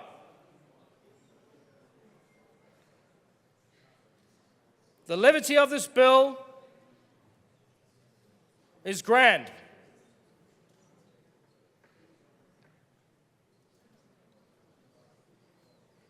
If anyone can speak to what exactly these amendments, which I think we're on now 58,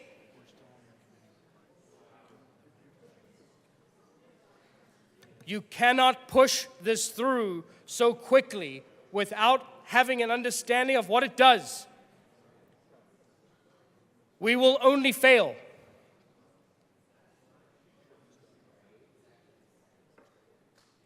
Stand by your oath. Have every constituent in mind for what we are about to pass. Know that this has a long-term effect. You might not see what's going to happen in the next year, but I promise you in the next 5, you will feel it.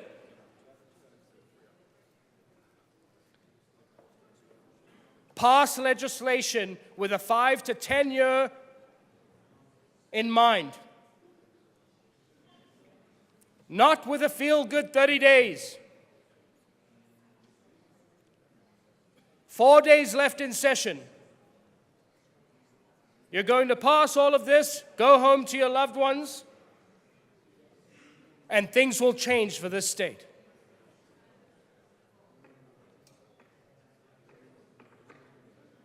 And I pray that it will change well, but I see from the writings just in the glimmer that it will not bode well for the state of Colorado or the city of Loveland.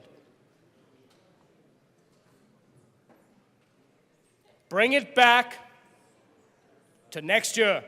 Start from day one, stakeholder proper, have the discussions early, go into committee properly, listen to your citizens, bring it to a place and a position to where we can all be okay with it. Bipartisan.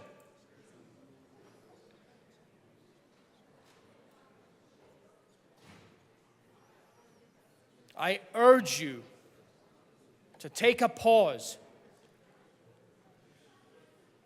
Take a pause. There is good legislation that has been sitting in the pipe that still needs to be passed. And instead of passing that good legislation from colleagues on both sides of the aisle, we are sitting now with this one while other good bills, good legislation for this state, are stalled. Put this one on hold. Pass your bills that you came down here for the rest of your constituents. Take a second to know the action. Take a second to reveal the words. And if you, for any instance, cannot understand it, take a second to hit the brakes and take a pause. Thank you. Representative Taggart. Thank you, Madam Chair. It is an honor and privilege to work with you. It's an honor and And privilege thank to you work for with you, too. explaining the hairdos today. I was confused by that. May the 4th be with you.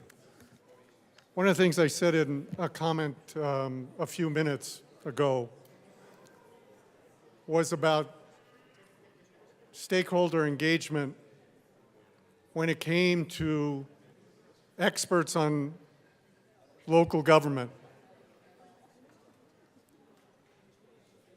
Not only were we not talked with about this bill, CML, that represents all the municipalities, was not engaged in this process. They represent the 272 municipalities. Don't you think they're important in this situation? Also, when I look through this, and if you haven't had a chance to study this while it was being read, let me share with you some of the things that our municipalities and counties and regional areas are going to have to do. They're going to have to create a housing needs plan. They're going to have to do a displacement risk assessment and mitigation and plan. And oh, by the way, on that, the state's portion of it is due on 12/31/2024. When do you think it's due from the municipalities? On the exact same day. Representative Taggart, exact just same day. 1 minute, please. Members, please keep the noise down in here. This is a really important bill, and we need to hear all the arguments here. Thank you. So in addition to that plan, which we have to finish that on the very same day we get guidance from the state, which I don't know how you do that. We also have to write a plan on strategic growth objectives plan. And if that's not enough, we got to get together within our regions and create a regional plan. So if you haven't been listening carefully, that's 1, 2, 3, 4, 5 plans. And in the meantime, our city councils and our county commissioners are trying to legislate on behalf of their local citizens. So I'd like to move Amendment 168. And I ask that 168 be properly displayed. All right, 168 has been moved and displayed. Go ahead, Representative Taggart. Thank you very much, Madam Chair. This is very simple and should have been done by now before this bill even came about. And that is, notwithstanding any other provisions of this part 2, a local government that has submitted a master plan or a comprehensive plan to the Department of Local Affairs that includes a strategy for addressing housing affordability is exempt from these requirements. Guess what? Grand Junction did this last year, and we spent $250,000 plus to do this. And guess what? CML knows about that.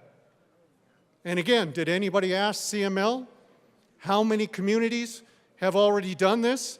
And why don't we gather all of this information together and find out where we stand at a local level? No. And guess what the bill says? I'll take you to page 9, letter G.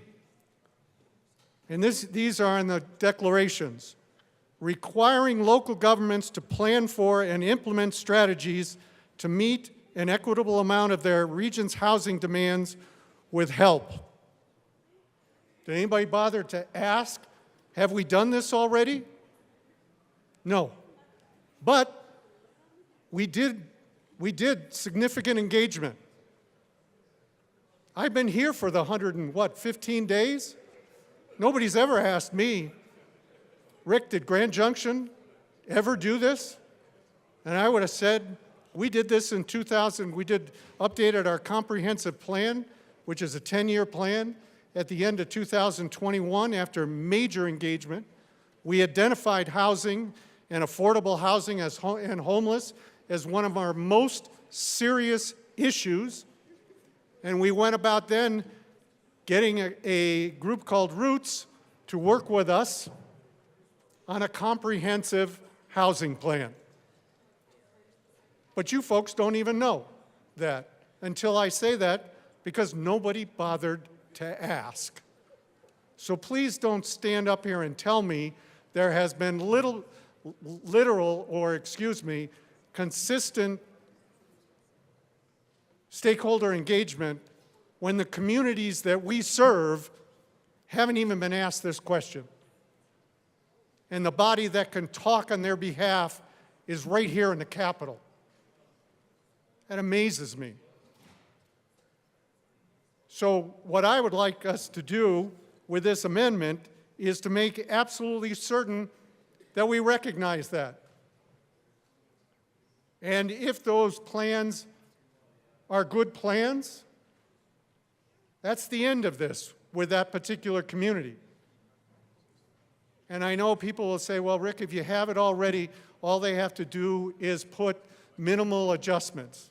But guess what? Those minimal adjustments and standards, if you read this bill, DOLA can change at any time. How in heck can you write a plan where the ground rules are changing on a continual basis and you're spending hard-earned money? Now let me also put some financial information out there. And we just heard an amendment, if I heard it properly, again, another amendment, that said that $15 million is going to go to DOLA on this. Did I hear that correctly? If other communities, we have 38 communities, not including the resort communities, we have 38 communities that qualify under this bill. 38.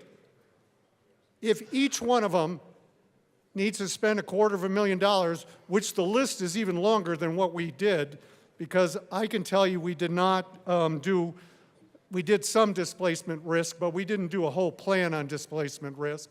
I will guarantee that that's going to be somewhere in the neighborhood of $250,000 to $400,000 for each community to do this.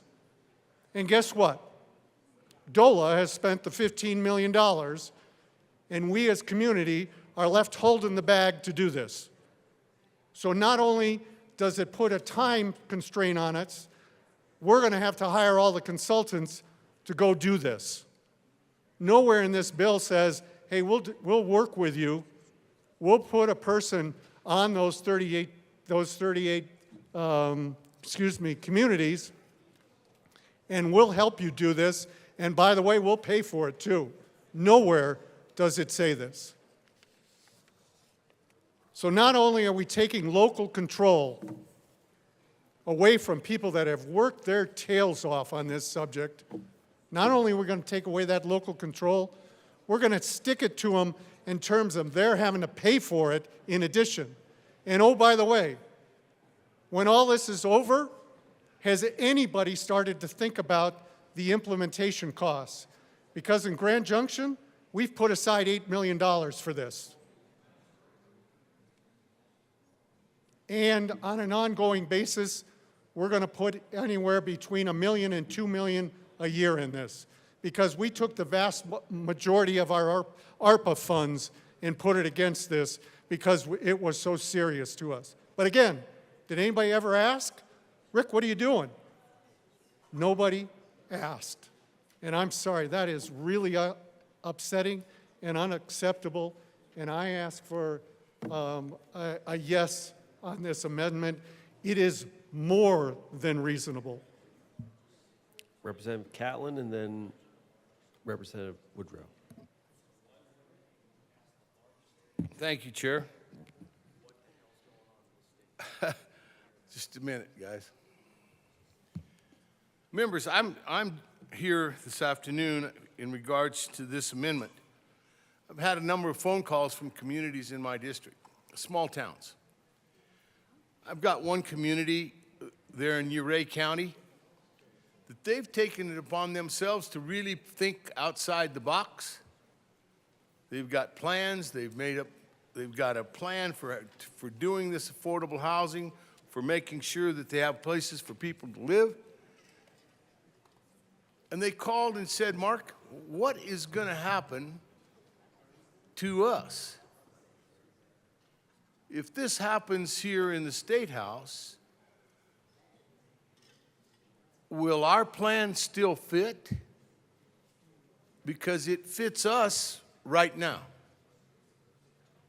We feel like we've taken it on and we've decided what we want to look like and what we want to do.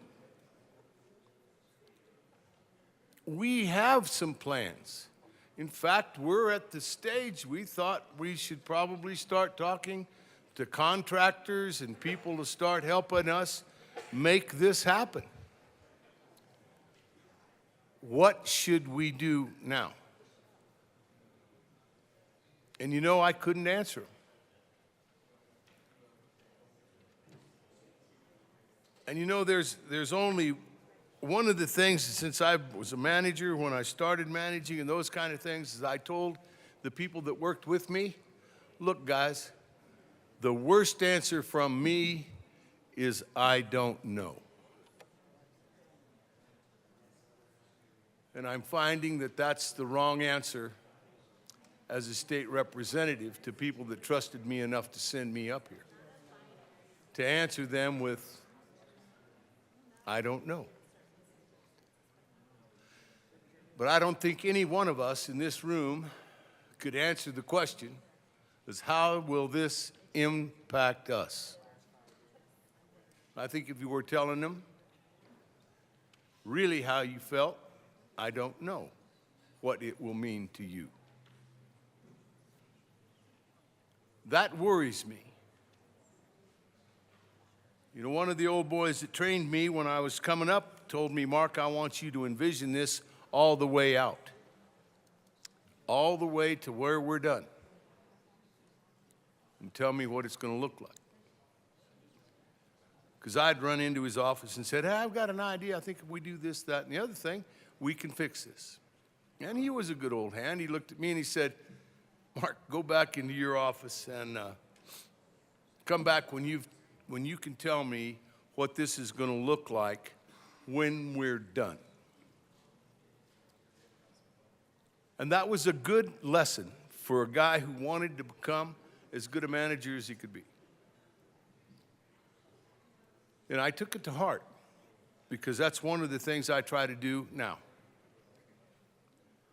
With the bills I run, with the things I do, with the place I live, is what's it going to look like when we're done.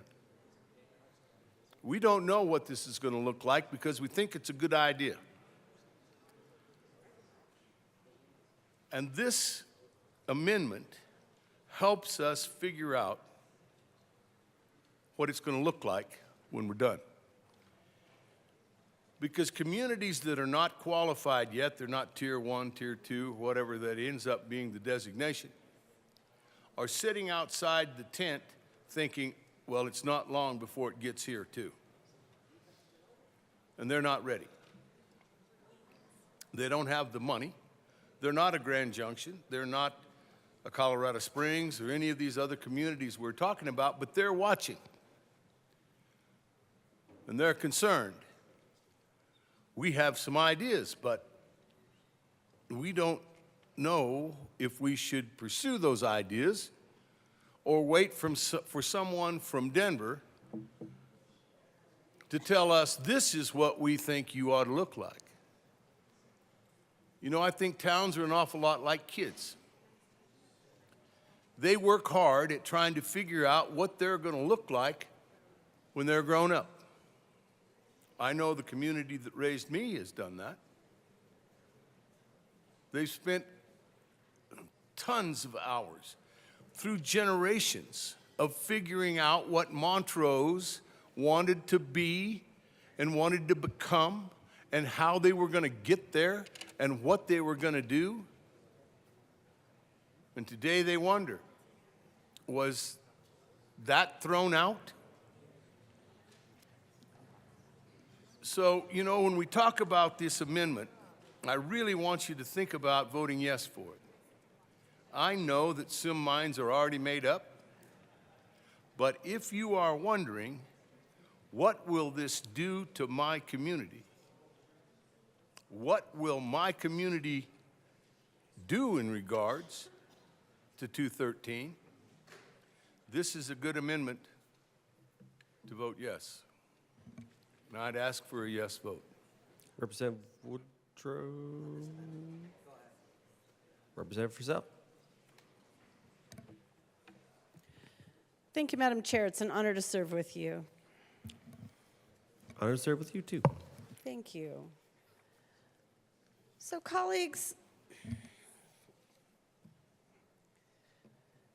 this is a complicated topic. This is really complicated. But as we sit here on our phones, trying to figure out what we're going to have for dinner or how late we're going to be here. I want you to ask yourself a question and answer it. I'm sure you know the answer. How many of these 272 municipalities in the state are in your district? Are there two? It depends on how big your district is. I have one, because my district is contained to one municipality. But I want to ask, have you engaged with those councils, the city and town council? Have they engaged with you? Have they had any conversation with you about this bill?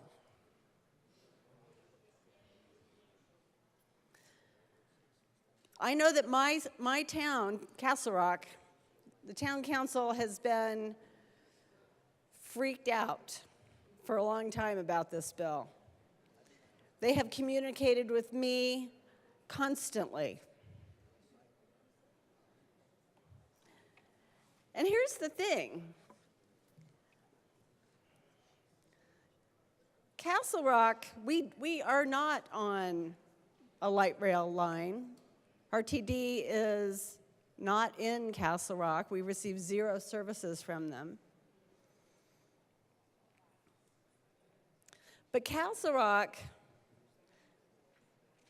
has been doing many things that this land use bill sets forth for decades.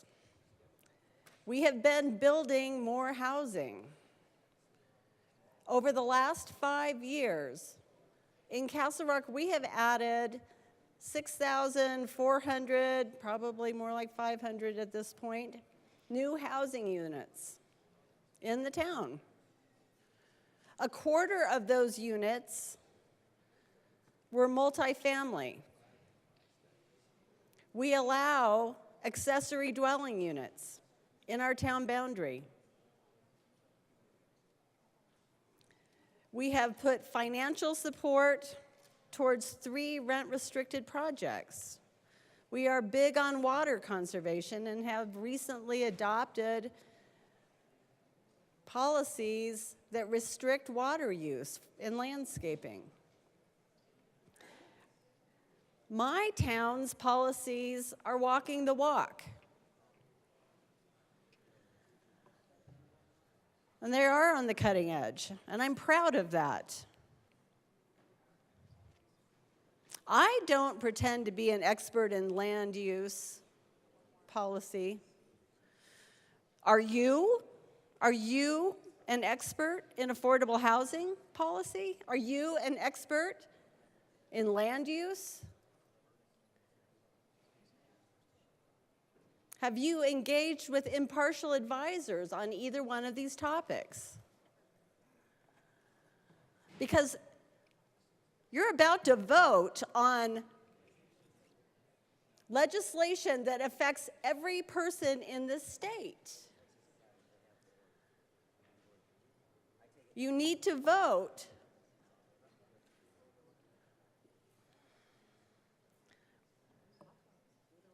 with an understanding of the topic.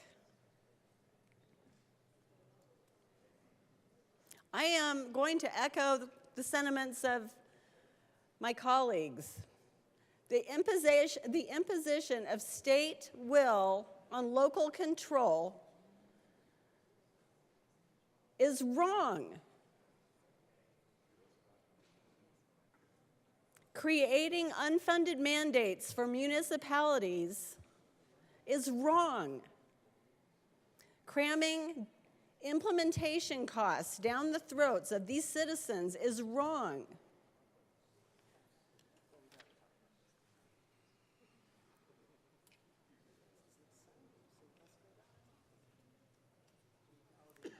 This legislation is built on faulty premises. It just is. It assumes that high-density housing is where everybody should live and be happy about it. Live there on top of one another with a smile on your face.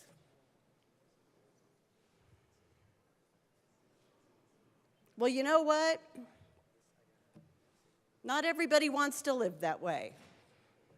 I hope it doesn't come as a great surprise.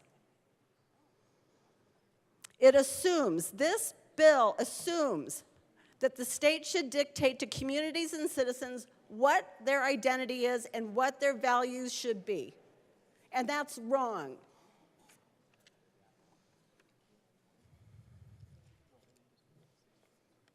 I have been asked by my town council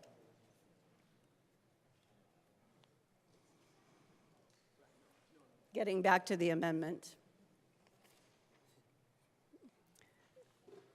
if this legislation can be fixed. Can it be amended so that it works for everybody? And at this point, I would assert that the answer to that is a most emphatic no. And the reason that I believe that is because the heart of this bill, it usurps home rule and local control. That is the heart of this bill. And this bill cannot be saved without a heart transplant. I urge an aye vote on this amendment.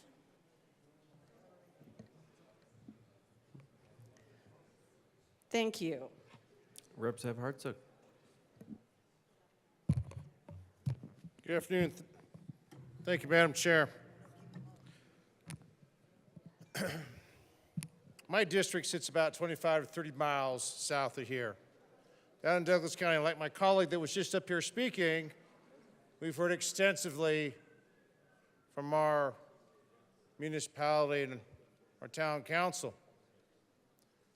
Needless to say, they are none too happy with this bill.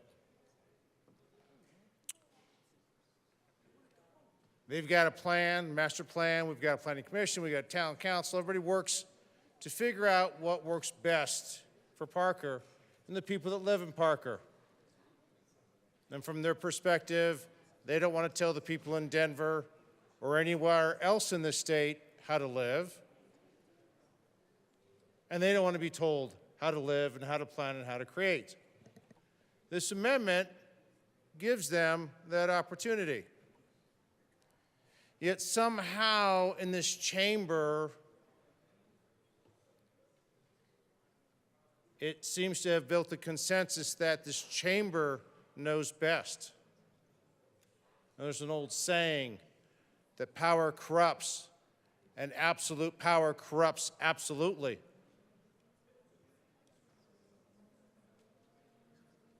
Earlier today, I was speaking on a different bill, and I talked about we're sitting here in this gold dome in our own little echo chamber, passing legislation and not listening to our constituents. The folks from my district are screaming loud and clear. We've got plans. We have stuff that falls under this amendment, and they are frustrated with what is being driven from what they see as the gold dome, and they have zero say-so in it.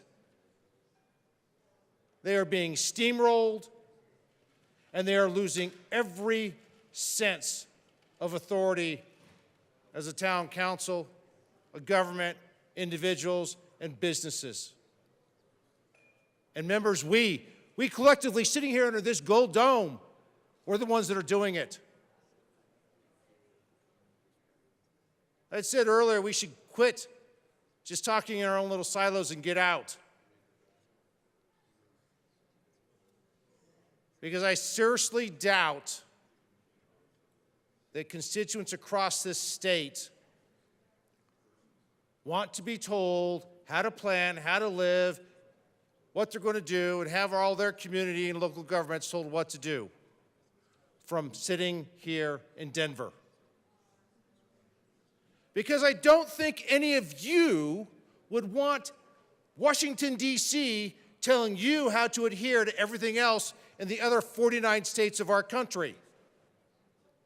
The analogy is the same. We should not be imposing our will upon all the municipalities and councils around this state. That is not our job.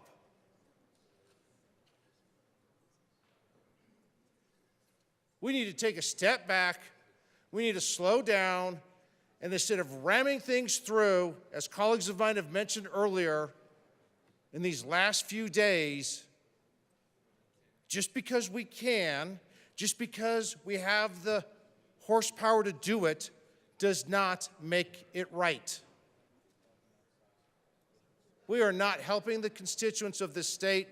We're not helping the 100, I don't know, lost count, some odd, 200 some odd municipalities that are out there. Those people are not being served properly.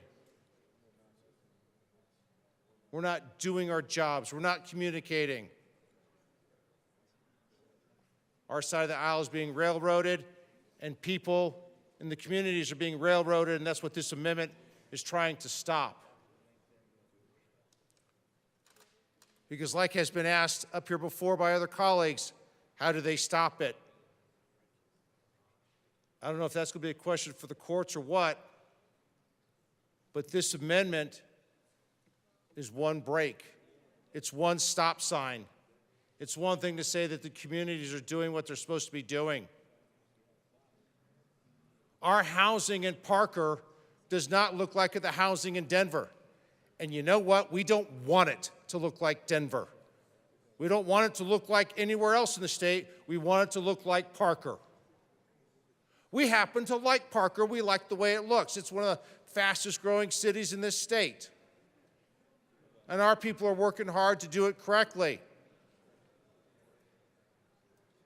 Nobody's doing it perfectly. Nobody expects them to do it perfectly. None of us here are doing anything perfectly either. So to think that we can do a better job than they can down at the local level is ludicrous. Leave the communities alone. Let them do their job. Even if they do it infallible, so what? It's their communities. They're the ones that have to answer to their local people, not up to here. Need an aye vote on this amendment. Thank you. Representative Evans. Thank you, Madam Chair. So when I look at this amendment, the reason that I urge an aye vote is because, as we all know, each and every one of our communities has their own individual characteristics, personalities, and situations. And those individual characteristics, personalities, and situations come with their own set of unique and individual problems and solutions. When I look at this amendment here, it makes me think of an article that I read in the California Planning Roundtable, which was an entity put together by the California Department of Housing and Community Development. So hardly a right-leaning source. And in this document, what it talks about here is it talks about the nexus between community planning and crime. And it talks about, after studying housing and neighborhoods throughout the country, the study concluded that the design and use of public spaces, particularly the sense of ownership and control that residents have over these areas, has a far more significant effect on crime than a lot of other factors that they looked at. And it says that local governments can help address legitimate concerns about crime by working with existing residents and law enforcement to develop community-based strategies that reduce crime. So you've all heard the story, right? I was the police sergeant that my old agency said, hey, we need somebody to be able to speak intelligently to land development code, because there is that nexus between how land is developed and how that impacts crime rates. We called it CEPTED. It was an acronym. It basically just meant crime prevention through environmental design. It meant doing things like making sure you had appropriate lighting, making sure you weren't creating blind spots, making sure that you had regulations in place about bushes and line of sight, fences, things like that, to make sure that this was a well thought out community development, land development project, that we didn't go back 5 years later and say, man, we really wish we hadn't created this blind spot here where bad things seem to happen all the time. So when I look at this amendment, What I see here is an amendment that provides local communities who best know their local situation the flexibility to be able to accomplish what California is saying is necessary in community planning. I'm reminded specifically of a situation that I dealt with during my previous career. Like most mid-sized municipalities, we had an abandoned Kmart. Now, Kmart was waiting to do a lot of financial things when property became one of the most valuable assets they had. So they didn't want to sell the building until the time was right for them. Well, what that meant for our community in terms of this amendment, what that meant for our community was that our community had to manage that abandoned Kmart, particularly there was a blind spot in that Kmart, and it became the dumping ground for the entire city. It didn't matter what we did.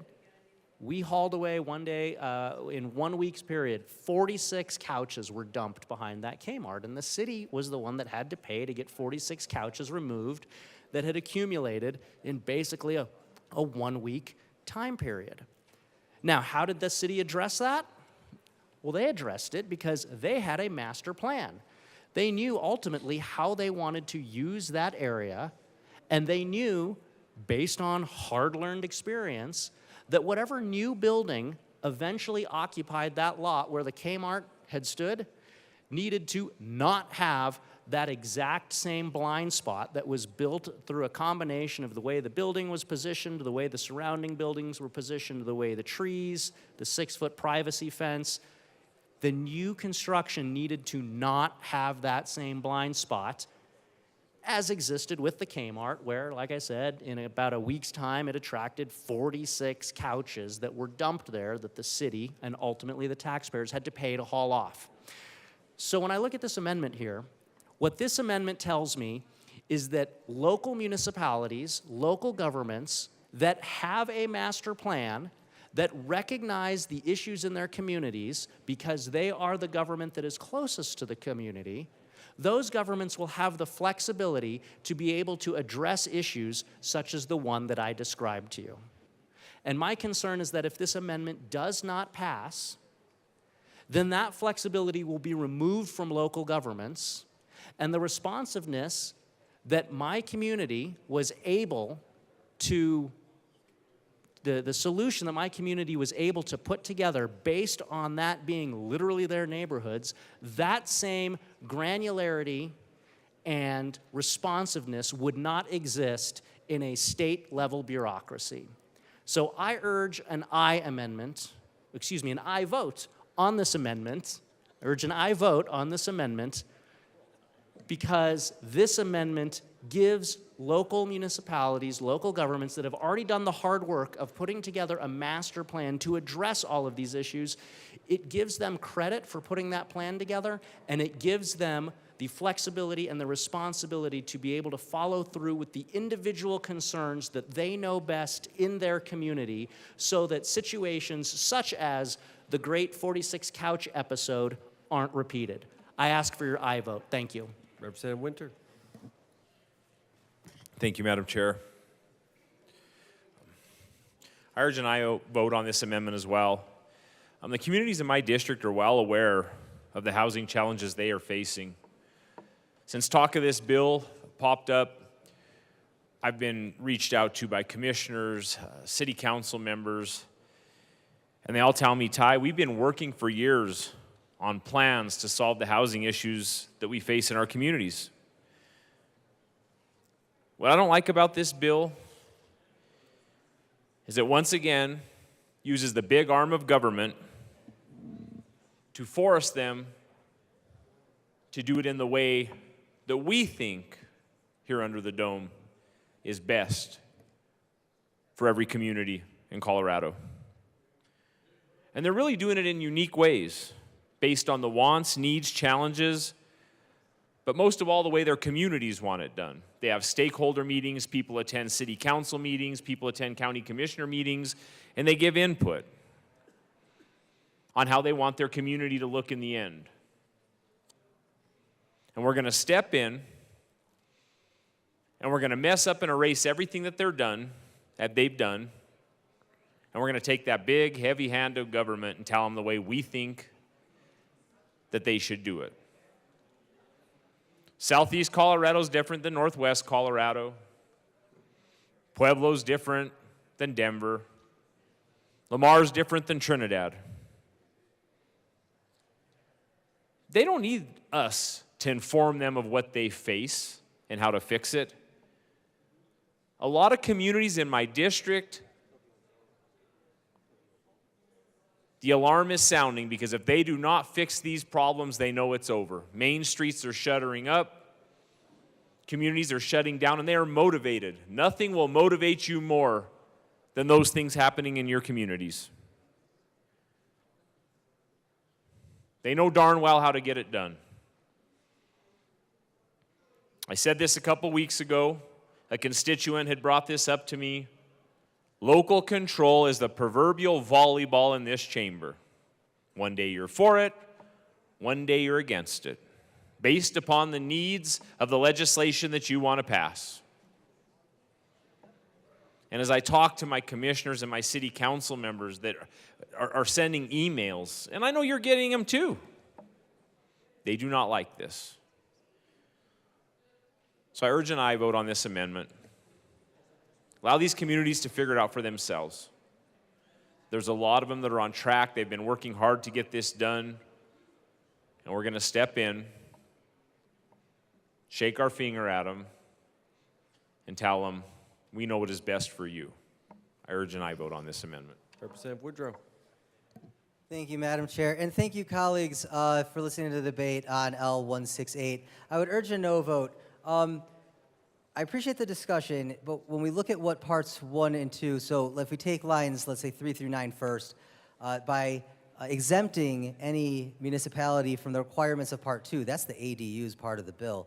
What we're saying is that you don't need to comply with the ADU provisions so long as you've submitted really any master plan that has a strategy for addressing housing affordability. This bill goes farther on affordability because it creates a menu of items and strategies that municipalities can choose from with respect to affordability.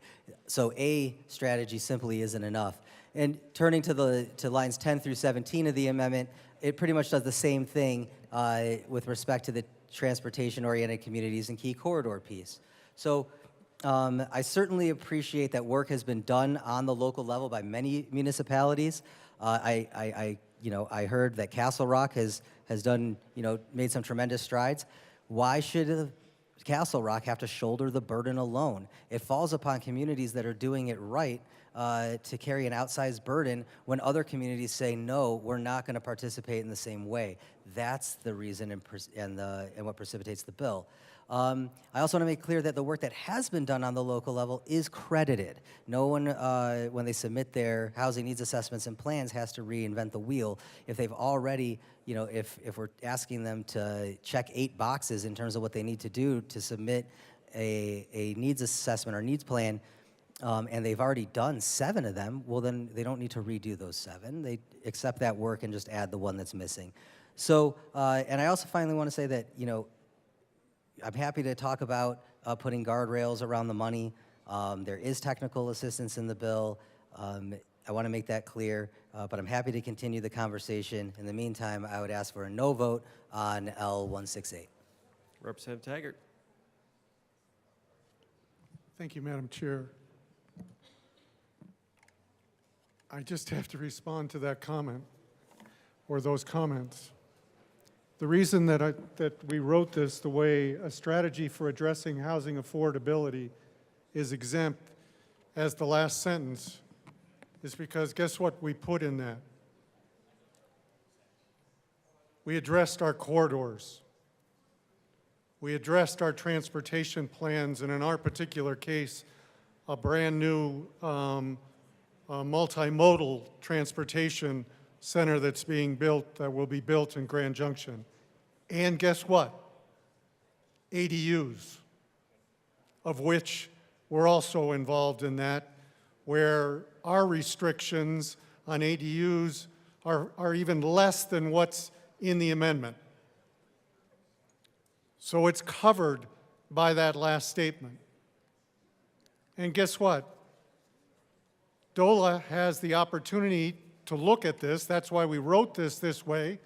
And if they're not comprehensive, to the extent they want, they could go back to those local authorities and said, we like what you did, but could you add X, Y, Z to it? But to kick this out because it doesn't say ADUs in it, come on, really? Any further discussion on Amendment L168? Seeing none, the question before us is the adoption of Amendment L168. All those in favor, division has been called. We will take a brief recess.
The committee will come back to order.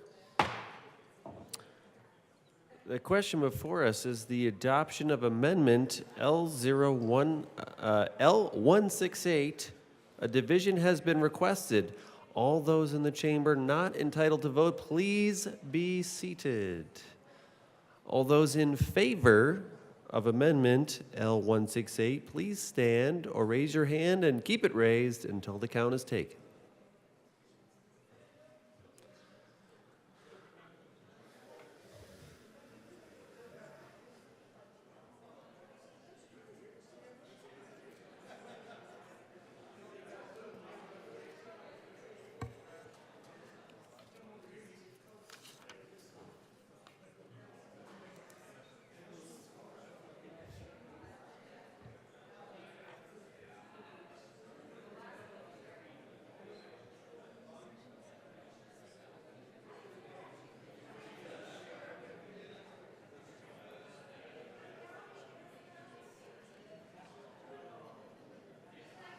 All right, you may be seated. All those opposed to Amendment L168, please stand and remain standing or raise your hand and don't move around until the count is taken.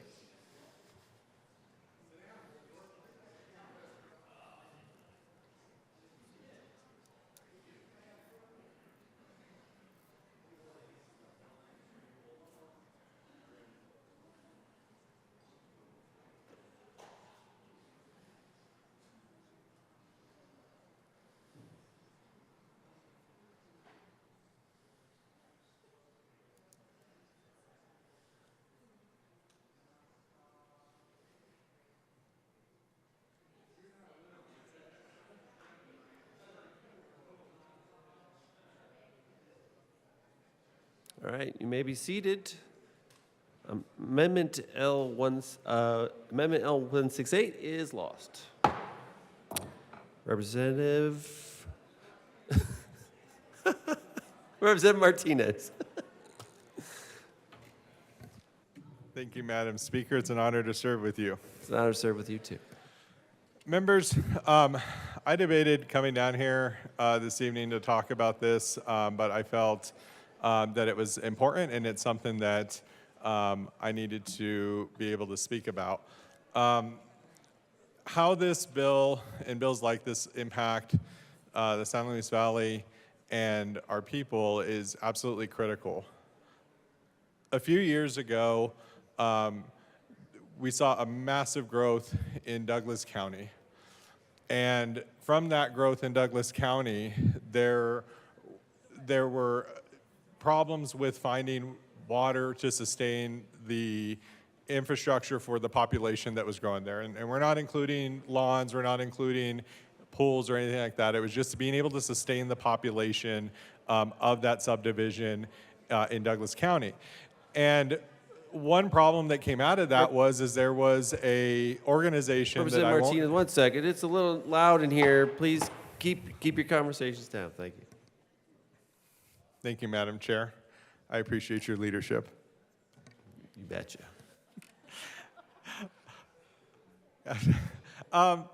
So in that subdivision that was being built, there was a lack of water resources that were available to sustain that population.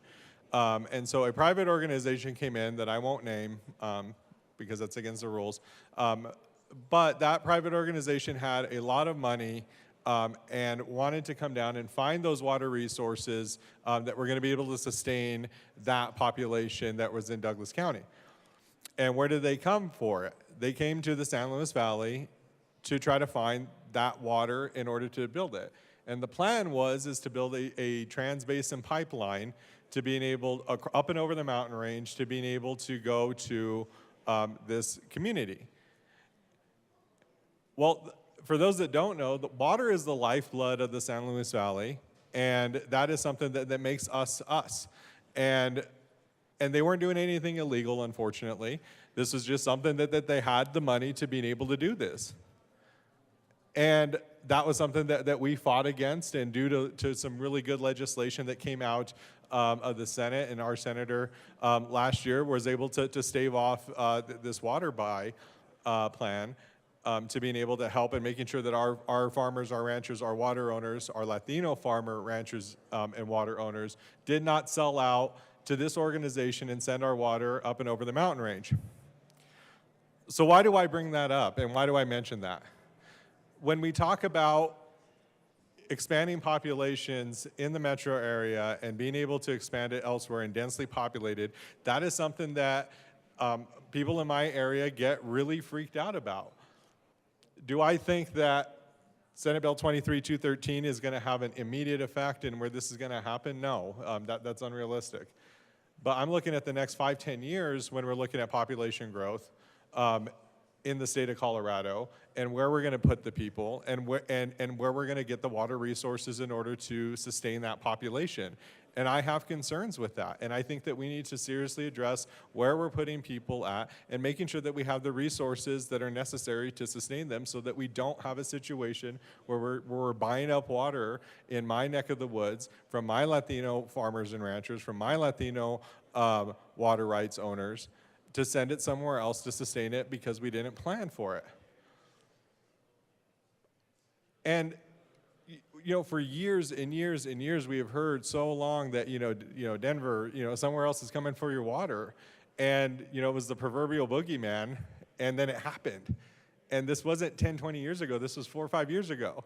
And again, the only reason why we were able to stave this off was because we had funds to be able to do it, and we have a really good senator that was able to stave that position off. So because for all that I listed, and for all those concerns, I cannot be supportive of Senate Bill 23-213, because I think that we really need to take that into consideration when we're moving forward in this and making sure that we're addressing that. I care about my hometown, my area, my valley.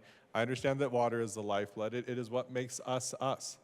And making sure that we have where these where these growths are happening, having sustainable water for that population. Again, not necessarily lawns or anything, but just making sure we have the population, or to be able to sustain the population, I think is necessary and critical. And that's why I will be a respectful no vote today. Representative Puglisi. Assistant Minority Leader Puglisi. Thank you, Madam Chair. So I kind of want to piggyback a little bit on what the fine representative from the San Luis Valley said. All of our communities are different, and they are all diverse, and they all have diverse needs, and one does not look like the other. Their plans are not like the other. What it concerns me, though, is that the premise of why the state has to take over local control, local planning, local plans, is because this is a matter of statewide concern. Everyone needs to be affected equally. There needs to be one model plan, regardless of the diversity of our communities. There has to be one plan for all. And I disagree, clearly, with that premise. But what concerns me the most, other than constitutionality obviously concerns me the most, but my second concern is that rural resort communities are exempted. So if this truly is a matter of statewide concern, then why are we exempting certain communities from these requirements?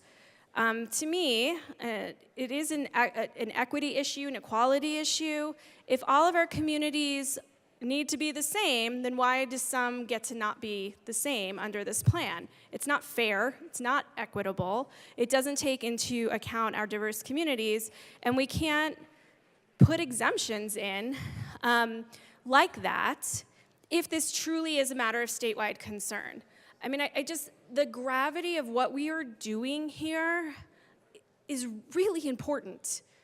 And if the state is going to now take away local control, local voices from our communities and our processes, then I don't think you should do it at all, so don't mistake me. But if you're gonna do it, you should do it for everyone equally.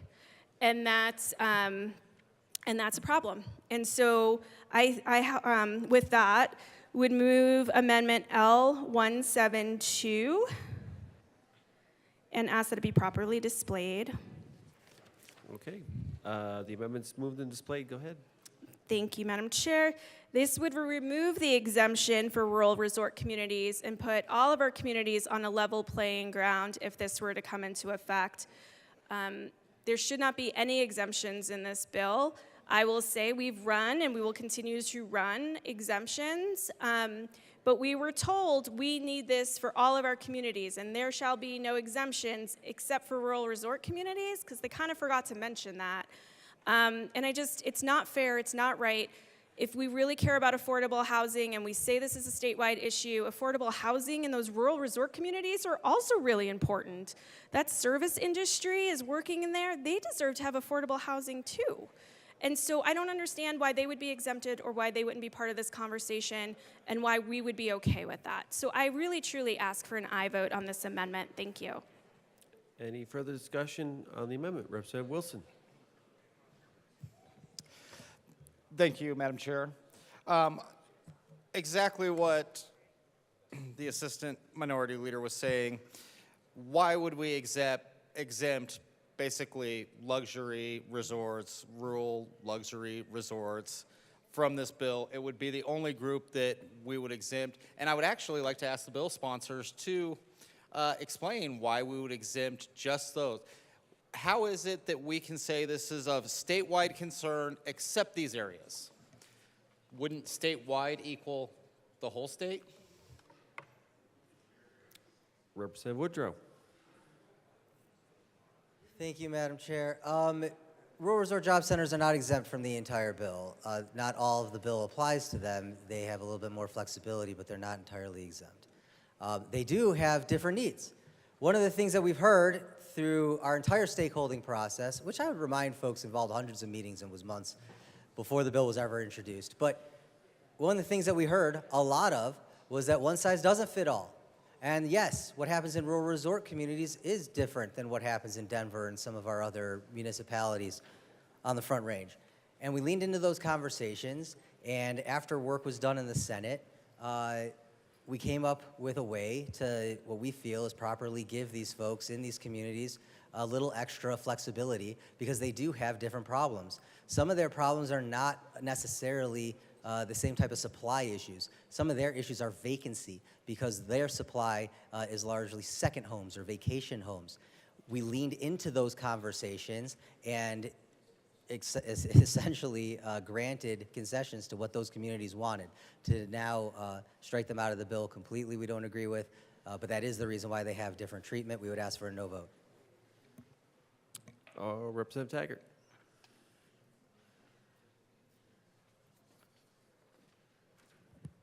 Thank you, Madam Chair. I guess I would react to that commentary in a couple of ways. First and foremost, those resort communities have some of the most difficult problems in the state. Because they are surrounded by national forest land and BLM land. And it is unbelievably difficult what they have to do. And I don't doubt that they have very good plans. But one of the things that the state's supposed to be doing as a part of this bill is supporting communities and supporting the cost of creating these plans and removing them from it. And I agree that they're not removed in total, but removing them from it, it makes no sense to me whatsoever. The other thing I found interesting in that was that the stakeholder discussions did include the resort communities. I represent the largest city on the western slope. And the last I knew, I was mayor and a city council member. I don't ever remember getting a phone call from as a stakeholder to say, Rick, who should we be talking with in Grand Junction? Because you're the largest city west of the divide. So again, I don't understand removing these folks, but I equally don't understand why they were involved in the stakeholder group in Grand Junction, Montrose, Delta, Durango. I don't know the Front Range like I know the Western Slope, sorry. None of us got, to my knowledge, any phone calls or asked to be involved from a stakeholder standpoint. That just amazes me. I rise in support of this amendment. It makes a great deal of sense and will help, provided that we do recognize that I am sure these folks have been planning hard, but they could use support. God only knows they could use the dollars too. Representative Bradley. Thank you, Madam Chair. I also rise in support of this amendment. I'm trying to figure out why rural resort job center municipalities were included when I looked at all of our local areas, especially Dougco, because I am proud of being from Dougco. I am proud of what our commissioners are doing to try to make housing affordable. So I reached out to them and I said, hey, they're kind of treating us like we're not doing anything for affordable housing down here in Denver. And our commissioners told me they participate in private activity bonds and partner with builders for building both affordable and affordable homes for seniors. They use, just like the representative from Grand Junction said, our commissioners used $6.4 million in ARPA funds to buy a hotel in Casa Rock and gave it to Wellspring, a provider for intellectually and developmentally disabled folks to live independently with on-site supervision. So why weren't they brought to the table? In Aurora, for those of you from Aurora, The Housing Authority of the City of Aurora will begin construction on the second and final phase of Peoria Crossing. This 2.3-acre transit-oriented site is adjacent to Peoria Crossing and will add 72 more units of affordable housing to round up the multifamily campus to 154 units. In Boulder, from 1992 to 2021, the number of permanently affordable homes in the city increased from 981 to 3,767. Representative Bradley, just to bring you back to the amendment, Yes, this is I'm about just- rural communities. Well, I'm wondering why these municipalities weren't brought to the table, if they were, when they're providing affordable housing. Just asking why these areas weren't. As of April, City of Lakewood, which is pretty affordable to live, is gathering data to identify strategies that help to preserve affordable housing and create new affordable housing options in Lakewood. Information gathered will inform the strategic housing plan to assist the city meeting the community about their crucial housing crisis. And then in Colorado Springs, affordable and attainable housing is laid out in the Housing Our Future and plan was adopted in 2020, serves as a blueprint for reaching John Souther's challenge to increase Colorado Springs' affordable housing inventory by 1,000 units per year and has been successful in increasing affordable housing for the last 2 years. So I'm just wondering why we didn't include these areas, but we included rural resort job center municipalities at the table. I find that very odd, and I vote yes on this amendment because these people should have been brought to the table. Thank you. Representative Judah. Thank you, Madam Chair. I can assure my colleague that these municipalities were at the table. There's been 8 months of stakeholdering. And, you know, speaking for my own city that you mentioned, they were in the table, and they are not a rural resort. And our rural communities and rural resorts are important to us. Ergo, they are treated as such. But I do want to very much stress that 8 months and potentially a year of stakeholdering did bring in all these municipalities. Representative Woodrow. Thank you, Madam Chair. I would just say that to this amendment 172, I spoke earlier that municipalities that have done work already with respect to their needs assessments and plans don't need to reinvent the wheel. That is the language in page 51 of the bill, line 24, to page 52 of the bill, line 7. So by striking that language, you're actually making them start over. That language that's in the bill was in a nod to the stakeholders. The rural resort communities asked for the language. Why did they get it? Because sometimes when you come to the table and make a proposal and explain your position, you get concessions. And that's what happened here. You would be actually removing that flexibility from rural resort job centers here. I ask for a no vote. Any further discussion on Amendment L172? Seeing none, the question before us is the adoption of Amendment L172. All those in favor say aye. Aye. Anyone opposed, no. And the amendment is lost. Representative Taggart.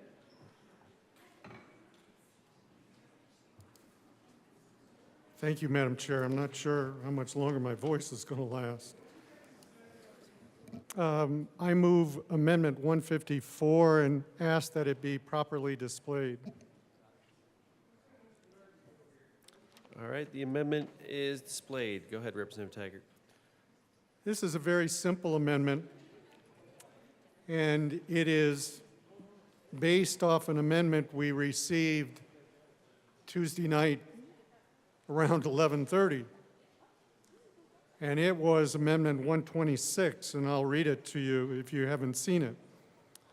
However, if a municipality has an institution of higher education within its boundaries, and the number of people enrolled in that institution of higher education during the academic year is equal to or greater than 25% of the municipality's residential population, that municipality may enact or enforce residential occupancy limits on more than 5 unrelated people living in one dwelling. This amendment brings that down to 10%. And one of the reasons being that, for instance, Fort Collins, for my esteemed colleagues in Fort Collins, Fort Collins is at about 19.5% for CSU. They wouldn't qualify under this. Other communities, like mine, have multiple universities and multiple institutions of higher education. CMU represents between 16 and 18%. So we wouldn't qualify. But the university takes a good chunk of our downtown core. And if we're concerned about affordability, if we have our students spread out further than a half a mile from the campus, what does that do?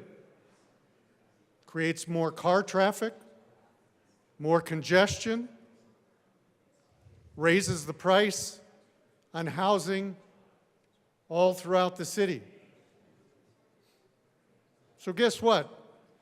This amendment was written for CU, and I have nothing against CU.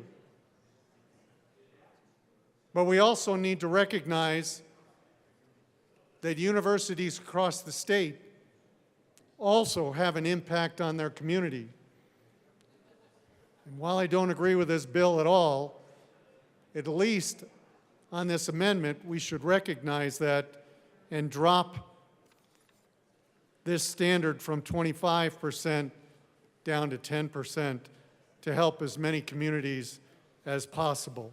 And also recognizing that many communities may not have one institution that adds up to 25%, but when you add several of the institutions, you could come very close to that.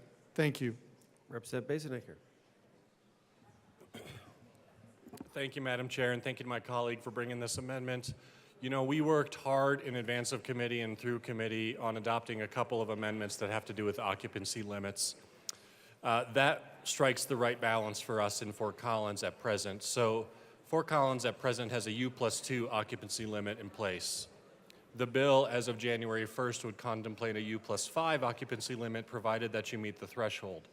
The reason why I'm comfortable asking for a no vote on behalf of my district is simply because City of Fort Collins is actually contemplating action as soon as May through our City Council, perhaps in November via the ballot, and we feel comfortable that that process both will align with the intent of the legislation and really does give us the ability to negotiate those pieces related to affordability that I think my colleague is mentioning that are really unique to college towns. So while I certainly can't speak on behalf of another colleague's district, I would just say that for the City of Fort Collins, we do feel like we found the right balance. We worked with our City Council and our mayor in adopting the amendments that we took in committee. We feel like those reflect our needs, understanding that there is imminent action from our City Council in those areas, and certainly would respect the needs differently in other places of our state. But for the City of Fort Collins, for House District 53, I would respectfully ask for a no vote. Representative Taggart. Thank you, Madam Chair. My colleague from Fort Collins just opened up another whole subject.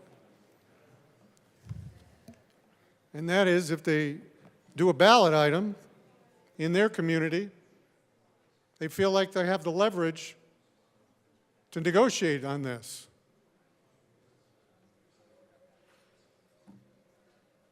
The last I knew, we weren't given the rights to negotiate on this.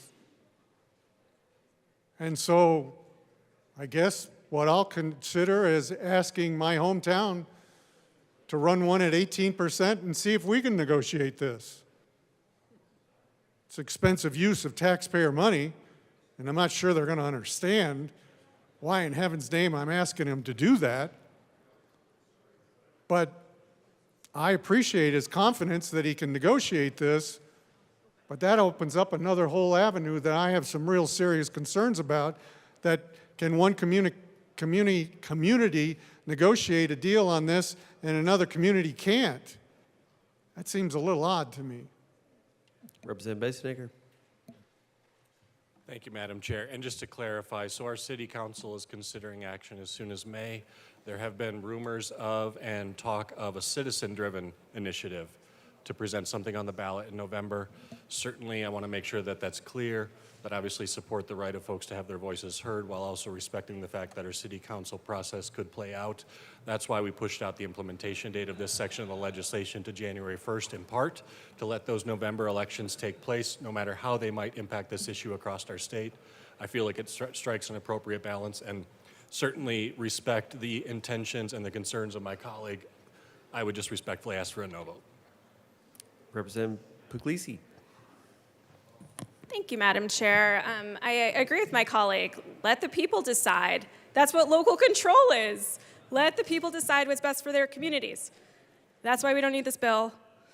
I urge an aye vote on this amendment. Thank you.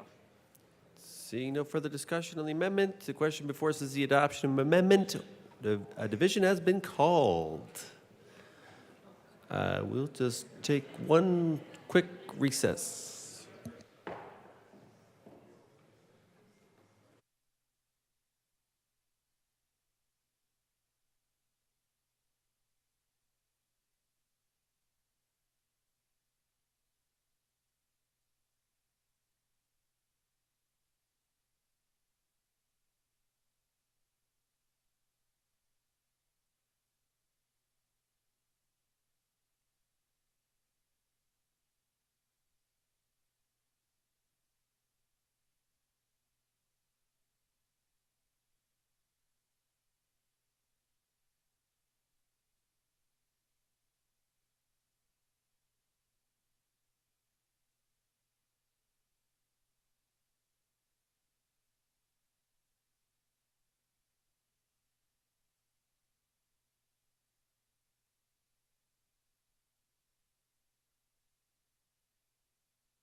The committee will come back to order. The question before us is the adoption of Amendment 154. Division has been requested. All those in the chamber not entitled to vote, please be seated. All those in favor of Amendment L154, please stand and remain standing or raise your hand and keep it raised until the count is taken.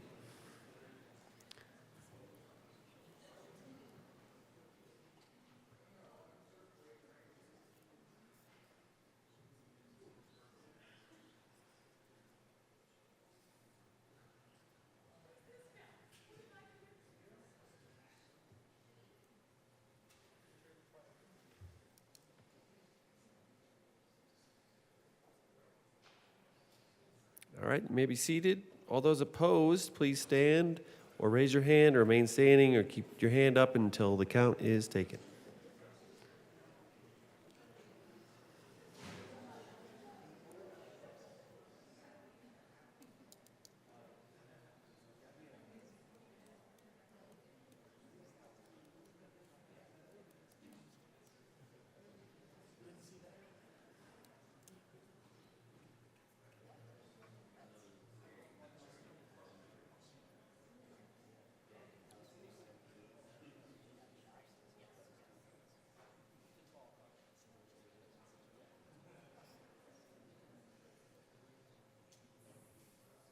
Okay. All right, you may be seated. The amendment is lost. Representative Vigil.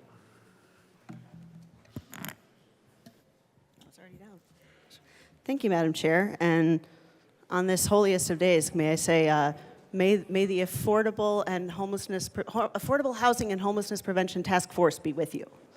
Is that? She didn't even catch it. She didn't even catch my joke. Nobody got my Star Wars joke. Okay. Well, members, I just wanted to rise in support of this bill. I know it's been a slog to get through so much of it today. We dealt a lot with some of the original provisions of the bill, of course, in transportation, housing, and local gov, and I wanted to talk a bit about something I was proud to contribute to the bill, because we have a major issue in my city with the way that we have grown, with the way that we've sprawled. And I can't tell you how many times that voters expressed to me at the doors last summer that their big issue in their neighborhood, the thing that affects them so deeply in their community, is the excessive car traffic. The noise, the danger, the number of brutal and often deadly crashes, and just the fact that our car-centric transportation system rules out most other transportation choices for our citizens. And yet, strangely, most people seem to think that they were alone in this view. They would say something like, well, you know, I know nobody else is going to go along with this, but if it were all up to me, we'd have more buses, we'd have more walkable spaces, we'd have more transportation choice, but I kind of know how everybody else is. And it was sort of this pattern after a while. It's like, well, you'd be amazed what your neighbor directly across the street from you just told me. I was just over there. We all seem to want better for ourselves.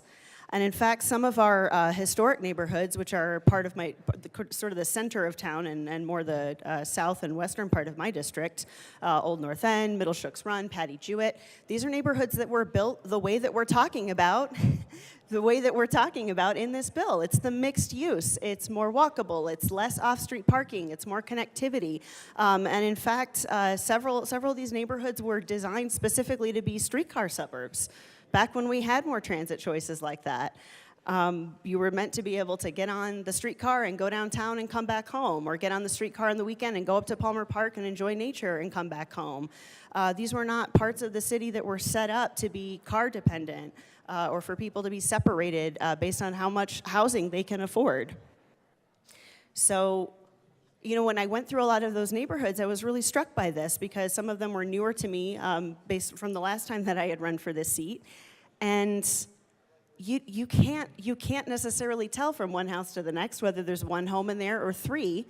They work together, they fit well together, and I don't think anybody would say of any of these neighborhoods that they lack character, or that the home values must have plummeted when it turns out there was two families across the fence from you instead of one.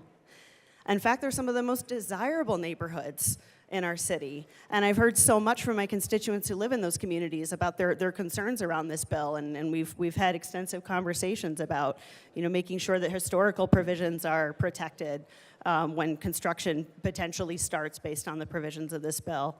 And one of the things that I was just so excited to have the opportunity to bring back into this bill in committee was to offer some parking relief. We do not need to necessarily have, especially if you are near a frequent bus line, as frequent as it gets in Colorado Springs anyway, you do not necessarily need to be putting a moat of parking around every single structure that we build. We have in the middle of my district, and since I'm central Colorado Springs, also the middle of the city, a bankrupt shopping mall surrounded by empty parking. It generates no value for the city. It's costing us an enormous amount of money every year, not just due to the wasted space and the fact that it doesn't generate revenue, but also the fact that it's a stormwater hazard. And we've had to deal with that because the stormwater hazard goes downstream of us. We're all connected here. And I just think, imagine how much more useful it would be for our city, how much more value per acre we would get, how much more revenue for the city we would get, is if instead of sprawling to the east and sprawling to the northeast to put up another set of 300 to 500 new apartments that you can only get in and out of in a motor vehicle, if we started using the land that we have in the middle of the city, where people actually want to live and want to be so that they can get to and from their work, their school, their church, all of it. And you know, one of the like mid-size freakouts we've had in the last few years, right in my own neighborhood, was specifically about this. We have an east-west throughway that runs through the city that goes right through my neighborhood, but then it stops before some parkland. And if you want to continue on to I-25, you have to find some other path.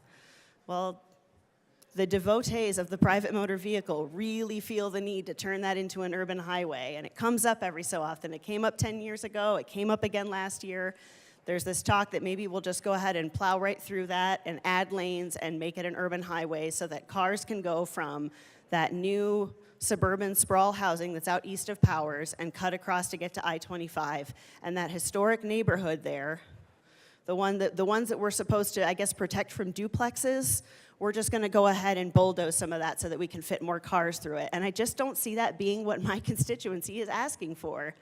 Not when I go to someone's door and knock, knock, and, hey, I'm running to be your representative. And they say, oh, I don't know anything about politics. I don't know. Like, that's fine. You don't need to. We're all just regular people. What's going on in your neighborhood? And the number one thing I hear from people is that it's basically not safe to leave the house unless you're in dress code, and that dress code is a car. And I just think we can do so much better for all of our municipalities if we start to think beyond that and find ways that we can build housing that isn't dependent on cars, that offers people more transportation choices. And I think it's something that I'm able to do for my community from here, because I understand hearing from some of my colleagues that people who are locally elected and closer to the people can be more responsive to them. And I just want to invite everyone to consider that that includes you, that includes me. I was also elected by a locality, by a specific set of people in my little part of town. I think they knew what they were asking for when they put me here. I think they knew what they were asking for when they put all of you here. And if we're going to make some of these decisions that are of local and statewide joint interest, then let's do it together. I think that's why this, the Affordable Housing Task Force, the summit, the multi-agency working group are also important, because it finally gets us out of our silos so we can start talking about these issues like they're one issue, because they are. So I thank you for your time and attention on this. I ask for your yes vote, and I will yield to the next person. Representative Dixon, and then I have, I think, Representative Weinberg up next. Representative Wilson up next. Thank you, Mr. Chair. So I am also rising both to show my own support for this bill and also to tell about what many members of my community said to me when I knocked on many thousands of doors over the campaign last year. I mean, really throughout the campaign, starting from January, where I was mostly talking to Democrats and, you know, going through the primary process all the way up to October, I talked to thousands of people, and that was really people from all parts of the political spectrum, all across the aisle, and from lots of different types of neighborhoods within my community. But from many of these communities, I heard from constituents who, just like my colleague from El Paso County said, these were people that thought that they were the only ones that felt this way. But they were really concerned about housing affordability and the lack of housing supply. And in fact, this is something that we've heard from people all across this chamber throughout this session, is that people are worried about housing affordability, and people see that that is a consequence of the lack of housing supply. People have said, both in my community at the doors and also here at this, down in the well, that we need to lower the cost of housing by clearing red tape, by clearing government interference, and making it easier for people to build the kind of housing and infrastructure that they want to have in their own communities. And that's why I was really excited to see the original version of Senate Bill 213. And, you know, it wasn't perfect when it was introduced, and, you know, we've made some big improvements. But one thing that I was really excited to see in the original version and the version that came out of the first Senate committee was this talk about key corridors and transit-oriented development. And I was sad to see a lot of that stripped from the version that came out of the Senate eventually.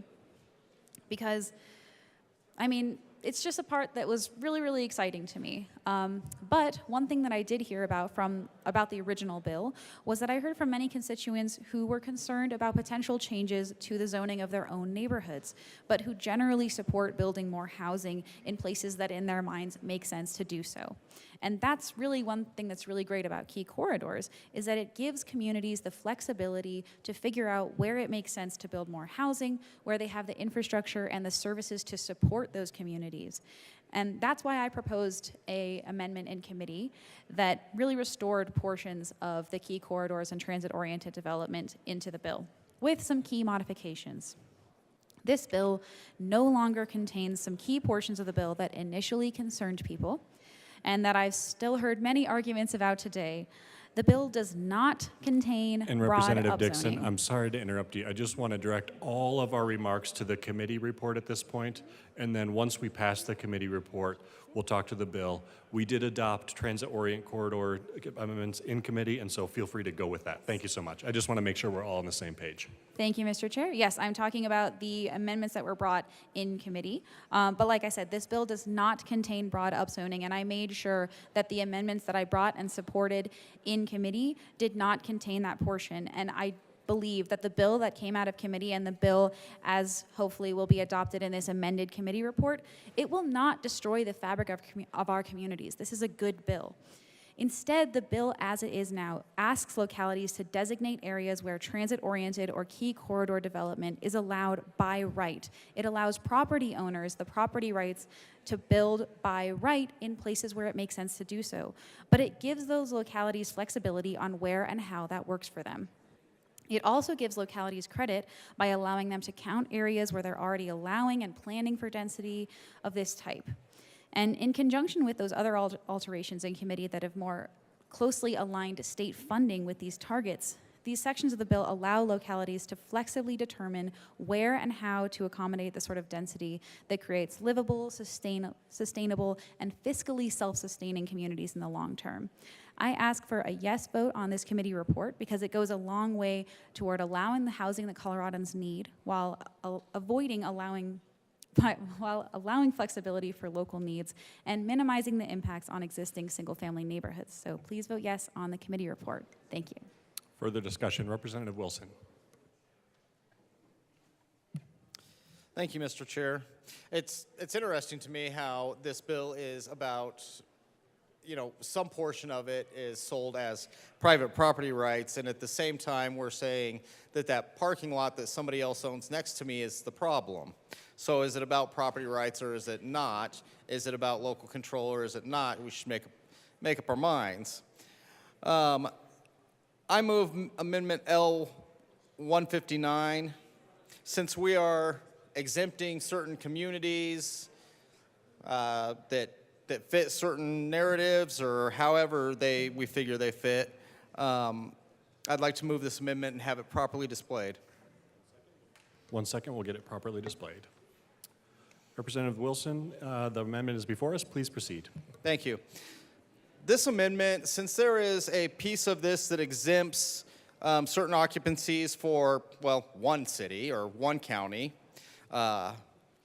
then we should change that to be more inclusive to other cities and counties that may have college campuses within their boundaries.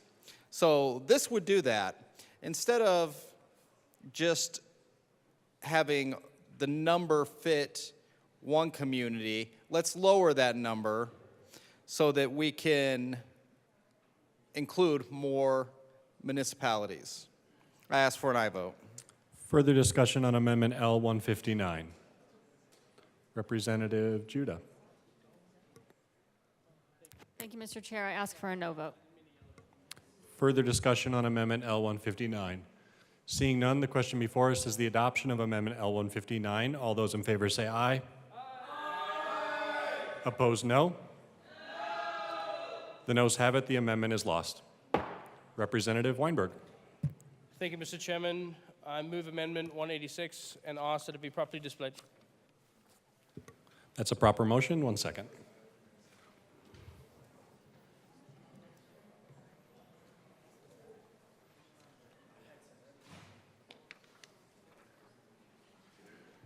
The amendment is properly before us. Please proceed, Representative Weinberg. Thank you, Mr. Chairman.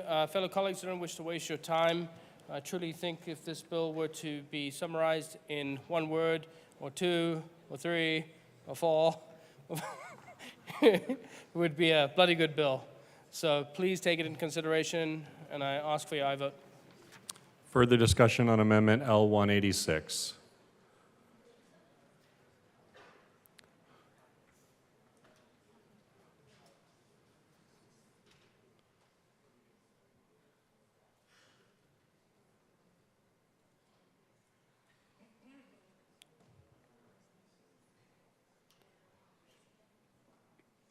I think. Representative Wilson. The sponsors asked for a no vote. Further discussion on the amendment?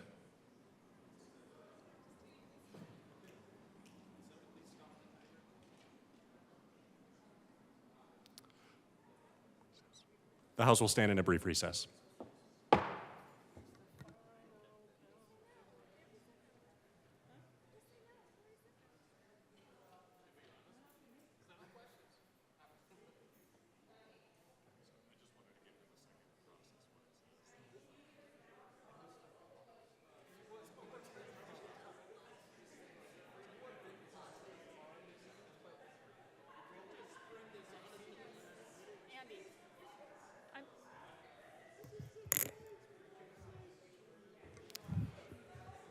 The committee will come back to order.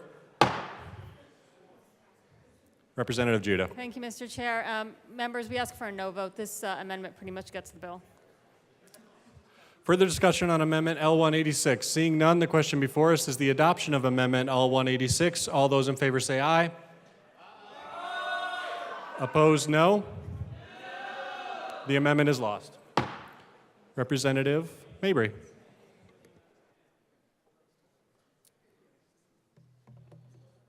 Thank you, Mr. Chair. It's dope to serve with you. It is equally as dope to serve with you. Members, I am rising in support of this bill because the status quo is not working for Coloradans. Teachers cannot afford to live in the communities that they work in. Nurses cannot afford to live in the communities that they work in. Restaurant workers, janitors, working people cannot find housing in the communities that they work in or in the communities that they've always known and lived in. The current housing landscape under our current laws has led to plenty of displacement and gentrification in communities of color. And this is a phenomenon that is rooted in our nation's history of redlining. This has been felt most acutely in Colorado, in West Denver, in North Denver. North Denver is, now it's called the Highlands or Low High. North Denver is one of the most gentrified neighborhoods in the country. So we have to do something. We have to do something. And, it's no secret to anybody in this chamber that I don't believe that a supply side solution alone will save us.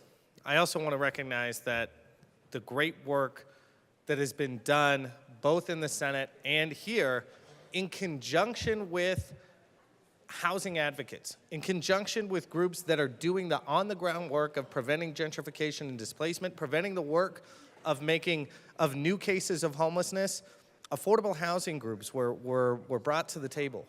And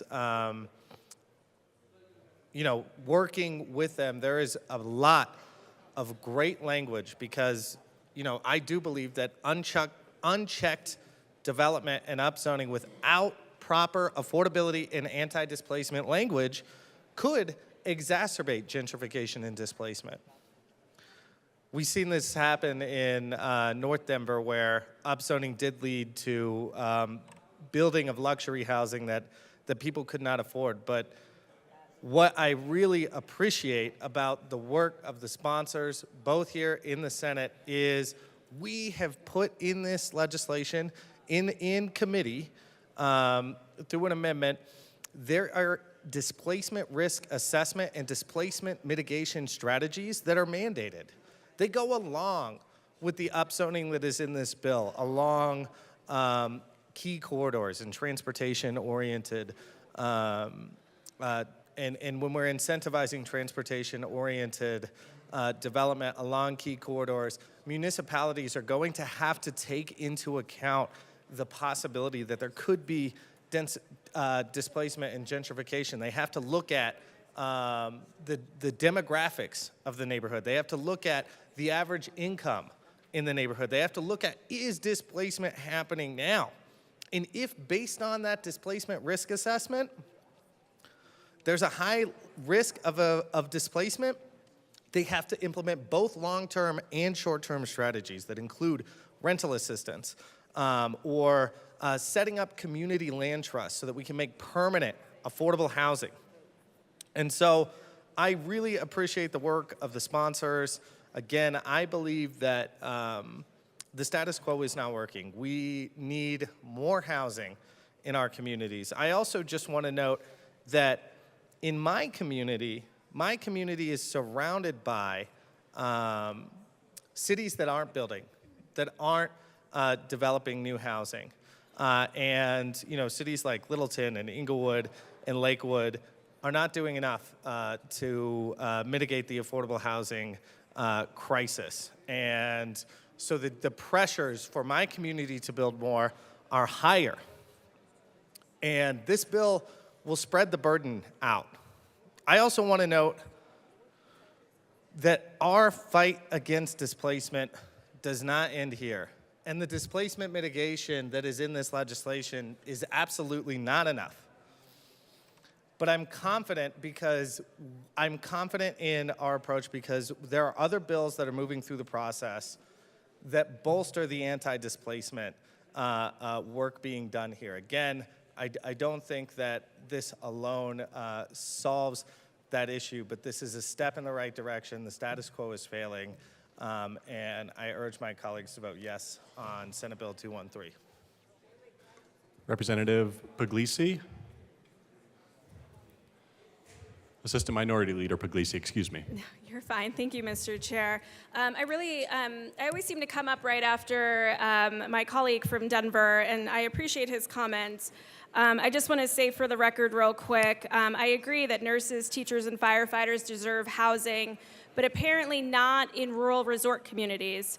I agree that we have to do something, but not in rural resort communities, and the status quo is not acceptable except in rural resort communities. But regardless of all of that, I do have an amendment, L150. I move L150 and ask that it be properly displayed. That is a proper motion. Thank We'll you. get it displayed. 1 second. It's before us. Please proceed. Thank you, Mr. Chair. So this is attorney's fees and costs. There was a lot of question in committee about the constitutionality of the preemption and taking away local control, especially from home rule counties. And then there was also a question about another amendment that was put on in the committee for the Office of Economic Development and International Trade, which has nothing to do with housing, that they would then be brought into the bill as well. We did a title challenge that was overruled, but we still believe there's unconstitutional provisions in this bill. And so with that, I drafted a provision that said if this is challenged in court and the court finds that counties, municipalities that sue were right about this not being constitutional, that they would get their attorney's fees and reasonable costs back, because it's unfair that they have to challenge an unconstitutional law and the taxpayers of those communities should bear that burden if the state was wrong. I think the state should have to pay for that, and I would ask for an aye vote. Thank you. Further discussion on Amendment L150.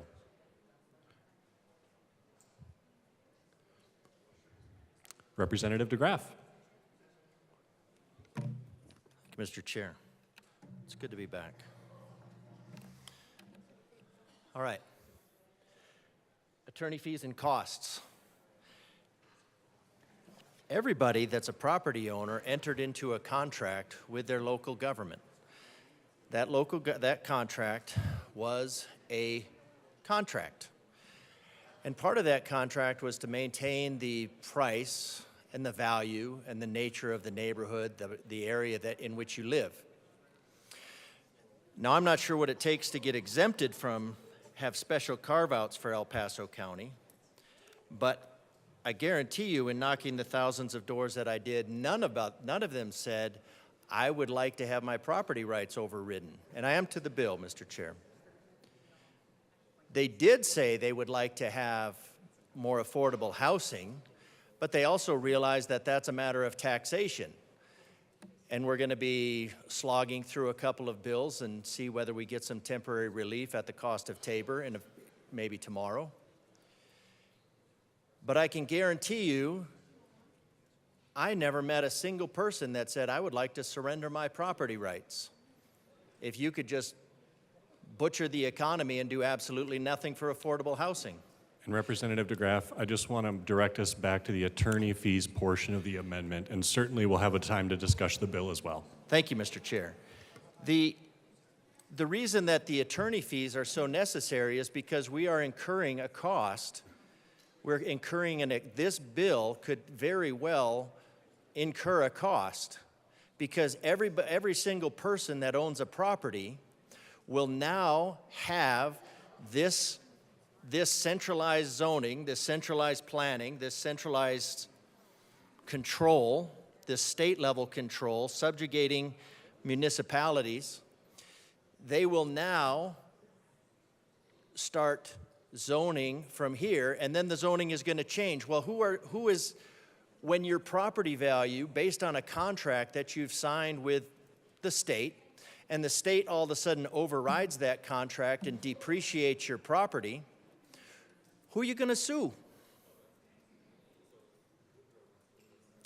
And if you're confident that nobody's going to sue and that this is going to be constitutional, if this is going to be constitutional, then this amendment should be an easy sell. Because you should say, we're so confident in this, we know that there's not going to be any lawsuits over it, that anybody's going to win, so therefore, there will be no legal cost to incur. So this is kind of a warranty. This is kind of a warranty in the project. Because if you're confident, if you're actually confident that this is constitutional to usurp the property rights of Coloradans and that they're just going to take it laying down and they're not going to sue any of their municipalities and those legal fees are not going to find their way up to the state because it's the state that ultimately violates the zoning contracts that have been made with all the citizens, then what you do is you just accept this amendment, say that, yeah, we would accept those legal fees that we know would never happen. But my guess is that no. My guess is that no, we will not want to warranty the constitutionality of this bill. And I don't blame you. I really hope that there are lawyers out there that are ginning up lawsuits from every single property owner in Colorado. My constituents, yes, they complained about that. And they know it's from taxation, and they know it's from the insane gas prices that that legislation is done. And Representative DeGraff, I'm trying to give you some leeway to be able to speak to this, but please, to the attorney's fees would be most helpful. Thank you, Mr. Chair. So with the constituents wanting some relief from government and not being interested in having their property rights overridden from the state level, I'm anticipating that there will be lawsuits. And if we are going to impose this from the state level, we should at least have the confidence to say that if you win that lawsuit, your legal fees are covered. That's the nature of a warranty. It's just easy. So I anticipate, given the confidence from the sponsors that they will vote yes, they will recommend an aye vote on this amendment because they are so confident in the constitutionality of this bill. Representative Woodrow. Thank you, Mr. Chair. And dear colleagues, I think we've entered the twilight zone phase of the debate where my colleagues on the other side are encouraging more litigation, and I am going to stand before you and say, don't do that. Yes. In almost any other context, you'd find me down here singing the praises of an attorney's fees provision because, yes, they encourage folks in the right circumstances to bring lawsuits.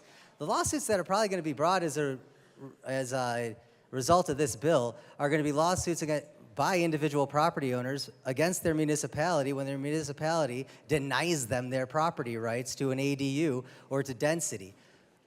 Folks, what we just heard at the well was backwards.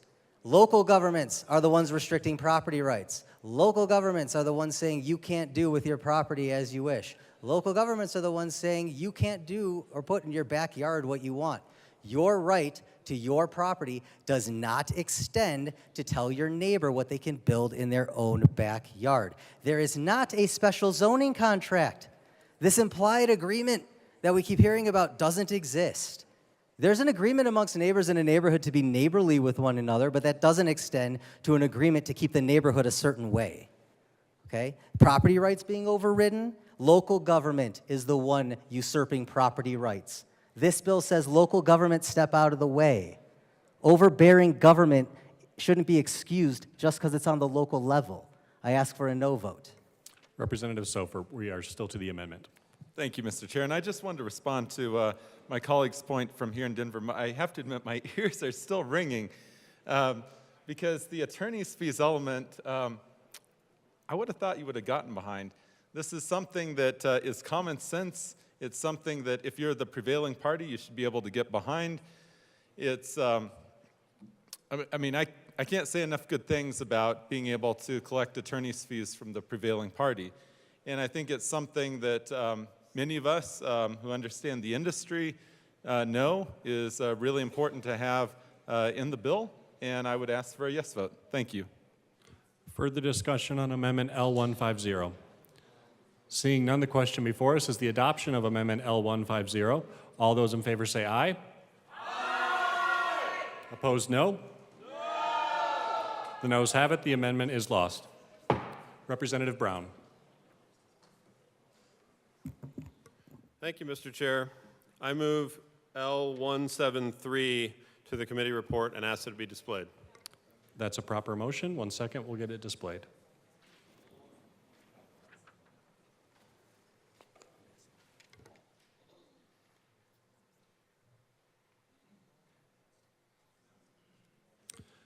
The amendment is before us. Representative Brown, please proceed.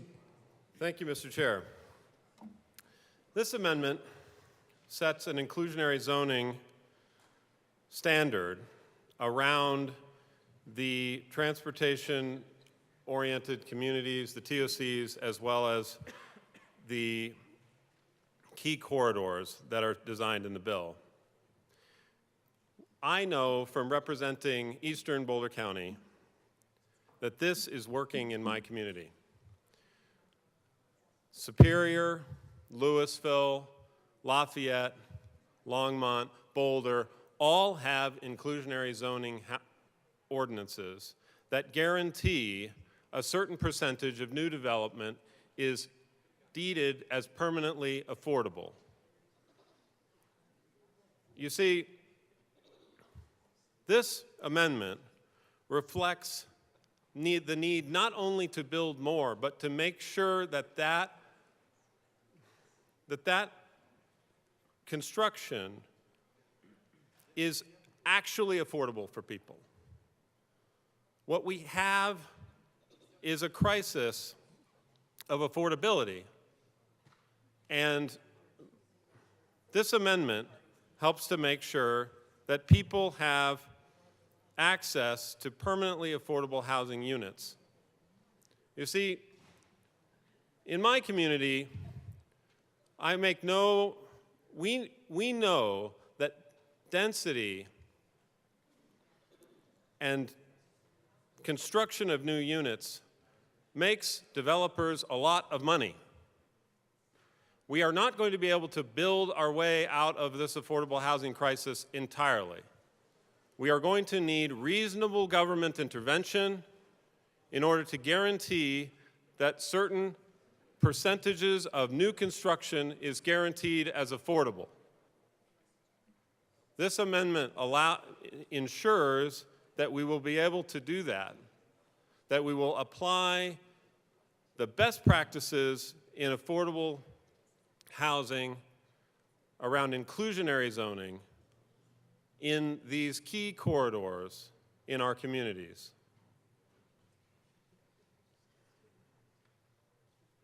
I ask for an aye vote on this amendment. Further discussion, Representative Woodrow. Thank you, Mr. Chair, and thank you, Representative Brown. I appreciate the work that you have put into this bill tremendously. Folks, these are the difficult conversations that we've been tasked to have down here at the Capitol. And I have carefully reviewed all the amendments that have come in, and I appreciate everyone's suggestions. With that, I don't feel like this is the time for this conversation in this bill. And so respectfully, Rep. Brown, colleagues, I urge a no vote. Further discussion, Assistant Minority Leader Puglisi. Thank you, Mr. Chair. I was wondering if the sponsor of this amendment would kind of walk through, I understand how it would affect Boulder, but how would it affect the larger state as a whole? I'm just trying to understand your amendment better. Thank you. Representative Brown. Thank you. This amendment would require that in these areas, the area that in the TOCs and in the key corridors, the area that is required to be upzoned would also ensure that in those areas, they would have to meet certain minimum affordability standards. It would make sure that, and this is taken straight from our community's inclusionary zoning ordinances, where we peg certain portions of the guaranteed permanently affordable units to an 80% AMI and a certain percentage to a 60% AMI.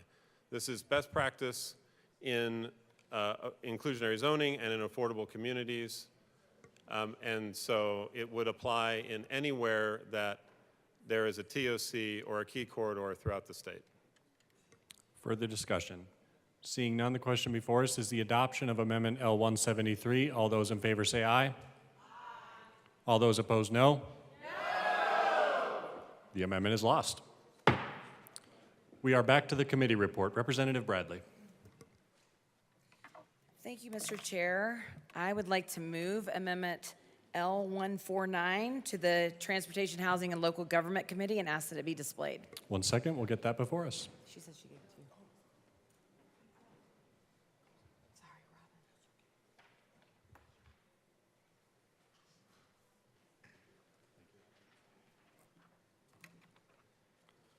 The amendment is before us. Please proceed, Representative Bradley. Thank you, Mr. Chair.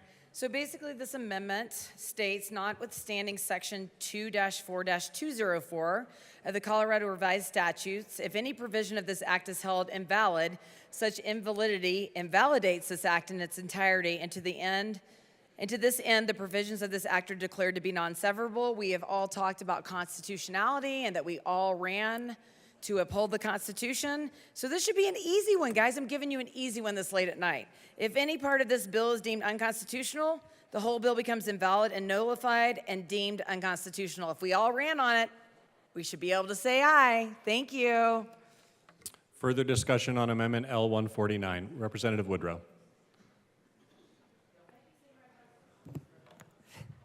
Thank you, Representative Bradley. I would urge a no vote. Folks, all of the statutes that we pass are presumed to be severable, which means that if one part is found invalid, the invalidity does not invalidate the entirety of the act. We should not make a special exception for this bill. I ask for a no vote. Further discussion on Amendment L149. Seeing none, the question before us is the adoption of Amendment L149. All those in favor say aye. Aye. Opposed, no. The noes have it. The amendment is lost. We are back to the Transportation, Housing, and Local Government Committee report. Representative Lindsay. Thank you, Mr. Chair. Folks, I serve on the Transportation, Housing, and Local Government Committee and was in the committee hearing the other night and just wanted to speak to the committee report and some of the things that were done there that I'm really excited about with this bill. And first, let me start by saying, like, I come to the Capitol, I think we all do, because we hear problems in our communities or concerns of our constituents, and I know I'm here, for one, to try to solve those problems. And what I can see on the landscape, not only in my district in Aurora, but across the state, is that whatever is going on is not working. And I don't say that to blame local municipalities. I have wonderful city council members who do a lot of great work in this space, and they are doing the work in our local community. And yet, housing prices are sky high in my district and across Aurora and across the state. We have a large percentage of people who are unhoused or unstably housed, and I come here to make sure I'm doing my best to solve that problem. It's a very fundamental thing of people having a place to live, and it's not just impacting 42 or impacting Aurora. It is statewide.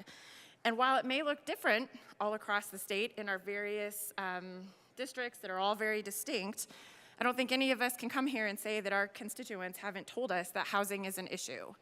And here's a plan. Here's a plan that we can all work towards solving this housing crisis that our state is facing. I know when this bill came out, I was really excited to see what this policy would entail.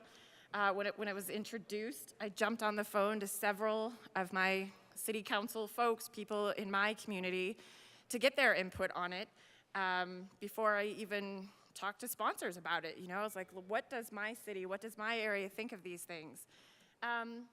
And they were very positive responses. They were very excited about this opportunity for our state to band together and try to make some progress on this issue. So I've been watching as this bill has progressed through our process here, and was very happy to see the amendments that were put on it in committee the other night. A couple of them, some of my colleagues have gotten up and talked about. Some of it is the transportation piece. I happen to live on a pretty busy thoroughfare. I have a bus stop that's literally, I've counted, 136 steps from my front door. It's quite wonderful, easy for me and my kids to get around. Yet if you go just a little bit east in another part of my district, you have the R line. And right along this really awesome transit line, you will see like empty fields. And so when we talk about transportation-oriented districts, there are opportunities in my district under these kinds of plans and our state working together to make sure that this transit line that we have invested in is serving our population well.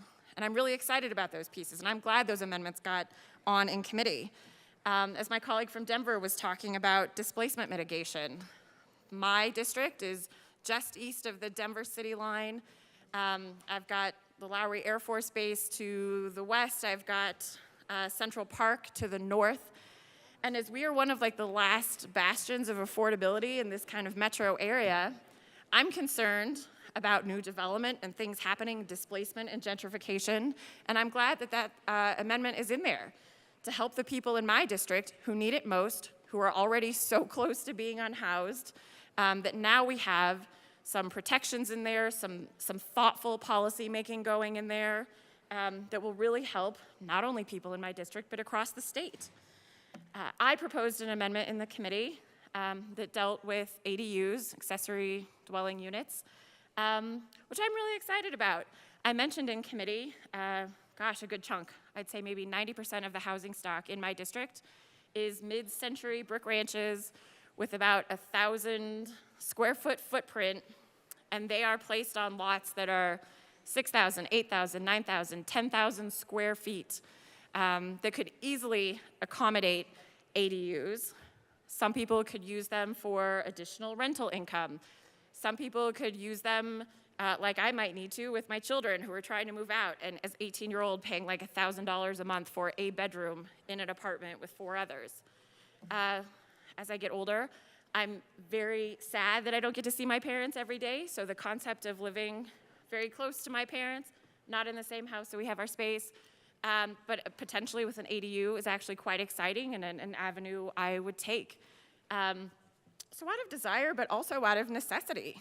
A lot of people, families are not able to live in different housing situations. They have to combine resources to be able to stay afloat. I think of this, my sister happens to live with my parents. She's a single mom and with 2 kids, and she can't make it on her own right this second. And that is not uncommon. Many adults have to live with parents because the housing prices are too darn high. And I'm here for my constituents, for myself. I know I've talked a million times about my own housing situation of being priced out of home ownership. I'm here to solve problems. I'm here to help folks have places to live. And I think these are great amendments that went on in the committee. This is a great policy, and I'm really excited to see the cool things that will come out of this policy, because what we're doing, as well-intentioned as it is, and a patchwork of our municipalities, is not solving the problem. So I urge an aye vote on the committee report, and great amendments. Thank you for everybody's work on putting this together. Thank you. Representative Taggart, we are still to the committee report. Thank you, Mr. Chair.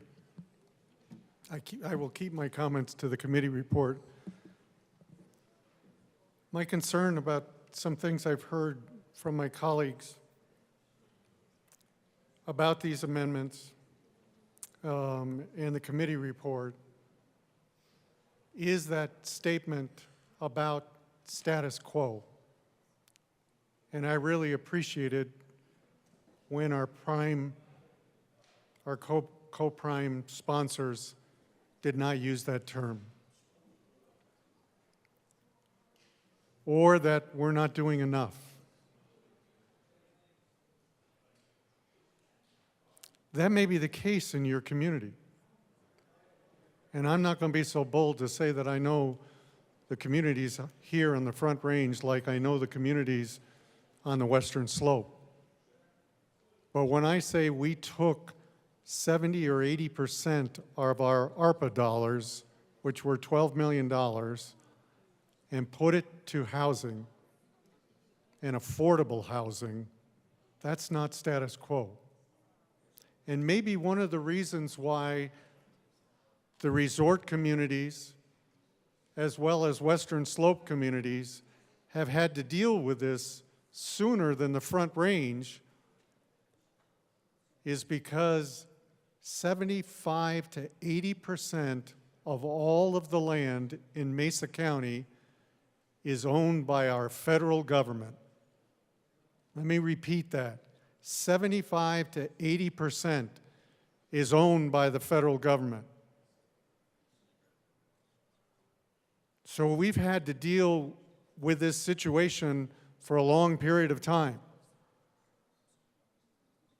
So the term status quo, I would really appreciate go away, because that's not what's happening under any stretch of the imagination in our community. And it just, when we're talking about a committee report and somebody says the status quo is not working, I just cringe. The other thing I think you want us to make sure that we do in Mesa County, we are, as Montrose County and Delta County, one of the big bread baskets of this state. Has anybody ever had a Palisade peach? Do you want to see us infringe on Palisade peaches? Has anybody ever had Palisade wine?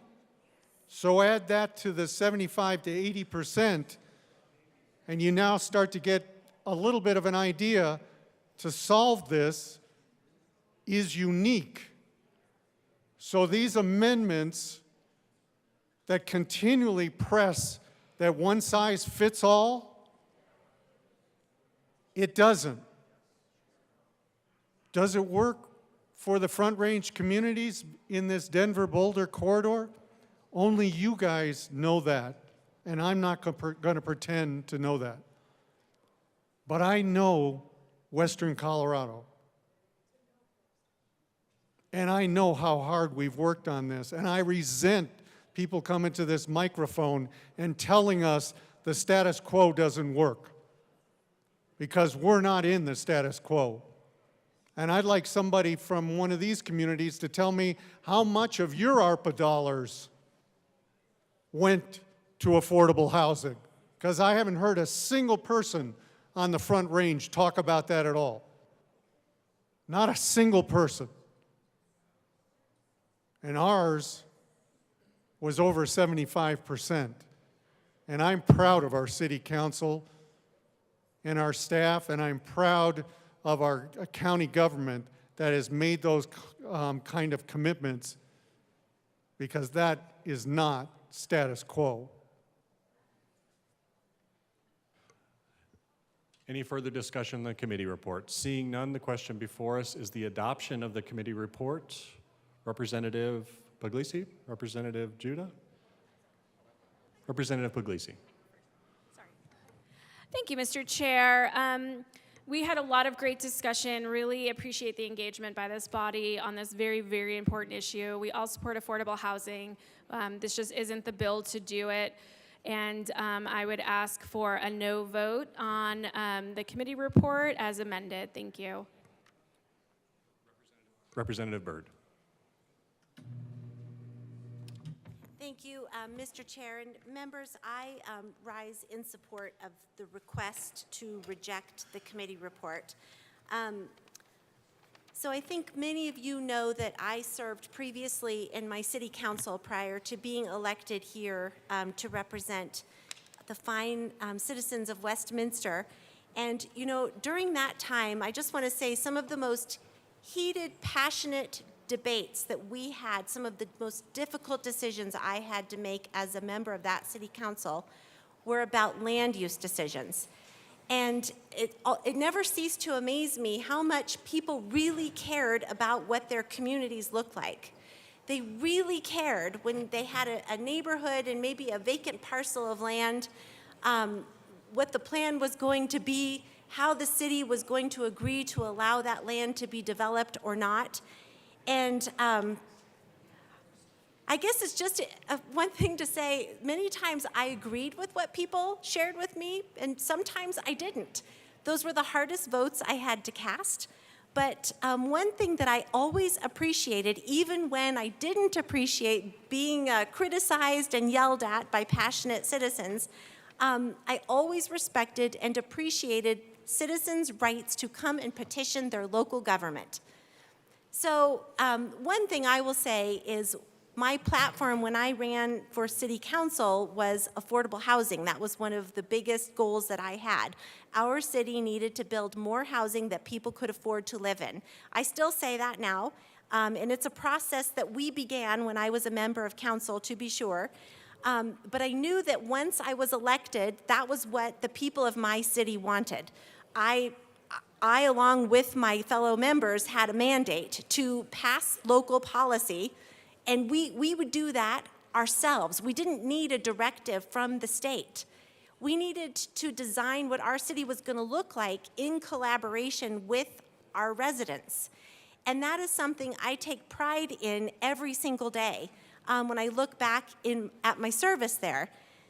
So, you know, I think I never appreciated, again, I didn't like being yelled at, I didn't like the disagreements, but again, never would take away the right of citizens to come and have meaningful discourse in a way that could actually persuade a decision about what land use decisions were going to look like in my city. And one thing I would like to advocate for, and just to let people know, that rejecting the committee report, all that does is takes us back to what was already adopted by the Senate. And in the Senate, I think a fine compromise was reached where many changes were drafted up into the bill to really make our state a better partner with our local communities. Where, and I just have a summary of some of the things that Senate amendment included. DOLA was tasked with creating housing needs assessments. DOLA was tasked with helping local communities create housing needs plans, housing affordability strategies, helping local communities figure out challenges related to displacement, mitigation strategies and guidance, community engagement strategies, model residential codes, state strategic growth objectives, also state assistance with a water supply forecast report, a natural land and agricultural priorities report, technical assistance, More that was included in that Senate amendment were more provisions to address county and municipal comprehensive planning, adding process relating to smart growth priorities or processes, requirements, assistance further that DOLA would give no mandatory provisions, but assistance, making our state a much better partner with our local communities rather than mandating. That is the right place for us to start before the state comes and is heavy-handed. We should not put our citizens in a position where if they have a large vacant piece of land in their city, that they can't meaningfully petition their local government, that they instead need to come and speak to an appointed group of unelected individuals in Denver. That isn't right. That isn't anything I would support for the people in my city. So I urge that we reject the Transportation and Housing and Local Government Committee report and that we stick with and pass the Senate amendment. Further discussion in the Transportation, Housing, and Local Government Committee report as amended. All those in favor, division has been called.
Members,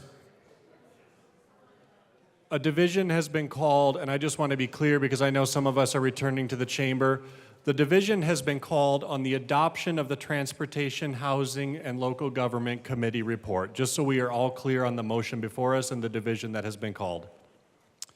The question is the adoption of the Transportation, Housing, and Local Government Committee report.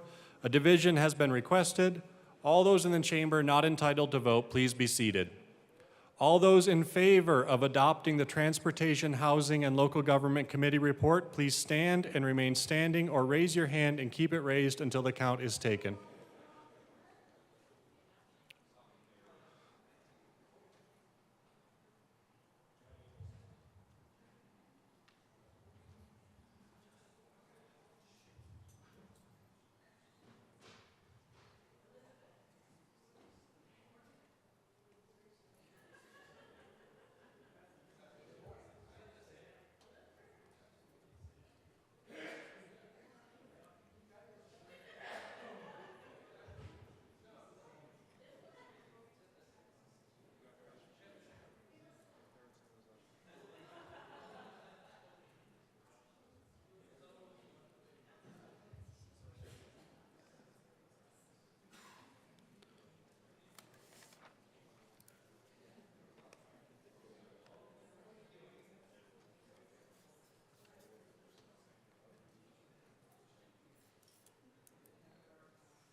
You may be seated. All those opposed, please stand and remain standing or raise your hand and remain in one place until the count is taken.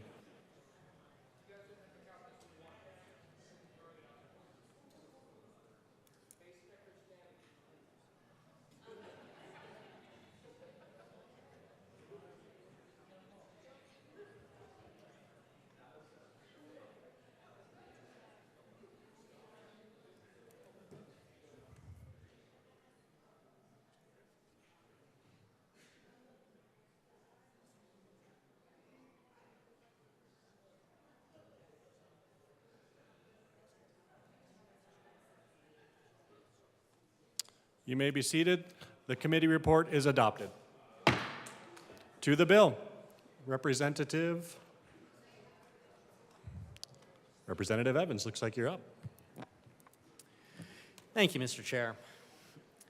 So, I would be remiss if I did not come down and say that the communities that I represent have significant concerns about this piece of legislation.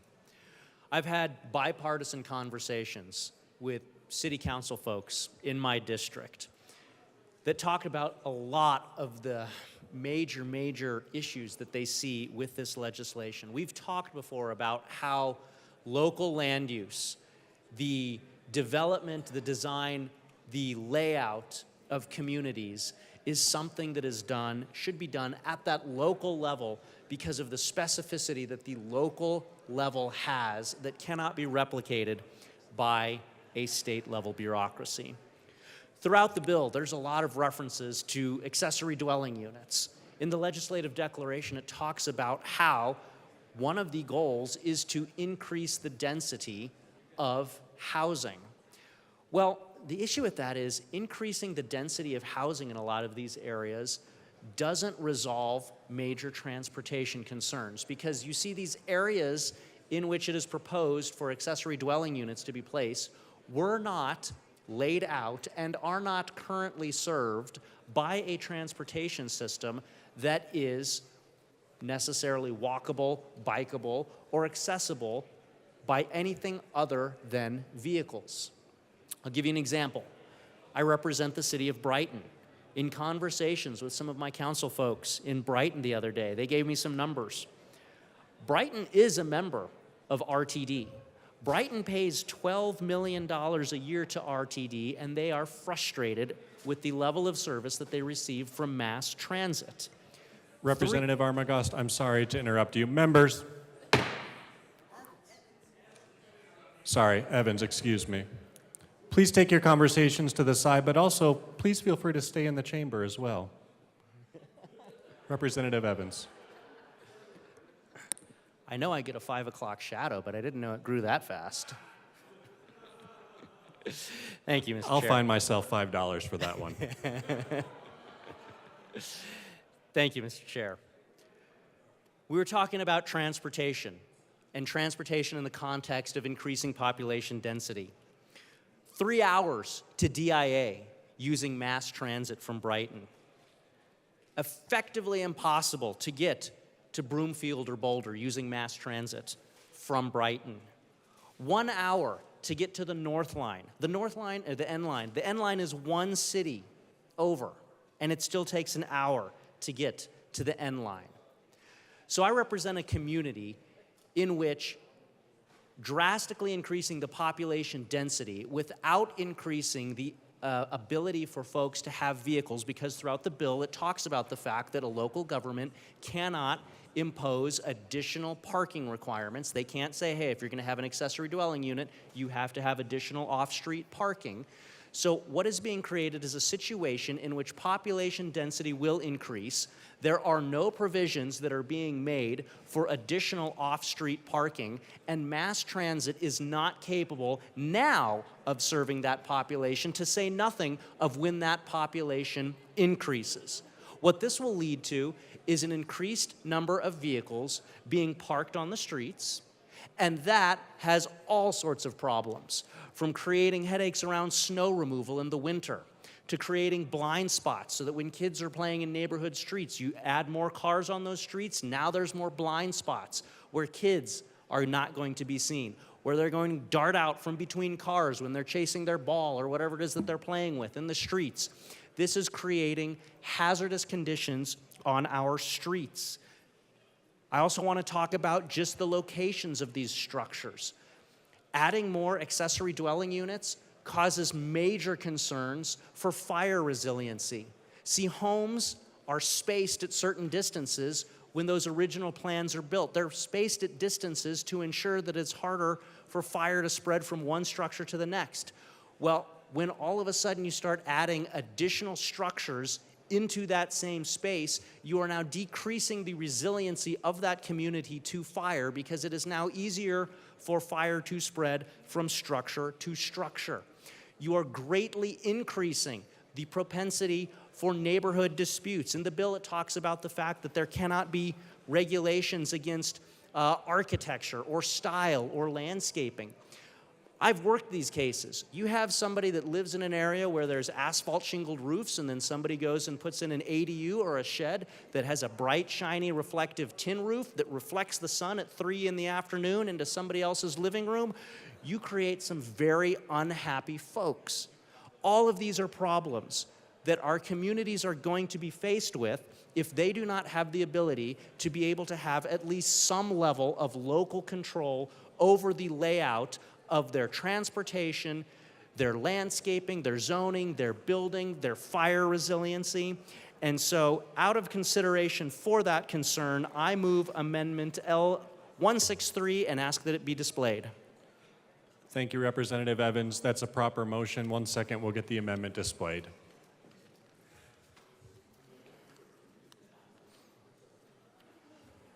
The amendment is properly before us. Please proceed, Representative Evans. Thank you, Mr. Chair. So, in the bill, it talks about the fact that local governments, local municipalities can submit a housing needs plan. What this amendment does is it recognizes that there may be additional levels of review that are needed in these situations, because the specificity that a local government needs is not being permitted by the state.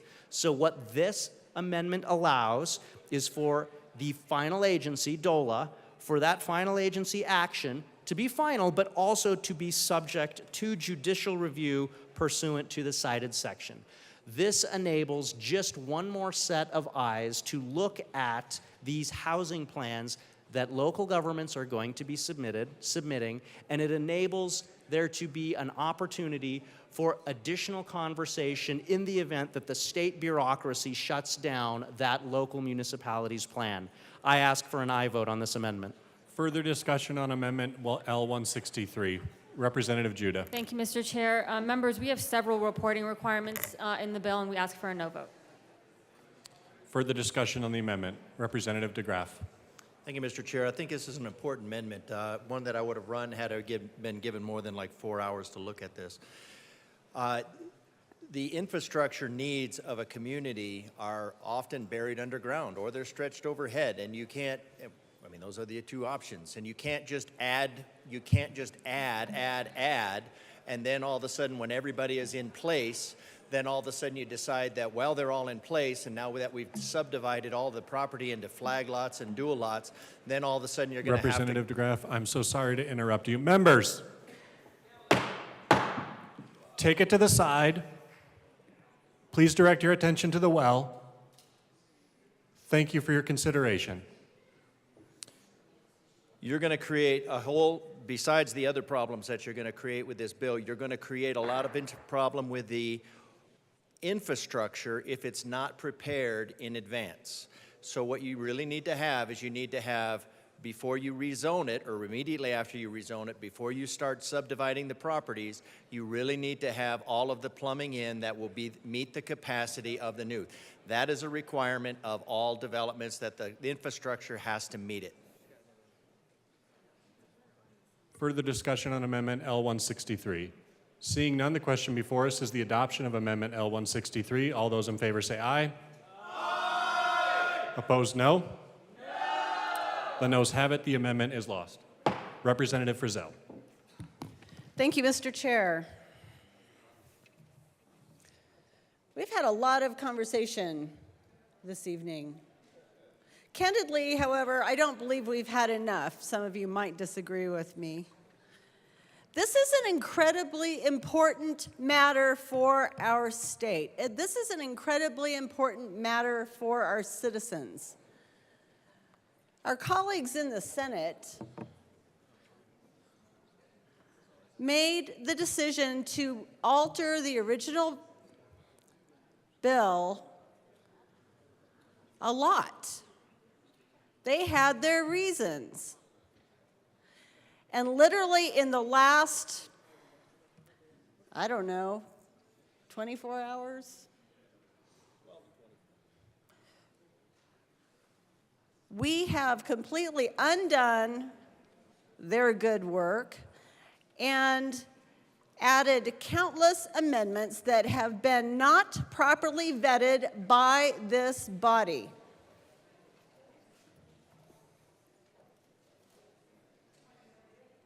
We've had additional amendments tonight.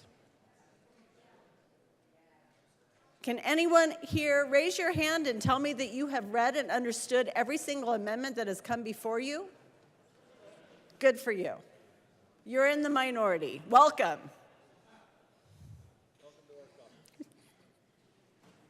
Because we have not had a chance to appropriately vet and analyze this important legislation on behalf of our citizens who elected us to do just that work. We were elected by our unique communities to do that work, and we haven't done it, colleagues. We have not done it. I move Amendment L175 to Senate Bill 213 and ask that it be properly displayed.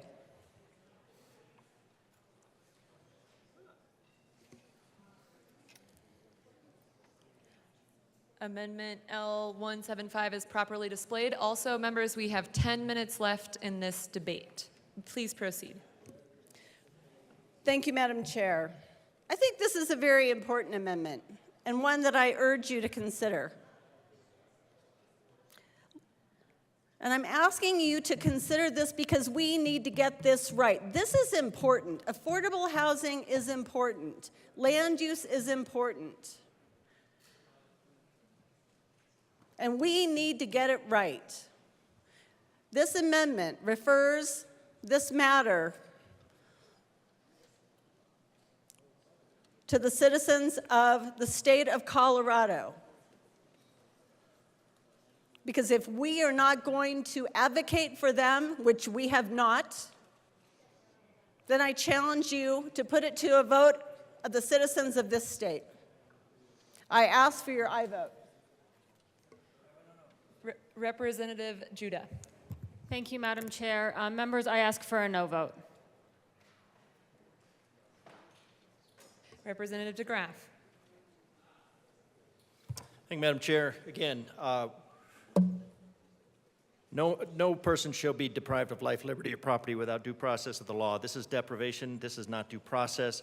If we want the right of the people to petition the government for a redress of grievance, will now have to be, everybody from the Western Slope is now going to have to come to Denver for local zoning type stuff, because we've turned Denver into the local, and for that and everything else.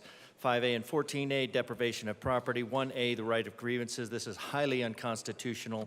This, I recommend a aye vote on this if you're confident. We could do this all by, because nobody came to me and asked me to stay cold and see what carve-outs I would like. So I would like to ask El Paso County to be exempted from this, because my county commissioners would like that as well. Is there any further discussion? Seeing none, the question before us is the passage of Amendment L175. All those in favor say aye. Aye. Those opposed, no. The noes have it. The amendment fails. Representative Parenti. Thank you, Madam Chair. It's an honor to serve with you. It's an honor to serve with you. Colleagues, I wanted to stand up as a member of the Transportation, Housing, and Local Government Committee and talk a little bit about this report and the process that we went through to get to, to the bill, and the process that we went through to get here. This was by far the most collaborative process that I have been a part of since I joined this chamber.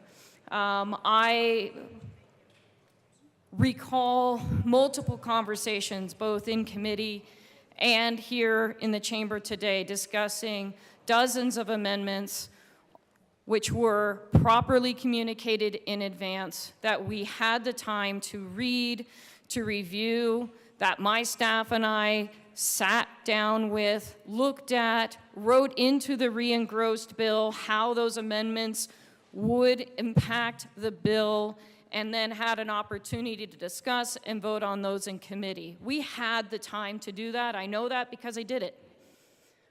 I did it with copies of the amendments that were left on my desk in good process, prior to the committee hearing being heard. And because of that opportunity for collaboration, and because of when this bill was released and the opportunity that we had to discuss it, even with our communities, I had a chance to go back and talk to the communities that I represent. I had a chance to attend study sessions of my board of trustees and say, let's talk about this bill. What do you want it to say? What do you want it to look like? And I was able to bring that feedback to the committee, to this chamber, and get amendments put on this bill that I thought were in the best interests of my constituents and my communities. Amendments like ensuring that if the state has an interest, has declared an interest, and it plans to change how zoning laws work in our state, and they're going to exercise that power, then it needs to also come with some incentives for our communities. If we're going to start asking small town communities like the ones I represent to upzone, to bring in denser housing, then the state needs to put its money where its mouth is and bring real investment in transportation to those communities that have signed up and said, we believe in affordable housing. We believe in denser housing. We believe in upzoning. We believe in regional collaboration. And so for those communities that are doing the work, this bill as amended will ensure that transit dollars are prioritized to the communities that need it the most. It will also ensure that economic development dollars will be prioritized to those communities that need it the most. Because the worst thing that we can do is start putting in denser housing to some of these exurban and suburban communities without transportation and without jobs. Because all that's gonna do is require a denser population that has to go commute somewhere else. All that's gonna do is create an environmental problem and a traffic problem and an infrastructure problem. And we recognize that. And so we were able to amend this bill to ensure that we're gonna start getting real transportation investment in the smaller communities, the exurban and suburban communities that need that investment. That's important for my communities, because you know what? They're gonna grow regardless. They're gonna grow regardless of whether this bill passes. We know that. That's the writing on the wall. That's the reality.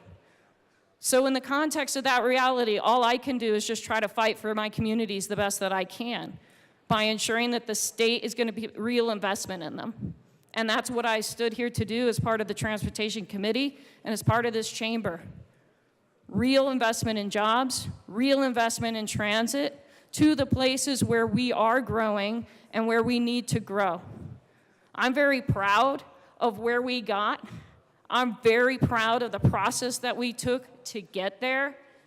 And I was very, very proud to support the amendments that were put on at committee, that yes, we did read and understand. And I'm very proud to be able to support this bill as amended this evening. Thank you. Representative Judah. Thank you, Madam Chair. Members, I want to thank everyone for the debate this evening. It did mean a lot to myself and my co-prime Rep. Woodrow. Listen, at the end of the day, we did a lot of work on this bill. I understand it's a lot. I understand there's a lot to implement, and like I said, there will be growing pains. I think this is an amazing opportunity for the future of Colorado and to make sure that we are moving in the right direction and that we are setting benchmarks for ourselves and, quite frankly, for our future generations. I think that something I would like to reiterate is that it is very important to note that folks on the local level understand there is a housing shortage, housing crisis. And we understand that there is no one thing, no one person, no one entity to blame. And so when I say that, it's definitely important for us to approach this plan with a holistic approach. We want to make sure that we are leaning into solutions. We understand that what's not working, which is the current unfortunate status quo, needs to shift. And sometimes that takes a while. That's why this bill is so big. We are implementing a change in our culture as Coloradans, and we are setting benchmarks for the rest of the nation to allow them to follow in good practice. We have an opportunity, folks, to plan for our future, to plan for our children. I know a lot of you have children, a lot of you have grandkids, and this is their future. This is what we think about. This is what we talk about.